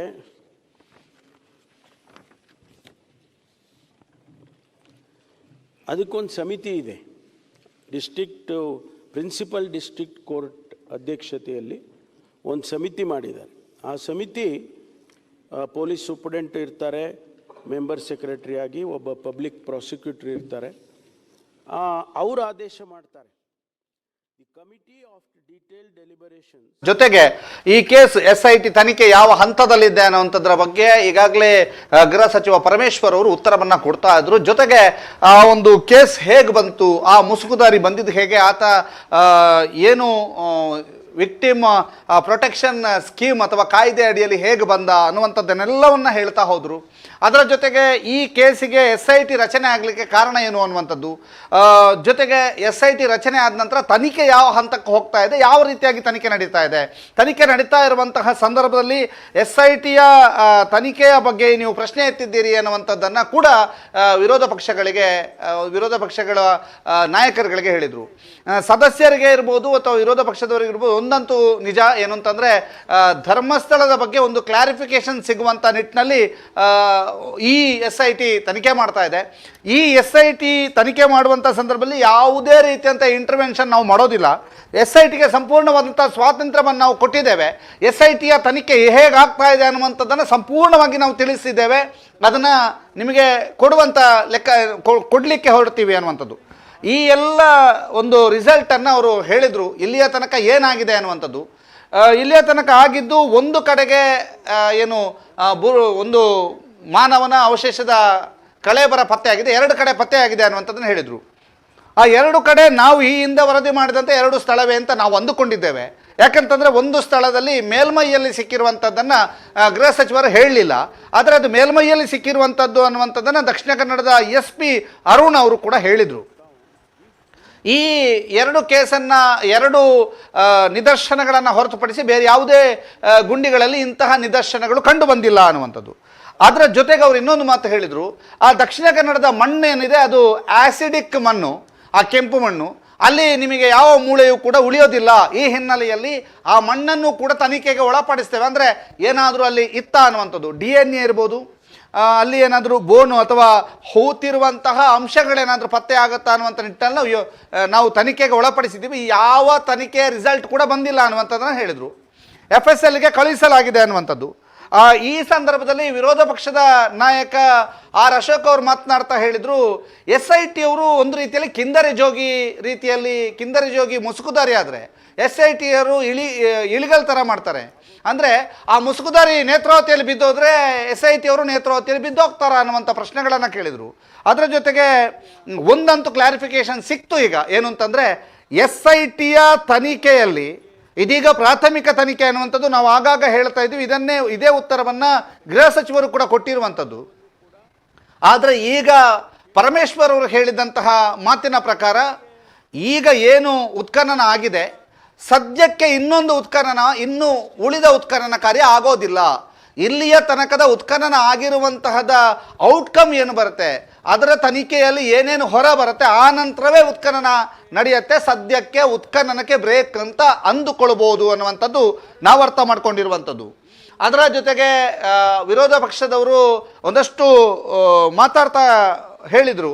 ಏನು ಅಂತಂದರೆ, ವಿರೋಧ ಪಕ್ಷದವರು ಮಾತಾಡ್ತಾ ಈ SITಯ ತನಿಖೆ ಮತ್ರ ಬಗ್ಗೆ ಮಾತನಾಡ್ತಾ ಆರ್ ಅಶೋಕ್ ಅವರು ಹೇಳಿದರು, ಬಹಳ ಸಭ್ಯಸ್ಥರು, ಬಹಳ ನಾವೊಂದು ಕುತೂಹಲ ಇತ್ತು ಸರ್ಕಾರ ಉತ್ತರ ನೀಡುತ್ತೆ ಅಂದಾಗ ಅದು ಯಾವುದೇ ಕುತೂಹಲದ ರೀತಿಯಲ್ಲಿ ಸರ್ಕಾರ ಉತ್ತರವನ್ನು ನೀಡಲಿಲ್ಲ. ಇವರು ಏನಾಗಿದೆ ಅನ್ನುವಂಥದ್ದನ್ನು ಉತ್ತರ ಕೊಟ್ಟರು. ಆದರೆ ಸರ್ಕಾರ ಯಾಕೆ ಹೀಗೆ SIT ರಚನೆ ಮಾಡ್ತು, ಅಥವಾ ಮುಸುಕುದಾರಿಯನ್ನು ಯಾಕೆ ಇಂಟ್ರೋಗೇಷನ್ ಮಾಡಲಿಲ್ಲ, ಮುಸುಕುದಾರಿಯನ್ನು ವಿಚಾರಣೆಗೆ ಯಾಕೆ ಒಳಪಡಿಸಿಲ್ಲ ಅನ್ನುವಂಥ ಪ್ರಶ್ನೆಗೂ ಕೂಡ ಪರಮೇಶ್ವರ್ ಅವರು ಉತ್ತರವನ್ನು ಕೊಟ್ಟರು. ಅಂದರೆ ಇದೊಂದು ಕೋರ್ಟಿನ ಆ್ಯಕ್ಟಿನ ಮೂಲಕ ಆತ ಬಂದಿರೋದು. ಆತ ಎಲ್ಲಿ ಹೋಗ್ತಾನೆ, ಆತ ಯಾರ ಜೊತೆ ಇರ್ತಾನೆ, ಆತ ಹೇಗಿರ್ತಾನೆ ಅನ್ನುವಂಥದ್ದೆಲ್ಲ ಇಂಪಾರ್ಟೆಂಟ್ ಆಗೋದಿಲ್ಲ. ಬದಲಾಗಿ ಆತನ ಆ ಒಂದು ವಿಕ್ಟಿಮ್ ಪ್ರೊಟೆಕ್ಷನ್ ಸ್ಕೀಮ್ ಅಥವಾ ಆ್ಯಕ್ಟಿನ ಅಡಿಯಲ್ಲಿ ಆತನಿಗೆ ಸೂಕ್ತವಾದಂಥ ಭದ್ರತೆಗಳನ್ನು ಒದಗಿಸಬೇಕು, ಆತನ ಮನೆಗಳಿಗೆ CCTVಯನ್ನು ಅಳವಡಿಸಬೇಕು, ಆತನನ್ನು ಯಾರಿಗೂ ಕಾಣದಂಥ ರೀತಿಯಲ್ಲಿ ಪ್ರೊಟೆಕ್ಷನ್ ಮಾಡಬೇಕು, ಆತನ ಗುರುತು ಪತ್ತೆಯಾಗದಂಥ ರೀತಿಯಲ್ಲಿ ಪ್ರೊಟೆಕ್ಷನ್ ಮಾಡಬೇಕು ಅನ್ನುವಂಥ ಮಾರ್ಗಸೂಚಿಗಳನ್ನು ಕೂಡ ಅವರು ಹೇಳಿದರು. ಅಂದರೆ ಸರ್ಕಾರ ಆತನ ಮಾತುಗಳಿಗೆ, ಆತನ ಹೇಳಿಕೆಗಳಿಗೆ ತಕ್ಕಂತೆ ಕುಣಿಯೋದಲ್ಲ. ಆತ ಇಂತಹದೊಂದು ಕಾನೂನಾತ್ಮಕವಾದಂತಹ ಹೇಳಿಕೆಗಳ ಮೂಲಕ ಬರ್ತಾ ಇದ್ದಾನೆ ಅನ್ನುವಂಥದ್ದನ್ನು ಕೂಡ ತಿಳಿಸ್ತಾ ಇದ್ದಾರೆ. ಕಾನೂನಾತ್ಮಕವಾಗಿ ಆತ ಬಂದಿದ್ದಾನೆ, ಈ ಹಿನ್ನೆಲೆಯಲ್ಲಿ ಹೀಗಾಗಿದೆ ಅನ್ನುವಂಥದ್ದನ್ನು ಸರ್ಕಾರದ ಪರವಾಗಿ ಗೃಹ ಸಚಿವರು ಹೇಳಿರುವಂಥದ್ದು. ಅದರ ಜೊತೆಗೆ ಅವರು ಮಾತನಾಡ್ತಾ ಇಲ್ಲಿಯ ಮಣ್ಣು ಮತ್ತು ಈ ಧರ್ಮಸ್ಥಳ ಕ್ಷೇತ್ರದ ಬಗ್ಗೆಯೂ ಕೂಡ ಮಾತನಾಡಿದರು. ಅಂದರೆ ಅಪಾರವಾದಂಥ ಗೌರವ ಇದೆ. ಒಂದಂತೂ ಸತ್ಯ, ಈ ಒಂದು SIT ತನಿಖೆಯ ನಂತರ ಧರ್ಮಸ್ಥಳದ ಗೌರವ ಹೆಚ್ಚುತ್ತೆ ಅಲ್ವಾ, ಧರ್ಮಸ್ಥಳದ ಗೌರವ ಮತ್ತಷ್ಟು ಹೆಚ್ಚಲಿಕ್ಕೆ ಕಾರಣ ಆಗುತ್ತೆ SIT ಅನ್ನುವಂಥದ್ದನ್ನು ಹೇಳಿದರು. ಹೀಗೆ ನಡೆದಿದ್ದೇ ಆದರೆ ಏನು, ಹೀಗೆ ನಡೆದಿಲ್ಲ ಅಂತಾದರೆ ಏನು, ಮತ್ತು ಯಾವುದೇ ಕಾರಣಕ್ಕೂ ಸರ್ಕಾರ ಯಾರನ್ನು ಕೂಡ ರಕ್ಷಣೆ ಮಾಡುವಂಥದ್ದಿಲ್ಲ, ಯಾರ ವಿರುದ್ಧವೂ ಕೂಡ ಮಾಡುವಂಥದ್ದಿಲ್ಲ. ಬದಲಾಗಿ ಈ SITಯಿಂದ ಏನೆಲ್ಲ ಆಗುತ್ತೆ ಅನ್ನುವಂಥದ್ದು. ಅದರ ಜೊತೆಗೆ ಅಶೋಕ್ ಅವರು ಮಾತನಾಡ್ತಾ ಈಗಷ್ಟೇ ಬಂದಂಥ ಸುದ್ದಿಗಳನ್ನು ನೋಡ್ತಾ ಇದೆ. ಆತ ಅಂದರೆ ಮುಸುಕುದಾರಿ SIT ಅಧಿಕಾರಿಗಳ ಜೊತೆಗೆ ಮಾತನಾಡ್ತಿರುವಂಥದ್ದು, ವಿಚಾರಣೆಗೆ ಒಳಪಟ್ಟಂಥ ಸಮಯದಲ್ಲಿ ತಾನು ತಮಿಳುನಾಡಲ್ಲಿದ್ದೆ, ನನ್ನನ್ನು ಕೆಲವೊಂದು ಗುಂಪು ಬಂದು ಸಂಪರ್ಕಿಸಿತ್ತು, ಆ ಗುಂಪು ನನಗೆ ಧೈರ್ಯ ತುಂಬಿತ್ತು, ಈ ಹಿನ್ನೆಲೆಯಲ್ಲಿ ನಾನು ಬಂದಿದ್ದೇನೆ, ಅದಕ್ಕೆ ಮೊದಲು ಇನ್ನೊಂದು ಲೇಡಿ ಹತ್ರ ಕಂಪ್ಲೇಂಟ್ ಕೊಡಿಸ್ತೀವಿ ಅನ್ನುವಂಥದ್ದನ್ನು ಹೇಳಿದ್ದಾರೆ ಅನ್ನುವಂಥ ರೀತಿಯಲ್ಲಿ, ಅಂದರೆ ಇದೊಂದು ಷಡ್ಯಂತ್ರ ಅನ್ನುವಂಥ ರೀತಿಯಲ್ಲಿ ಅಶೋಕ್ ಮಾತಾಡಿದಾಗ ಮತ್ತೆ ಮಾತಾಡಿದಂಥ ಗೃಹ ಸಚಿವರು 100ಕ್ಕೆ 100 ಷಡ್ಯಂತ್ರ ಆಗಿದ್ದರೆ ಅದನ್ನು ಸರ್ಕಾರ ತನಿಖೆ ಮಾಡುತ್ತೆ. ಯಾವುದೇ ಕಾರಣಕ್ಕೂ ಸರ್ಕಾರ ತನಿಖೆ ಮಾಡದೆ ಬಿಡೋದಿಲ್ಲ. ಷಡ್ಯಂತ್ರ ಆಗಿದ್ದರೂ ತನಿಖೆ ಮಾಡುತ್ತೆ, ಅದರ ಹಿಂದೆ ಯಾರಿದ್ದಾರೆ ಅನ್ನುವಂಥದ್ದನ್ನು ಪತ್ತೆ ಹಚ್ಚುತ್ತೆ. ಯಾವುದೇ ರೀತಿಯಲ್ಲೂ ಕೂಡ ಯಾವುದೇ ಒಂದು ಸದ್ಯಕ್ಕೆ ಅಥವಾ ಯಾವುದೇ ರೀತಿಯಂತಹ ಬೇರೆ ಕ್ರಮಗಳನ್ನು ಕೈಗೊಳ್ಳೋದಿಲ್ಲ. ಬದಲಾಗಿ ಆತ ತಪ್ಪೇ ಮಾಡಿದರೆ ಅದಕ್ಕೂ ಕಾನೂನಿದೆ, ಆತ ಸುಳ್ಳು ಹೇಳಿದರೆ ಅದಕ್ಕೂ ಕಾನೂನಿದೆ. ಆದರೆ ಈಗ ಆತ ವಿಕ್ಟಿಮ್ ಪ್ರೊಟೆಕ್ಷನ್ ಆ್ಯಕ್ಟಿನಡಿ ಬಂದಿರುವಾಗ ಅದರಲ್ಲಿರುವಂತಹ ರೂಲ್ಸ್ ಆ್ಯಂಡ್ ರೆಗ್ಯುಲೇಷನನ್ನು SIT ಆದರೆ SIT, ಇನ್ನೊಂದಾದರೆ ಇನ್ನೊಂದು ತನಿಖಾ ತಂಡ, ಅದನ್ನ ಫಾಲೋ ಮಾಡಲೇಬೇಕಾಗತ್ತೆ. ಅದನ್ನ ಫಾಲೋ ಮಾಡ್ತಾ ಇದ್ದೀವಿ. SIT ಅಧಿಕಾರಿಗಳ ಪಾರದರ್ಶಕವಾದಂಥ ತನಿಖೆ ಆಗ್ತಾ ಇದೆ ಅನ್ನುವಂಥದ್ದನ್ನು ಗೃಹ ಸಚಿವ ಪರಮೇಶ್ವರ್ ಅವರು ಉತ್ತರವನ್ನು ಕೊಡ್ತಾ ಹೋದರು. ಅದರ ಜೊತೆಗೆ ವಿರೋಧ ಪಕ್ಷದವರು ಮಾತನಾಡ್ತಾ ಒಂದಷ್ಟು ಏನು ಅಂತ ಹೇಳಿದರೆ ಆರ್ ಅಶೋಕ್ ಅವರು ಹೇಳಿದರು, ಬೆಟ್ಟ ಅಗೆದು ಇಳಿಡ್ದಂತೆ ಆಗಿದೆ ಅನ್ನುವಂಥದ್ದು. ಆದರೆ ಇಲ್ಲಿ ಬೆಟ್ಟ ಅಗೆದು ಇಳಿಯಲ್ಲ, ಆತ ಇಳಿಡ್ದಾದರೆ ಪರಮೇಶ್ವರ್ ಅವರು ಬೆಟ್ಟ ಆಗಿದ್ರು ಏನೂ ಕೂಡ ತೋರ್ಪಡಿಸಿಲ್ಲ ಅಥವಾ ಏನೂ ಕೂಡ ವ್ಯಕ್ತಪಡಿಸಿಲ್ಲ, ಸೊಳ್ಳೆಯನ್ನು ಹಿಡಿದ್ರು ಅನ್ನುವಂಥ ರೀತಿಯಲ್ಲಿ ಮಾತನಾಡಿದರು. ಇದೆಲ್ಲವೂ ಕೂಡ ಒಂದು ರೀತಿಯಲ್ಲಿ ಬಹಳ ಚರ್ಚೆಗೆ ಕಾರಣ ಆಯಿತು. ಇನ್ನೇನು ಕೆಲವೇ ಕ್ಷಣಗಳಲ್ಲಿ ಈಗ ಸದನ ಮತ್ತೆ ಆರಂಭವಾಗಲಿಕ್ಕಿದೆ. ಆ ಸದನದ ನೇರ ಪ್ರಸಾರವನ್ನು ಕೂಡ ತಾವು ನೋಡಲಿಕ್ಕಿದ್ದೀರಿ. ಯಾಕಂತಂದರೆ ಬಿರುಸಿನ ಚರ್ಚೆ ಆಯಿತು. ನಮ್ಮ ಸುರೇಶ್ ಕುಮಾರ್ ಅವರು, ಮಾಜಿ ಕಾನೂನು ಸಚಿವರಾಗಿರುವಂಥ ಸುರೇಶ್ ಕುಮಾರ್ ಅವರು, ರಾಜಾಜಿನಗರ ವಿಧಾನಸಭಾ ಕ್ಷೇತ್ರ ಶಾಸಕರು, ಅವರು ಮಾತನಾಡ್ತಾ ಹೇಳಿದರು, ಇದು ಸರ್ಕಾರ, ಇದು ಒಂದು ರೀತಿಯಲ್ಲಿ ಮಸಿ ಬಳಿಯುವಂಥ ಕಾರ್ಯ, ಈ ಮಸಿ ಬಳಿಯುವಂಥ ಕೆಲಸವನ್ನು ನಿಲ್ಲಿಸಬೇಕು. ಅದರ ಜೊತೆಗೆ ಏಕಾಏಕಿ ಒಂದು ಕುಟುಂಬವನ್ನು ಅಪರಾಧಿ ಸ್ಥಾನದಲ್ಲಿ ನಿಲ್ಲಿಸುವಂಥದ್ದು. ಈಗ ಮೀಡಿಯಾ ಟ್ರಯಲ್ ಅನ್ನೋಂಥದ್ದನ್ನು ನಾವು ಕೇಳಿದ್ವಿ, ಆದರೆ ಈಗ ಸೋಷಿಯಲ್ ಮೀಡಿಯಾ ಟ್ರಯಲ್ ಆಗ್ತದೆ, ಅದಕ್ಕೆ ಹೇಗೆ ಬ್ರೇಕ್ ಹಾಕ್ತೀರಿ? ಯಾಕೆಂತಂದರೆ ಅವಾಚ್ಯ ಶಬ್ದಗಳಿಂದ ನಿಂದನೆ ಮಾಡುವಂಥದ್ದು, ಅವಾಚ್ಯ ಶಬ್ದಗಳಿಂದ ಒಂದು ಕುಟುಂಬದ ಮೇಲೆ ಆರೋಪವನ್ನು ಹೊರಿಸುವಂಥದ್ದು, ಇಂಥದ್ದಕ್ಕೆಲ್ಲ ತಡೆ ಹೇಗೆ? ಇದನ್ನು ತಡೆ ಹಾಕದಿದ್ದರೆ ಸರ್ಕಾರ ಪರೋಕ್ಷವಾಗಿ ಅವರಿಗೆ ಸಪೋರ್ಟ್ ಮಾಡಿದಂತಾಗುವುದಿಲ್ಲವೇ ಅನ್ನುವಂಥ ರೀತಿಯಲ್ಲಿ ಅವರು ಮಾತನಾಡಿದರು. ಇವೆಲ್ಲವನ್ನು ಕೂಡ ತಾವು ಈಗಾಗಲೇ ಆ ವಿಡಿಯೋಗಳನ್ನು ವೀಕ್ಷಣೆ ಮಾಡಿದ್ದೀರಿ. ಅದರ ಜೊತೆಗೆ ಆರ್ ಅಶೋಕ್ ಅವರು ಮಾತನಾಡ್ತಾ ಹೇಳಿದರು, ಎಲ್ಲ ಓಕೆ, ಈಗ ಆತ ಈ ತನಿಖೆಗೆ ಬರುವ ಮೊದಲು ಕೋರ್ಟಿಗೆ ಬರುವಾಗಲೇ ಆತ ಒಂದು ಬುರುಡೆ ತಂದಿದ್ದ ಅನ್ನುವಂಥದ್ದು ದೊಡ್ಡ ಪ್ರಶ್ನೆ. ಆ ಬುರುಡೆ ಎಲ್ಲಿಂದ ತಂದ? ನಮ್ಮ ಮನೆಯಲ್ಲಿ ನಾವೇ ಹೂತು ಹಾಕಿದ ಅಥವಾ ನಮ್ಮ ಸಂಬಂಧಿಕರ ದಫನ ಮಾಡಿದಂತಹ ಬುರುಡೆಯನ್ನು ಹೊರ ತೆಗಿಬೇಕು ಅಂತಂದರೆ ಮ್ಯಾಜಿಸ್ಟ್ರೇಟ್ ಅಧಿಕಾರಿಗಳು ಬೇಕು, ತಹಶೀಲ್ದಾರ್ ಅಥವಾ AC ಬೇಕು. ಅವರೆಲ್ಲ ಇದ್ದಾಗ ಆ ಬುರುಡೆಯನ್ನು ಹೊರ ತೆಗಿಬೇಕು. ಆ ಕ್ರಮ SIT ರಚನೆ ಆದ ನಂತರದ ಉತ್ಖನನ ಕಾರ್ಯದಲ್ಲಿ ಆಗ್ತಾ ಇದೆ, ಒಪ್ಕೊಳ್ತೀವಿ. ಆದರೆ ಆತ ಬುರುಡೆಯನ್ನು ಮಣ್ಣಿನಿಂದ ಹೊರಗೆ ತಂದು ಕೋರ್ಟಿಗೆ ಕೊಟ್ಟಂತ ಬುರುಡೆ ತಂದಾಗ ಆತ ಆ ನಿಯಮ ಫಾಲೋ ಮಾಡಿದನ? ಅದನ್ನು ಯಾಕೆ ಪ್ರಶ್ನಿಸಿಲ್ಲ? ಆತ ಏಕಾಏಕಿ ಆ ಬುರುಡೆಗಳನ್ನು ಹೊರ ತೆಗೆದುಕೊಂಡು ಬಂದು ಕೊಟ್ಟಿದ್ದಾನೆ, ಆ ನಿಯಮಗಳನ್ನು ಪಾಲನೆ ಮಾಡಲಿಲ್ಲ, ಆತನ ಮೇಲೆ ಶಿಕ್ಷೆ ಇಲ್ವಾ ಅನ್ನುವಂಥ ಪ್ರಶ್ನೆ ಕೂಡ ಬಂತು. ಇದೆಲ್ಲದರ ನಡುವೆ ಮಾಗಡಿ ಬಾಲಕೃಷ್ಣ ಅವರು BJP ಅವರು ಇದನ್ನು ರಾಜಕೀಯ ಮಾಡ್ತಾ ಇದ್ದಾರೆ ಅನ್ನುವಂಥ ರೀತಿಯಲ್ಲಿ ಬಂತು. ಈ ಎಲ್ಲ ಪ್ರಶ್ನೆಗಳಿಗೆ ಒಂದು ರೀತಿಯಲ್ಲಿ ಸದನದಲ್ಲಿ ಕೋಲಾಹಲ ಉಂಟಾಯಿತು, ಗದ್ದಲ ಉಂಟಾಯಿತು.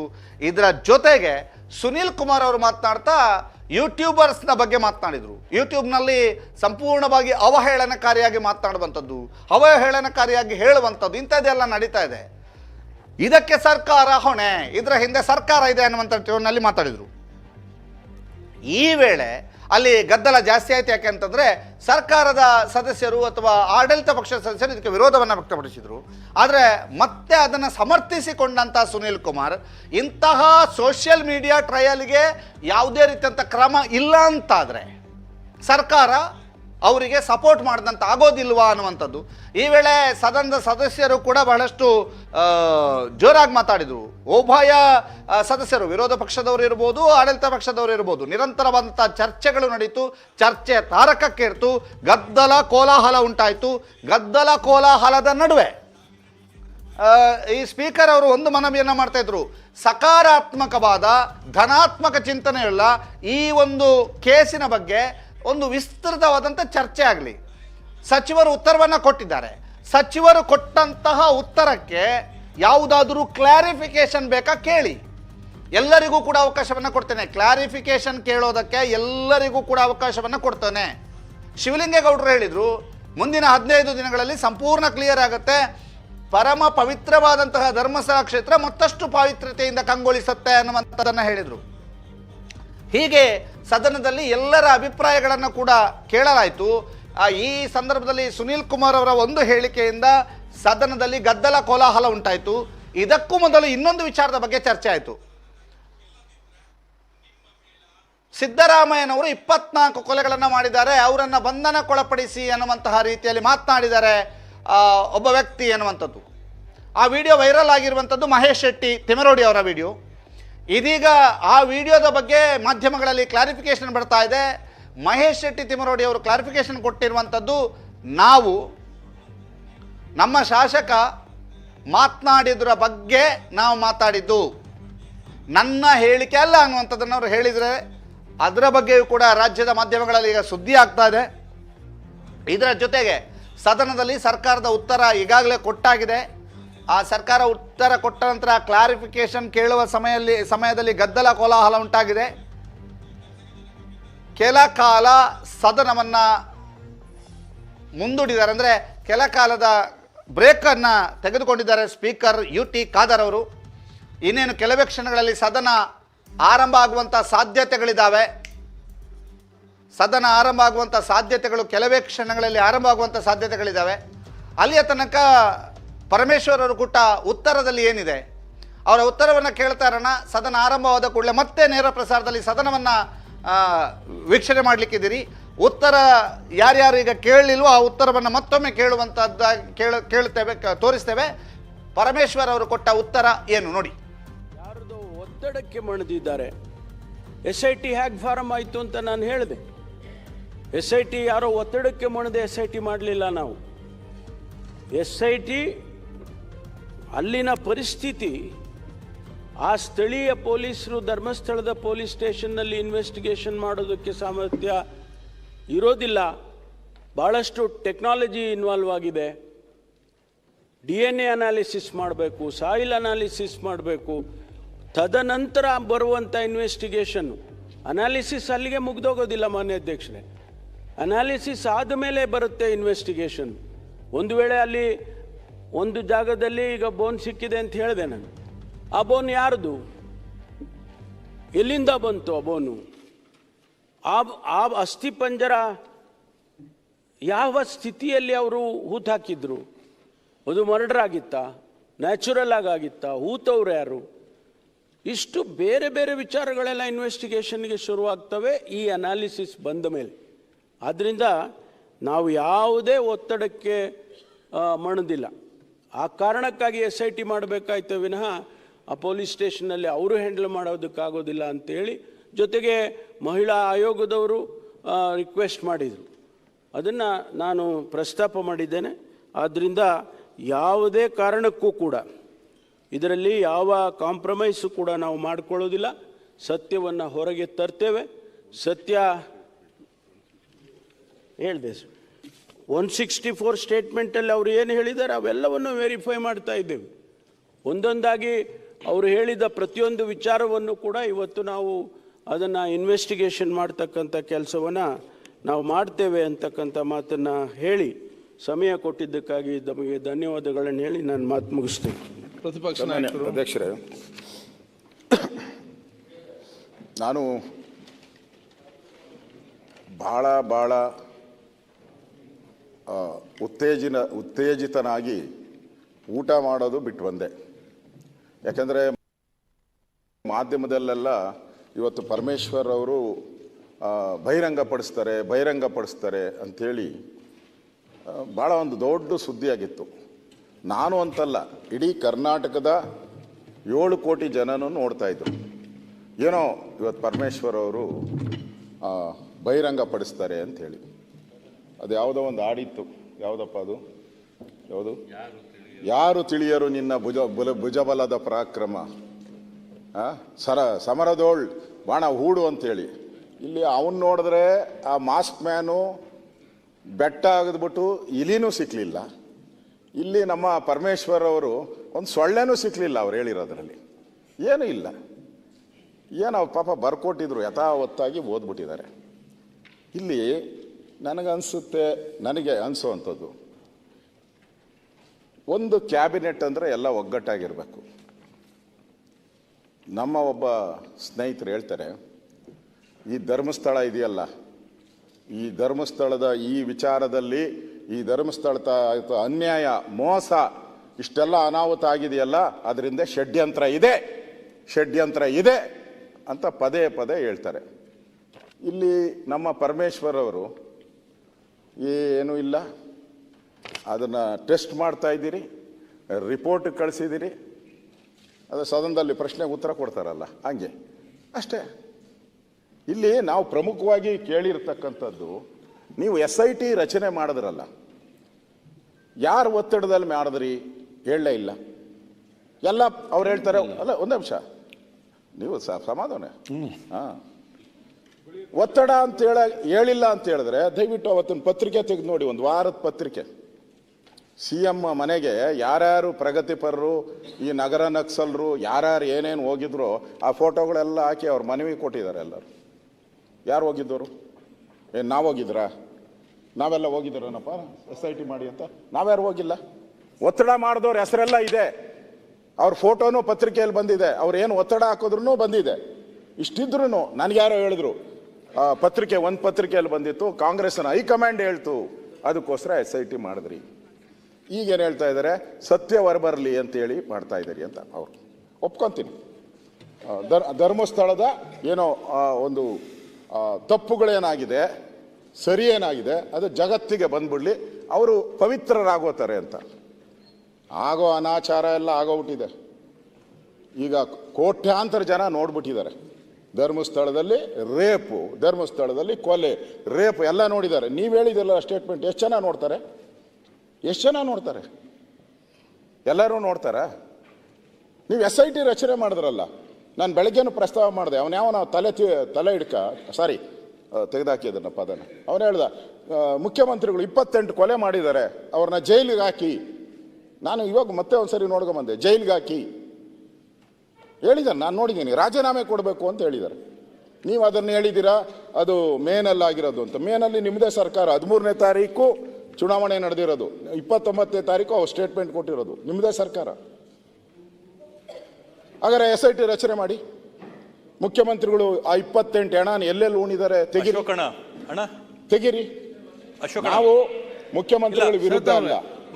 ಈ ತರದ ವ್ಯಕ್ತಿಗಳು ಯಾರು ಈ ಸಮಾಜಘಾತಕ ವ್ಯಕ್ತಿಗಳು ಇದ್ದಾರೆ, ಇಂಥವ್ರ ಬಗ್ಗೆ ನೀವು ಏನ್ ಕ್ರಮ ತೆಗೆದುಕೊಳ್ತೀರಾ? ಒಂದು ಸ್ಪಷ್ಟ ಸಂದೇಶ ಹೋಗ್ಬೇಕಾಯ್ತಲ್ಲ. ಆ ವಿಶ್ವನಾಥ್ ಮಾತಾಡಿದ್ರು. ವಿಶ್ವನಾಥ್ ಮಾತಾಡಿದಾಗ ವಿಶ್ವನಾಥ್ ಬಗ್ಗೆನೂ ಅವರು ಹೇಳಿದ್ರು, ಈ ಸದನದಲ್ಲಿ ಏನಾದ್ರೂ ಮಾತಾಡಿದ್ರೆ ಸದನದಲ್ಲೂ ನಮಗೆ ಬೆಲೆ ಇಲ್ಲ, ಸದನದಲ್ಲೂ ಬೆಲೆ ಇಲ್ಲ ನಮಗೆ. ಇಲ್ಲಿ ಮಾತಾಡೋದು ನೀವು ಆಚರಣೆ ಕಾಮೆಂಟ್ ಮಾಡ್ತೀರಾ ಅಂತ ಹೇಳಿದ್ರೆ ನಮ್ಮ ಸದನದಲ್ಲಿ ಯಾಕೆ ಮಾತಾಡ್ಬೇಕು ನಾವು? ಸದನದಲ್ಲಿ ಯಾಕೆ ಮಾತಾಡ್ಬೇಕು ನಾವು? ಅದರಿಂದ ನನಗೆ ಇಲ್ಲಿ ಡಿ ಕೆ ಶಿವಕುಮಾರ್ ಅವರು ಸ್ಪಷ್ಟವಾಗಿ ಹೇಳಿದ್ದಾರೆ, ಇದರಿಂದ ಷಡ್ಯಂತ್ರ ಇದೆ ಅಂತ ಹೇಳಿದ್ದಾರೆ. ಇಲ್ಲಿ ಇವರು ನನ್ಗೇನು ಗೊತ್ತಿಲ್ಲ ಅಂತ ಹೇಳ್ತಾರೆ. ನೀನು ಆಮೇಲೆ ಮಾತಾಡಪ್ಪ, ಏನು ಗೊತ್ತಿಲ್ಲ ಮತ್ತೆ ಮಾತಾಡಿ. ಒಟ್ಟಾರೆಯಾಗಿ ನಿಮ್ಮ ಉದ್ದೇಶ ಏನು? ಈಗ ಮಾತಾಡಬೇಡ, ಅವ್ರು ಮಾತಾಡಿ ಆಗ್ಲಿ, ಮಾತಾಡಿ ಹೇಳ್ತಾರೆ ಕೇಳಿ.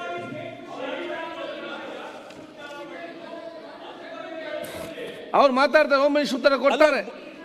ಅಲ್ಲ ನಾನು ಹೇಳ್ತಿರೋದು ಬನ್ನಿ ಸನ್ಮಾನ್ಯ ಅಧ್ಯಕ್ಷರೇ ಕೂತ್ಕೊಳ್ಳಿ. ಈಗ ಆಯ್ತು, ಸನ್ಮಾನ್ಯ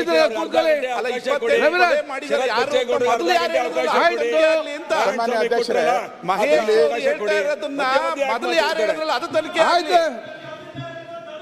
ರವಿಗೌಡ ಅಧ್ಯಕ್ಷರೇ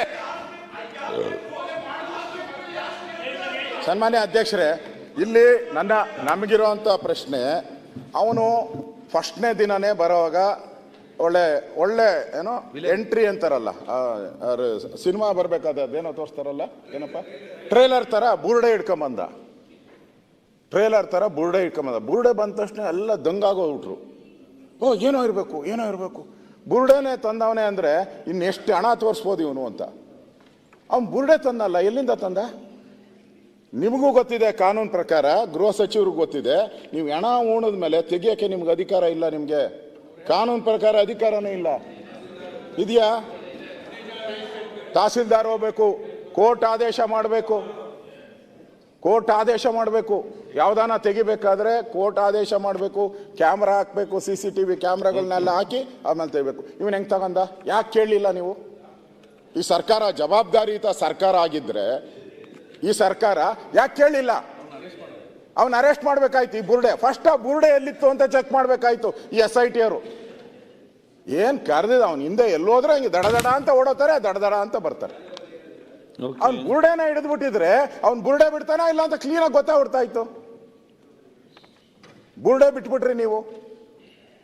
ಇವತ್ತು ಸರ್ಕಾರದ ಇಷ್ಟೊಂದು ಹಣವನ್ನ ತೆಗೆದುಕೊಂಡಿದ್ದೀರಾ. ಇವತ್ತು ಮಾಧ್ಯಮದಲ್ಲಿ ಬರ್ತಾ ಇದೆ, ಅನಾಮಿಕ ಸರಿಯಲ್ಲ. ಇದೊಂದು ಅತ್ಯಂತ ಗಂಭೀರವಾಗಿರ್ತಕ್ಕಂಥ ವಿಷಯದ ಬಗ್ಗೆ ಚರ್ಚೆ ಮಾಡ್ತಾ ಇದ್ದಾರೆ. ಸನ್ಮಾನ್ಯ ಗೃಹ ಸಚಿವರು ಶಬ್ದಕ್ಕೆ ಮತ್ತೆ ಮಾತಿಗೆ ಚರ್ಚೆ ಮಾಡಬೇಡಿ, ಸಬ್ಜೆಕ್ಟ್ ಅಲ್ಲಿ ಚರ್ಚೆ ಮಾಡಿ.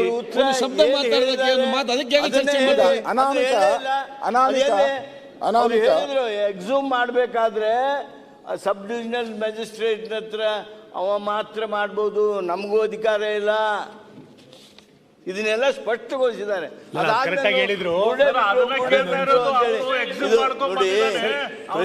ಪ್ರಚಾರಕ್ಕೆ ಮಾತನಾಡುವ ಮಾತಾಗಬಾರ್ದು. ಅಲ್ಲ ಸರ್, ಅದನ್ನೇ ಹೇಳಿದ್ದು ನಮ್ಮ ನಾಯಕರು, ಅದನ್ನೇ ಹೇಳಿದ್ದು ಜಾನಂದ್ ಅವರೇ. ಅವನಿಗೆ ಎಲ್ಲಿ ಆಯ್ತು ಹೆಂಗೆ? ಅಲ್ಲ ಅದನ್ನ ಹೇಳಲಿಲ್ಲ, ಇವತ್ತು ಅದನ್ನ ಹೇಳಲಿಲ್ಲ. ಅದನ್ನ FSL ಕಳ್ಸಿದೀವಿ ಅಂತ ಹೇಳಿಲ್ಲ. ಆ ಬುರುಡಿಯನ್ನ ನೋಡಿ, ಆ ಸ್ಕಲ್ ಅದು 6ನೇ ಹೊಂಡದಲ್ಲಿ ನೀವು ಆ ಸ್ಕಲ್ಲಿನ ಬಗ್ಗೆ ತನಿಖೆ ನಡೀತಿದೆ, FSL ಕಳಿಸಿದಿರಿ ಅಂತ ಹೇಳಿದ್ರಿ. ಆ ಸ್ಕಲ್ ತೆಗಿಲಿಕ್ಕೆ ಅನುಮತಿ ಕೊಟ್ಟವ್ರು ಯಾರು? ಅದನ್ನ ಹೇಳಿ ಫಸ್ಟ್. ಆ ಸ್ಕಲ್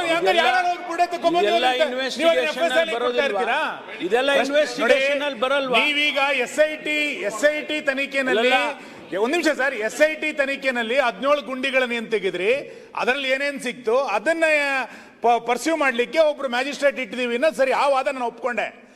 ಆ ಅನಾಮಿಕ ಬಂದು ಆ ಬುರುಡೆನ್ ತೆಗಿಬೇಕಾದ್ರೆ ಯಾರು ಅನುಮತಿ ಕೊಟ್ಟಿದ್ರು? ನೀವು ಆ ಬುರುಡೆನ FSI ಕಳಿಸಿರೋದು ಸರಿ, ಆ ಬುರುಡೆ ತೆಗಿಲಿಕ್ಕೆ ಕೊಟ್ರ ಅನುಮತಿ ಯಾರ್ದದು? ಆ ಅನುಮತಿ ಕೊಟ್ಟಿದ್ರ? ಅನುಮತಿ ಕೊಟ್ಟಿಲ್ಲ ಅಂತಾದ್ರೆ ಅವನ ಮೇಲೆ ಇಲ್ಲಿ ತನಕ ಏನ್ ಆಕ್ಷನ್ ತಗೊಂಡಿದ್ದೀರಿ? ಅವನ ಮೇಲೆ ಇಲ್ಲಿ ತನಕ ಏನು ಆಕ್ಷನ್ ತಗೊಂಡಿರಿ ಅಂತ ಹೇಳ್ಬೇಕಲ್ಲ. ಅವ್ನು ತಗೊಂಡಿದ್ದಕ್ಕೆ FSI ವರದಿ ಕೊಡ್ಲಿಕ್ಕೆ ಕಳಿಸಿರೋದು ಕೊಟ್ರೆ ಆಮೇಲೆ ಯಾರು ಅನುಮತಿ ಕೊಟ್ರು ತಗೊಂಡ್ಬರ್ಲಿಕ್ಕೆ? ಓಕೆ, ಉತ್ತರ. ಓಕೆ, ಇನ್ವೆಸ್ಟಿಗೇಷನ್ ಮಾಡ್ತಾ ಇರೋದೇ ಅದನ್ನ ಏನ್ ಮಾಡ್ತಾರೆ? ಆಮೇಲೆ ಮುಂದೆ ಮಾನ್ಯ ವಿರೋಧ ಪಕ್ಷದ ನಾಯಕರಿಗೆ ಈಗ ಅಲ್ಲಿ ಏನೂ ಇಲ್ಲ ಅಂತ ಆಯ್ತು ಅಂತ ಇಟ್ಕೊಳ್ಳಿ, ಕಾನೂನಿನಲ್ಲಿ ಅವಕಾಶ ಇಲ್ವಾ ಅವನ ಮೇಲೆ ಕ್ರಮ ತಗೊಳಕ್ಕೆ? ಮತ್ತೆ ಅಲ್ಲಿವರೆಗೂ ಕಾಯ್ಬೇಕಲ್ಲ? ಅರೆ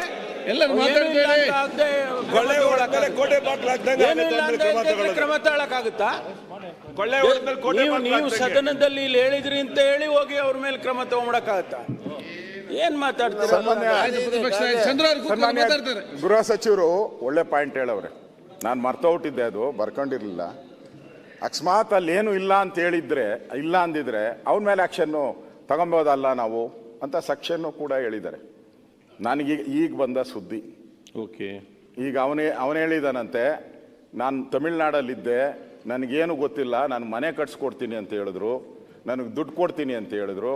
ಅದು ಯಾರೋ ಒಬ್ಬ ಲೇಡಿ ಬಂದ್ಲು, ನನಗೆ ಭಯ ಆಯಿತು. ಅವಳು ಸ್ಟೇಟ್ಮೆಂಟ್ ಕೊಟ್ಮೇಲೆ ನನಗನ್ನಿಸ್ತು ಇವಳು ಹೇಳೋದು ಎಲ್ಲಾನ ಒಂದು ನನಗೆ ಮೂಳೆ ಸಿಗುತ್ತೆ, ನಾನು ಕೊಡ್ಬೋದು ಅಂತ. ಈಗ ನನಗೆ ಬರ್ತಾ ಇದೆ, ಟಿವಿಗಳಲ್ಲೆಲ್ಲ ಬರ್ತಾ ಇದೆ. ಅಲ್ಲ ಹೇಳಿದ್ದು ಇವರು ಏನು ಇಲ್ಲ ಅಂದರೆ ಇವರು ಎಷ್ಟು ಅಂದರೆ ನಮ್ಮ ಪರಮೇಶ್ವರ್ ಅವರು ಎಷ್ಟು ಕೂಲಾಗಿ ಆ ಬೆಣ್ಣೆ ಒಳಗಡೆ ಕೂದಲು ತೆಗೆದುತ್ತರ ಹೇಳ್ತಾವ್ರೆ, ರೆಡಿ ಮಾಡ್ಕೊಂಬಂದು. ಇಡೀ ರಾಜ್ಯದಲ್ಲಿ ಗೃಹ ಸಚಿವರೇ, ಇಡೀ ರಾಜ್ಯದಲ್ಲಿ ಸುಮಾರು 3-4 ಲಕ್ಷ ಜನ ಹೋರಾಟ ಮಾಡ್ತಾ ಇದ್ದಾರೆ, ಬೀದಿಗಿಳಿದು ಧರಣಿ ಮಾಡ್ತಾ ಇದ್ದಾರೆ. ಇದೇನು ನಿಮ್ಮ ಕಣ್ಣು ಕಾಣಿಸಲ್ವ? ಸರ್ಕಾರ ಕಣ್ಣಿಗೆ ಏನು ಇಲ್ಲ. ಅಗದಿದ್ದೀರಲ್ಲ ಕಾಡನ್ನೆಲ್ಲ ಹೋಗಿ. ಫಾರೆಸ್ಟ್ ಪರ್ಮಿಷನ್ ತಗೊಂಡಿದ್ದೀರಾ ನೀವು? ಯಾರು ಪರ್ಮಿಷನ್ ಕೊಟ್ರು ನಿಮಗೆ? ಕೋರ್ಟಲ್ಲಿ ಹೇಳಿದ್ರಾ?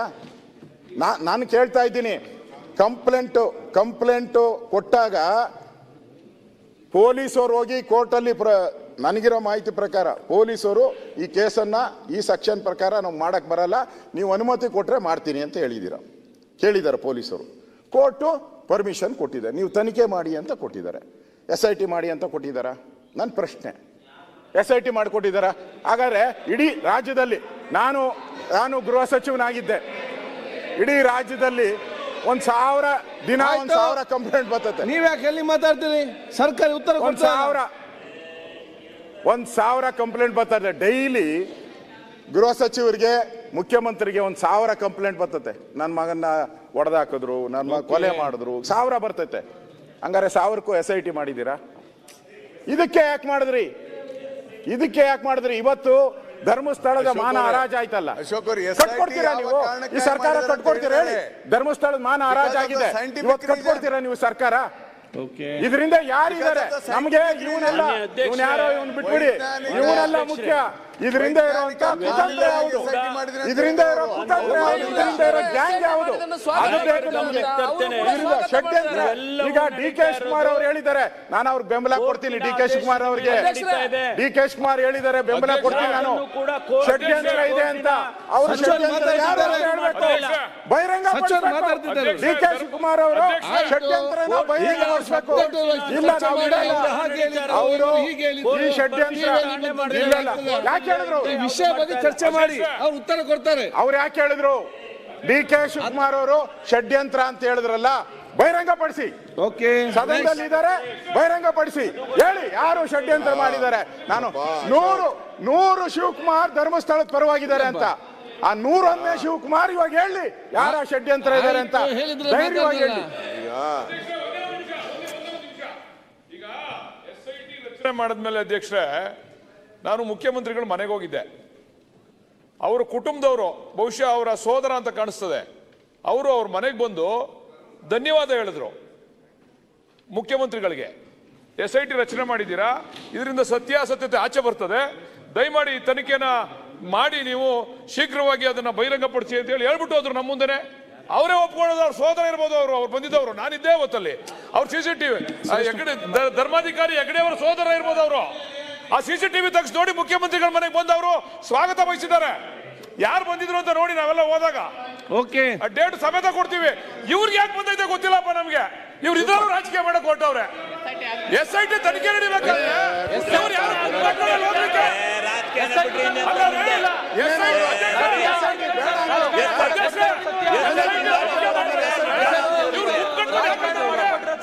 ಇವ್ರ ಮೇಲೆ ಕ್ರಮ ತಗೋಬೇಕು. ಆಯ್ತು. ಇವರು ಕುತ್ಕೊಂಡು ಏನೋ ಕಾಂಗ್ರೆಸ್ನವರು ವಿರೋಧಿಗಳು ನಾವೆಲ್ಲ ಅವ್ರ ಪರ ಇದ್ದೀವಿ ಅಂತಕ್ಕಂಥದ್ದು ಇದು ಒಳ್ಳೆ ಬೆಳವಣಿಗೆ. ತನಿಖೆ ನಡೀತಾ ಇದೆ. ಕಳಂಕ ಇದು ತನಿಖೆ ಆಗಬೇಕು. ನಾವೇನೋ ವಿಲನ್ಗಳು ಇವರೇ ಹೀರೋಗಳು ಅಂತ ಅದು ಪವಿತ್ರವಾದ ಕಳಂಕ ಎಲ್ಲರಿಗೂ ಗೊತ್ತು. ಅದಕ್ಕೆ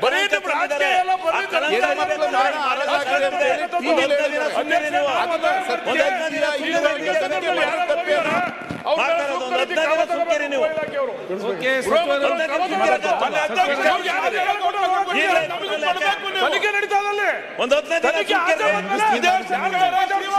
ಯಾರು ಅಂತ ಗೊತ್ತಾಗುತ್ತೆ ಬಿಡಿ. ಅಲ್ಲೂ ರಾಜಕೀಯ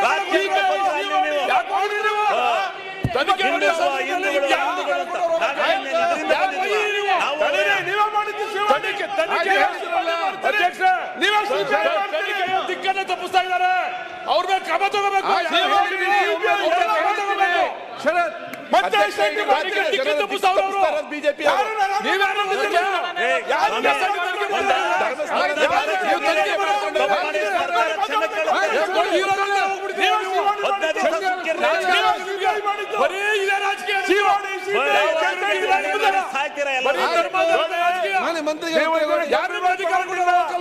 ನೀವಿದೆಲ್ಲ ಗಂಭೀರವಾಗಿ ತಗೊಂಡಿಲ್ಲ.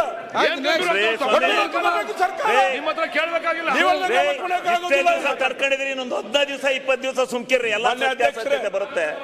20 ದಿವಸ ತಡ್ರಿ. ಎಲ್ಲ ಸತ್ಯ ಬಯಲಾಗುತ್ತೆ. ಧರ್ಮಸ್ಥಳ ಪವಿತ್ರವಾಗುತ್ತೆ. ಸುಮ್ನಿರ್ರಿ ಸ್ವಲ್ಪ. ಯಾಕಿದ್ರಲ್ಲಿ ರಾಜಕೀಯ ಮಾಡ್ಕೋತೀರಾ? ಸುಮ್ಕಿರ್ರಿ. ಬಾಲಕೃಷ್ಣ ಅವರೇ, ಬಾಲಕೃಷ್ಣ ಮಾತಾಡಿ ಕೂತ್ಕೊಳ್ಳಿ. ಈಗ ಬಾಲಕೃಷ್ಣ ಅಧ್ಯಕ್ಷರೇ ನೋಡಿ, ಇದು ಈ ವಿಷಯಾಧಾರಿತವಾಗಿ ಸಕಾರಾತ್ಮಕ ಚರ್ಚೆ ಆಗಲಿ. ಒಂದು ಶಬ್ದ ಮಾತಾಡೋಕೆ ತಪ್ಪಿದೆ ಅದನ್ನು ನೋಡ್ಕೊಂಡು ಹೋಗ್ಬೋದು. ಇನ್ನೊಂದು ಮಾತು ತಪ್ಪಿದ್ರೆ ಆ ಶಬ್ದ ಮತ್ತು ಈ ಭಾಷೆ ಅದರ ಬಗ್ಗೆ ಈ ಸಬ್ಜೆಕ್ಟ್ ಅನುಗುಣವಾಗಿ ಚರ್ಚೆ ಆಗಲಿ. ಅಧ್ಯಕ್ಷರೇ, ಹೋಮ್ ಮಿನಿಸ್ಟರ್ ಬಹಳ ಸೀಸನ್ ಲೀಡರ್. ಅವ್ರಿಗೂ ಗೊತ್ತಿದೆ ಪರಿಸ್ಥಿತಿ ಏನು, ತನಿಖೆ ಯಾವ ಸಂದರ್ಭದಲ್ಲಿ ಪ್ರಾರಂಭ ಆಗ್ತದೆ, ಏನಾಗ್ತದೆ ಅಂತ. ಅದು ರೈಟೋ ರಾಂಗೋ, ಏನಾಗಿದೆಯೋ, ಷಡ್ಯಂತ್ರ ಇದೆಯೋ, ಒಳ್ಳೇದಿದೆಯೋ, ಕೆಟ್ಟದಿದೆಯೋ ಅಂತೇಳಿ ಒಂದು ಕಂಪ್ಲೇಂಟ್ ಬಂದ ಮೇಲೆ ಹೋಗಿ ಕೋರ್ಟ್ ಮುಂದೆ ಹೇಳಿದ ಮೇಲೆ, ಯಾವುದೋ ಒಂದು ಬುರ್ಡೆನೋ ಮತ್ತೊಂದು ಎತ್ಕೊಂಡೋಗಿ ಇಟ್ಟ ಮೇಲೆ ಡೆಫಿನೆಟ್ಲಿ ಇಡೀ ಎಂಟೈರ್ ದೇಶ ನೋಡ್ತು, TV ಹೇಳ್ತು. ಮತ್ತೊಂದಾದ್ಮೇಲೆ ಸರ್ಕಾರ ಒಬ್ಬ ಒಬ್ಬ ಸರ್ಕಲ್ ಇನ್ಸ್ಪೆಕ್ಟರ್ ಮಧ್ಯದಲ್ಲಿ ಅಲ್ಲಿ ಲೋಕಲಲ್ಲಿ ಅವರೇ ಅಲ್ಲಿ ಬೆಳಗ್ಗೆ ಸಾಯಂಕಾಲ ಕೆಲಸ ಮಾಡ್ತಾ ಇರ್ತಾರೆ. ನಾಳೆ ಹೇಳ್ತೀರಿ ನೀವು ಅವ್ರು ಫುಲ್ ಕಂಟ್ರೋಲ್ ಇದ್ದಾರೆ, ಮಂತ್ರಿಗಳಲ್ಲಿ ಹೋಗ್ತಾ ಇರ್ತಾರೆ, ಚೀಫ್ ಮಿನಿಸ್ಟರ್ ಹೋಗ್ತಾರೆ, ಇನ್ನೊಬ್ರಿಗೆ. ಚೀಫ್ ಮಿನಿಸ್ಟರ್ ಕೂಡ ಈ ಆಸ್ ಎ ಹೈಯೆಸ್ಟ್ ರೆಸ್ಪೆಕ್ಟ್. ನಮ್ಮ CLPಲಿ ಈ ವಿಚಾರ ಪ್ರಸ್ತಾವನೆ ಮಾಡಿದಾಗ, ಇದೇ ನಮ್ಮ ಗೌಡ್ರು ಶಿವಲಿಂಗೇಗೌಡರು ಮತ್ತು ನಮ್ಮ ಬೇಲೂರು ಗೋಪಾಲ ಕೃಷ್ಣ ಎಲ್ಲ ಮಾಡಿದಾಗ, ಯಾರ್ಯಾರು ಇದಕ್ಕೆ ಹಿನ್ನೆಲೆ ಏನು ಸುಳ್ಳು ಹೇಳಿದ್ದಾರೆ, ಮತ್ತೊಂದು ಮಾಡಿದ್ದಾರೆ, ಇದೆಲ್ಲ ನಿರ್ದಾಕ್ಷಿಣ್ಯವಾಗಿ ಕ್ರಮ ಕೈಗೊಳ್ತೀನಿ ಅಂತ ಅಂದ್ಬಿಟ್ಟು ಈ assured the floor of the house ಎಲ್ಲರಿಗೂ ಕೂಡ ಇದ್ರ ಬಗ್ಗೆ ಯಾವುದಿಲ್ಲ. ಈಗ ನಮ್ಗೆ ಏನಂತ ಅಂದರೆ, ಇದು ಒಬ್ಬ ರೆಸ್ಪಾನ್ಸಿಬಲ್ ಸೀನಿಯರ್ ಆಫೀಸರ್ಸ್ ಕೈಲಿ ಇದನ್ನ ಈ ಸಂದರ್ಭದಲ್ಲಿ ಯಾಕೆ ಅಂತಂದರೆ, ಇಟ್ ಈಸ್ ನಾಟ್ ಇದು ಇಡೀ ನಮಗೆ ಅವ್ರ ಮೇಲೆ ನಂಬಿಕೆ ಇದೆ. ಇವ್ರಿಗೆ ಸ್ಟಾರ್ಟಿಂಗೇ ಹೇಳಿದ್ದಾರೆ. ಇವ್ರಿಗೆ ಎಷ್ಟಿದೆ ಅಂದರೆ, ಇವ್ರು ಪ್ರತಿ ವರ್ಷನೂ ಈಗ ಬಿಟ್ಬಿಟ್ರೆ ಅಷ್ಟೇ 2-3 ವರ್ಷದಿಂದ ಪ್ರತಿ ವರ್ಷಕ್ಕೊಂದ್ಸತಿ ಹೋಗಿ 10 ದಿನ ಇದೇ ಧರ್ಮಸ್ಥಳದಲ್ಲಿ ಯೂಸ್ ಟು ಟೇಕ್ ಆರೋಗ್ಯ ತಪಾಸಣೆ ಮಾಡಿಕೊಂಡು ಬಂದಿದ್ದಾರೆ. ಯಾರೋ ನಮ್ಮ chief minister. he has that belief. he has that belief ಪ್ರತಿ ಒಂದರಲ್ಲೂ. ನಮಗೆ ರಾಜಕೀಯ ನಾನು ನಿಮ್ಗೆಲ್ಲ ಒಂದು ನಿಮಿಷ ನಿಮ್ಗೆ ನಾನು ಹೇಳೋದಂತ ಅಂದರೆ, ಅವತ್ತು ಸ್ಟಾರ್ಟಿಂಗೇನೆ ನೀವು ತನಿಖೆ ಇದು SIT ಬೇಕಾಗಿಲ್ಲ ಅಂತ ಹೇಳ್ಬೋದು. ಈಗ 15 ದಿನ ಆದಮೇಲೆ ಅಲ್ಲ ನೀವೇನು ಮಾತಾಡಿಲ್ಲ ಸರ್. ಉಪಮುಖ್ಯಮಂತ್ರಿಗಳೇ ಬೇಡ ಅಂತ ಹೇಳಿಲ್ಲ, ಅದನ್ನೇ ಹೇಳ್ತಾ ಇರೋದು ಸರ್. ಈಗ ಒಂದ್ ನಿಮಿಷ ಸ್ವಾಮಿ, ನಾ ಆಮೇಲೆ ನೀವೇನ್ ನೀವು ನಾವು SIT ವಿರೋಧ ಮಾಡಿದೀವಿ ಅಂತ ಹೇಳಕ್ ಹೋಗ್ಬೇಡಿ. ನಾವು SIT ಅನ್ನ ಯಾವತ್ತೂ ವಿರೋಧ ಮಾಡಿಲ್ಲ. ಎಲ್ಲ ಹೇಳಿದೀವಿ. SIT ಯಾರ ರಚನೆ ಆಯ್ತು ಅಂತ ಕೇಳ್ತಾ ಇದೀವಿ. SIT ವಿರೋಧ ಮಾಡಿದೀವಿ ಅಂತ ಹೇಳಿದೀವಿ. ಅಧ್ಯಕ್ಷರೇ, ಒಮ್ಮೆ SIT ಬೇಡ ಅಂತಾರೆ, ಒಮ್ಮೆ ವಾಸ್ತವಾಂಶ ಅಂತ ಹೇಳ್ತಾರೆ, ಮಾಧ್ಯಮ ಒಂದೊಂದು ಕ್ಷಣ ಹೇಳ್ತಾರೆ. ಮಾಧ್ಯಮ ಏನು ಈ ದೇಶದ ಜನರಿಗೆ ಕೊಡ್ತು ಆ ವಿಚಾರದಲ್ಲಿ ಸರ್ಕಾರ ನಿರ್ದಾಕ್ಷಿಣ್ಯವಾಗಿ ಎಲ್ಲರೂ ಕೂಡ ಸಂಪೂರ್ಣವಾಗಿ ನಾನಿರ್ಬೋದು, ನೀವಿರ್ಬೋದು, ಯಾರ್ ಷಡ್ಯಂತ್ರ ಇರ್ಬೋದು, MLA ಸ್ಟೇಟ್ಮೆಂಟ್ ಇರ್ಬೋದು, ಅವನು ಯಾವನೋ ಇನ್ನೊಬ್ಬ ಬೆಳಗ್ಗೆ ಸಾಯಂಕಾಲ ನಮ್ಮ ಇದು BJP ನಾಯಕರ ಹೇಳಿರ್ಬೋದು, ಚೀಫ್ ಮಿನಿಸ್ಟರ್ ಮೇಲೆ ಹೇಳಿರ್ಬೋದು, ನನ್ನ ಮೇಲೆ ಹೇಳಿರ್ಬೋದು, ಇನ್ನೊಬ್ಬರ ಮೇಲೆ ಇದೆಲ್ಲ ಕೂಡ ಈಚೆಗೆ ಬರಬೇಕು ಇದನ್ನ ಸಂಪೂರ್ಣವಾಗಿ ಅಂತೇಳಿ ಸರ್ಕಾರ, ಅದು ಅವ್ರಿಗೇನು ಗೊತ್ತಿಲ್ಲ ಅಂತಲ್ಲ, ನಿಮಗೂ ಗೊತ್ತಿದೆ, ಅವ್ರಿಗೂ ಗೊತ್ತಿದೆ, ಇಲ್ಲೇನು ನಡೆದಿದೆ ಅನ್ನೋದು ಆಫೀಸರ್ಸು ಅವ್ರಿಗೂ ಹೇಳಿರ್ತಾರೆ, ನಮಗೂ ಹೇಳಿರ್ತಾರೆ. ಬಟ್ ಈ ಅಷ್ಟು work in a systematic way, ಈ can't go out of the ಲಾ.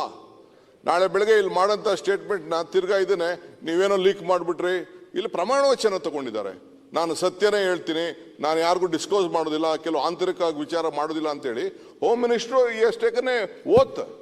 ನೀವು ಇಲ್ಲಿ ಕೂತ್ಕೊಂಡು ವಿಧಾನಸಭೆಗೆ ಬಂದು ನೀವು ಮಂತ್ರಿಗಳಾಗಿದ್ದು ನೀವು ತೆಗೆದುಕೊಂಡಿದ್ರಿ.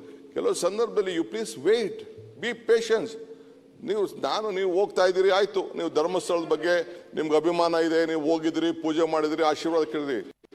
ರಾಜಕಾರಣದಲ್ಲಿ ಧರ್ಮ ಇರಬೇಕೆ ಹೊರತು ಧರ್ಮದಲ್ಲಿ ರಾಜಕಾರಣ ಇರಬಾರ್ದು. Is what I am telling you.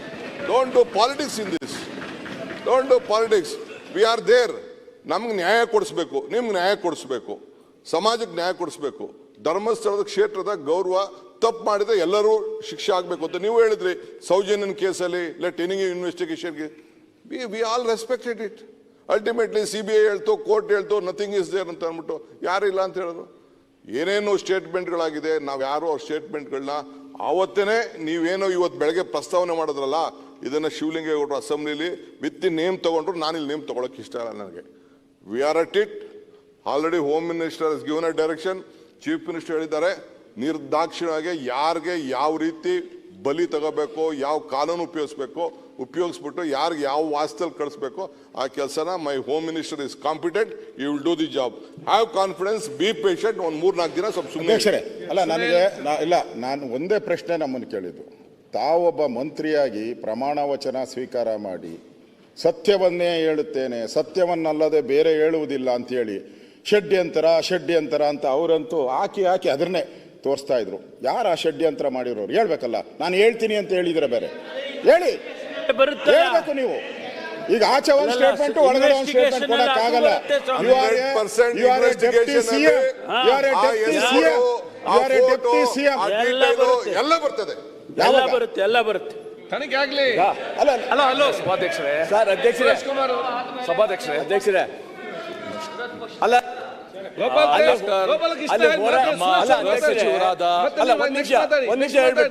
Sir ಅಲ್ಲಿ ಮಾತು ಬೆಳೆಸೋದು ಬೇಡ. ಅಲ್ಲ, ಸೌಜನ್ಯ ಗಲಾಟೆ ಆದ್ಮೇಲೆ ಎಷ್ಟು ಗಲಾಟೆಗಳಾಯ್ತು ಧರ್ಮಸ್ಥಳ ನಿಮ್ಗೆಲ್ಲ ಗೊತ್ತಿದೆಯಲ್ಲ.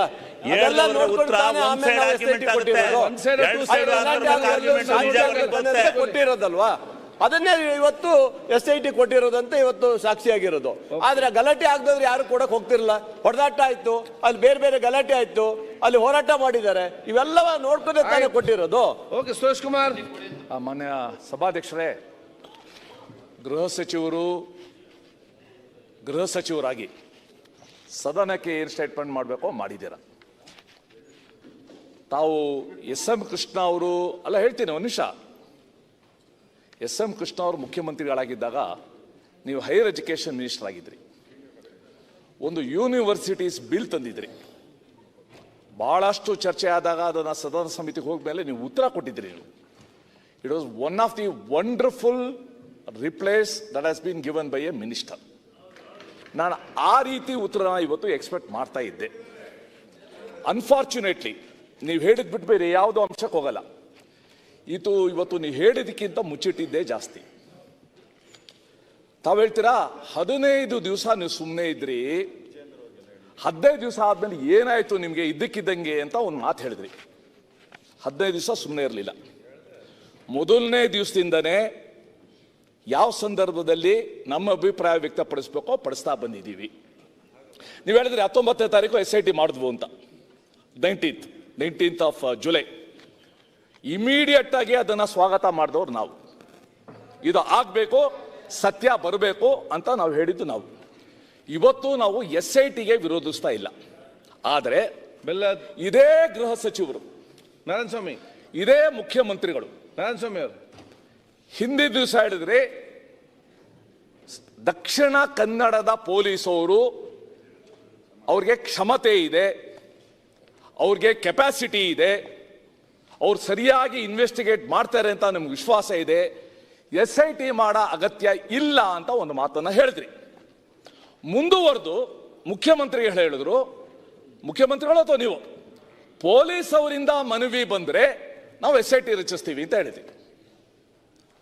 ಆಮೇಲೆ ನಮ್ಮ ದಕ್ಷಿಣ ಕನ್ನಡ ಉಸ್ತುವಾರಿ ಸಚಿವರು ಮೀಡಿಯಾದಲ್ಲಿ ಹೇಳಿದ್ವು, ನಮ್ಗೆ ನಿಜವಾಗ್ಲೂ ದಕ್ಷಿಣ ಕನ್ನಡ ಪೊಲೀಸ್ ಅವರಿಗೆ ವಿಶ್ವಾಸ ಇದೆ, ಬಹಳ ದಕ್ಷರಿದ್ದಾರೆ, ಆದರೆ ಕೆಲವು ಎಡಪಂಥೀಯ ಸಂಸ್ಥೆಗಳು ಪ್ರತಿನಿಧಿಗಳು ಬಂದು ಒತ್ತಡ ಹೇಳಿದಕ್ಕೋಸ್ಕರ SIT ಮಾಡಿದೀವಿ ಅಂತ ಹೇಳಿರೋದು. It's on record. ಬಿಟ್ಬಿಡಿ, ಇವಾಗ SIT ಮಾಡಿದ್ದೀರಾ, ಲೆಟ್ ಇಟ್ ಕಂಟಿನ್ಯೂ. ಆದರೆ ಎಲ್ಲೋ ಇಂಗ್ಲಿಷ್ ಹೇಳೋದಕ್ಕೆ blind is leading the blind ಆಗಬಾರ್ದು. Blind is leading the blind. ಅವನು ಬರ್ತಾನೆ, ಕರ್ಕೊಂಡು ಹೋಗ್ತಾರೆ, ಪಾಪ ಇವರು ಎಲ್ಲೋ ಆ ಮುಸುಕುದಾರಿ ಕಿಂದ್ರು ಜೋಗಿ ಆಗಿ SIT ಅವರು ಇಲಿಗಳಾಗಬಾರ್ದು. ಅವನೋಗಿ ನೇತ್ರಾವತಿಯಲ್ಲಿ ಮುಳುಗಿ SIT ಅವರು ಮುಳುಗಬಾರ್ದು. ಇದ್ರ ಬಗ್ಗೆ ತಾವು ಹೇಳ್ತಾ ಇದ್ದೀರಾ, ಭಾಳ ಒಳ್ಳೆ ಆಫೀಸರ್ಸು, ವಿ ಆಲ್ಸೋ ರೆಸ್ಪೆಕ್ಟ್, ಅವ್ರದ್ದು ಘನತೆ ಇದೆ, ಗೌರವ ಇದೆ, ಅವ್ರದ್ದು ಇತಿಹಾಸ ಇದೆ. ನೀವು ಹೇಳಿದ್ರಿ ಊಹಾಪೋಹ ತುಂಬ ಆಗ್ತಾ ಇದೆ ಅಂತ. ಈ ಊಹಾಪೋಹಕ್ಕೆ ಕಡೆ ಯಾರು ಹಾಡಬೇಕು, ಯಾವ ರೀತಿ ಹಿಸ್ಟ್ರಿ ಆಡಬೇಕು, ಹೂ ಶುಡ್? ಇವತ್ತು ಮೀಡಿಯಾ ಟ್ರಯಲ್ ಅಂತ ನಾವು ಕೇಳಿದ್ವಿ, ಇವತ್ತು ಸೋಷಿಯಲ್ ಮೀಡಿಯಾ ಟ್ರಯಲ್ ನಡೀತಾ ಇದೆ. ಆ ಮೀಡಿಯಾದಲ್ಲಿ ಅವರ್ಲಿ ಬುಲೆಟಿನ್ ಬಂದರೆ ಇಲ್ಲಿ ಮಿನಿಟ್ಲಿ ಮೀಟಿಂಗ್ ಬುಲೆಟಿನ್ ಬರ್ತಾ ಇದೆ. ಸರ್, ಎಷ್ಟು ಅವಾಚ್ಯ ಪದಗಳು, ಎಷ್ಟು ಅವಹೇಳನಕಾರಿ ಮಾತುಗಳು. It hertz us. ಯಾರಿಗೆ ನಮಗೆ ಫೇತ್ ಇದೆ, ನಮಗೆ ಹರ್ಟ್ ಆಗುತ್ತೆ ನಮಗೆ. ಸೊ ಈ ದೃಷ್ಟಿಯಿಂದ ತಾವು ಹೇಳಿದ್ದೀರಾ ಸ್ಪೆಕ್ಯುಲೇಷನ್ಗೆ ಇತಿಷ್ಠೆ ಆಗಬೇಕಂತ. I think government should take the first step. ಎಲ್ಲ ಮೀಡಿಯಾದವ್ರಿಗೂ ಹೇಳಿ, SIT ರಿಪೋರ್ಟ್ ಬರೋವರೆಗೂ ಇದ್ರ ಬಗ್ಗೆ ಯಾರು ಕೂಡ ವರದಿ ಮಾಡಕ್ಕೆ ಹೋಗ್ಬೇಡಿ, ಸ್ಪೆಕ್ಯುಲೇಟಿವ್ ರಿಪೋರ್ಟ್ ಮಾಡಕ್ಕೆ ಹೋಗ್ಬೇಡಿ. Can you say that? ಇದನ್ನ ಕಂಟ್ರೋಲ್ ಅಲ್ಲ, ಒಂದು ಹೇಳಬೇಕು, ಮೀಡಿಯಾನೇ ಟ್ರಯಲ್ ಮಾಡೋಗಿದ್ರೆ ಇನ್ನು ಮ್ಯಾಜಿಸ್ಟ್ರೇಟು SIT ಎಲ್ಲ ಯಾಕೆ ಬೇಕು ಹೇಳಿ? ತಾಳಪ್ಪ ಒಂದು ನಿಮಿಷ, ನಿಮ್ದೆಲ್ಲ ಕೇಳಿಸ್ಕೊಂಡಿದ್ದೀನಿ. ರಂಗನಾಥ್ ಸ್ವಾಮಿ ಬೆಚ್ಚಂಗ್ ನಡ್ಕೋ. ಆಮೇಲೆ ನಾವು ಯಾರು ಕೂಡ ಈ ಪ್ರಕರಣದಲ್ಲಿ ಧರ್ಮದೇಶನ ಬೆರೆಸ್ತಾ ಇಲ್ಲ, ನಾವ್ಯಾರು ಕೂಡ ರಾಜಕೀಯನ ಬೆರೆಸ್ತಾ ಇಲ್ಲ. ನಮ್ದು ನಿಮ್ದು ಕಾಮನ್ ಇಂಟ್ರೆಸ್ಟ್ ಏನು ಅಂತಂದ್ರೆ ಸತ್ಯ ಆಚೆ ಬರಬೇಕು. ಯಾವುದೋ ಒಂದು ನೆಕ್ಸಸ್ ಇದೆ ಇಲ್ಲಿ, ಸಮ್ ನೆಕ್ಸಸ್. ಅದು ಸರ್ಕಾರಕ್ಕೆ ಒಂದಲ್ಲ ಒಂದು ಸಮಯದಲ್ಲಿ ಮಾರ್ಗದರ್ಶನ ಮಾಡಿದವರಿಂದ ಹಿಡಿದು, ಇವಲ್ಲೂ ಕೂಡ ಮಾರ್ಗದರ್ಶನ ಮಾಡ್ತಾ ಇರೋರಿಂದ ಹಿಡಿದು, ಕೇರಳ ರಾಜ್ಯದ ರಾಜಕಾರಣಿಗಳಿಂದ ಹಿಡಿದು, ಇದೊಂದು ನೆಕ್ಸಸ್, ಇದು ಅನ್ಹೋಲಿ ನೆಕ್ಸಸ್. ದಟ್ ಈಸ್ ಇವತ್ತು ಸೆಟ್ಟಿಂಗ್ ದ ಅಜೆಂಡಾ. ನೀವು ಹೇಳಿದ್ರೆ ಅವನು ಮ್ಯಾಪಿಂಗ್ ಮಾಡಿದ್ದಾನೆ, ಅವ್ರು ಹೇಳಿದ ಪ್ಲೇಸ್ನ ಮ್ಯಾಪಿಂಗ್ ಮಾಡಿದೀವಿ ಅಂತ. ನೀವು ಅದನ್ನ ಬಿಟ್ಟು ಮ್ಯಾಪಿಂಗ್ ಮೀರಿ ನೀವು ಉತ್ಕಲನ ಮಾಡಕ್ ಹೋದ್ರೆ ಜನ ಏನ್ ಅನ್ಕೊಂತಾರೆ? ಬಾಹುಬಲಿ ಬೆಟ್ಟದ ಕಡ್ಗಾಡ ಮುಂಚೆ ಹೇಳಿದ್ ನಾವು 13 ಬಾಹುಬಲಿ ಬೆಟ್ಟ ಇತ್ತ, ಅಲ್ಲಿ ಅವನು ಮುಂದೆ ಇನ್ನೂ ಒಂದು ಹೇಳ್ತಾನೆ, ಇನ್ನು ಮುಂದೆ ಹೋಗಿ ದೇವಸ್ಥಾನ ಕೆಳಗಡೆ ಇದೆ ಅಂತಾನೆ.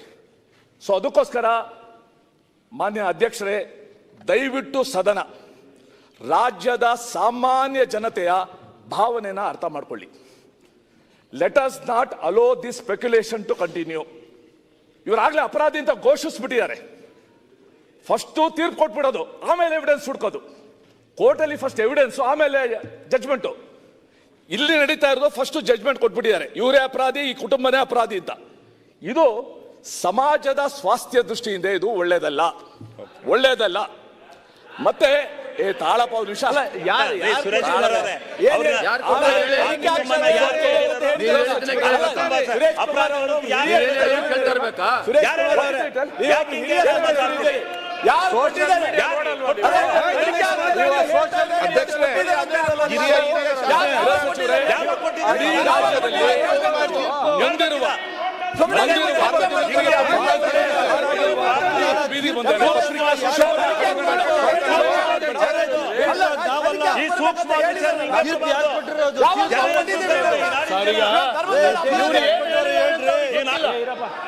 ಇವ್ರು ಏನ್ ಹೇಳಿದ್ದಾರೆ ಅನ್ನುವಂತ ಅಂತದ್ದು ಅವ್ರಿಗೆ ಗೊತ್ತಿಲ್ಲ. ಸ್ವಲ್ಪ ಇರ್ರಿ. ನಾವು ಆಗ್ಲಿ ನಮ್ಮ ಸರ್ಕಾರ ಆಗ್ಲಿ ಧರ್ಮಸ್ಥಳದವರು ಆರೋಪಿ ಅಂತ ಹೇಳಿದೀವಾ? ಇರಪ್ಪ ಹೇಳಿದೀವಾ? ಬಾಲು ಹಿರಿಯ ಶಾಸಕರಿಂದ ಈ ರೀತಿ ಹೇಳ್ಬಾರ್ದು. ಒಂದು ಅಲ್ಲ, ಅವರಿಗೆ ಹೇಳ್ಬಿಡ್ತೀನಿ. ಆಯ್ತು, ನೀವು ಮಾತಾಡ್ಲಿಕ್ಕೆ ಕ್ಲಾರಿಫಿಕೇಶನ್ ಅಲ್ಲ. ಈಗ ಒಂದ್ ಸೆಕೆಂಡ್ ಇಲ್ಲಿ ಅಲ್ಲ, ಮಂತ್ರಿ ಅವರೇ ಒಂದ್ ಸೆಕೆಂಡ್ ಇಲ್ಲಿ ನೋಡಿ. ಕ್ಲಾರಿಫಿಕೇಶನ್ಗೆ ಆನ್ಸರ್ ಮಾಡಿ ಸುನೀಲ್ ಒಂದ್ ಸೆಕೆಂಡ್.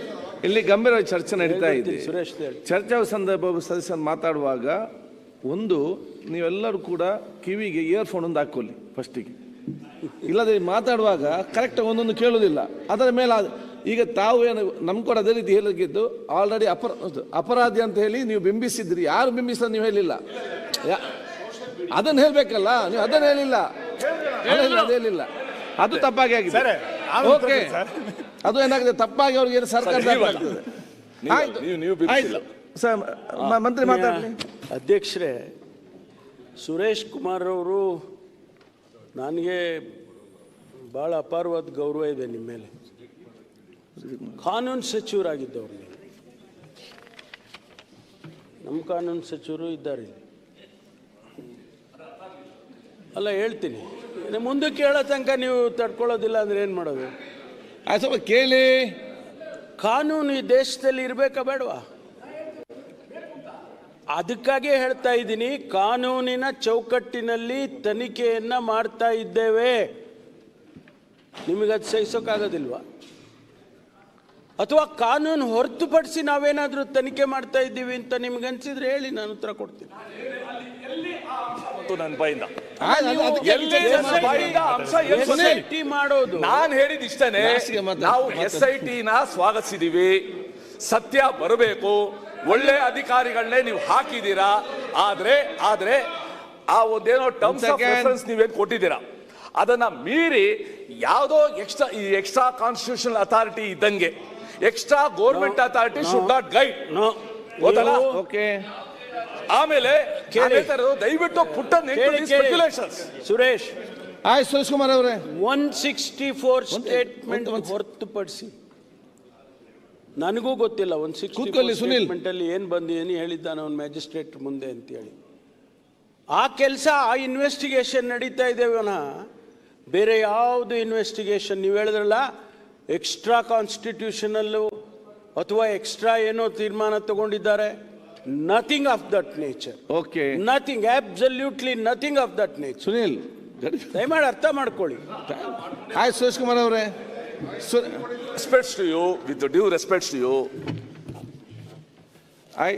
ತಾವು ಹೇಗೆ ಅಗತ್ಯನೇ ಇಲ್ಲ ಅಂದ್ಬಿಟ್ಟು ಆಮೇಲೆ SIT ಫಾರ್ಮೇಷನ್ ಮಾಡಿದ್ರಿ, ಅದೇ ಒಂದು ಧೋರಣೆ ಈ ವಿಚಾರಣೆಯಲ್ಲೂ ಕೂಡ ಕಾಣಬಾರ್ದು.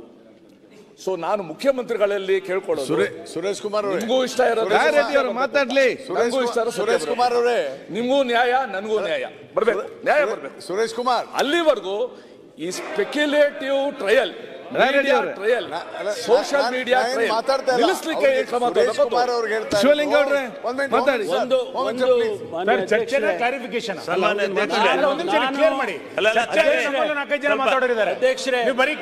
ಸುನೀಲ್ ಒಂದೇ ಸುನೀಲ್ ಅವರೇ ಒಂದೇ ಒಂದು ಕ್ಷಣ. ಆಯ್ತು ಕೂತ್ಕೊ ಶಿವಲಿಂಗ ಅವ್ರೆ, ಆಯ್ತು ಒಂದ್ ಸೆಕೆಂಡ್ ಅಧ್ಯಕ್ಷರೇ, ಒಂದ್ ಸೆಕೆಂಡ್ ಆಯ್ತು ಕ್ಲಾರಿಫಿಕೇಶನ್ ಅವಕಾಶ ಇದೆ. ಕ್ಲಾರಿಫಿಕೇಶನ್ ಕೂತ್ಕೊಳ್ಳಿ. ಮಾನ್ಯ ಅಧ್ಯಕ್ಷರೇ, ನಾನು ಸುರೇಶ್ ಅವರಿಗೆ ಹೇಳೋದಕ್ಕೆ ಬಯಸ್ತೀನಿ, ಮಾನ್ಯ ವಿರೋಧ ಪಕ್ಷದ ಸದಸ್ಯರುಗಳಿಗೆ, ನಾಯಕರಿಗೆ, ಶಿವಲಿಂಗ ಸುನೀಲ್ ಕುಮಾರ್ ಅವರಿಗೆ ಪ್ರಸ್ತಾಪ ಮಾಡಿದ್ದು, ನಾನು ಗೃಹ ಸಚಿವನಾಗಿ ಇರೋವರೆಗೆ ಯಾವುದೇ ಎಕ್ಸ್ಟ್ರಾ ಕಾನ್ಸ್ಟಿಟ್ಯೂಷನಲ್ ಆಕ್ಟಿವಿಟಿ ಈ ಒಂದು ತನಿಖೆಯಲ್ಲಿ ಆಗೋಕ್ ಬಿಡೋದಿಲ್ಲ. ಸತ್ಯ ಹೊರಗೆ ತರ್ತೀವಿ. ಪ್ರತಿಯೊಂದು ಅವ್ರು ಹೇಳಿದ್ರಲ್ಲ ಮಾನ್ಯ ಉಪಮುಖ್ಯಮಂತ್ರಿಗಳು, ಯಾರ್ದೋ ಷಡ್ಯಂತ್ರ ಇದೆ, ಎಸ್ ಷಡ್ಯಂತ್ರ ಇದ್ರೆ ಅದು ಆಚೆ ಬರುತ್ತೆ. ಅವನು ತಪ್ಪು ಮಾಡಿದ್ರೆ ಅವನಿಗೂ ಆಚೆ ಬರುತ್ತೆ, ಅದು ಬರುತ್ತೆ ಹೊರಗಡೆ. ಅವನು ಸುಳ್ಳು ಹೇಳಿ ಅರ್ಧೋ ಮಾತು ಕೇಳ್ಕೊಂಡೇನೋ ಮಾಡಿದ್ದಾನೆ ಅಂತ ಈಗ ಹೇಳಿದ್ರಲ್ಲ, ಮಾಧ್ಯಮದಲ್ಲಿ ಬರ್ತಾ ಇದೆ ಅಂತೇಳಿ, ಅದು ಕೂಡ ಸತ್ಯ ಅಲ್ಲ. ಆದರೆ ಒಂದು ವೇಳೆ ಅಂಥದ್ದೇನಾದರೂ ಇದ್ರೂ ಕೂಡ ಅದು ಆಚೆ ಬರುತ್ತೆ, ಆ ಸತ್ಯವನ್ನು ಕೂಡ ಆಚೆ ತರ್ತೀವಿ. ಅದಕ್ಕಾಗಿ ತಾವು ಸಹಕರಿಸಬೇಕು ಅಂತೇಳಿ ಮಾನ್ಯ ಅಧ್ಯಕ್ಷರೇ ಹೇಳೋದು. ಈಗ ಮೊನ್ನೆ ಚರ್ಚೆ ಆಗಿದೆ, ಮಾನ್ಯ ಮಂತ್ರಿಗಳು ಉತ್ತರ ಕೊಟ್ಟಿದ್ದಾರೆ. ಈಗ ಕ್ಲಾರಿಫಿಕೇಶನ್ ಎಲ್ಲ ಕೇಳ್ಬೋದು. ತಮ್ಮ ಕ್ಲಾರಿಫಿಕೇಶನ್ ಕೇಳುವಂಥ ಸಂದರ್ಭದಲ್ಲಿ ತಾವು ಬಹುಶಃ ಅದನ್ನು ಈ ಕೇಸಿಗೆ ಸಂಬಂಧಪಟ್ಟ ಹಾಗೆ, ಅದರ ಸತ್ಯಾಂಶಕ್ಕೆ ಸಂಬಂಧಪಟ್ಟ ಹಾಗೆ, ಮತ್ತು ಅದು ಯಾರು ದುರುಪಯೋಗ ಮಾಡ್ತಿದ್ದ ಅವ್ರನ್ನ ಕ್ರಮ ತೆಕ್ಕೊಳ್ಳೋ ಬಗ್ಗೆ ಇದಕ್ಕೆ ಸೀಮಿತವಾಗದಲ್ಲಿ ಆ ಕಡೆ ಈ ಕಡೆ ಆರೋಪ ಮಾಡಿಕೊಂಡು ಬಹುಶಃ ಇವತ್ತು ಪರಸ್ಪರ ನಾವೇ ಇಲ್ಲಿ ಚರ್ಚೆಗೆ ಸಿಲುಕಿಸುವಂಥ ಪರಿಸ್ಥಿತಿ ಆಗೋ ಬದಲು ಒಬ್ಬರಿಗೊಬ್ಬರು ಸಹಕಾರ ಮಾಡಿ ಈ ಒಂದು ಸಮಸ್ಯೆಗೆ ಸಕಾರಾತ್ಮಕವಾದ ಪರಿಹಾರ ಕಂಡುಕೊಳ್ಳುವಂಥ ವ್ಯವಸ್ಥೆಗೆ ತಮ್ಮೆಲ್ಲರೂ ಕೂಡ ಸಹಕಾರ ಬೇಕು. ಒಂದು. ಎರಡನೇದು, ಕ್ಲಾರಿಫಿಕೇಷನ್ ಕೇಳುವಾಗ ತಾವು ಕೆಲವೊಮ್ಮೆ ಕೆಲವೊಂದು ವಿಚಾರದಲ್ಲಿ ಅದು ಗೊತ್ತಿಲ್ಲ ಕೆಲವು ಮಾತುಗಳು ತಪ್ಪಿ ಬರ್ತದೆ. ಆವಾಗ ಇಲ್ಲಿ ಕೇಳಿದವರು ಅರ್ಧಂಬರ್ಧ ಫುಲ್ ಕೇಳ್ತದೆ, ಕೆಲವೊಮ್ಮೆ ಒಬ್ಬನಿಗೆ ಏನಾದರೂ ಒಂದು ಕೇಳ್ತದೆ. ಒಬ್ಬ ನಿಂತ ತಕ್ಷಣ ಎಲ್ಲ ನಿಲ್ಲುದು, ಏನಂತ ಯಾರಿಗೆ ಏನಂತ ವಿಷಯ ಗೊತ್ತಿರೋದಿಲ್ಲ. ಆದಾಗ ಎಲ್ಲ ಇಯರ್ಫೋನನ್ನು ಕರೆಕ್ಟ್ ಹಾಕ್ಕೊಂಡು ಕರೆಕ್ಟ್ ಏನು ಕೇಳ್ತಾರಂತ ಕೇಳಿ. ಎಲ್ಲಿ ಕೂಡ ಆ ಕಡೆ ಈ ಕಡೆ ಕೂಡ ನಾವು ಈ ಕಡೆ ಮಾತಾಡೋ ಇಲ್ಲಿ ತಪ್ಪದ ರೀತಿಯಲ್ಲಿ ತಪ್ಪದ ರೀತಿಯಲ್ಲಿ ಮಾಡಿಕೊಂಡು ಆದಷ್ಟು ಬೇಗನೆ ಇವತ್ತು ಈ ಕ್ಲಾರಿಫಿಕೇಷನ್ ಮುಖಾಂತರ ಮುಂದೆ ಹೋಗೊಂದು ವಿಚಾರ ಮಾಡುವ. ಎಲ್ಲರೂ ಕೂಡ ತಮ್ಮ ಸಹಕಾರ ಕೊಡಬೇಕಂತ ಕೇಳಿದ್ದಾರೆ. ಈಗ ನಾನು ಮುಗಿಸಿಲ್ಲ, ಆಯ್ತು, ಬೇಗ ಮುಗಿಸಿ. ಮನೆ ಅಧ್ಯಕ್ಷರೇ ಕೊಡ್ತೇನೆ, ನೀವು ಬೊಬ್ಬೆ ಹಾಕಬೇಡಿ. ನಾನು ಮೊನ್ನೆಯ ಚರ್ಚೆನಲ್ಲೂ ಮತ್ತು ಇವತ್ತಿನ ಕ್ಲಾರಿಫಿಕೇಶನ್ ಅಲ್ಲೂ ನನ್ನ ವಿನಂತಿ ಆಯ್ತು, ನನ್ಗೆ ಬಿಟ್ಟು ಬಿಡಿ. ನಮ್ಮ ಹೈಕಮಾಂಡ್ ಮೇಲೆ ಗೂಬೆ ಕುಂಡಿಸಿದ್ದಾರೆ. ಆಯ್ತು, ಮತ್ತೆ ಚರ್ಚೆ ಮಾಡ್ತಾ ಇದ್ದಾರೆ. ವಾಪಸ್ ತಗೊಳ್ಳಿ. ಆಯ್ತು, ಓಕೆ. ಅಲ್ಲೆಲ್ಲ ಮಾತಾಡಿ ಬಂದಿದ್ದಾರೆ. ಬಾಲಕೃಷ್ಣ ಅವರೇ, ನೀವು ಅಲ್ಲಿಗೆ ಬರ್ಬೇಕಿತ್ತು. ಮತ್ತೆ ಮಾತಾಡಬೇಡಿ ಬಾಲಕ, ಅಲ್ಲಿ ಮಾತಾಡಿದೇವೆಲ್ಲ ವಿಚಾರವನ್ನು. ಮಾನ್ಯ ಅಧ್ಯಕ್ಷರೇ, ಯಾರು ಅಪಪ್ರಚಾರಗಳನ್ನ ಮಾಡ್ತಾ ಇದ್ದಾರೆ ಒಂದು ಹಿಂದೂ ಧಾರ್ಮಿಕ ಕ್ಷೇತ್ರದ ಬಗ್ಗೆ, ಅವ್ರ ಮೇಲೆ ಏನ್ ಕ್ರಮ ತಗೊಂಡ್ರಿ ಎನ್ನುವಂಥದ್ದು ನನ್ನ ಮೂಲ ಪ್ರಶ್ನೆ ಇರೋದು. ನಾನು ಮೊನ್ನೆ ಚರ್ಚೆ ಮಾಡಿದ್ದು ಕೂಡ ಇದೇ ಹಿನ್ನೆಲೆಯಲ್ಲೇ ಚರ್ಚೆ ಮಾಡಿದ್ದು.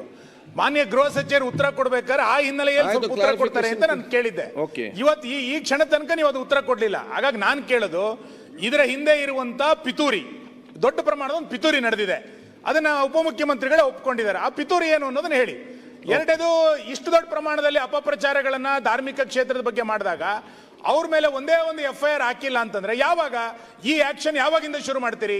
ನೀವು SITಗೆ ಕಾಲಮಿತಿ ಇಲ್ಲ ಅಂತ ಒಂದ್ ಕಡೆ ಹೇಳ್ತೀರಿ, ಇನ್ನೊಂದು ಕಡೆ ಈ ರೀತಿ ಅಪಪ್ರಚಾರ ಮಾಡ್ತಾರ ಮೇಲೆ ಏನೇ ಆಕ್ಷನ್ ತಗೊಳ್ಳಿಲ್ಲ ಅಂತಂದ್ರೆ ನಾವು ಸರ್ಕಾರದ ಬಗ್ಗೆ ಏನ್ ಅನ್ಕೊಳ್ಬೇಕು?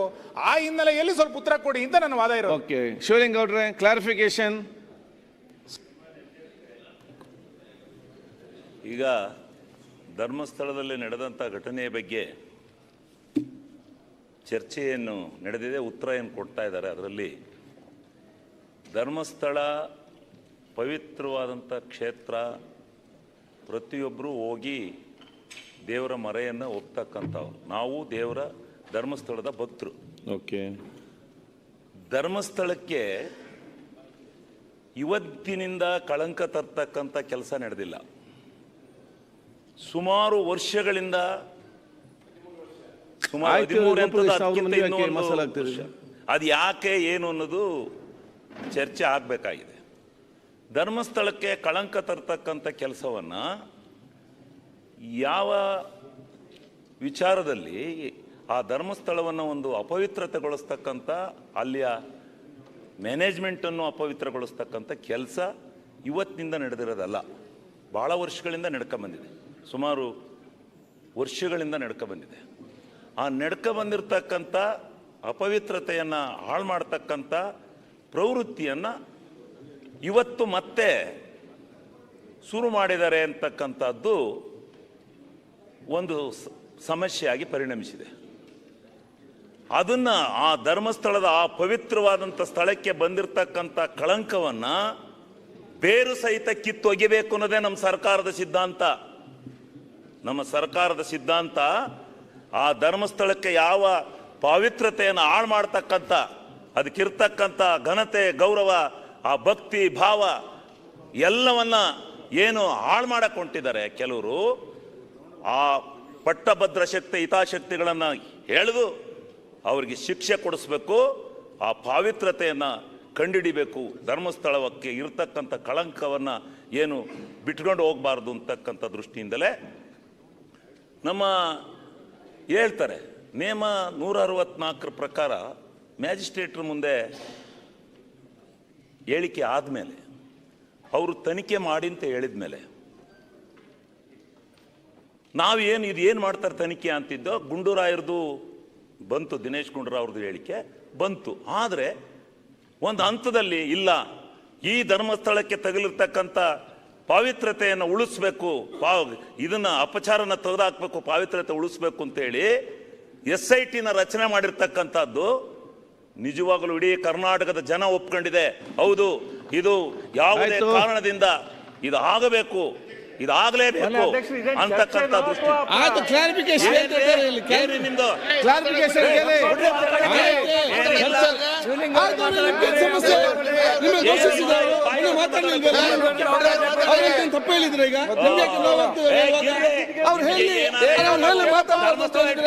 ನೀವು ಮೊನ್ನೆಲ್ಲ ಚರ್ಚೆ ಮಾಡಿದ್ರೆ ಕ್ಲಾರಿಫಿಕೇಶನ್ ಕೇಳ್ತಾರೆ, ಅವ್ರು ಮಾತ್ರ ತಪ್ಪಿದ್ರೆ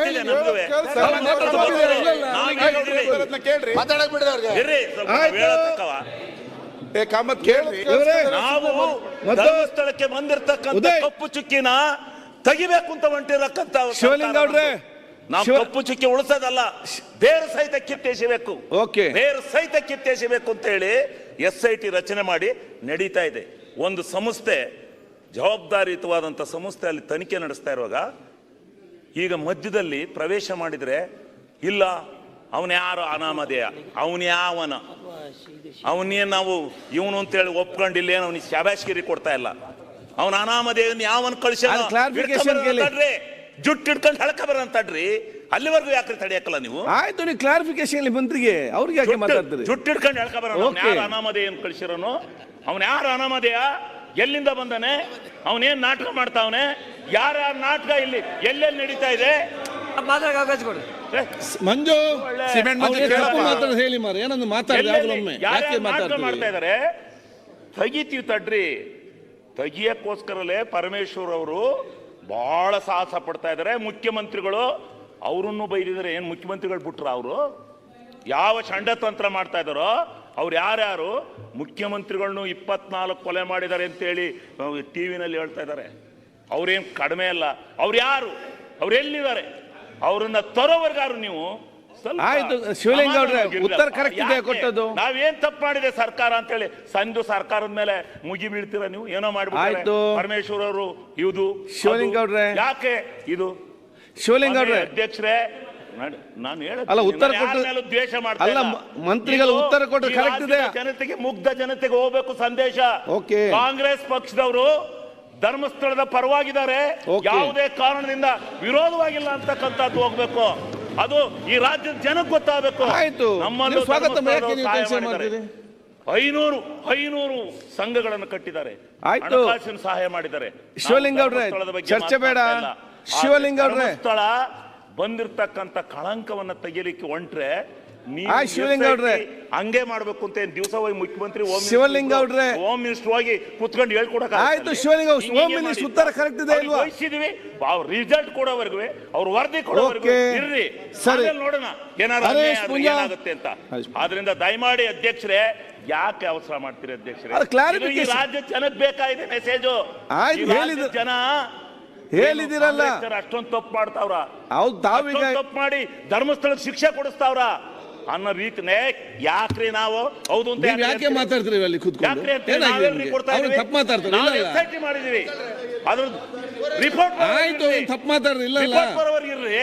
ರಿಪೋರ್ಟ್ ಬಂದ್ಮೇಲೆ ಆಯ್ತು, ಒಂದೇ ಮಾಡಿದೀವೋ, ಧರ್ಮ ಮಾಡಿದೀವೋ, ಅಧರ್ಮ ಮಾಡಿದೀವೋ, ಭಗವಂತ ಮಂಜುನಾಥ ನೋಡ್ಕೊತಾನೆ.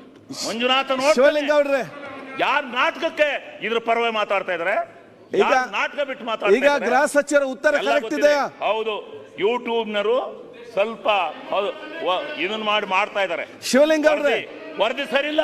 ಶಿವಲಿಂಗ ಇಲ್ಲಿ ನೋಡಿ, ಉತ್ತರ ಕರೆಕ್ಟ್ ಇದೆ ಗೃಹ ಸಚಿವರದು. ಆಯ್ತು ಸ್ವಾಮಿ, ಗೃಹ ಉತ್ತರ ಕರೆಕ್ಟ್ ಇದೆಯಾ?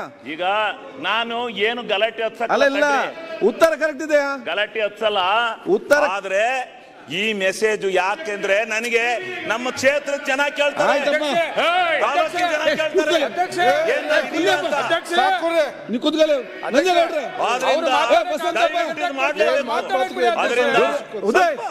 ಐದೇ ನಿಮಿಷ ಈಗ ನಾನೇನು ತಪ್ಪು, ನೀವು ಏನು ನಾವು ಗಲಾಟೆ ಹೋಗಲ್ಲ, ಆದ್ರೆ ಸ್ವಲ್ಪ ಏರ್ಧ್ವನಿಯಲ್ಲಿ ಮಾತಾಡ್ತೀನಿ ಅಷ್ಟೇ, ಏನು ಗಲಾಟೆ ಹೋಗಲ್ಲ. ನಾನು ಹೇಳ್ತಾ ಇರ್ತಕ್ಕಂಥದ್ದು ಇದು ಆಗಬೇಕು, ಈ ತನಿಖೆ ಆಗಬೇಕು, ತನಿಖೆ ಆಗಿ ಎಲ್ಲವೂ ಸತ್ಯಾಸತ್ಯತೆಗಳಿಂದ ಹೊರಗೆ ಬರಬೇಕು. ಸರಿ, ಇದು SIT ಇಂದ ಸಾಧ್ಯ ಅಂತೇಳಿ ನಮ್ಮ ಸರ್ಕಾರದವರು ಮುಖ್ಯಮಂತ್ರಿಗಳಿಗೆ ನಾವು ಅಭಿನಂದನೆ ಸಲ್ಲಿಸಬೇಕು, ಹೋಮ್ ಮಿನಿಸ್ಟ್ರಿಗೆ ಅಭಿನಂದನೆ ಸಲ್ಲಿಸಬೇಕು. ನಾವು SIT ಮಾಡಿ ಯಾರನ್ನ ಅಲ್ಲಿ ಅರಸೀಕೆರೆ ಇವ್ರನ್ನ ಸರ್ಕಲ್ ಇನ್ಸ್ಪೆಕ್ಟರ್ ಮಾಡಿದ್ರೆ ಎಲ್ಲ ಮುಚ್ಚಾಕಿರ್ ಕಣಪ್ಪ, ಒಂದಾಗಿ ಚರ್ಚೆ ಬೇಡ, ಮುಚ್ಚಾಕ್ಬಿಟ್ರು ಕಣಯ್ಯ ಎಲ್ಲ ಚರ್ಚೆ ಬೇಡ. ಈಗ SIT ಕೊಟ್ಟಿದೀವಿ, SIT ಅವರು ಪಾಪ ಎಡ್ಡಿದಾರಲ್ಲ, ಅವ್ರಿಗೆ ಇಡೀ ಕರ್ನಾಟಕ ರಾಜ್ಯದಲ್ಲಿ ಹೆಸರಿದೆ. ಈಗ ಉತ್ತರ ಕಾರಣದಿಂದ ಅನ್ಯಾಯ ಮಾಡೋದಿಲ್ಲ. ಧರ್ಮಸ್ಥಳದ ಮಂಜುನಾಥ ಸ್ವಾಮಿ ಆಗಿರ್ತಕ್ಕಂಥ ಅನ್ಯಾಯವನ್ನ, ಅದಕ್ಕೆ ಬಂದಿರತಕ್ಕಂಥ ಕಳಂಕವನ್ನ ಒಂದೇ ಸಾರಿ ನಿರ್ವಹಣೆ ಮಾಡತಕ್ಕಂಥ ನಿಟ್ಟಿನಲ್ಲಿ ನಮ್ಮ ಸರ್ಕಾರ ಇವತ್ತು ಬದ್ಧವಾಗಿದೆ. ಅದನ್ನು ನಾವು ಮಾಡೇ ಮಾಡ್ತೀವಿ ಅಂತಕ್ಕಂಥ ಮಾತನ್ನ ಹೇಳಿ, ಇದಕ್ಕೆ ಯಾರು ಅಪಪ್ರಚಾರ ಮಾಡಕ್ ಹೋಗ್ಬೇಡಿ ಅಂತಕ್ಕಂಥ ಮಾತನ್ನ ಹೇಳಿ, ನೀವು ಟೈಮ್ ಕೊಟ್ಟಿದ್ರೆ ಇನ್ನೊಂದು 1/4 ಗಂಟೆ ಮಾತಾಡ್ತಿದ್ದೆ, ಇದ್ದೀರಾ? ಆಯ್ತು, ದಯಮಾಡಿ ನಿಮ್ಗೆ ಧನ್ಯವಾದಗಳನ್ನು ಅರ್ಪಿಸಿ ನಾನು ಮಾತು ಮುಗಿಸ್ತೇನೆ.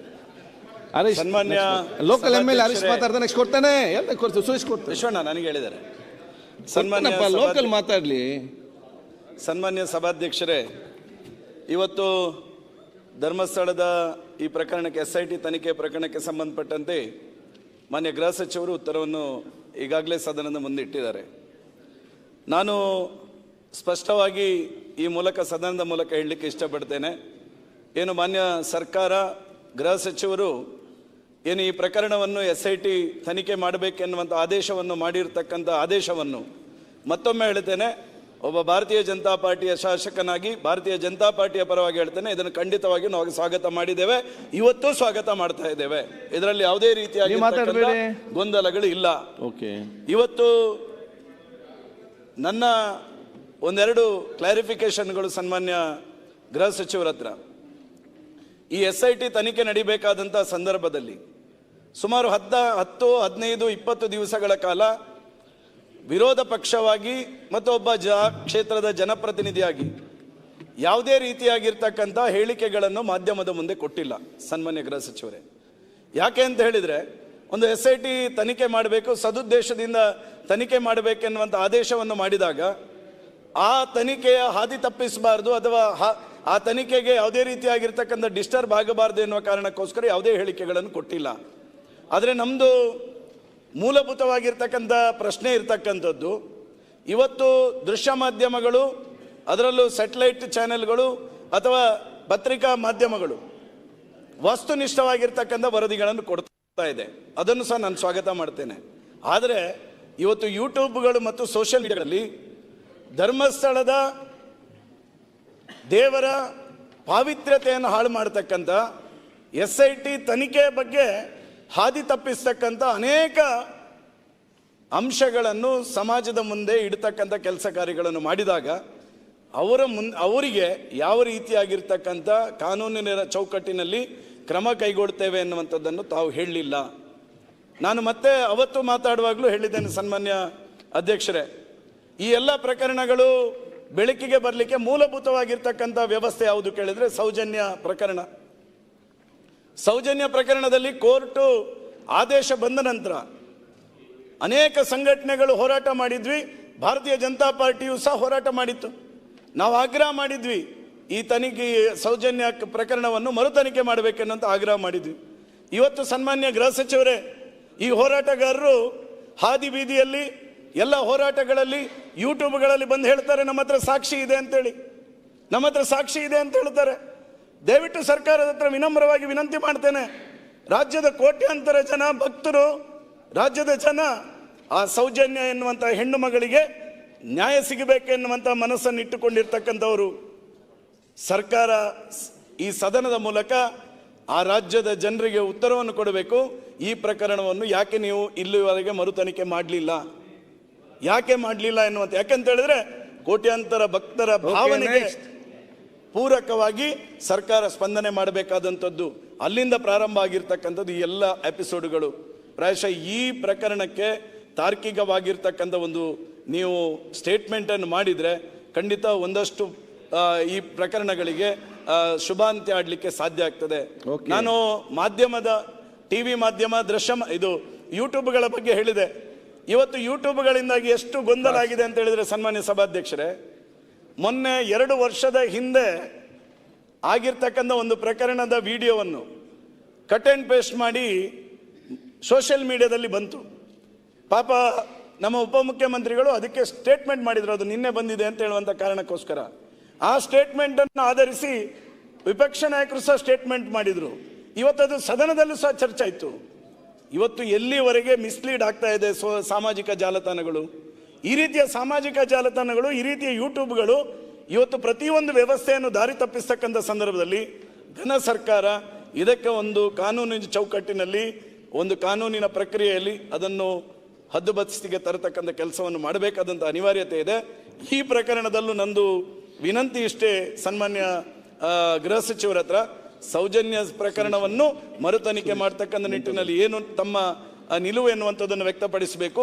ಸಾಮಾಜಿಕ ಜಾಲತಾಣಗಳ ಅನ್ನು ಸಮಾಜಕ್ಕೆ ಪೂರಕವಾಗಿ ಸಾಮಾಜಿಕ ಸ್ವಾಸ್ಥ್ಯವನ್ನು ಕದಡದ ರೀತಿಯಲ್ಲಿ ಯಾವ ರೀತಿಯಾಗಿ ಅಭಿವ್ಯಕ್ತಿ ಸ್ವಾತಂತ್ರ್ಯವನ್ನು ಕೊಡಬೇಕೆನ್ನುವಂಥದ್ದು ಬಗ್ಗೆಯೂ ತಾವು ಸದನಕ್ಕೆ ಉತ್ತರವನ್ನು ಕೊಡಬೇಕೆನ್ನುವಂಥ ವಿನಂತಿಯನ್ನು ಮಾಡ್ತಾರೆ. ಸುರೇಶ್ ಅವರು ವಿಷಯದೊಂದು ಸುರೇಶ್ ಮಾತಾಡಲಿ, ಅವರು ಸೆಲ್ಫ್ ಇಲ್ಲ.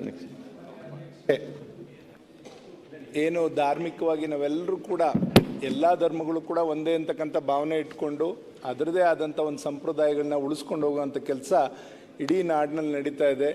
ಇವತ್ತು ಧರ್ಮಸ್ಥಳದ ಬಗ್ಗೆ ಎಲ್ಲರೂ ಕೂಡ ಮಂಜುನಾಥ ಸ್ವಾಮಿ, ಅಣ್ಣಪ್ಪ ಸ್ವಾಮಿ ಬಗ್ಗೆ ಅಪಾರವಾದಂಥ ಗೌರವ ಭಕ್ತಿಯನ್ನು ಇಟ್ಕೊಂಡಿರ್ತಕ್ಕಂಥವ್ರು ಎಲ್ಲ ಸಮಾಜದವರು ಕೂಡ ಇದ್ದೀವಿ.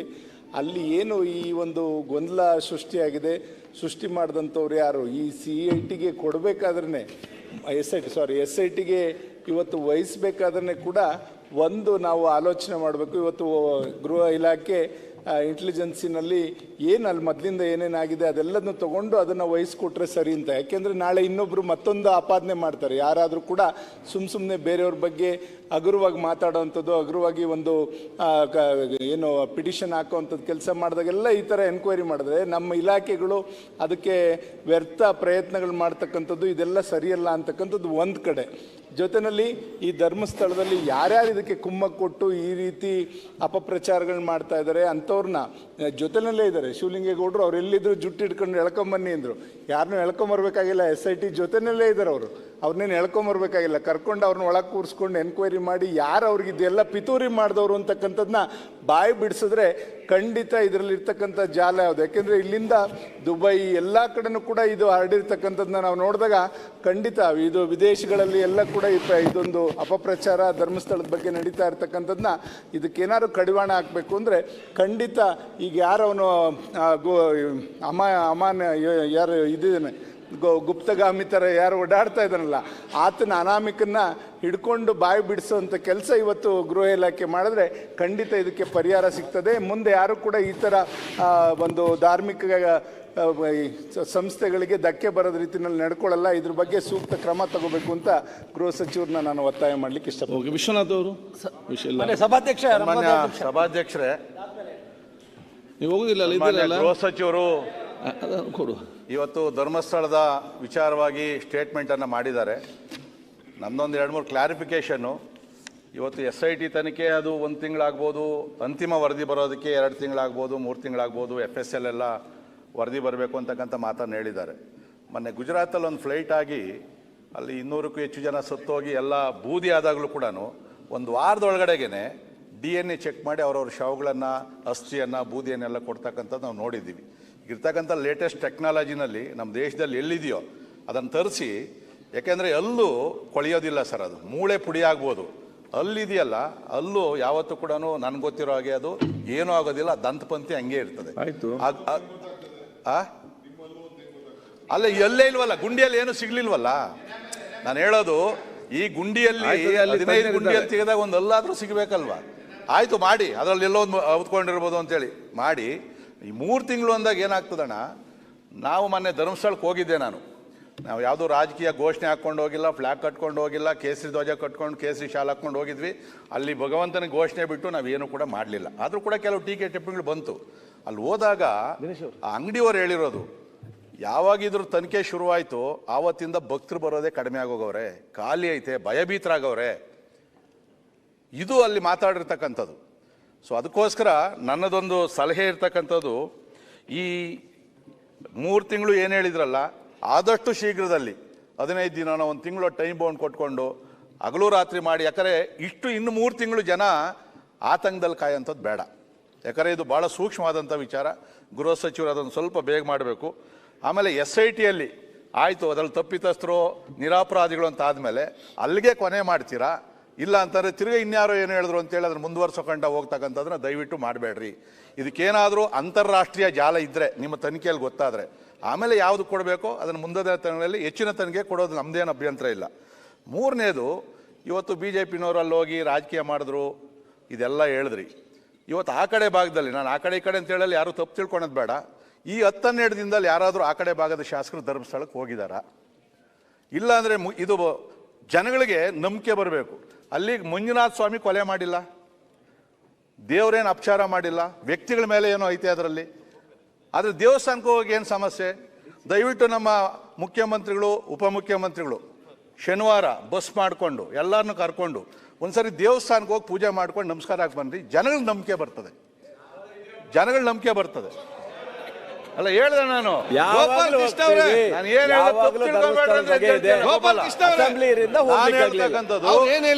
ಈಗ ನಾವು ಬನ್ನಿ ಮುಗಿದಲ್ಲ, ರಾಜ್ಯಾಧ್ಯಕ್ಷರು ಎಲ್ಲರೂ ಹೋಗಿದ್ದೀವಿ, ಜನಗಳಿಗೆ ಒಂದು ಸ್ವಲ್ಪ ವಿಶ್ವಾಸ ಬಂದೈತೆ. ಮುಖ್ಯಮಂತ್ರಿಗಳು ತಾವು ಹೋದ್ರೆ ಇಡೀ ದೊಡ್ಡ ಇಂಪ್ಯಾಕ್ಟ್ ಆಗ್ತದೆ. ದೇವಸ್ಥಾನಕ್ಕೆ ಹೋಗ್ರಿ, ದೇವ್ರ ನಮಸ್ಕಾರ ಹಾಕ್ರಿ, ದೇವ್ರಿಗೆ ಏನು ಅಪಚಾರ ಆಗಿಲ್ಲ ಅಂತ ಹೇಳಿದ್ರೆ ನಮಗಿನ ಜಾಸ್ತಿ ಹೆಸರು ನಿಮಗೆ ಬರ್ತದೆ. ದಯವಿಟ್ಟು ಹೋಗಿ ಬನ್ನಿ ಅಂತಕ್ಕಂಥ ಒಂದು ಸಲಹೆಯನ್ನು ಕೊಡ್ತಾ ಇದ್ದೀನಿ. ಮೊನ್ನೆ ಸಭಾಧ್ಯಕ್ಷರೇ, ಕ್ಲಾರಿಫಿಕೇಶನ್ ಕೇಳಲಿಕ್ಕೆ ಅವಕಾಶ ಉಂಟಂತ ಹೇಳಿದ್ರಿ. ಮೊದಲನೇದಾಗಿ ಅಲ್ಲಿನ ದಕ್ಷಿಣ ಕನ್ನಡ ಜಿಲ್ಲೆ SP ಅವರು ಈ ಕೇಸ್ ಆಗುವಂಥ ಸಂದರ್ಭದಲ್ಲಿ ಈ ಅನಾಮಕ ವ್ಯಕ್ತಿಯ ನಾರ್ಕೋ ಅನಾಲಿಸ್ ಮಾಡಬೇಕಂತ ಕೋರ್ಟಲ್ಲಿ ಅರ್ಜಿಯನ್ನು ಹಾಕಿದರು. ಸೋಮವಾರ ಅರ್ಜಿ ಹಿಯರಿಂಗ್ಗೆ ಬರ್ತಿರುವಂಥ ಒಂದು ಸಮಯ. ಆದಿತ್ಯವಾರ SITಯನ್ನು ಮಾಡಿದ್ದಾರೆ. ಒಂದು ವೇಳೆ ಆ ವ್ಯಕ್ತಿಯ ಮಂಪರ್ ಪರೀಕ್ಷೆ ನಾರ್ಕೋ ಅನಾಲಿಸಿಸ ಬ್ರೈನ್ ಮ್ಯಾಪಿಂಗ ಮಾಡಿದರೆ ಎಲ್ಲ ವಿಷಯಗಳು ತಿಳಿತಿತ್ತು. ಅವರು IPS ಆಫೀಸರು, ಅವರು ತಿಳಿದೇ ಮಾಡಿದ್ದಾರೆ. ನಾವು ಅದಕ್ಕೆ SIT ತನಿಖೆಯಲ್ಲಿ ಅದಕ್ಕೆ ಆಸ್ಪದವನ್ನು ಕೊಡಲಿಲ್ಲ. ಒಂದು ನಂಗೆ ಕ್ಲಾರಿಫಿಕೇಶನ್ ಅದೇ ಕೇಳೋದು, ಯಾಕೆ ಅದು ನಾರ್ಕೋ ಅನಾಲಿಸಿಸ್ ಮಾಡಲಿಲ್ಲ, ಒಪ್ಪಿಕೊಂಡ ನಂತರ ಆಯಿತು. ಒಂದು. ಎರಡನೇದು, ಕೇರಳ ಅಸೆಂಬ್ಲಿಯಲ್ಲಿ ರೆಸೊಲ್ಯೂಷನ್ ಪಾಸ್ ಮಾಡ್ತಾರೆ. ಕೇರಳ ಅಸೆಂಬ್ಲಿ ರೆಸೊಲ್ಯೂಷನ್ ಯಾಕೆ ಪಾಸ್ ಮಾಡಿದ್ರು ಅನ್ನುವಂಥದ್ರ ಬಗ್ಗೆ ನಮ್ಮ ಸರ್ಕಾರದವರಿಗೆ ಏನು ನಮ್ಮ ಸರ್ಕಾರದಲ್ಲಿ ಶಕ್ತಿ ಇಲ್ವಾ, ನಮ್ಮ ಹತ್ರ ಮಾತಾಡ್ಲಿಕ್ಕೆ ಆ ವಿಷಯವನ್ನು ತನಿಖೆ ಮಾಡುವಂಥ ಶಕ್ತಿ ಇಲ್ವಾ ಅನ್ನುವಂಥ ರೀತಿಯಲ್ಲಿ ಅವ್ರು ಮಾಡಿದರು. ಅದು ಯಾಕೆ ಮಾಡಿದ್ರು ಅನ್ನೋದ್ರ ಬಗ್ಗೆ ಸಹ ಕ್ಲಾರಿಫಿಕೇಷನನ್ನು ನಾವು ಹೋಮ್ ಮಿನಿಸ್ಟರ್ ಹತ್ರ ಕೇಳ್ತಾ ಇದ್ದೇವೆ. ಇಂಟರ್ನ್ಯಾಷನಲ್ ಮೀಡಿಯಾದಲ್ಲಿ ಮೊನ್ನೆ ಸುನೀಲ್ ಕುಮಾರ್ ಅವರು ಹೇಳಿದರು, ಅಲ್ ಜಜೀರಾದಲ್ಲಿ ಬಂದಿದೆ, BBCಯಲ್ಲಿ ಬಂದಿದೆ, ಪಾಕಿಸ್ತಾನದ ಕೆಲವು ನ್ಯೂಸ್ ಚಾನೆಲ್ಸಲ್ಲಿ ಬಂದಿದೆ. ಇದು ಯಾಕೆ ಈ ವಿಷಯ ಆ ಮಟ್ಟಕ್ಕೆ ಯಾಕೆ ಬರ್ತಾ ಉಂಟು? ಪಾಕಿಸ್ತಾನ ನ್ಯೂಸ್ ಚಾನೆಲ್ಸ್ ಅಲ್ಲಿ ಬಂದಿದೆ, ನಾನು ನಿಮ್ಗೆ ತೋರಿಸ್ತೇನೆ ಬೇಕಾದ್ರೆ. ಫಾರ್ ಆರ್ಗ್ಯುಮೆಂಟ್ ಇಲ್ಲ ಅಂದ್ರೆ ಉತ್ತರ ಕೊಡಿ. ಬಂದಿದೆ ಅದು, ಅಲ್ಲೊಂದು ಆರ್ಗ್ಯುಮೆಂಟ್ ಆಗಿದೆ. Madam, I give you the proof. Madam, ನಾ ಪ್ರೂಫ್ ಕೊಡ್ತೇನೆ. ಸುಮ್ಮನೆ ಮಾತಾಡ್ತಿಲ್ಲ ನೀವು, ಮಾತಾಡಿ ಕಂಟಿನ್ಯೂ.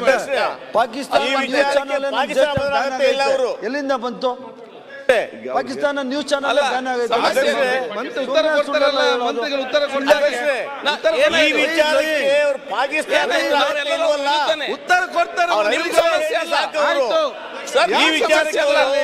ಪಾಕಿಸ್ತಾನ ಪಾಕಿಸ್ತಾನ ಯಾಕೆ ಉಳಿದುಕೊಳ್ತಿದ್ದೀರಿ?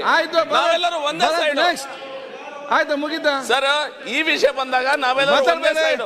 ನಾನು ಪಾಕಿಸ್ತಾನ ಅಂದ್ರುಗಳು ಏನ್ ಸಮಸ್ಯೆ? ಕಂಟಿನ್ಯೂ ಮಾಡಿ. ನಾನು ನಿಮ್ಗೆ ಲಿಂಕ್ ಕೊಡ್ತೇನೆ. ನೀವು ಯಾಕೆ ಬಳಸ್ತೀರಿ?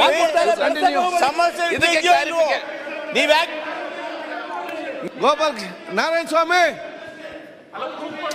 ಆಯ್ತಪ್ಪ, ಉತ್ತರ ಕೊಡ್ತಾಳೆ ಮಂತ್ರಿಗಳು.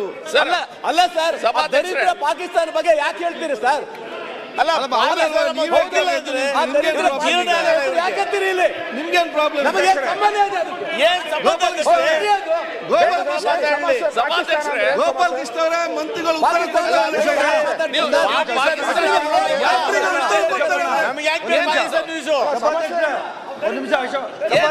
ಆಯ್ತು, ಮಂತ್ರಿಗಳು ಪಾಕಿಸ್ತಾನ ಎಷ್ಟೊಂದು ಜನ ಅಡ್ವೊಕೇಟ್ಗಳು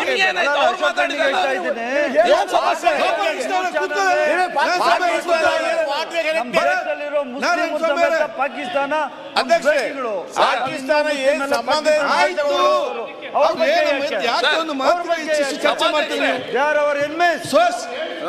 ಈಗ ಪಾಕಿಸ್ತಾನ ನ್ಯೂಸ್ ಚಾನಲ್ ಇಲ್ಲ ಸರ್.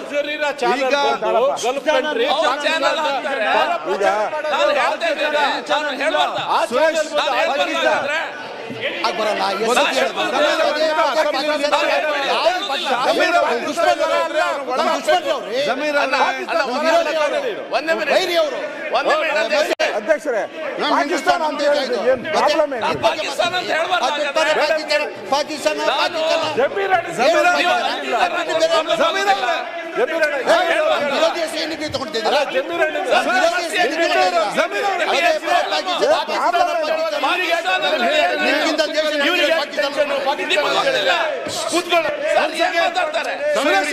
ಚರ್ಚೆ ಮಾಡ್ತಾರೆ. ನಾನು ಹೇಳ್ತೇನೆ,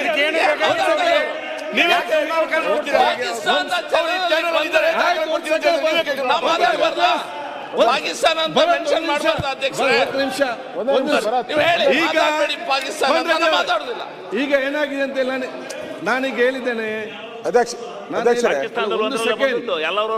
ಒಂದು ಸೆಕೆಂಡ್ ರೆಡ್ಡಿ ಅವರೇ, ನಾನು ಯಾಕೆ ಹೇಳಿದ್ದೇನೆ, ಅಲ್ಲಿ ಕೂತು ಮಾತಾಡುವಾಗ ಇಲ್ಲಿ ಕೆಲವು ಕರೆಕ್ಟ್ ಆಗಿ ಕೇಳ್ತಾ ಇಲ್ಲ.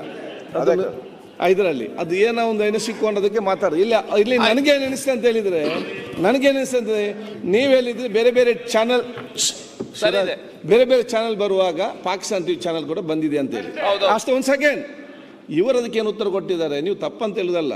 ಇವರು ಹೇಳುದಂತ ಹೇಳಿದ್ರೆ ಪಾಕಿಸ್ತಾನವು ಬದ್ಧ ವೈರಿಗಳು, ಅವರ ಮಾತು ಅಸೆಂಬ್ಲಿಯಲ್ಲಿ ಮಾತು ಯಾಕೆ ತೆಗಿಬೇಕಂತ ಇವರು ಹೇಳುವಂಥದ್ದು. ಅದನ್ನು ಕೇಳಿ, ಅವರ ಭಾಷೆ ಯಾಕೆ ಬರ್ಬೇಕಂತ ಅಲ್ಲ, ಹಾಗೆ ಹೇಳಿದವರು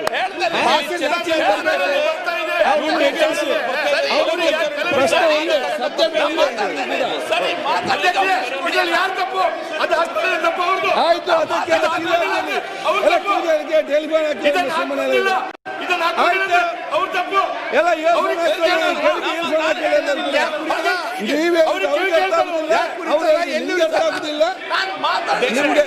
ನಿಮ್ಗೆ ಅಲ್ಲಿ ಮತ್ತಿಲ್ಲ,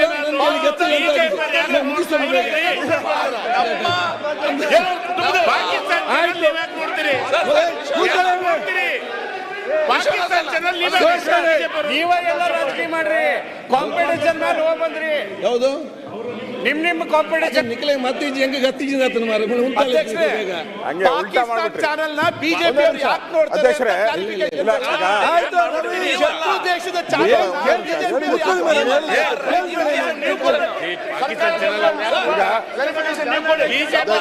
ನೆಕ್ಸ್ಟ್ ಸುರೇಶ್ ವಿಶ್ವನಾಥ್ ಅವರೇ, ಅಧ್ಯಕ್ಷರೇ, ಅಲ್ಲ ಅವರೇನು ನೋಡ್ತಾರ ಏನು ಈಗ ಪಾಕಿಸ್ತಾನ ಚಾನಲ್ ಯಾಕೆ ನೋಡ್ತೀರಿ? ರವಿನು ಕೂತ್ಕೊಳ್ಳಿ, ಮತ್ತೆ ನೋಡುವಾರೆ ಯಾವ ಚಾನಲ್ ಅಂತ ಹೇಳಿಕೊಂಡು. ಈಗ ಸ್ಯಾಟಲೈಟ್ ಚಾನಲ್ ಯಾವೆಂತ ಮಾಡಿ ಯಾವ ಚಾನಲ್ ಬಂದರೆ ಭಾರತ್ ಶೆಟ್ರು ಏನ್ ಹೇಳಿದ್ದಾರೆ, ಪಾಕಿಸ್ತಾನ್ ಚಾನಲ್ ಅಲ್ಲಿ ಬಂದಿದೆ ಅಂತ ಹೇಳಿದ್ರು.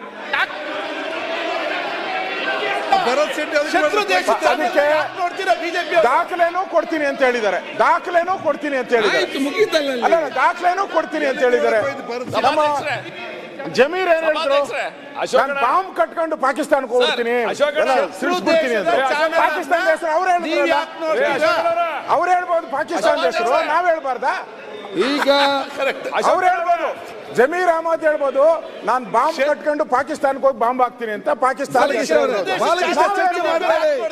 ನಾವ್ ಹೇಳ್ಬಾರ್ದಾ? ನೀವು ಬೆಳಗ್ಗೆ ಪಾಕಿಸ್ತಾನ ಚಾನಲ್ ನಾವ್ ಹೇಳ್ಬಾರ್ದ ಅದನ್ನ?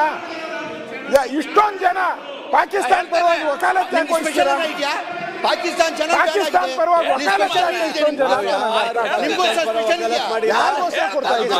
ಮಾತಾಡಬೇಡಿ ಅಂತ ಹೇಳಿದ್ದ ಅಷ್ಟೇ. ಸಭಾಧ್ಯಕ್ಷ, ಒಂದು ಕ್ಲಾರಿಫಿಕೇಶನ್ ಸಭಾಧ್ಯಕ್ಷ, ಒಂದು ರವಿಗೌಡ್ರೆ ಆ ಶತ್ರು ದೇಶದ ಚಾನೆಲ್ನ ನೀವೇ ನೋಡ್ತಾರೆ.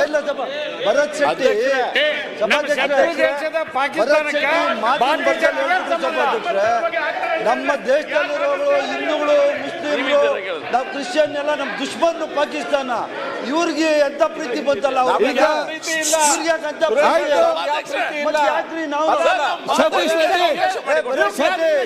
ಸತೀಶ್ ರೆಡ್ಡಿ ನಿಮ್ಗೆ ಯಾಕಂತ ನಿಮ್ಗೆ ಯಾಕಂತ ಜಮೀರ್ ಅವರೇ ಆಯ್ತು ಮುಗಿತಾ ನಿಮಗೆ ಯಾಕೆ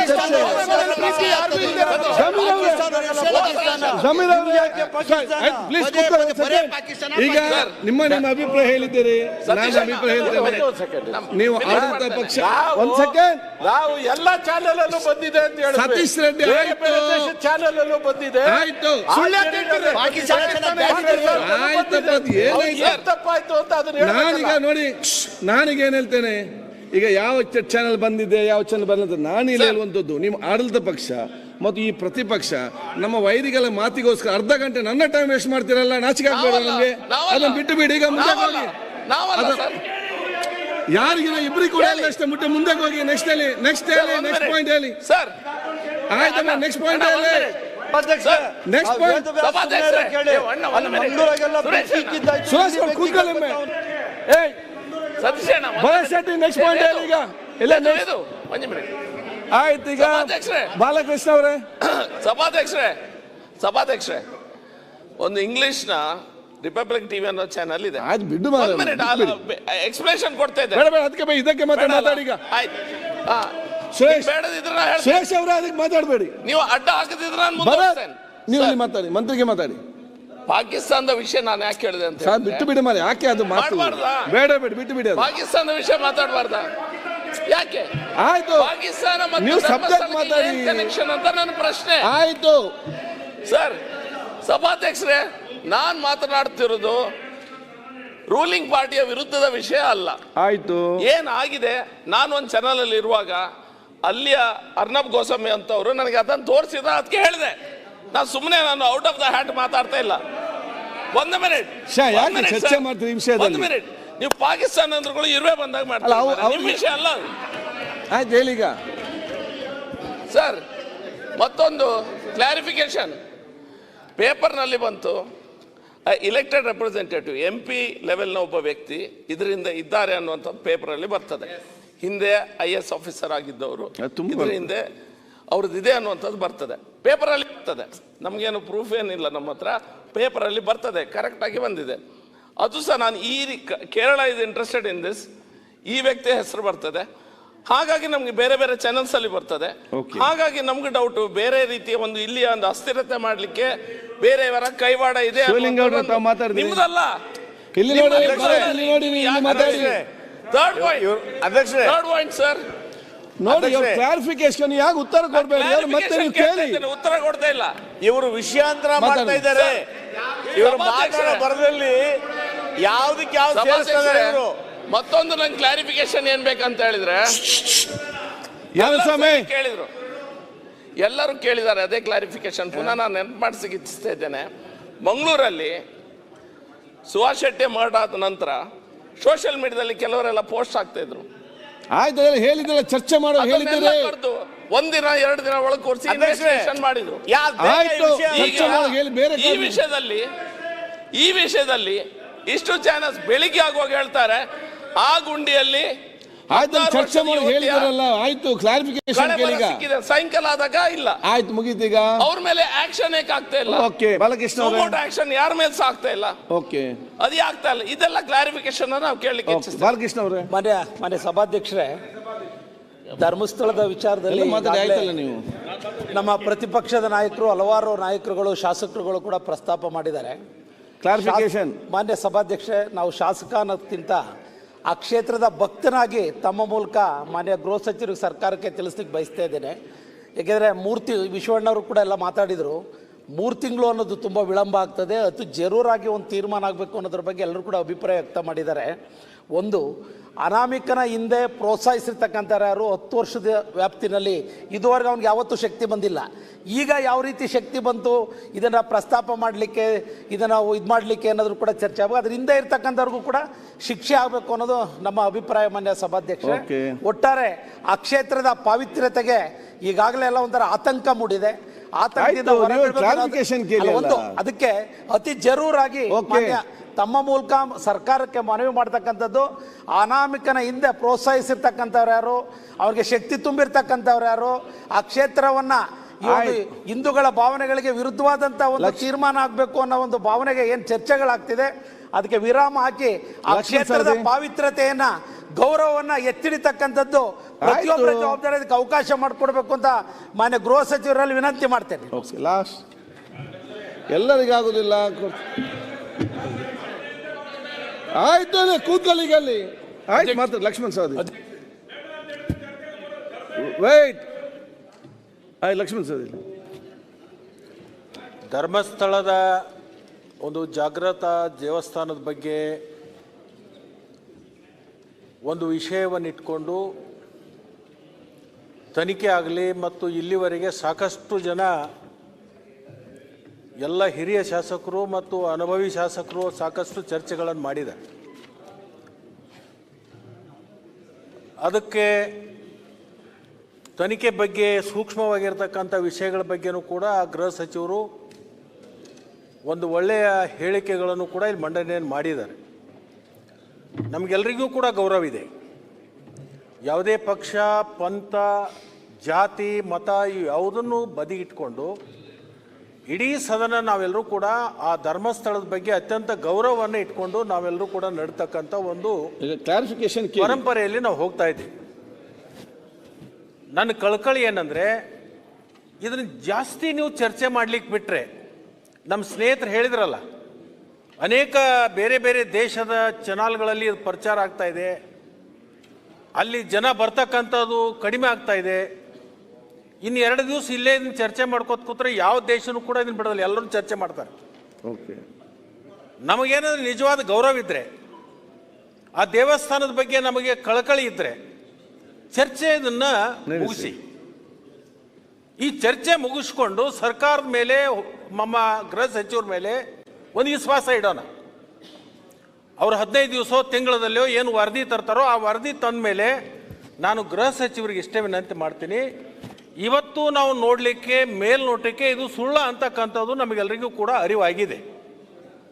ಇದರ ಹಿಂದೆ ಇರ್ತಕ್ಕಂಥ ಯಾರು ಜನ ಇದ್ದಾರೆ, ಈಗೇನು ನಮ್ಮದು SIT ಮಾಡಿರ್ತಕ್ಕಂಥ ವೆಚ್ಚ ಇದೆ,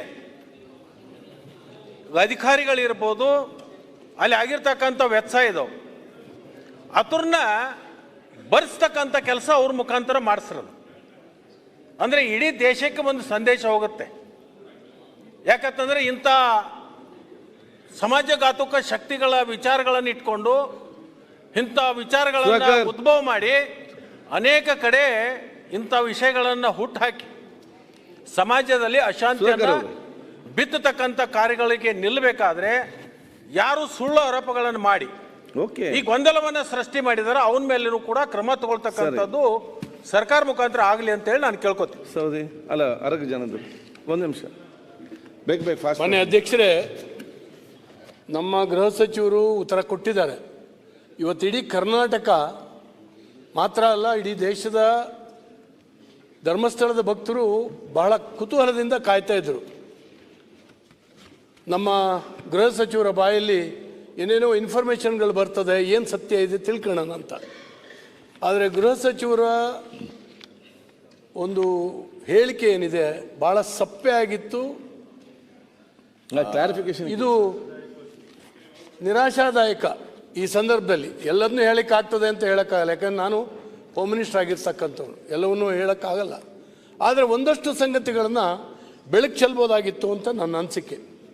ಈ ಸಂದರ್ಭದಲ್ಲಿ ನನ್ನ ಕ್ಲಾರಿಫಿಕೇಶನ್ ಇಷ್ಟೇ, ಮಾನ್ಯ ಗೃಹ ಸಚಿವರೇ, ಸಹಜವಾಗಿ ಒಂದು ಕಂಪ್ಲೇಂಟ್ ಕೊಟ್ಟವಾಗ ಪೊಲೀಸ್ ಅಧಿಕಾರಿ ಇರ್ಬೋದು ಅಥವಾ SIT ಇರ್ಬೋದು, ಇವತ್ತು ಕೋರ್ಟಿಂದ ಬಂದಿದೆ, 164 ಸ್ಟೇಟ್ಮೆಂಟ್ ಆಗಿ ಬಂದಿದೆ, ಏನೂ ಇರಲಿ, ಕೋರ್ಟ್ ಇಂಥದ್ದೇ ನಿರ್ದಿಷ್ಟವಾಗಿ ಹೀಗೆ ಮಾಡುವಂತ ಏನು ಹೇಳಲಿಲ್ಲ, ಎನ್ಕ್ವೈರಿ ಮಾಡಿ ಅಂತ ಹೇಳಿದೆ. ಆ ಸಂದರ್ಭದಲ್ಲಿ ಕಂಪ್ಲೇಂಟ್ದಾರ ಎಷ್ಟು ಜಿನೈನ್ ಅಂತೇಳಿ ಹೇಳಿ ನೋಡಬೇಕಾಗಿತ್ತು. ಇದನ್ನು ನೋಡಲಿಲ್ಲ ಆರಂಭದಲ್ಲಿ. ಅವನು ಜಿನೈನ ಅಂತ, ಓಕೆ, ಅವನು ಯಾತಕ್ಕಾಗಿ ಹೇಳಕ್ ಬರ್ತಾನೆ, ಅವನ ಹಿನ್ನೆಲೆ ಏನು, ಇದನ್ನು ಅರ್ಥ ಮಾಡ್ಕೊಂಡಾನೆ ಈ ಪೂರ್ವಾಪರ ಎನ್ಕ್ವೈರಿನೇ ಆಗದೆ ಇದ್ರೆ ಅವ್ರು ಎನ್ಕ್ವೈರಿ ಮಾಡಿದಾರೆ ಬಿಟ್ಟಿದ್ದಾರೆ ಹೇಳಬೇಕಾಗಿತ್ತು, ಹೊತ್ತು ಅವ್ರು ಹೇಳಲಿಲ್ಲ. ಅದಕ್ಕಾಗಿ ನಾನು ಕ್ಲಾರಿಫಿಕೇಶನ್ ಕೇಳ್ತಾ ಇದ್ದೀನಿ. ಅವನ ಬಗ್ಗೆ ಏನೂ ಇಲ್ಲ. ಅವನು ಕೇಳಿದ್ರೆ ಇವತ್ತು ಉಲ್ಟಾ ಹೊಡೆದಿದ್ದಾನೆ ಅಂತೇಳಿ ಹೇಳಿ ಮೀಡಿಯಾದಲ್ಲಿ ಬರ್ತಾ ಇದೆ, ಗೊತ್ತಿಲ್ಲ ನನಗೆ ಯಾರೋ ಒತ್ತಡ ಹಾಕಿದ್ದಾರೆ, ನನಗೆ ಯಾರೋ ಮುಂದೆ ಹೋಗಿ ಕ್ಲಾರಿಫಿಕೇಶನ್. ಅದೇ ಇದನ್ನ ಆರಂಭದಲ್ಲಿ ಮಾಡಬೇಕಾಗಿತ್ತು ಅಂತ ನನ್ನ ಅನಿಸಿಕೆ. ಆಗ ಅವನು ಭಯಭೀತನಾಗ್ತಾ ಇದ್ದ, ಅಥವಾ ತಾನು ಸುಳ್ಳು ಹೇಳ್ತಾ ಇದ್ದೀನಿ, ತಪ್ಪು ಹೇಳ್ತಾ ಇದ್ದೀನಿ ಅಂತ ಬಾಯ್ಬಿಡ್ತಿದ್ದ. ಆಗ ಇಷ್ಟು ಉದ್ದ ಎಳೆಯುವಂಥ ಅವಶ್ಯಕತೆ ಇಲ್ಲ. ಒಟ್ಟಾರೆ ಇಲ್ಲಿ ಇವತ್ತಿನವರೆಗೆ ಏನಾಗ್ತಾ ಇದೆ ಅಂತ ಹೇಳಿದ್ರೆ, ಆಚೆ ಕಡೆ ಈಚೆ ಕಡೆ ಎಲ್ಲರೂ ಹೇಳಿದ್ದು ಅದನ್ನೇ. ಇದ್ರ ಹಿಂದಕ್ಕೆ ಒಂದಷ್ಟು ಜನ ವಿಕೃತ ಮನಸ್ಸಿನ ವ್ಯಕ್ತಿಗಳಿದ್ದಾರೆ. ಅವರ ಹಣದಂಥ ಬಲೆಗೆ ಎಲ್ಲರೂ ಕೂಡ ಓಡಾಡುವಂಥ ಒಂದು ಪರಿಸ್ಥಿತಿ ಇವತ್ತು ನಿರ್ಮಾಣ ಆಗಿದೆ. ಸರ್ಕಾರ ಕೂಡ ಬೆಂಡ್ ಆಯಿತು, ಏನೋ ಇರಬಹುದು ಅಂತ. ನಾನು ಸರ್ಕಾರದ ಬಗ್ಗೆ ದೋಷ ಕೊಡೋದಿಲ್ಲ, ಆದರೆ ಏನೋ ಇರ್ಬೋದು, ನಾವ್ಯಾಕೆ ಅದನ್ನು ನಿಷ್ಠುರ ಹೊತ್ಕೊಳ್ಬೇಕು, SIT ರಚನೆ ಮಾಡೋಣ ಅಂತ ಹೇಳಿ ಮಾಡಿದ್ರು. ನನಗೆ ಅನಿಸ್ತದೆ ಇನ್ನೊಂದು 100 ಹೆಣಗಳನ್ನು ಹೊತ್ತು ಹೂಳಿದ್ದೀನಿ ಅಂತ ಹೇಳ್ತಾನೆ. ಅವನ ಹತ್ರ ಅವತ್ತು ಬಾಯಿ ಬಿಡಿಸ್ಬೋದಾಗಿತ್ತು. ಯಾವ ಹೆಣ ಅದು? 100 ಹೆಣಗಳಿರ್ಬೇಕಾದ್ರೆ ಅಲ್ಲಿ ಸತ್ತಿರಬೇಕು, ಯಾರೋ ಮಿಸ್ಸಿಂಗ್ ಆಗಿರಬೇಕು, ಯಾರೋ ಕಂಪ್ಲೇಂಟ್ ಕೊಡಬೇಕಾಗಿತ್ತು. ಇದನ್ನು ತನಿಖೆ ಮಾಡಬೇಕಾಗಿತ್ತು ಮೊದಲು. 100 ಶವಗಳು ಯಾವುದದು? ಯಾರಾದರೂ ಒಂದು ಯಾವ್ದಾರ ಕಂಪ್ಲೇಂಟ್ ಇದೆಯಾ? ಏನೂ ಇಲ್ಲ. ಯಾವುದೋ ಒಂದು ಹೊಂಡದಲ್ಲಿ ಒಂದು ಸ್ವಲ್ಪ ಬೋನ್ ಸಿಕ್ಕಿದೆ ಅನ್ನುವಂಥದ್ದು, ಮತ್ತು ಅವನು ತೋರಿಸದೇ ಇದ್ದಂಥ ಗುಡ್ಡದ ಮೇಲೆ ಒಂದು ಬೋನಿನ ಇದು ಸಿಕ್ಕಿದೆ ಅನ್ನುವಂಥದ್ದು 2 ಬಿಟ್ಟರೆ, ಇಷ್ಟು ಹೊಂಡ ತೆಗೆದಿದ್ದೀರಿ, ಏನೂ ಸಿಕ್ಕಲಿಲ್ಲ. ಒಂದು 2-3 ಹೊಂಡ ತೆಗೆಯುವಾಗ ಅವನಿಗೆ ಹೇಳಬೇಕಾಗಿತ್ತು, ನೀನು ಸುಳ್ಳು ಯಾಕೆ ಹೇಳ್ತೀಯ ಅಂತ. ಈಗ ಬಿಗಿ ಮಾಡಿದ್ರೆ ಬಹುಶಃ ಈಗ ಅವರು ಕೊಟ್ಟ ಉತ್ತರದಲ್ಲಿ ಸರಿ ಉಂಟಾ ಇಲ್ವಾ? ಅದೇ ಕ್ಲಾರಿಫಿಕೇಶನ್ ಸರ್. ಇದು ಮಾಡಬಹುದಿತ್ತು, ಅದು ಈಗ ಎಂತ ಮಾಡೋದು? ಈಗ ಜನಕ್ಕೆ ಅನುಮಾನ ಏನಿದೆ ಅದನ್ನ ನಾನು ಹೇಳ್ತಾ ಇದ್ದೀನಿ. ನಾನು ಉದ್ದ ಭಾಷಣ ಮಾಡ್ಲಿಕ್ಕೆ ಹೋಗ್ತಾ ಇಲ್ಲ. ಹಾಗಾಗಿ ಮಿಸ್ಸಿಂಗ್ ಎಷ್ಟು ಜನ ಇದ್ರು ಮತ್ತೆ ಎಲ್ರಿಗೂ ಕೂಡ ಗೊತ್ತಿದೆ ಅಧ್ಯಕ್ಷೆ. ಒಂದು ಶವನ ಗುಡ್ಡದ ಮೇಲೆ ಒಬ್ಬ ಹೊತ್ತು ಕೊಡ್ಲಿಕ್ಕೆ ಸಾಧ್ಯವಾ? ಒಬ್ಬ ಮನುಷ್ಯ 8 ಅಡಿ ಆಳ ತೆಗಿಲಿಕ್ಕೆ ಸಾಧ್ಯವಾ? ಇದು ಎನ್ಕ್ವೈರಿ ಆಗಿದ್ರೆ ಆತ ಏನ್ ಹೇಳ್ತಿದ್ದೆ ಅಂತ ಹೇಳಿ ಅದರ ಆಧಾರದ ಮೇಲೆ ಇದನ್ನು ಮುಂದುವರಿಸುವಂತ ಅವಶ್ಯಕತೆ ಏನೂ ಇರಲಿಲ್ಲ. ಮತ್ತೆ ಧರ್ಮಸ್ಥಳ ಮತ್ತು ಧರ್ಮಾಧಿಕಾರಿಗಳ ಕುಟುಂಬದ ಬಗ್ಗೆ ಅವಹೇಳನ ಮಾಡುವಂತಹದ್ದೇ ಇದರ ಹಿಂದಕ್ಕಿರುವಂತಹ ಉದ್ದೇಶ. ಅವ್ರನ್ನ ಡಿಫೇಮ್ ಮಾಡುವಂತಹದ್ದು ಇದರ ಹಿಂದಕ್ಕೆ ಇರುವಂತಹ ಉದ್ದೇಶ ಅಂತ ಹೇಳಿ ನಮ್ಮ ಎಲ್ರಿಗೂ ಕೂಡ ಗೊತ್ತಿದೆ. ಮಧ್ಯದಲ್ಲಿ ಒಬ್ಬ ಹೆಣ್ಮಗಳು ಬರ್ತಾಳೆ. ನಾನು ಯಾಕೆ ಹೇಳ್ತಾ ಇದ್ದೀನಿ ಅಂದ್ರೆ, ಅಲ್ಲಲ್ಲ ವಯಸ್ಸಾದಂತ ಹೆಣ್ಮಗಳು ಅವಳು ಹೇಳ್ತಾಳೆ, ನನ್ನ ಮಗಳು ಇಲ್ಲಿ ಬಂದು ಸತ್ತೋಗಿದ್ದಾಳೆ, ಅಸ್ಥಿಯನ್ನು ಕೊಡಿಸಿ, ಆ ಬೋನನ್ನು ಏನಾರು ಕೊಡಿಸಿ ಅವಳಿಗೊಂದು ಸದ್ಗತಿ ಕೊಡಬೇಕು ಅಂತ ಮೀಡಿಯಾದ ಎದುರುಗಡೆ ಅಳ್ತಾಳೆ, ಭಾವುಕಳಾಗ್ತಾಳೆ. ನಮಗೆ ನೋಡಿದಂಥವ್ರಿಗೆ ನಮಗೆ ಹೊಟ್ಟೆ ಉರಿಯುತ್ತೆ, ಏನೋ ಆಗಿದೆ ಇಲ್ಲಿ ಅಂತ. ನೀವು ತಕ್ಷಣ ಆ ಹೆಣ್ಮಗಳನ್ನು ವಶಕ್ಕೆ ತಗೊಂಡು ನಿನ್ನ ಮಗಳು ಎಲ್ಲಿ ಹುಟ್ಟಿದ್ದು, ನಿನ್ನ ಮಗಳು ಎಲ್ಲಿ ಓದಿದ್ದು ಶುರು ಮಾಡಿ. ಯಾಕಂದ್ರೆ ನಾನು ಯಾಕೆ ಇದನ್ನ ಹೇಳ್ತಾ ಇದ್ದೀನಿ ಅಂದರೆ ಅಧ್ಯಕ್ಷರೇ, ನನ್ನ ತಾಲೂಕಿನ ಪಕ್ಕದ ರಿಪ್ಪನ್ಪೇಟೆ ಅವಳು, ಅಲ್ಲಿದ್ದಂಥ ಹೆಣ್ಮಗಳು, ಆ ರೀತಿಯ ಮಗಳೇ ಇರಲಿಲ್ಲ ಅವಳಿಗೆ ಅಂತೇಳಿ ಹೇಳುವಂಥದ್ದು ಈಗ ಗೊತ್ತಾಗಿದೆ. ಮೊನ್ನೆ ಚರ್ಚೆಯಲ್ಲಿ ಹೇಳಿದ್ದೀರಿ, ಈಗ ಕ್ಲಾರಿಫಿಕೇಶನ್ ಕೇಳಿ. ಚರ್ಚೆಯಲ್ಲಿ ಎಲ್ಲ ವಿಷಯ ಚರ್ಚೆಯಲ್ಲಿ ಮೊನ್ನೆ ಮಾತಾಡಿದ್ರು ಸರ್. ಒಂದು ನಿಮಿಷ ನನಗೆ ಅವಕಾಶ ಕೊಡಿ, ನಾನು ನಿಮ್ಮ ಮಧ್ಯೆ ಪ್ರವೇಶ ಮಾಡಬೇಡಿ. ನಾನು ಹೇಳೋದು, ಅವಳನ್ನು ಅಲ್ಲೇ ವಶಕ್ಕೆ ತಗೊಂಡು ಇದಿಷ್ಟನ್ನ ಎನ್ಕ್ವೈರಿ ಮಾಡಿದ್ರೆ ಹೊಸ ಹೊಸ ವೇಷಗಳು ಬರುವಂಥದ್ದನ್ನ ನೀವು ತಪ್ಪಿಸ್ಬೋದಾಗಿತ್ತು. ಏನಾಗಿದೆ, ಈಗೊಂದು 15-20 ದಿವಸದಿಂದ ಮೀಡಿಯಾದಲ್ಲಿ ಸರಾಗವಾಗಿ ಬರ್ತಾ ಇದ್ದಾರೆ. ಇದರ ಪರಿಣಾಮ ಅಂತಾರಾಷ್ಟ್ರೀಯ ಮೀಡಿಯಾಗಳಲ್ಲಿ ಈಗಾಗಲೇ ಹೇಳಿದ್ರು, ಬರ್ತಾ ಇದೆ, ಚರ್ಚೆ ಆಗ್ತಾ ಇದೆ. ಒಂದು ಭಾವನಾತ್ಮಕವಾಗಿ ಅದರ ಜೊತೆಗೆ ನಾವೆಲ್ಲ ಇದ್ದೇವೆ. ನಮ್ಮ ಕುಟುಂಬದಲ್ಲಿ ಏನಂದರೆ ಅಧ್ಯಕ್ಷರೇ, ನಾವು ಪ್ರತಿ ವರ್ಷ ಯುಗಾದಿ ಹಬ್ಬದ ದಿನ ಕುಟುಂಬದವರೆಲ್ಲ ಸೇರಿ ಒಂದು ಕಾಣಿಕೆ ಕಟ್ತೀವಿ ಧರ್ಮಸ್ಥಳಕ್ಕೆ. ಇದು ಹುಂಡಿ ತಿರುಪತಿಗೆ ಅಂತ. ನಮ್ಗೆ ಯಾರು ಹೋಗ್ಲಿಕ್ಕೆ ಆಗೋದಿಲ್ಲ, ಅದು ತುಂಬಿದ್ರೆ ಹೋಗೋರು ಯಾರು ಇದ್ದರೆ ಅವ್ರ ಹತ್ರ ಕೊಟ್ಟು ಕಳಿಸಿ ಪ್ರಸಾದ ತನ್ನಿಯಪ್ಪ ಅಂತ ಹೇಳ್ತೀವಿ. ಇಷ್ಟೊಂದು ಭಾವನಾತ್ಮಕವಾಗಿ ನಮ್ಮ ನಡುವೆ ಲಕ್ಷಗಟ್ಟಲೆ ಕುಟುಂಬಗಳು ಇವತ್ತು ಹೇಳಿದರು, ಗೌಡ್ರು ಇವರೆಲ್ಲರೂ ಅದರ ಜೊತೆಗಿದ್ದೇವೆ ನಾವು. ಏನಾಗ್ತದೆ ಅಂದರೆ, ಸ್ವಲ್ಪ ದಿನದಿಂದ ಭಾಳಷ್ಟು ಜನಕ್ಕೆ ಒಂದು ಆತಂಕ. ನಾವು ಯಾವುದನ್ನು ನಂಬಿದ್ದೇವೆ ಅದು ಸರಿ ಇಲ್ವೋ, ಸರಿ ಇದೆಯಾ ಅನ್ನುವಂಥ ಒಂದು ಭಾವನೆ. ಇಷ್ಟೊಂದು ಉದ್ದ ಎಳೆಯುವ ಅವಶ್ಯಕತೆ. ಇದನ್ನು ಶಾರ್ಟ್ ಕಟ್ ಮಾಡಲಿಕ್ಕೆ ನಿಮ್ಗೆ ಬರ್ತಿತ್ತು. ಇಷ್ಟರೊಳಗಾಗಿ ಅವರನ್ನ ಮುಖವಾಡ ಕಳಿಸ್ಲಿಕ್ಕೆ ನಿಮಗೆ ಬರ್ತಿತ್ತು. ಅವಕಾಶವನ್ನ ನೀವು ಮಾಡಲಿಲ್ಲ ಮತ್ತು ಅವನಿಗೆ ಅವನು ಹೇಳ್ದಾಗೆ SIT ಕೇಳ್ತಾ ಇದೆಯೇನೋ ಅಂತ ಭಾವನೆ ಏನು ಬರ್ತಾ ಇದೆ, ಇದು ಸರಿಯಾಗಲಿಲ್ಲ. ಇದು ಆಯ್ತು ಸತೀಶ್ ರೆಡ್ಡಿ, SIT ಹೇಳ್ದಂಗೆ ಅವನು ಕೇಳಬೇಕಾಗಿತ್ತು. ಅವನ ಹೇಳಿಕೆಯನ್ನು ನೀವು ಪೂರೈಸಿ. ಆದರೆ ಅವನ ಜೊತೆಗೆ ಒಂಥರ ಹಿಂದಕ್ಕೆ ಓಡೋಗೋದು ಅದು ಇದು ಈ ಮೀಡಿಯಾದಲ್ಲಿ ತೋರಿಸ್ತಾ ಇದ್ದಾರೆ. ನಮಗೆ ಬೇಜಾರಾಗ್ತದೆ. ಅವನು ಬಂದು ಟೈಮನ್ನು ಕಾಯಬೇಕು. ರಾತ್ರಿ ಅವನೆಲ್ಲೋ ಹೋಗ್ತಾನೆ. ಚರ್ಚೆ ಮಾತಾಡಿದಿರಿ ಅಲ್ಲ, ಎಲ್ಲ ಮಾತಾಡಿದ ಎಲ್ಲ ವಿಚಾರ ಯಾರು ಅವನನ್ನ ಮ್ಯಾನೇಜ್ ಮಾಡ್ತಾ ಇದ್ದಾರೆ ಅವರನ್ನ ಹೊರಗೆ ತನ್ನಿ. ನಾಳೆ ನಾಡ್ದೊಳಗೆ ಹೊರಗೆ ತನ್ನಿ. ಅವಾಗ ಮುಖವಾಡ ಕಳಿಸಿರ್ತದೆ, ಸತ್ಯ ಗೊತ್ತಾಗ್ತದೆ. ಇದನ್ನ ದಯವಿಟ್ಟು ಸರ್ಕಾರ ಮಾಡದೆ ಹೋದ್ರೆ ಇವತ್ತು ಅನೇಕ ಸಾರಿ ಸುನಿಲ್ ಕುಮಾರ್ ಹೇಳ್ದಂಗೆ ಎಲ್ಲರೂ ಕೂಡ ಬೇಜಾರಾಯ್ತು. ಏನಾಗ್ತಾ ಇದೆ, ಸರ್ಕಾರ ಯಾಕೆ ಇಷ್ಟೊಂದು ಉದಾಸೀನ ಮಾಡ್ತಾ ಇದೆ, ಯಾಕೆ ಇಷ್ಟೊಂದು ತಗ್ಗಿ ಬಗ್ಗೆ ನಡೀತಾ ಅನ್ನುವಂಥ ಒಂದು ಭಾವನೆ ಇವತ್ತು ನಿರ್ಮಾಣ ಆಗಿದೆ. ಹಾಗಾಗಿ ನನ್ನ ವಿನಂತಿ, ಇದನ್ನ ಮಾಡಬೇಕು, ಇದರಿಂದ ಹೊರಗೆ ಬರಬೇಕು ಆದಷ್ಟು ಬೇಗ. ಈಗ ರಮ್ಯಾ ಪ್ರಕರಣದಲ್ಲಿ ನಾನು ಒಳಗೆ ಕೂಡ ಹೇಳಿದೆ, ರಮ್ಯಾ ಪ್ರಕರಣದಲ್ಲಿ ಈ ಸಾಮಾಜಿಕ ಜಾಲತಾಣದಲ್ಲಿ ಇದ್ದಂಥವ್ರನ್ನ ತಕ್ಷಣ ಅರೆಸ್ಟ್ ಮಾಡಿದ್ರು. ಅಲ್ಲ, ರಮ್ಯಾ ಪ್ರಕರಣದಲ್ಲಿ ಮೊನ್ನೆ ಏನಾಗಿದೆ, ಇವತ್ತೇನಾಗಿದೆ ನಿಮಗೆ? ಯಾಕೆ ಅವ್ರನ್ನ ಅರೆಸ್ಟ್ ಮಾಡೋದಿಲ್ಲ? ಆ ಯೂಟ್ಯೂಬರ್ಸು ಅಷ್ಟೊಂದು ವಾಚಾಮಗೋಚರ ಎಲ್ಲರ ಬಗ್ಗೆನೂ ಮಾತಾಡ್ತಾ ಇದ್ದಾರೆ, ಇಷ್ಟೊಂದು ಲಘುವಾಗಿ ಮಾತಾಡ್ತಾ ಇದ್ದಾರೆ. ಯಾಕೆ ಫ್ರೀ ಬಿಟ್ಟಿದ್ದೀರಿ ಅವರಿಗೆ? ನಿಮ್ಮ ಪೊಲೀಸ್ ಇಲ್ವಾ ಅಲ್ಲಿ? ಮಾಡ್ಬೇಕಲ್ಲ, ಪದೇ ಬೇರೆ ಬೇರೆ ಕೇಸಲ್ಲಿ ಮಾಡ್ತಾ ಇರೋರು ಈ ಸಂದರ್ಭದಲ್ಲಿ ಯಾಕೆ ಸುಮ್ಮನೆ ಕೂತಿದ್ದಾರೆ? ಇವು ಅನುಮಾನಕ್ಕೆ ಕಾರಣ ಆಗಿದೆ. ಇದಕ್ಕೆ ಸರಿಯಾದಂತ ಕ್ಲಾರಿಫಿಕೇಶನ್ ಕೊಡಬೇಕು ಮತ್ತು ಸರಿಯಾದ ದಿಕ್ಕಿನಲ್ಲಿ ಹೋಗಬೇಕು ಅಂತ ನಾನು ವಿನಂತಿ. ಸತೀಶ್, ಬೇಗ ಮುಗಿಸಿದ ಚಾನ್ಸ್ ಸಿಗ್ತದೆ. ಹೇಳಿದ್ದಾನೆ ಹೇಳುದು ಬೇಡ, ಹೊಸ ಕ್ಲಾರಿಫಿಕೇಶನ್ ಕೇಳಿ. ಕೇಳುವಂತದ್ದು ಇಷ್ಟೇ, ಒಂದ್ ನಿಮಿಷ. ಟೆಂಪಲ್ ಟೂರಿಸಂ ಸ್ವಲ್ಪ ಬೇಗ ನಮ್ಗೆ ಕೊಡ್ತೇನೆ ಬೇಗ. ಟೆಂಪಲ್ ಟೂರಿಸಂ ಅಂತ ಇಡೀ ಧರ್ಮಸ್ಥಳವನ್ನ ಒಂದು ಆ ಕಡೆ ಕೊಡ್ಬೇಕು, ಈ ಕಡೆ ಕೊಡ್ಬೇಕು. ಸದಸ್ಯರು ಮಾತಾಡುವಂತ ಸಂದರ್ಭದಲ್ಲಿ ಏನ್ ಮಾಡುದು, ಎಲ್ಲರೂ ಕೂಡ ಧರ್ಮಸ್ಥಳ ತುಂಬಾ ಅಪಾರವಾದಂತ ಗೌರವವನ್ನು ವ್ಯಕ್ತಪಡಿಸಿದ್ದಾರೆ. 15 ದಿನ ತನಿಖೆ ಆಗೋವರೆಗೂ ಕೂಡ ತುಂಬಾ ತಾಳ್ಮೆಯಿಂದ ಎಲ್ಲ ಇದ್ರು. ಅವನೇನೋ ನಿಜ ಹೇಳ್ತಾ ಇದ್ದಾನ ಅಥವಾ ಇನ್ನೊಂದು ಏನೋ ಮಾಡ್ತಾ ಇದ್ದಾನ ಅಂತ. ಅವನೇ ಫೇಕ್ ಅಂತ ಗೊತ್ತಾಗ್ತಾ ಇದೆ ಅಧ್ಯಕ್ಷರೇ ಈಗ. ಆದ್ರಿಂದ ಅವನ್ನ ರಿವರ್ಸ್ ತನಿಖೆ ತಕ್ಷಣ ಅವನ್ನ ಶುರು ಮಾಡಬೇಕು. ಇಲ್ಲಾಂದ್ರೆ ನಮ್ಮ ಹಳೆ ಗೃಹ ಸಚಿವರು ಹೇಳ್ದಾಗೆ ಹೊಸಬರು ಬರ್ತಾ ಇರ್ತಾರೆ, ಮತ್ತೆ ಬಂದು ಎಲ್ಲರೂ ಕೂಡ ಹೊಸ ಕಂಪ್ಲೇಂಟ್ ಅನ್ನ ಕೊಡ್ಲಿಕ್ಕೆ ಶುರು ಮಾಡ್ತಾರೆ. ಆದ್ರಿಂದ ತಕ್ಷಣ ಯಾರು ಇದರಿಂದ ಅದನ್ನ ಪ್ರವೋಕ್ ಮಾಡಿ ಈ ರೀತಿ ಮಾಡಿದ್ರೆ ದೇವಸ್ಥಾನಕ್ಕೆ ನಾವು ಅಪಚಾರ ಮಾಡ್ಬೋದು ಅನ್ನೋದನ್ನ ಆಲೋಚನೆ ಮಾಡಿ ಮಾಡ್ತಾ ಇದ್ರು, ಅವ್ರಿಗೆ ಸರಿಯಾದ ಪಾಠ ಆಗಬೇಕು. ಅದಾದ್ಮೇಲೆ ಕೇರಳ ಸರ್ಕಾರ ಅಲ್ಲಿನ ಸರ್ಕಾರಕ್ಕೆ ಏನು ಸರ್ ಸಂಬಂಧ? ಧರ್ಮಸ್ಥಳದ ಬಗ್ಗೆ ಅವ್ರು ಗೌರವ ಇಟ್ಕೊಳ್ಳಿ, ಭಕ್ತಿಯಿಂದ ದೇವಸ್ಥಾನಕ್ಕೆ ಬರಲಿ, ಏನು ಬೇಡ ಅಂತ ಹೇಳಲ್ಲ. ಕೊಲ್ಲೂರಿಗೆ ಬರ್ತಾರೆ, ಧರ್ಮಸ್ಥಳಕ್ಕೆ ಬರ್ತಾರೆ, ಎಲ್ಲ ಬರ್ತಾರೆ. ಆದರೆ ಅವರು ಕೂಡ ಇದಕ್ಕೆ ಒತ್ತಡ ಹಾಕ್ತಾರೆ, ಅವರು ನಿರ್ಣಯ ಪಾಸ್ ಮಾಡ್ಕೋತಾರೆ. ಅದು ಎಷ್ಟು ಸೂಕ್ಷ್ಮವಾದಂಥ ವಿಷಯ ಅಧ್ಯಕ್ಷರೇ. ಅದರಿಂದ ಗೃಹ ಸಚಿವರು ಮಾತಾಡೋಂಥ ಸಂದರ್ಭದಲ್ಲಿ ಅವರು ಪಾಪ ತುಂಬ ಒಳ್ಳೆಯವರು ಇದ್ದಾರೆ, ಮೆತ್ತಗೆ ಮಾತಾಡ್ತಾರೆ. ಆದರೆ ಖಡಕ್ ಆದಂಥ ಸಂದೇಶ ಹೋಗ್ಬೇಕು ಅವ್ರಿಗೆ. ಯಾರು ಈ ರೀತಿ ಯೂಟ್ಯೂಬರ್ಗಳಿರ್ಬೋದು, ಬೇರೆಯವರು ಇದ್ರ ಹಿಂದೆ ಇದ್ದಾರೆ, ಇದನ್ನು ಪ್ರವೋಕ್ ಮಾಡ್ತಾ ಇದ್ದಾರೆ, ಅವ್ರು ಪಾಠ ಕಲಿಸುವಂಥದ್ದಾಗಬೇಕು. ಆಮೇಲೆ ಜಮೀರಣ್ಣ ಅವ್ರು ಆಗಲೇ ಆ ಕಡೆಯಿಂದ ದೇವ್ರ ಭಕ್ತಿ ಬಗ್ಗೆ ಹೇಳಿದ್ರು. ಅವ್ರ ಬಗ್ಗೆ ನಮಗೇನು ಅನುಮಾನ ಇಲ್ಲ, ಪಾಪ ಅವರು ಎಲ್ಲ ದೇವರನ್ನ ಗೌರವಿಸ್ತಾರೆ, ತಮಗೂ ಕೂಡ ಗೌರವ ಇದೆ.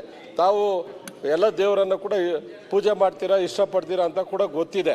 ಆದರೆ ನಾವು ಹೇಳಿದಂಥದ್ದು ವಿದೇಶಿ ಚಾನೆಲ್ಗಳು, ಅದು ಆಲ್ ಜರೀರಾ ಇರ್ಬೋದು, ಬೇರೆ ಚಾನೆಲ್ಗಳು ನಮ್ಮ ದೇಶದ ನಮ್ಮ ದೇವಸ್ಥಾನದ ಬಗ್ಗೆ ಅಪ್ರಚಾರ ಮಾಡ್ತಾ ಇದ್ದಾರೆ. ಅದು ಪಾಕಿಸ್ತಾನನೂ ಸೇರಿ. ಯಾಕಂದ್ರೆ ಅವ್ರು ಕಾಯ್ಕೊಂಡಿರ್ತಾರೆ ಪಾಕಿಸ್ತಾನದವ್ರು, ಈ ಥರದ್ದು ಏನಾದರೂ ಬಂದ್ರೆ ಇನ್ನು ಬೇಗ ಪ್ರಚಾರ ಮಾಡೋಣ ಅಂತ ಹೇಳಿ ಕಾಯ್ತಾ ಇರ್ತಾರೆ. ಆದ್ರಿಂದ ಬೇಗ ಇದಕ್ಕೆ ಹಿತಶ್ರೀ ಆಗ್ಬೇಕು. ಮತ್ತೆ ಆದಷ್ಟು ಬೇಗ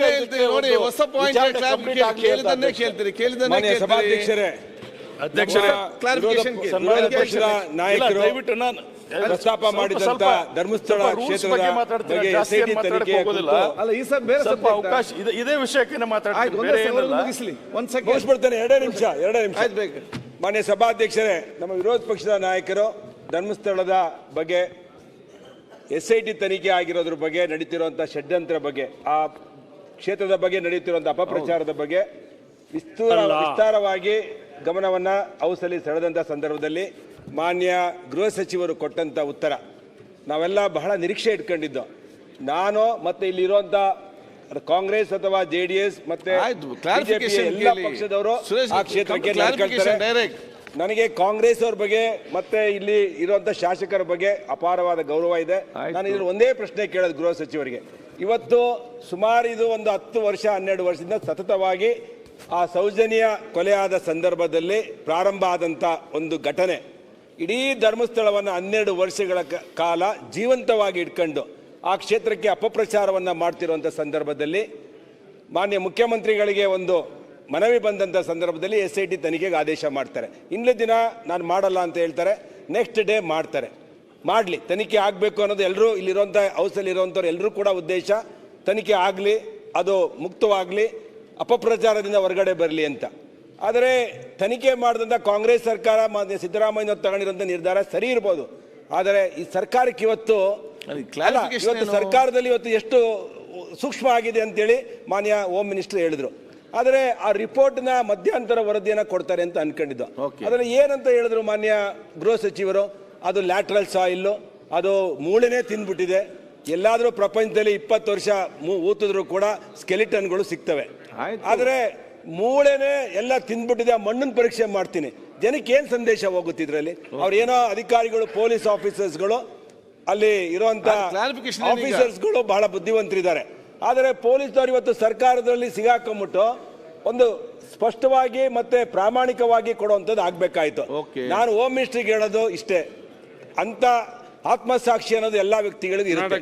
ಈ ಘಟನೆಯಲ್ಲಿ ಹೋಮ್ ಮಿನಿಸ್ಟರ್ ಆತ್ಮಸಾಕ್ಷಿಯಾಗಿ ಹೇಳಬೇಕು.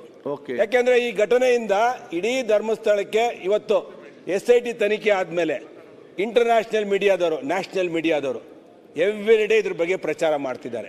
ಆಮೇಲೆ ಯಾರೋ ಒಬ್ಬ ವ್ಯಕ್ತಿ ಇವತ್ತು ಯಾವ ರೀತಿ ಷಡ್ಯಂತ್ರ ಆಗಿದೆ ಅಂದ್ರೆ, ಯಾರೇ ಹೇಳಿದ್ರು ಈ ಕ್ಷೇತ್ರದ ವಿರುದ್ಧ ಯಾರೇ ಬಂದು ಹೇಳಿದ್ರು ದೂರು ಸ್ವೀಕರಿಸುವ ಓಪನ್ ಡೋರ್ ನೀತಿಯ ಹಿಂದೆ ಯಾವ ರಾಜಕೀಯ ಲಾಭದ ಯೋಜನೆ ಇದೆ? ಇದನ್ನ ಕ್ಲಾರಿಫೈ ಮಾಡಬೇಕು ಹೋಮ್ ಮಿನಿಸ್ಟರ್. ದೂರು ನೀಡುವವರ ಪ್ರಾಮಾಣಿಕತೆ ಮತ್ತು ಹೇಳಿಕೆಯನ್ನು ಪ್ರಾಥಮಿಕವಾಗಿ ಪರಿಶೀಲನೆ ಮಾಡದೆ ಹೇಗೆ ಸ್ವೀಕರಿಸಿದ್ರು ಇವರು? ಎರಡನೇದು. ಇನ್ನೊಂದು ಮೂರನೇದು, ಮಾನ್ಯ ಸಭಾಧ್ಯಕ್ಷರೇ, ಧರ್ಮಸ್ಥಳದ ಭಕ್ತರ ಭಾವನೆಗಳಿಗೆ ಘಾಸಿ ಆಗದಂತೆ ಯಾವ ಕ್ರಮಗಳನ್ನು ತೆಗೆದುಕೊಂಡಿದ್ದಾರೆ ಸರ್ಕಾರ? ಯಾವುದೇ ಆಧಾರಗಳು ಇಲ್ಲದೇ ಇದ್ದರೂ ರಾಷ್ಟ್ರೀಯ ಅಂತಾರಾಷ್ಟ್ರೀಯ ಸುದ್ದಿವಾಹಿನಿಗಳಲ್ಲಿ ಧರ್ಮಸ್ಥಳದ ಬಗ್ಗೆ ಕಪೋಲ ಕಲ್ಪಿತ ಸುದ್ದಿಯನ್ನು ಬಿತ್ತರಿಸುತ್ತಿರುವ ಷಡ್ಯಂತ್ರದ ಭಾಗವಲ್ಲವೇ? SIT ಜನರ ನಂಬಿಕೆಯನ್ನು ಉಳಿಸಲು ಮಧ್ಯಂತರ ವರದಿ ಇಲ್ಲಿವರೆಗೆ ಯಾಕೆ ಬಿಡುಗಡೆ ಮಾಡಲಿಲ್ಲ? ಮತ್ತೆ SIT ರಚಿಸಲು ಒತ್ತಡ ಹೇರಿದವರು ಪತ್ರಿಕೆಗಳನ್ನು ನಾವು ನೋಡಿದ್ದೇವೆ. ಎಡಪಂಥೀಯರ, ಕಮ್ಯುನಿಸ್ಟರ, ಜಿಹಾದಿಗಳ ಅಥವಾ ನಿಮ್ಮ ಸರ್ಕಾರದ ಒಳಗಿನ ಹಿಂದೂ ವಿರೋಧಿ ನಾಸ್ತಿಕರ? ಇದನ್ನು ಕೂಡ ಕ್ಲಾರಿಫೈ ಮಾಡಬೇಕು ಸರ್ಕಾರ.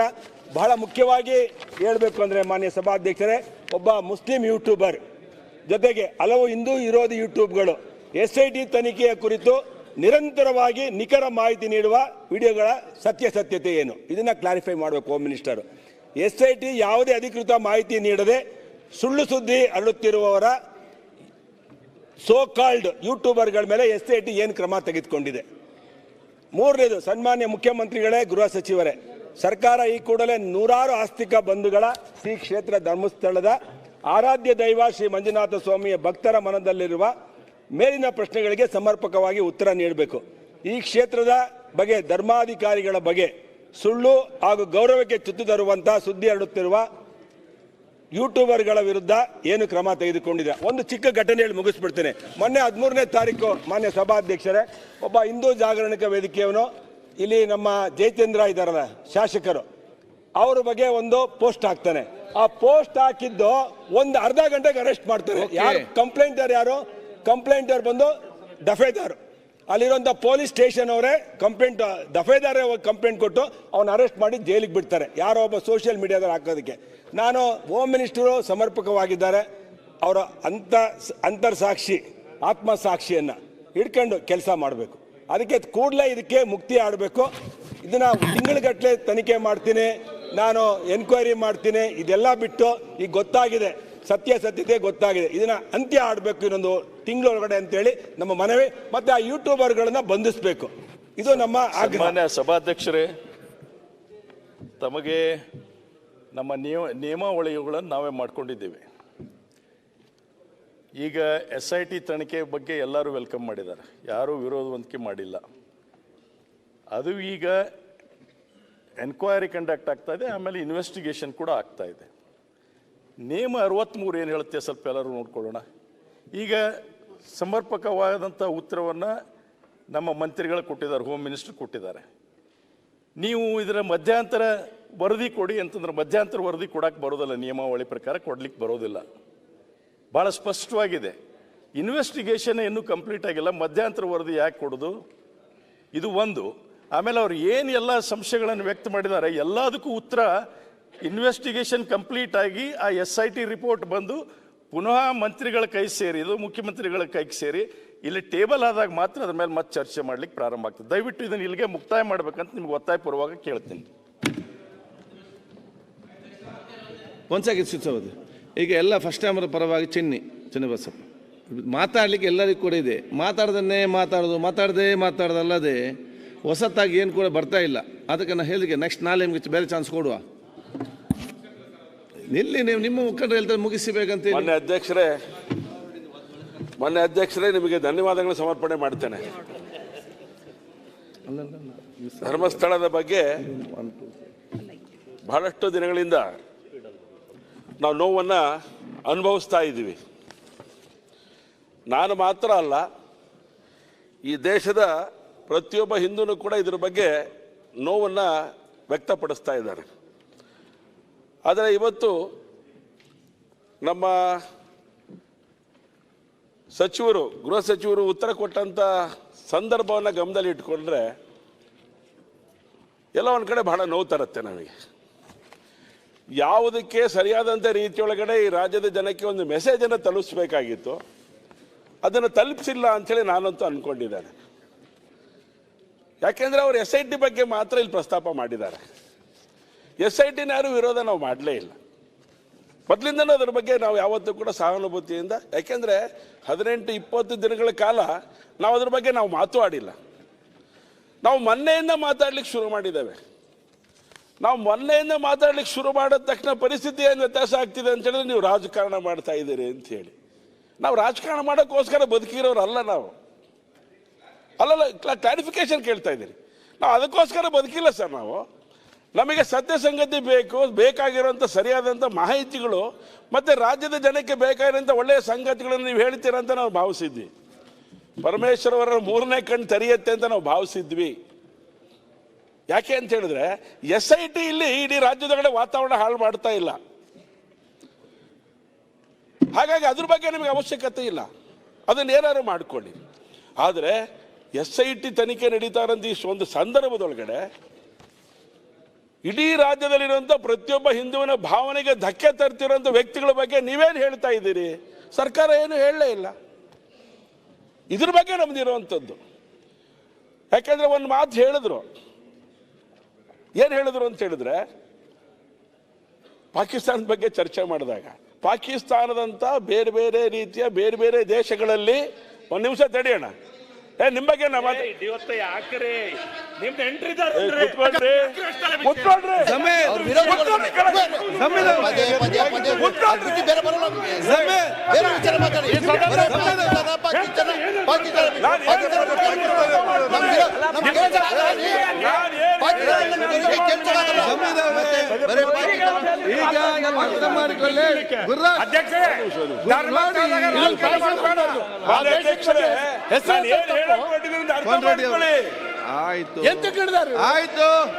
ಆಯ್ತು ಕೂತ್ಕೊಳ್ಳಿ. ಈಗ ಹೇಳ್ತೀವಿ ಅರ್ಥನೇ ಮಾಡ್ಕೊಳ್ಳಲ್ಲ ನೀವು ನಮ್ಗೆ ಹೇಳ್ಬೇಕು. ಇಲ್ಲಿ ಮಾಡಿದೀರ ನೀವು ನೋಡಿ. ಪಾಕಿಸ್ತಾನದ ಹೆಸರು ಮಾತಾಡ್ತಾ ಇದ್ರು. ಆಯ್ತು ಕೂತ್ಕೊಳ್ಳಿ. ಈಗ ಕೂತ್ಕೊಳ್ಳಿ. ಈಗ ಮನೆ ಅಧ್ಯಕ್ಷ ಇಲ್ಲ, ನಾನು ಹೇಳ್ತೀನಿ, ನಾನು ಏನು ಹೇಳಕೊಂಡಿದ್ದೀನಿ ಅರ್ಥನೇ ಮಾಡ್ಕೊಳ್ಳಿ. ನೀವೇ ಹೇಳ್ತಾ ಇದ್ದೀರಿ, ಏನ್ ಹೇಳ್ತಾರೆ ಪೂರ್ತಿ ಕೇಳಿಸ್ಕೊಳ್ಳಿ ಅಂತ ಮಾತಾಡೋ ಹೇಳಿದೆ. ಸಮೀರ್ ಅಣ್ಣ ಅದೊಂದ್ಬಿಟ್ಟು ಎಲ್ಲ ಮಾಡ್ತಾ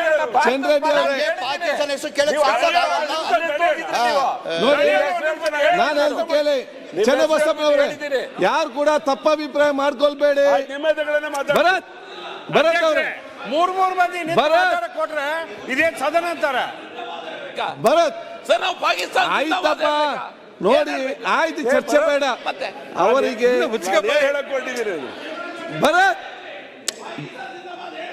ಭರತ್ ಈಗ ಕೋನ್ರೆಡ್ಡಿ ಅವರೇ, ಕೋನ್ರೆಡ್ಡಿ ಕೂತ್ಕೊಳ್ಳಿ. ಜಮೀರ್ ಅವರೇ ಈಗ ನೋಡಿ, ಈಗ ಜಮೀರ್ ನಾನು ಮಾತಾಡ್ತೇನೆ. ಈಗ ಭರತ್ ಏನು ತಮಾಷೆ? ಭರತ್ ಯಾಕೆ ನೀವು ಚರ್ಚೆ ಮಾಡ್ತೀರಿ? ವಿಷಯ ಏನಂತ ಹೇಳಿದ್ರೆ, ಜಮೀರ್ ಅವ್ರಿಗೆ ಪಾಕಿಸ್ತಾನದ ಹೆಸರು ಕೇಳಿದಾಗ ಕೋಪ ಬರ್ತದೆ ಅವ್ರಿಗೆ. ಅವ್ರು ಹೇಳಿದ್ದಾರೆ, ಮಾತಾಡಿ ಅವಕಾಶ ಕೊಡಿ. ಒಂದ್ ಸೆಕೆಂಡ್. ಅವ್ರು ಹೇಳಿದ್ದಾರೆ ಅಲ್ಲಿ ಯುದ್ಧ ವಿಧಾನಸಭೆ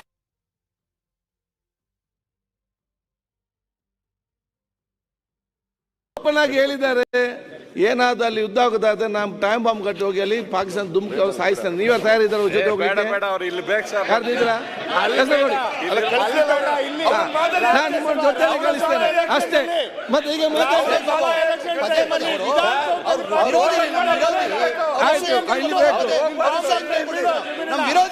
ಆಯ್ತು. ಜಮೀರ್ ಅವರೇ ಅವ್ರು ಹೇಳ್ತಾರೆ ಹೋಗಬೇಡಿ, ನಾನು ನಿಮ್ಗೆ ಎಲ್ಲಿ ಬೇಕಂತ ಹೇಳಿ ಪ್ರೀತಿ ಆಯ್ತು, ಇಲ್ಲೇ ಇರಿ. ಈಗ ಮಾತಾಡಿ, ಚೆನ್ನಿ ಮಾತಾಡಿ. ಬಾಂಬ್ ಕಟ್ಕೊಂಡು ಹೋಗೋದಕ್ಕೆ ತೊಂದರೆ ಇಲ್ಲ, ರಾಹುಲ್ ಗಾಂಧಿ ತರ ಅಣು ಬಾಂಬ್ ಆಗಬಾರ್ದು ಅಂತ. ಆಯ್ತು, ಕುತ್ಕೊಳ್ಳಿ. ಚೆನ್ನಿ ಮಾತಾಡಿ. ಆಯ್ತು, ಹೇಳಿ ಸರ್. ಇಲ್ಲೇ ಈಗ ಇಡೀ ಸದನದ ಬಾಂಬ್ ಎಲ್ಲಿಂದ ಸಿಗ್ತದೆ ಅಂತ ಅವರಿಗೆ ಗೊತ್ತಿರ್ಬೇಕು. ಆಯ್ತು, ಚೆನ್ನಿ ಮಾತಾಡಲ್ಲ. ಮಾನ್ಯ ಅಧ್ಯಕ್ಷರೇ, ತಮ್ಮ ಕಡೆ ತಗೊಂಡ್ಬರೋ ಚರ್ಚೆ ಮಾಡಬೇಡಿ. ಮಾನ್ಯ ಅಧ್ಯಕ್ಷರೇ, ಬಹಳ ಮೂಲಭೂತವಾದಂಥ ಪ್ರಶ್ನೆ ಕೇಳ್ತಾನೆ. ಬೇರೆ ಬೇರೆ ದೇಶದ ಚಾನೆಲ್ಗಳಲ್ಲಿ, ಪಾಕಿಸ್ತಾನದ ಚಾನೆಲ್ಗಳಲ್ಲೂ ಬರುತ್ತೆ ಅಂತ ಬರೋ ಹಾಗೆ ಮಾಡಿದ್ದು ಯಾರು? ನಾವಾ? ಇದೇ ಸರ್ಕಾರ ಅಂತ ಹೇಳಿದ್ರೆ ನಿಮ್ಗೆ ಯಾಕೆ ಸಿಟ್ಟು ಬರುತ್ತೆ? ಯಾಕೆಂದ್ರೆ ನೀವು ಸರಿಯಾದಂಥ ಕ್ರಮಗಳನ್ನು ತಗೊಂಡು ಬಿಟ್ಟಿದ್ರೆ ಯಾವ ಚಾನಲ್ ಏನು ಚರ್ಚೆ ಮಾಡ್ತಾ ಇರಲಿಲ್ಲ. ಯಾರು ಅಪಪ್ರಚಾರಗಳನ್ನ ಮಾಡ್ತಾ ಇದ್ದಾರೆ ಅದನ್ನು ಹಿಡ್ಕೊಂಡು ಬೇರೆ ದೇಶದೊಳಗಡೆ ನಮ್ಮ ದೇಶದ ಧರ್ಮಸ್ಥಳದ ಬಗ್ಗೆ ಚರ್ಚೆ ಮಾಡ್ತಾ ಇದ್ದಾರೆ. ಧರ್ಮಸ್ಥಳದ ಬಗ್ಗೆ ಚರ್ಚೆ ಮಾಡ್ಲಿಕ್ಕೆ ಪ್ರಾರಂಭ ಮಾಡಿದ್ಯಾರು? ಅದಕ್ಕೆ ಸರಿಯಾದಂತ ಶಕ್ತಿ ಕೊಟ್ಟಿದ್ದು ಯಾರು ಅಂತ ನನ್ನ ಮೂಲಭೂತವಾದಂತ ಪ್ರಶ್ನೆ. ಒಂದ್ ನಿಮಿಷ, ಇದೇ ಬಗ್ಗೆ ಚರ್ಚೆ ಮಾಡ್ತಿದ್ರಿ. ಒಂದು ಮೊನ್ನೆ ಉತ್ತರ ಕೊಡೋಕೆ ಅಂದ್ರೆ ನಾನು ಜಸ್ಟ್ ನೆನಪಾಡಿ, ಮತ್ತೆ ಅದನ್ನೇ ಚರ್ಚೆ ಮಾಡೋದು ಬಂತಲ್ಲಿ. ಮೊನ್ನೆ ಉತ್ತರ ಕೊಡೋಕೆ ಏನು ಹೇಳಿದ್ರು, ನಾವೇನು ಕೇಸ್ ಆಗಿದ್ದೆವು ಹೈಕೋರ್ಟ್ ಅದಕ್ಕೆ ವೆಕೇಟ್ ಮಾಡಿಸಿ, ಬೇರೆ ಯಾರು ಕೇಸ್ ಹಾಕಿದ್ದಾರೆ ಅದನ್ನ ವರ್ಷ ವೆಕೇಟ್ ಕೋರ್ಟ್ ವೆಕೇಟ್ ಮಾಡಿ ಹೇಳಿದ್ರು. ನಾನು ವಿಷಯ ಹೇಳುವಂಥದ್ದು ಏನಂದ್ರೆ ಇಲ್ಲಿ ಸುಮೋಟ ಹಾಕ್ಲಿಕ್ಕೆ ಅವಕಾಶಗಳು ಇದೆಯಾ ಇಲ್ಲ? ಒಂದು ಕೇಸ್ ಹಾಕಿದ್ರೆ ಬೇರೆ ಚಾನೆಲ್ಗಳು ಇದನ್ನ ಪ್ರಚಾರ ಮಾಡ್ತಾ ಇತ್ತ ಧರ್ಮಸ್ಥಳದ ಬಗ್ಗೆ. Okay, next. ಧರ್ಮಸ್ಥಳದ ಬಗ್ಗೆ, ಧರ್ಮಸ್ಥಳವನ್ನ ಇವತ್ತಿನ ದಿವಸ ಯಾವ ರೀತಿ ನಿಲ್ಲಿಸಿದ್ದಾರೆ? ನೋವಾಗೋದಿಲ್ಲ ಹಿಂದೂ ಸಮಾಜಕ್ಕೆ ನೋವಾಗ್ತಾ ಇದೆ. ಅದಕ್ಕೆ ಸರಿಯಾದಂತ ಒಂದು ಉತ್ತರವನ್ನ, ಸರಿಯಾದಂತ ಒಂದು ಸಮಾಧಾನವನ್ನ ಕೊಡಿ ಅಂತೇಳಿ ಸರ್ಕಾರಕ್ಕೆ ನಾವು ನಿರೀಕ್ಷೆ ಮಾಡಿದ್ರೆ ನೀವೇನ್ ಹೇಳ್ತಾ ಇದ್ದೀರಿ? SIT ವಿರೋಧ ಮಾಡ್ತೀರಾ ಅಂತ ಕೇಳ್ತೀರಾ? ನಾವು SIT ವಿರೋಧ ಮಾಡ್ತಾ ಇಲ್ಲ, ನಮಗೆ ನ್ಯಾಯ ಕೊಡಿ ಅಂತ ಕೇಳ್ತಾ ಇದ್ದೇವೆ. ನ್ಯಾಯ ಕೊಡಿ ಅಂತ ಕೇಳ್ತಾ ಇದ್ದೇವೆ. ಕ್ಲಾರಿಫಿಕೇಶನ್ ಕೇಳಿ. ಕ್ಲಾರಿಫಿಕೇಶನ್ ಕೇಳ್ತಾ ಇದ್ದೀನಿ. ನಾನು ಕೇಳ್ತಾ ಇರೋಂಥದ್ದು ಹಿಂದೂಗಳೇ ಆಗಿರೋಂಥ ನೋವಿಗೆ ನ್ಯಾಯ ಕೊಡಿ ಅಂತ ಕೇಳ್ತಾ ಇದ್ದೀನಿ. ಇದನ್ನೇ ಕ್ಲಾರಿಫಿಕೇಶನ್. ಹಾಗಾಗಿ ಇಲ್ಲಿ ನಡೀತಾ ಇರುವಂತ ಸಂಗತಿಗಳನ್ನ ಸರಿಯಾದಂತ ರೀತಿಯಲ್ಲಿ ಅರ್ಥ ಮಾಡ್ಕೊಳ್ಳದೆ ಹೋದ್ರೆ ನಂದು ಇನ್ನೊಂದು ಬಹಳ ಬಲವಾದಂತ ಒಂದು ಏನು ಅಂತ ಹೇಳಿದ್ರೆ ಸಭೆ ಒಳಗಡೆ ಇನ್ವಿಟೇಷನ್ ಕಳಿಸ್ತೇನೆ. ಇವತ್ತಿನ ದಿನ ಕೇರಳ ಇವತ್ತು ಮಧ್ಯ ಕೇರಳ ಇವತ್ತಿನ ದಿವಸ ನಮ್ಮ ರಾಜ್ಯದ ಬಗ್ಗೆ ಧರ್ಮಸ್ಥಳದ ವಿಚಾರಕ್ಕೆ ಸಂಬಂಧಪಟ್ಟಂತ ನಿರ್ಣಯ ಮಾಡುತ್ತೆ ಅಂತ ಹೇಳಿದ್ರೆ ನಮ್ಮ ರಾಜ್ಯವನ್ನ ಹರಾಜಾಕುವಂತ ಕೇರಳದ ಬಗ್ಗೆ ಇಲ್ಲಿ ನಿರ್ಣಯ ಮಾಡ್ಬೇಕಲ್ವ ನಾವು? ಅದನ್ನ ಖಂಡನ ನಿರ್ಣಯ ಮಾಡ್ಬೇಕಲ್ವ ನಾವು? ಮಾಡಿ ಅಂತ ನಂದು ವಿನಂತಿ. ಮಾಡಿ ಖಂಡನ ನಿರ್ಣಯ ಯಾಕೆ ಮಾಡೋದಿಲ್ಲ? ಆಯ್ತು, ಹೇಳಿದ್ರಲ್ಲ, ನೋಡುವ. ಈಗ ಮುಂದೆ ಹೋಗಿ ನೀವು ಕೂತ್ಕೊಂಡ್ರಲ್ಲ ಮರ ನಿರ್ಣಯ ಮಾಡುದು, ಕೂತು ಎಂತ ಮಾಡ್ಲಿಕ್ಕೆ ಸಾಧ್ಯ ಇದೆ? ಮೊದಲನೇದಾಗಿ ನಿಲ್ಲಕ್ ಬಿಡಲ್ಲ. ನೆಕ್ಸ್ಟ್ ಸೆಕ್ಷನ್, ನೆಕ್ಸ್ಟ್ ಪಾಯಿಂಟ್ ಹೇಳಿ. ಈಗ ಮಾನ್ಯ ಅಧ್ಯಕ್ಷರೇ, ಧರ್ಮಸ್ಥಳಕ್ಕೆ 800 ವರ್ಷಗಳ ಇತಿಹಾಸ ಇರೋದು. 800 ವರ್ಷಗಳ ಇತಿಹಾಸ. ನನ್ನ ಮೊನ್ನೆದೆಲ್ಲ ದೇವಸ್ಥಾನ ಇದು. 800 ವರ್ಷದಿಂದ 20 ತಲೆಮಾರಿನಿಂದ ಅಲ್ಲಿ ಕಾರ್ಯವನ್ನು ಮಾಡ್ತಾ ಇರುವಂತದ್ದು. ಇದನ್ನ ನೀರಿನಲ್ಲಿ ಹೋಮ ಮಾಡುವಂತ ರೀತಿ ಒಳಗಡೆ ಮಾಡಿಬಿಟ್ರಲ್ಲ, ಈ ಸರ್ಕಾರದ ನೀತಿಯ ಪರಿಣಾಮ ತಾನೆ. ಇದ್ರ ಬಗ್ಗೆ ಸರಿಯಾದಂತ ಕ್ಲಾರಿಫಿಕೇಶನ್ ಬೇಕು ನನಗೆ. ಸಿದ್ದು ಸವದಿ ಇದ್ರ ಬಗ್ಗೆ ಸರಿಯಾದಂತ ಕ್ಲಾರಿಫಿಕೇಶನ್ ಕೊಡಿ. ನಿಮ್ ಯಾವ್ದು SIT ತನಿಖೆ ಬಗ್ಗೆ ನಮ್ ಚರ್ಚೆ ಹೇಳಿದ್ರಲ್ಲ, ಅದನ್ನೇ ಮತ್ತೆ ಮತ್ತೆ ಯಾಕೆ ಹೇಳ್ತೀರಿ? ಯಾಕೆ ಹೇಳ್ತಿದ್ದೀನಿ ಅಂತ ಹೇಳಿದ್ರೆ ಇಷ್ಟೆಲ್ಲ ನೋವಾಗಿದೆ ಸರ್. ನಾನು ಮೊನ್ನೆ ಒಂದು ನಿಮಿಷ ಸೌದಿ ಒಂದೇ ಸೆಕೆಂಡ್ ಮುಗಿಸ್ಬಿಡ್ತೇನೆ. ನಾನು ಮೊನ್ನೆ ಧರ್ಮಸ್ಥಳಕ್ಕೆ ಹೋಗಿದ್ದೇನೆ ಸರ್. ಸುಮ್ಮನೆ ನೋಡೋಣ ಅಂತ ಹೋದೆ, ಏನ್ ನಡೀತಾ ಇದೆ ಅಂತೇಳಿ. ಏನ್ ನಡೀತಿದೆ ಗೊತ್ತಾ ಸರ್? 40-50 ವರ್ಷಗಳಿಂದ ವಾಸ ಮಾಡ್ತಿರುವಂತಹ ಮನೆಗಳು, ವಾಸ ಮಾಡ್ತಿರುವಂತ ಜನಗಳ ಜನವಸತಿ ಇದೆ. ಅದ್ರ ಎದುರುಗಡೆ ಇದನ್ನ ಗುಂಡಿ ತೆಗೆದಿದ್ದಾರೆ ಸರ್. ಅದು ಎದುರುಗಡೆ ಅವ್ರು ಕೇಳಿದ್ರೆ ಹೇಳ್ತಾರೆ. ಅವ್ರು ಏನ್ ಹೇಳಿದ್ರು ಗೊತ್ತಾ ನನಗೆ? ನಾನು ಹೋಗಿದ್ದೆ ಆ ಜಾಗಕ್ಕೆ ನೆನ್ನೆ ದಿವಸ. ಅವ್ರು ಹೇಳ್ತಾರೆ, ಇಲ್ಲಿ ಯಾವತ್ತು ಯಾವ ಹೆಣಗಳನ್ನು ಗೊತ್ತಿಲ್ಲ, ನಾವಿಲ್ಲಿ ಜೀವಂತವಾಗಿ ವಾಸ ಮಾಡ್ತಾ ಇದ್ದಾರೆ ಅಂತ ಮಾತನ್ನು ಜನ ಹೇಳ್ತಾರೆ. ಆಯ್ತು, ತನಿಖೆ ಆಗ್ತದೆ. ಇದು ಅಪಪ್ರಚಾರ ಮಾಡುವಂತದ್ದು ಯಾರು? ಆಯ್ತು, ನೀವು ಹೇಳಿದ್ದು ಇದನ್ನೆಲ್ಲ ಚರ್ಚೆ ಹಾಕ್ಲೇಬೇಕು. ಮೊನ್ನೆ ಗೃಹ ಸಚಿವರೇ ದಯಮಾಡಿ ಇದ್ರ ಬಗ್ಗೆ ಗಂಭೀರವಾಗಿ ತಗೊಳ್ಳಿ. ಭಾವನೆಗಳಿಗೆ ಧಕ್ಕೆ ಆದಂತ ಸಂದರ್ಭಗಳಿಗೆ ತಾವು ಯಾವತ್ತೂ ಕೂಡ ಹೇಳ್ತಾ ಇರ್ತೀರಿ ಸಂವಿಧಾನ ಸಂವಿಧಾನ ಸಂವಿಧಾನ.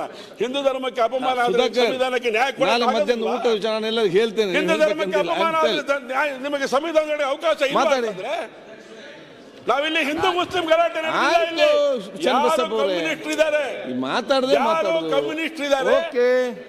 ಈ ದೇಶದ ಬಗ್ಗೆ ಕಡಿಮೆ ನಿಷ್ಠೆಯನ್ನು ಇಟ್ಕೊಂಡಿರುವಂತ ವ್ಯಕ್ತಿಗಳಿಂದ ಈ ಕುತಂತ್ರ ನಡೀತಾ ಇರುವಂತದ್ದು ಕೇಳಿದ್ರಲ್ಲ. ಈಗ ಹಾಗಾಗಿ ಇದ್ರ ಬಗ್ಗೆ ಗಂಭೀರವಾಗಿ ಯೋಚನೆ ಮಾಡಿ ಅಂತ ಹೇಳ್ತಾ ಇದ್ದೇವೆ ಸರ್ಕಾರಕ್ಕೆ. ಇದಕ್ಕೆ ನ್ಯಾಯ ಕೊಡಿ ಅಂತ ಕೇಳ್ತಾ ಇದ್ದೇವೆ.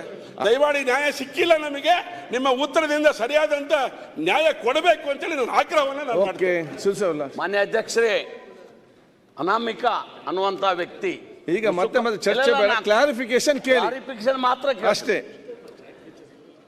ಆ ವ್ಯಕ್ತಿ ನಮ್ಮ ಹಳ್ಳಿ ಕಡೆ ನಮ್ಮ ಪಟ್ಟಣದೊಳಗೆ ಸಹಜ ಸಾವಾದಾಗ, ಆಕಸ್ಮಿಕ ಸಾವಾದಾಗ ಏನಾದರೂ ಎಲ್ಲಿ ಆ ಬಾಡಿ ಹರಿದ ತಕ್ಷಣ ಮಣ್ಣು ಮಾಡ್ರೆ ಪೊಲೀಸರು ಅವ್ರ ಮನೆಗೆ ಹೋಗ್ತಾರ. ಅದರ ಅನಾಮಿಕ ವ್ಯಕ್ತಿ 100 ಬಾಡಿ ಹೋಗೋದ. ಅವ ಯಾರನಿಗೆ ಸುದ್ದಿ ಮುಟ್ಟಿಸಿದ? ಪೊಲೀಸರಿಗೆ ಮೆಸೇಜ್ ಅವನ ಮ್ಯಾಗ FIR ಮಾಡಿ ಅವನ ಎನ್ಕ್ವೈರಿ ಮಾಡ್ಬೇಕಿಲ್ಲ? ಅವನಿಗೆ ಎನ್ಕ್ವೈರಿ ಮಾಡ್ರಿ. 100 ಬಾಡಿ ಹುಡ್ದ ಕಾನೂನು ಮುಂದೆ ಮುಗಿತಲ್ಲ ಮಾಡ್ಯಾನ, ಅವನ ಮ್ಯಾಗೆ ಮಾಡ್ರಿ. ಮತ್ತು ಅನಾಮಿಕ ಕೇವಲ 13 ಪಾಯಿಂಟ್ ತೋರಿಸಿದ್ ನಮ್ಗೆ ಗೊತ್ತಿದ್ದ ಬಗ್ಗೆ. ಅದೇ ಪ್ರಚಾರ ಹಾಕಿದ್ ಟಿವಿ ಒಳಗೆ. 13 ಬಿಟ್ಟು ನೀವು 17, 18 ಹೋದ್ರಿ, 13 ಬಿಟ್ಟು ಹೋದ್ರಿ, 19 ಆಯ್ತು. ಆಯ್ತು, ಏನಾಗ್ಬೇಕು ಹೇಳಿ? ಅಲ್ಲಲ್ಲ, ಅವ ಹೇಳಿದ್ದ ಅವನ ಪ್ರಕಾರ ಮಾಡ್ಬೇಕಾದ್ರೆ 13 ಮಾಡ್ಬೇಕಾಗಿತ್ತಲ್ಲ, 13 ಬಿಟ್ಟು ಯಾಕೆ ಹೋದ್ರಿ? ನಿಮ್ಮ ಪ್ರಶ್ನೆ ಏನು? ಕ್ಲಾರಿಫಿಕೇಶನ್ ಯಾಕೆ ಅದನ್ನ ಕೇಳ್ದನ್ನ. 13 ಬಿಟ್ಟು ಇನ್ನೂ ಎಷ್ಟು ಗುಂಡಿ ತೆಗಿಯವ್ರು? ಓಕೆ, ನೆಕ್ಸ್ಟ್ ಇನ್ನೂ ಎಷ್ಟು ಗುಂಡಿ ತೆಗಿಯವ್ರು? ಓಕೆ ಅಂತ ಇದಕ್ಕೆ ಉತ್ತರ ಕೊಡ್ಬೇಕಂತ ಕೇಳ್ಕೊಳ್ತೇನೆ ಮಾನ್ಯ ಅಧ್ಯಕ್ಷೆ. ಓಕೆ. ಮತ್ತು ತಾವು ಹೋಮ್ ಮಿನಿಸ್ಟ್ರಿ ಹೇಳಿದ್ರು, ಮೊದಲೇ ಯಾಕೆ ಗಪ್ಪದ್ರಿ ಅದು? ಈಗಾಗಲೇ ನಮ್ಮ ನಾಯಕರೇನು ಯಾಕೆ ಮಾತಾಡ್ರಿ? ನಾವು ಇದ್ರ ಬಗ್ಗೆ SIT ಬಗ್ಗೆ ವಿರೋಧಿಲ್ಲ, ಸತ್ಯ ಹೊರಗಬೇಕು. ಅವ್ರ ಬ್ರದರ್ನ ಬಂದು ಧನ್ಯವಾದ ಹೇಳಿದ್ರು CMಗೆ ಅಂತ ಹೇಳಿದ್ರು. ನಾವು ಅದೇ ರೀತಿ ಹೇಳ್ತೀವಿ, ಧನ್ಯವಾದ. ಸತ್ಯ ಹೊರಗೆ ಬರಬೇಕು. ಆದರೂ ಇದು ಇನ್ನೊಂದು ಧರ್ಮವನ್ನು ಅವಹೇಳನ ಮಾಡೋದು ಆಗಬಾರ್ದು. ನಮ್ಮ ಮಠ ಮಂದಿರಗಳ ಬಗ್ಗೆ ಅಪಾರವಾದ ಗೌರವ ಇದೆ. ಹಿಂದಕ್ಕೆ ಇದ್ರ ಮ್ಯಾಗೂ ಆಯ್ತು, ತಿರುಪತಿ ತಿಮ್ಮಪ್ಪನ ಮ್ಯಾಗೂ ಸಹಿತ ಅದೇ ಪ್ರಕಾರ ಕರ್ನಾಟಕದಾಗ ಇದ್ರ ಮೇಲೆ ಆಗ್ತದ. ಅದು ಅಕ್ಷಮ್ಯ ಅಪರಾಧ. ಅದ್ರ ಬಗ್ಗೆ ಸಮರ್ಥವಾಗಿ ಉತ್ತರ ಕೊಡ್ಬೇಕಂತ ಮುಖಾಂತರ. ಸಾಮಾನ್ಯ ಗೃಹ ಸಚಿವರು ಬಹಳಷ್ಟು ಜನ ಚರ್ಚೆ ಮಾಡಿದ್ದೀರಿ, ಇನ್ನೂ ಕೂಡ ಚರ್ಚೆ ಮಾಡಿ ಬಹಳಷ್ಟಿದೆ. ಎಲ್ಲರಿಗೂ ಅದೇ ಮಾತಾಡ್ತಾರೆ. ಈಗ ಗೃಹ ಸಚಿವರು ಉತ್ತರ ಕೊಡಿ. ಗೃಹ ಸಚಿವರೇ. ಮಾನ್ಯ ಅಧ್ಯಕ್ಷರೇ, ನಾನು ಉತ್ತರ ಕೊಡುವಾಗ ಜವಾಬ್ದಾರಿಯಿಂದ ಉತ್ತರ ಕೊಟ್ಟಿದ್ದೇನೆ. ಅನೇಕ ವಿಷಯಗಳನ್ನು ಮಾನ್ಯ ಸದಸ್ಯರುಗಳು ನಿರೀಕ್ಷೆ ಮಾಡಿದ್ರು ನಿಜ. ಆದರೆ ತನಿಖೆ ನಡೆಯುವಾಗ ಒಂದು ಸಂಸ್ಥೆಗೆ ನಾವು ಪ್ರಾಮಾಣಿಕವಾಗಿ ತನಿಖೆ ಮಾಡಬೇಕು, ಮಂಜುನಾಥ್, ಸತ್ಯವನ್ನು ಹೊರತರಬೇಕು ಅಂತೇಳಿ ನಾವು ಏನು ಮಾಡ್ತಿದ್ದಲ್ಲಿ ಅವರಿಗೆ ಹೇಳಿರುವಾಗ ಅನೇಕ ವಿಷಯಗಳನ್ನು ನಾವು ಸಾರ್ವಜನಿಕವಾಗಿ ಚರ್ಚೆ ಮಾಡೋದಾಗಲಿ ಅಥವಾ ಸಾರ್ವಜನಿಕರಿಗೆ ತಿಳಿಸೋದಾಗಲಿ ಮಾಡೋದಕ್ಕೆ ಸಾಧ್ಯ ಆಗೋದಿಲ್ಲ. ಹಾಗಾಗಿ ಭಾಳ ಎಚ್ಚರಿಕೆಯಿಂದ ನಾನು ಉತ್ತರವನ್ನು ಕೊಟ್ಟಿದ್ದೇನೆ. ಮಾನ್ಯ ಸದಸ್ಯರುಗಳಿಗೆ ಅನಿಸಿರ್ಬೋದು ಭಾಳ ನೀರಸವಾದಂಥ ಉತ್ತರ. ಮಾನ್ಯ ವಿರೋಧ ಪಕ್ಷದ ನಾಯಕರು ಹೇಳಿದಾಗೆ ಭಾಳ ನಿರೀಕ್ಷೆ ಮಾಡಿದ್ದೋ ಅದೇನೇನೋ ಹೇಳಿಬಿಟ್ರಿ ನೀವು. ಮಂಜುನಾಥ್ ಇಲಿನೂ ಹೇಳಲಿಲ್ಲ ಪಾಪ ನನಗೆ, ನೀವು ಇರುವೆಗೆ ಹೋಗ್ಬಿಟ್ರಿ. ತಾವು ಗೃಹ ಸಚಿವರಾಗಿದ್ದವರು, ಬೇರೆಯವರು ಹೇಳಿದರೆ ನನಗೆ ಅರ್ಥ ಆಗ್ತದೆ. ಅರಗ ಜ್ಞಾನೇಂದ್ರ ಅವರು ತಾವು ಹೇಳಿದರೆ, ಅಥವಾ ಸುರೇಶ್ ಅವರು ಕಾನೂನು ಸಚಿವರಾಗಿ ಹೇಳಿದರೆ ಅಷ್ಟು ಸಮಂಜಸವಾಗಿ ಅನಿಸೋದಿಲ್ಲ. ಯಾಕೆಂದರೆ ನಿಮಗೆ ಆಂತರಿಕವಾದಂಥ ಆಡಳಿತದಲ್ಲಿ ಆಂತರಿಕವಾದಂಥ ನಿಯಮಗಳ ಬಗ್ಗೆ, ಆಡಳಿತದಲ್ಲಿ ಲಕ್ಷ್ಮಣ ರೇಖೆಯ ಬಗ್ಗೆ ಅರಿವಿದೆ ಅಂತ ಹೇಳಿ ನಾನು ಭಾವಿಸ್ಕೊಳ್ತೀನಿ. ಗೌಪ್ಯತೆ ಬಗ್ಗೆ ಕೂಡ ತಾವು ಹೇಳಿದಾಗೆ ನಾವು ಪ್ರಮಾಣವನ್ನು ಸ್ವೀಕಾರ ಮಾಡಿರ್ತೇವೆ. ಆ ಸಂದರ್ಭದಲ್ಲಿ ನಾವು ಯಾರಿಗೂ ಕೂಡ ಇಂಥ ಸರ್ಕಾರದ ಗೌಪ್ಯತೆಯನ್ನು ಕಾಪಾಡ್ಕೊಳ್ತೀವಿ ಅಂತ ಹೇಳಿ ಕೂಡ ನಾವು ಪ್ರಮಾಣ ತಗೊಳ್ತೀವಿ. ನಿಜ, ಜನ ಅಪೇಕ್ಷೆ ಪಡ್ತಾರೆ, ಏನೇನೋ ಅಪೇಕ್ಷೆ ಪಡ್ತಾರೆ, ತಾವು ಕೂಡ ಏನೇನೋ ಅಪೇಕ್ಷೆ ಪಡ್ತೀರಿ. ಚನ್ನಬಸಪ್ಪನವರು ಅವರು ನಿರೀಕ್ಷೆ ಮಾಡಿದ್ದೆ, ನನಗೆ ಹುಸಿ ಆಗಿದೆ. ನೀವು ನಿರೀಕ್ಷೆ ಮಾಡಿದ್ದಕ್ಕೆ ನಾನು ಉತ್ತರ ಕೊಡೋಕ್ಕೆ ಬರೋದಿಲ್ಲ. ನಾನು ಒಂದು ತಮ್ಮ ಭಾವನೆಗಳನ್ನು ತುಂಬ ಚೆನ್ನಾಗಿ ಅರ್ಥ ಮಾಡಿಕೊಂಡೆ. ಚರ್ಚೆ ಆಗಿತ್ತು, ಉತ್ತರ ಕೊಟ್ಟಿದ್ದೇನೆ. ಮತ್ತು ಅಧ್ಯಕ್ಷರು ಎಷ್ಟು ಲಿಬರಲ್ ಆಗಿದ್ದಾರೆ ಅಂದರೆ ಸುಮಾರು 13 ಜನರಿಗೆ ತಾವು ಮಾತನಾಡೋದಕ್ಕೆ ಅವಕಾಶ ಮಾಡಿಕೊಟ್ಟಿದ್ದೀರಿ. ಹೋಮ್ ಮಿನಿಸ್ಟ್ರಿಗೆ ಕೊಟ್ಟಷ್ಟು ಟೈಮನ್ನು ಹೆಚ್ಚು ಕೊಟ್ಟಿದ್ದೀರಿ. ಭಾಳ ಸಂತೋಷ. ಯಾಕೆಂದರೆ ಅವರೆಲ್ಲರೂ ಕೂಡ ಅವರವ್ರ ಭಾವನೆಗಳನ್ನು ಹೇಳಬೇಕು ಅಂತೇಳಿ ತಾವು ಅವಕಾಶ ಮಾಡಿಕೊಟ್ಟಿದ್ದೀರಿ. ನಮಗೂ ಕೂಡ ಅವರ ಭಾವನೆಗಳು ಅರ್ಥ ಆಗಿದೆ. ನಾನು ಒಂದು ವಿನಂತಿಯನ್ನು ಮಾನ್ಯ ಸದಸ್ಯರುಗಳಿಗೆ ಮಾಡ್ಕೊಳ್ತಕ್ಕಂಥದ್ದೇನೆಂದರೆ, SIT ಮಾಡಿದ್ದೀವಿ, ತಾವು ಸ್ವಾಗತ ಮಾಡಿದ್ದೀರಿ. ಅದರಲ್ಲಿ ಏನಾದರೂ ನ್ಯೂನತೆಗಳಿದ್ದರೆ ಸರಿಪಡಿಸೋಣ. ಆದರೆ SIT ತನಿಖೆ ಮುಗಿಯುವವರೆಗೂ ತಾವು ಹೇಳಿಕೆಗಳನ್ನು ನಮ್ಮ ಕಡೆಯಿಂದನೂ ಇರ್ಬೋದು, ತಮ್ಮ ಕಡೆಯಿಂದನೂ ಇರ್ಬೋದು, ಸ್ವಲ್ಪ ಮಟ್ಟಿಗೆ ನಿಲ್ಲಿಸಿದರೆ SIT ಅವರಿಗೆ ಸಹಾಯ ಆಗ್ತದೆ. ನಿಜ ಸತ್ಯವನ್ನು ಹೊರಗೆ ತರೋದಕ್ಕೆ ನಮಗೆ ಭಾಳ ಸಹಾಯ ಆಗ್ತದೆ. ಅದಕ್ಕಾಗಿ ನಾನು ಸದಸ್ಯರುಗಳು ವಿನಂತಿ ಮಾಡ್ಕೊಳ್ಳೋದೇನು ಅಂತ ಹೇಳಿದರೆ, ಸ್ವಲ್ಪ ತಾವು SIT ತನಿಖೆ, ವಿಶ್ವನಾಥ್ ಹೇಳಿದ್ರು 3 ತಿಂಗಳು ಅಂತ ನಾನು ಹೇಳಿಲ್ಲ. 3 ತಿಂಗಳು ಅಂದರೆ ಆವರೆಗೂ ಆಗ್ಬೋದು ಅಂತ, 15 ದಿನದಲ್ಲೇ ಆಗ್ಬೋದು, 20 ದಿವಸದಲ್ಲಿ ಆಗ್ಬೋದು, 1 ತಿಂಗಳಲ್ಲಿ ಆಗ್ಬೋದು. ನಾವು ಅವರಿಗೆ ಆದಷ್ಟು ಶೀಘ್ರವಾಗಿ ಮಾಡಿ ಅಂತಕ್ಕಂಥ ಮಾತನ್ನು ಹೇಳಿದ್ದೇವೆ. ಆದ್ದರಿಂದ ಶೀಘ್ರವಾಗಿ ವರದಿ ಬರ್ಬೋದು. ಅಲ್ಲಿಯವರೆಗೂ ನಾವು ಯಾರೂ ಕೂಡ ಅದರ ಬಗ್ಗೆ ರಿಯಾಕ್ಷನ್ಸ್ಗಳನ್ನು ಕೊಡದೇ ಇದ್ದರೆ ಒಂದು ಸಹಾಯ ಆಗುತ್ತೆ ಅಂಥೇಳಿ ಅಂದ್ಕೊಳ್ತೇನೆ. ಕೆಲವು ಪ್ರಾಮುಖ್ಯವಾದ ವಿಚಾರಗಳನ್ನು ಪ್ರಸ್ತಾಪ ಮಾಡಿದ್ದಾರೆ. ಯೂಟ್ಯೂಬರ್ಸ್ ಬಗ್ಗೆ ತಾವು ಪ್ರಸ್ತಾಪ ಮಾಡಿದ್ದೀರಿ. ಭಾಳ ಪ್ರಾಮುಖ್ಯವಾದಂಥ ವಿಚಾರ ಇದು. ಸಮಾಜದಲ್ಲಿ ಇವತ್ತು ಏನಾಗ್ತಾ ಇದೆ ಅಂತ ಹೇಳಿದರೆ, ವ್ಯಕ್ತಿಗಳ ಬಗ್ಗೆ, ಸಂಸ್ಥೆಗಳ ಬಗ್ಗೆ, ಸರ್ಕಾರದ ಬಗ್ಗೆ, ಸರ್ಕಾರಗಳ ಬಗ್ಗೆ ಯಾವ ರೀತಿಯಲ್ಲಿ ಮಾಧ್ಯಮದವರಾಗಲಿ ಯೂಟ್ಯೂಬ್ನವರಾಗಲಿ ಮಾಡ್ತಾರೆ ಸೋಷಿಯಲ್ ಮೀಡಿಯಾದಲ್ಲಿ ಅನ್ನೋದನ್ನು ನಾವು ಗಮನಿಸಿದ್ದೇವೆ. ಎಲ್ಲೋ ಒಂದು ಕಡೆ ಇದಕ್ಕೆ ಕಡಿವಾಣ ಹಾಕ್ತೇ ಹೋದರೆ ಸಮಾಜದ ಸ್ವಾಸ್ಥ್ಯವನ್ನು ಹಾಳು ಮಾಡೋದಕ್ಕೆ ಸಾಧ್ಯ ಆಗ್ತದೆ ಇದರಿಂದ ಅನ್ನೋದು ತಮ್ಮೆಲ್ಲರಿಗೂ ನಮ್ಮೆಲ್ಲರಿಗೂ ಕೂಡ ಸರ್ಕಾರದಲ್ಲಿ ಕೂಡ ಅರ್ಥ ಆಗಿದೆ. ಏನೆಲ್ಲ ಕಳೆದ ಈ ತನಿಖೆ ಪ್ರಾರಂಭ ಆದಾಗಿಂದ ಏನೆಲ್ಲ ಬಂದಿದೆ ಅನ್ನೋದನ್ನು ಗಮನಿಸಿದ್ದೀವಿ. ತಾವು ಗಮನಿಸಿದ್ದೀರಿ, ನಾವು ಕೂಡ ಗಮನಿಸಿದ್ದೇವೆ. ಇನ್ನು ಮುಂದೆ ನಾನು ಸದನದ ಮೂಲಕ ನಮ್ಮ ಮಾಧ್ಯಮ ಸ್ನೇಹಿತರು, ಸೋಷಿಯಲ್ ಮೀಡಿಯಾ ಸ್ನೇಹಿತರಿಗೆ ಹೇಳೋದು, ವಿನಂತಿ ಮಾಡಿಕೊಳ್ಳೋದು, ಇಲ್ಲಿಗಾದರೂ ನಿಲ್ಲಿಸಿ, ಪ್ಲೀಸ್ ಸ್ಟಾಪ್ ಇಟ್. ಇನ್ನು ಮುಂದೆ ನೀವು ಇದನ್ನೇ ಮುಂದುವರಿಸಿದರೆ ಖಂಡಿತವಾಗಿ ಸರ್ಕಾರ ಇದರ ಬಗ್ಗೆ ತಮ್ಮ ಬಗ್ಗೆ ಕ್ರಮಗಳನ್ನು ತಗೋಬೇಕಾಗ್ತದೆ ಅನ್ನೋ ಮಾತನ್ನು ಹೇಳ್ತೇನೆ. ಅಲ್ಲಿ ಜಗಳ ಆಯಿತು, ಇಬ್ಬರು ಯೂಟ್ಯೂಬರ್ ಟೀಮ್ಗಳಿಗೆ ಜಗಳ ಆಯಿತು.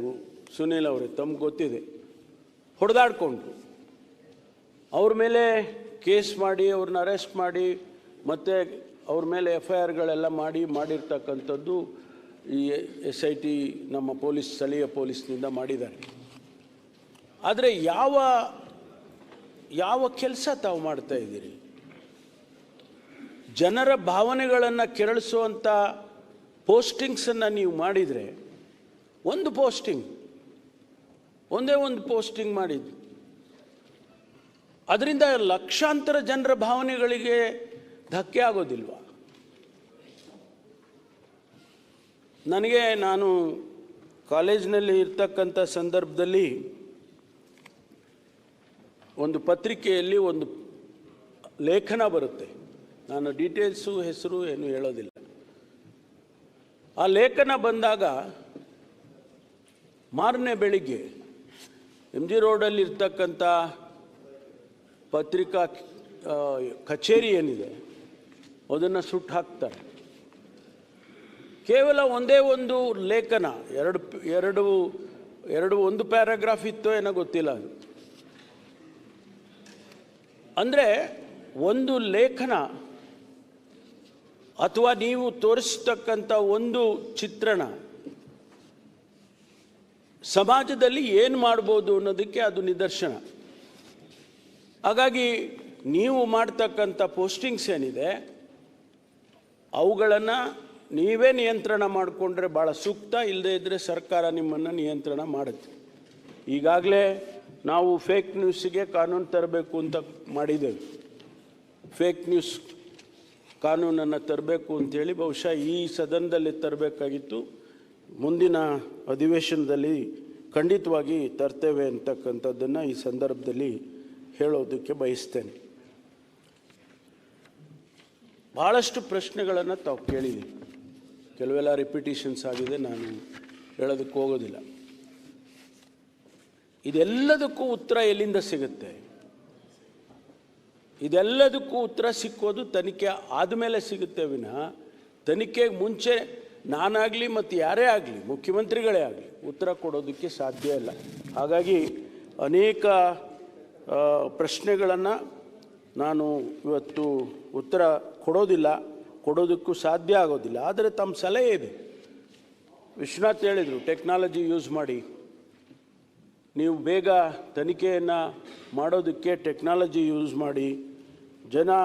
ಜನ ಕಾಯೋದು ಬೇಡ, ಖಂಡಿತವಾಗಿ ಜನ ಭಕ್ತಾದಿಗಳು ಕಾಯೋದು ಬೇಡ, ನಾವು ಕೂಡ ಕಾಯೋದು ಬೇಡ ಅಂತಕ್ಕಂಥ ಮಾತನ್ನು ತಾವು ಹೇಳಿದಿರಿ. BJP ರಾಜಕೀಯ ಮಾಡೋದಿಲ್ಲ ಅಂತ ಹೇಳಿದಿರಿ. ನಾನು ಅದನ್ನು ಸ್ವಾಗತ ಮಾಡ್ತೇನೆ. ಆದರೆ ನೀವು ಅದನ್ನು ಉಳಿಸ್ಕೊಳ್ಬೇಕು, ನನ್ನ ವಿನಂತಿ ಅಷ್ಟೇ. ಯಾಕೆಂದರೆ ಎಲ್ಲದರಲ್ಲೂ ನಾವು ರಾಜಕಾರಣ ಮಾಡೋಕ್ಕೆ ಹೋದರೆ, ಎಲ್ಲೋದ್ರಲ್ಲೂ ಧರ್ಮ ತರೋದಕ್ಕೆ ಹೋದರೆ ಕಾನೂನಿದೆ ದೇಶದಲ್ಲಿ. There is a law of land that will take care of it. ನಾವು ಕಾನೂನಿಗೆ ನಾವೇನು ಹೇಳೋದು ಬೇಕಾಗಿಲ್ಲ, ಕಾನೂನು ತಗೊಳುತ್ತೆ, ಪಾಠ ತಗೊಳುತ್ತೆ ಅದು. ಅದಕ್ಕಾಗಿ ಯಾವ ರಾಜಕೀಯ ಆಗಲಿ ಅಥವಾ ಒಂದು ಸಲಹೆನೂ ಕೊಟ್ಟಿದ್ದೀರಿ, CM DCM ಎಲ್ಲ ಹೋಗಬೇಕು ಅಂತ ಒಳ್ಳೆ ಸಲಹೆನ ಕೊಟ್ಟಿದ್ದೀರಿ. ಮುಖ್ಯಮಂತ್ರಿಗಳೇನು ಅಲ್ಲಿಗೇನು ಹೋಗಿಲ್ಲ ಅಂತಲ್ಲ, ಅನೇಕ ಸಂದರ್ಭದಲ್ಲಿ ಹೋಗಿದ್ದಾರೆ. ಹೋಗಿ ಅಲ್ಲಿ ಟ್ರೀಟ್ಮೆಂಟ್ ತಗೊಂಡು ದರ್ಶನ ಮಾಡಿಕೊಂಡು ಎಲ್ಲ ಬಂದಿದ್ದಾರೆ. ನಾವೆಲ್ಲರೂ ಹೋಗಿದ್ದೇವೆ. ನಾವೆಲ್ಲ ಹಿಂದೂಗಳಲ್ವಾ? ನಿಮಗೇನಾದರೂ ಆ ಭಾವನೆ ಇದೆಯಾ ನಾವು ಹಿಂದೂಗಳಲ್ಲ ಅಂತ? ಅಲ್ಲಲ್ಲ, ಆ ಥರ ಏನಾದ್ರು ಇದೆಯಾ?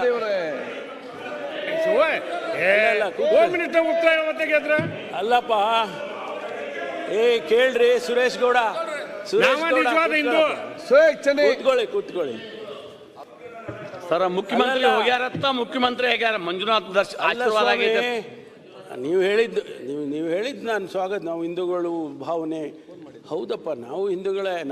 ನನ್ನ ಹೆಸರೇನು ಇಟ್ಟಿದ್ದಾರೆ ಹೇಳಿ? ಅಲ್ಲ, ಹೆಸರಿಗೆ ತಕ್ಕಂತೆ ಇಲ್ಲ ಅಂತ ಪ್ರಶ್ನೆ ಅಷ್ಟೇ. ಹೆಸರಿಗೆ ತಕ್ಕಂತೆ ಇಲ್ಲ ಅಂತಂದ್ರೆ ನಾನು ಏನು ಹೇಳಬೇಕು? ಅದು ಬೇಕಾಗಿಲ್ಲಲ್ಲ. ಜೀವನದಲ್ಲಿ ಎರಡು ದಾರಿ ಇದೆ, ಒಂದು ಸಂಘರ್ಷದ ದಾರಿ, ಒಂದು ಸಂಯಮದ ದಾರಿ. ನಾನು ಎರಡನೇದು ಆರಿಸ್ಕೊಂಡಿದ್ದೀನಿ ಅಶೋಕ್. ಅಲ್ಲ, ಸಂಯಮದ ದಾರಿಯನ್ನು ಆರಿಸ್ಕೊಂಡಿದ್ದೀನಿ. ನೀವು ಸಂಯಮ, ಅವರು ಸಂಘರ್ಷ, ಇಬ್ರು ಪಕ್ಕದಲ್ಲೇ ಇದ್ದೀರಲ್ಲ. ಆಶ್ಚರ್ಯ. ಅಲ್ಲ, ನಮ್ಮನ್ನ ನೀವು ಬೇರ್ಪಡ್ಸಕ್ ಹೋಗ್ಬೇಡಿ, ಆಗೋದಿಲ್ಲ. ನಮ್ಮನ್ನ ಯಾಕೆ ಬೇರ್ಪಡ್ಸಕ್ ಹೋಗ್ತೀರಾ? ಪರಮೇಶ್ವರ್ ಅವರೇ, ಅವರು ನಾನು ಒದ್ದು ಅಧಿಕಾರ ತಗೋತೀನಿ ಅಂತಾರೆ, ನೀವು ನಾನು ಮೌನವಾಗಿದ್ದ ಅಧಿಕಾರ ತಗೋತೀನಿ ಅಂತ ಹೊರಟಿದ್ದೀರಿ. ಯಾರು ಪಾಲಾಗುತ್ತಿದ್ದು ಅಂತ ನನ್ನ ಪ್ರಶ್ನೆ ಅಷ್ಟೇ. ಕಾಯ್ದು ನೋಡಿ. ಇವತ್ತು ಮಾನ್ಯ ಅಧ್ಯಕ್ಷರೇ, ಭಾಳ ಸಲಹೆಗಳನ್ನು ಮಾನ್ಯ ಸದಸ್ಯರುಗಳು ಕೂಡ ಕೊಟ್ಟಿದ್ದಾರೆ. ಕೇರಳದ ಅಸೆಂಬ್ಲಿ ವಿಚಾರ ಮಾಡಿದ್ದೀರಿ, ನಾನು ಅದನ್ನು ಪ್ರಸ್ತಾಪ ಮಾಡೋದಿಲ್ಲ. ಇಲ್ಲಿ ಅವ್ರೇನು ಮಾಡ್ಕೊಂಡಿದ್ದಾರೆ ಅದು ಅವ್ರಿಗೆ ಬಿಟ್ಟಿದ್ದು. ನಮ್ಮ ಸದನದಲ್ಲಿ, ಇಂಥ ಪವಿತ್ರವಾದ ಸದನದಲ್ಲಿ, ಬೇರೆ ಒಂದು ಸದನದಲ್ಲಿ ನಡೆದಂಥ ಚರ್ಚೆಯನ್ನು ನಾನಿಲ್ಲಿ ಎತ್ತೋದಕ್ಕೂ ಕೂಡ ಹೋಗೋದಿಲ್ಲ. ಮಾನ್ಯ ಸುರೇಶ್ ಗೌಡರು ನಮ್ಮ ಜಿಲ್ಲೆಯವರು, ಆತ್ಮಸಾಕ್ಷಿ, ನಿಮಗೆ ಅನುಮಾನ ಬರೋದು ಬೇಡ, ಆತ್ಮಸಾಕ್ಷಿಯಿಂದ ಕೆಲಸ ಮಾಡ್ತಿದ್ದೇನೆ. ಆತ್ಮಸಾಕ್ಷಿಯಿಂದ SIT ಮಾಡಿದ್ದೇವೆ. ಆತ್ಮಸಾಕ್ಷಿಯಿಂದ ಈ ರಾಜ್ಯಕ್ಕೆ, ಈ ನಾಡಿಗೆ ಉತ್ತರವನ್ನು, ಸತ್ಯವನ್ನು ಹೊರತರ್ತೀವಿ. ಮಾರ್ಕ್ ಮೈ ವರ್ಡ್, ಇದರಲ್ಲಿ ಯಾವುದೇ ಅನುಮಾನ ಬೇಡ ದಯಮಾಡಿ. ಆದ್ದರಿಂದ ಮಾನ್ಯ ಅಧ್ಯಕ್ಷರೇ, ಈ ಎಲ್ಲ ಪ್ರಶ್ನೆಗಳು, ಇದಕ್ಕೆ ಉತ್ತರಗಳು ಸಿಗೋದೇ SIT ಆದಮೇಲೆ, SITಯ ವರದಿ ಆದಮೇಲೆ. ಆದ್ದರಿಂದ ಮಾನ್ಯ ಸದಸ್ಯರಿಗೆಲ್ಲರಿಗೂ ಕೂಡ ನಾನು ಅವರು ಭಾಗವಹಿಸಿ ಸಲಹೆಗಳನ್ನು ಕೊಟ್ಟಿದ್ದಾರೆ, ಸೂಚನೆಗಳನ್ನು ಕೊಟ್ಟಿದ್ದಾರೆ, ಟೀಕೆನೂ ಮಾಡಿದ್ದಾರೆ. ನಾನು ಅದನ್ನು ಸ್ವಾಗತ ಮಾಡ್ತೀನಿ. ಹಾಗಾಗಿ ಇಷ್ಟು ಮಾತುಗಳನ್ನು ಹೇಳಿ ನಾನು ಮಾತು ಮುಗಿಸ್ತೇನೆ. ತಾವು ಮುಂದೆ ಕೊಡಬೇಕು.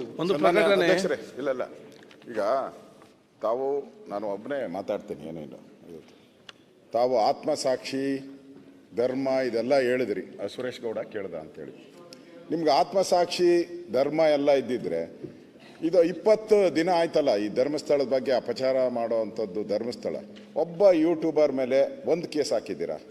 ಒಂದೇ ಒಂದು ಕೇಸ್ ಹಾಕಿಲ್ಲ. ಸನ್ಮಾನ್ಯ DK ಶಿವಕುಮಾರ್ ಅವರು ತೊಡೆ ತಟ್ಟಿ ಹೇಳಿದ್ರು ಇದರಿಂದ ಷಡ್ಯಂತ್ರ ಇದೆ ಅಂತ. ಆ ಷಡ್ಯಂತ್ರ ಮಾಡಿದವ್ರ ಹೆಸರುಗಳನ್ನ ಏನಾದರೂ ಬಯಲು ಮಾಡಿದ್ರಾ? ಏನು ಬಯಲು ಮಾಡಿಲ್ಲ ನೀವು. ಮತ್ತು ಸರ್ಕಾರ ನಾವೇನೋ ಮಾಡ್ತೀರಿ, ಏನಿಲ್ಲ. ನಾನು ಹೇಳ್ತಾ ಇದ್ದೀನಿ, ಈ ಷಡ್ಯಂತ್ರದ ಹಿಂದೆ ಯಾರ್ಯಾರು ಇದ್ದಾರೆ ಎಲ್ಲರಿಗೂ ಗೊತ್ತಿದೆ. ಮುಖ್ಯಮಂತ್ರಿಗಳು ಸುತ್ತುವರೆದು ಯಾರ್ಯಾರು ಹೇಳ್ಕೊಡ್ತಾ ಇದ್ದಾರೆ, ಯಾರ್ಯಾರು ಬಂದಿದ್ರು, ಅವ್ರ ಮನೆ ಭೇಟಿ ಮಾಡಿದ್ರು, ಎಲ್ಲರೂ ಪತ್ರಿಕೆಯಲ್ಲಿ ಎಲ್ಲ ಬಂದ್ಬಿಟ್ಟಿದೆ. ಇಷ್ಟೆಲ್ಲ ಷಡ್ಯಂತ್ರ ಮಾಡಿದ ಮೇಲೂ ಸರ್ಕಾರ ನಾವು ಕ್ರಮ ತೆಗೆದುಕೊಳ್ತೀನಿ ಅಂದರೆ ಯಾರು ನಂಬಕ್ಕೆ ಸಾಧ್ಯ? SIT ತನಿಖೆ ಮಾಡೋವಾಗೆ ಯಾರ್ಯಾರು ಫೋರ್ಸ್ ಮಾಡಿದ್ರು ಅಂತ ನೀವು ಹೇಳಲೇ ಇಲ್ಲ ಇದುವರೆಗೂ. ನಾವು ಪದೇ ಪದೇ ಕೇಳಿದ್ರಿ. DK ಶಿವಕುಮಾರ್ ಅವರು ಹೇಳಿದ್ದಾರೆ ಷಡ್ಯಂತ್ರ ಮಾಡಿದ್ದಾರೆ ಅಂತ. ಇವು ಯಾಕೆ ಬಾಯ್ಬಿಡ್ತಾ ಇಲ್ಲ? ಒಬ್ಬರು ಬಾಯ್ಬಿಡ್ತಾ ಇಲ್ಲ.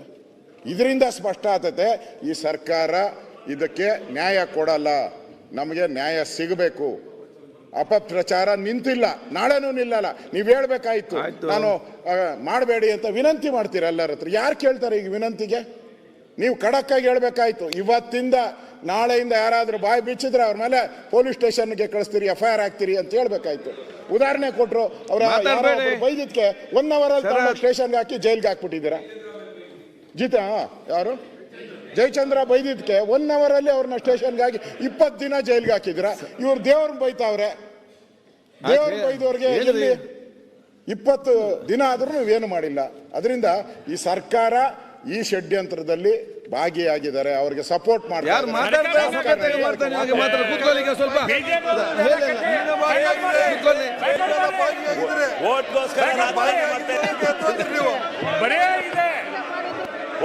ಓಟ್ ಸಿಕ್ಕಲ್ಲ. ಆ ಮಂಜುನಾಥ ಸ್ವಾಮಿ ನಿಮ್ಗೆ ಓಟ್ ಕೊಡೋಕೆ ಯಾಕೆ ನಿಲ್ತೀರಿ? ಅವ್ರು ಮಾಡ್ತಾರೆ ಮಾರ, ನೀವು ಯಾಕೆ ನಿಲ್ತೀರಿ? ಈಗ ಪ್ರಕಟಣೆ ವಿಧಾನ ಪರಿಷತ್ತಿನ ಶಿವಲಿಂಗೌಡರೆಲ್ಲ ಈ ಕಡೆ ನೋಡಿ.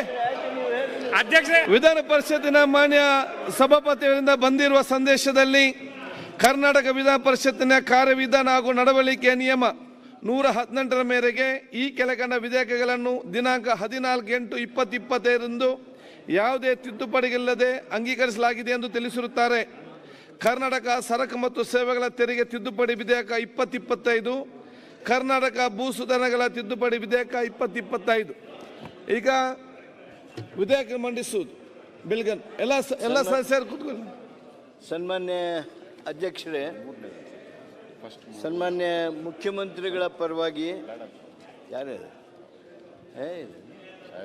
ಹೇಳಿ ಸನ್ಮಾನ್ಯ ಯಾರು ಸಹಕಾರ ಇಲಾಖೆ ಸನ್ಮಾನ್ಯ ಮುಖ್ಯಮಂತ್ರಿಗಳ ಪರವಾಗಿ ಕರ್ನಾಟಕ ಸಹಕಾರ ಸಂಘಗಳ ವಿಧೇಯಕವನ್ನು ಪರ್ಯಾಲೋಚಿಸಬೇಕೆಂದು ಸೂಚಿಸುತ್ತೇನೆ.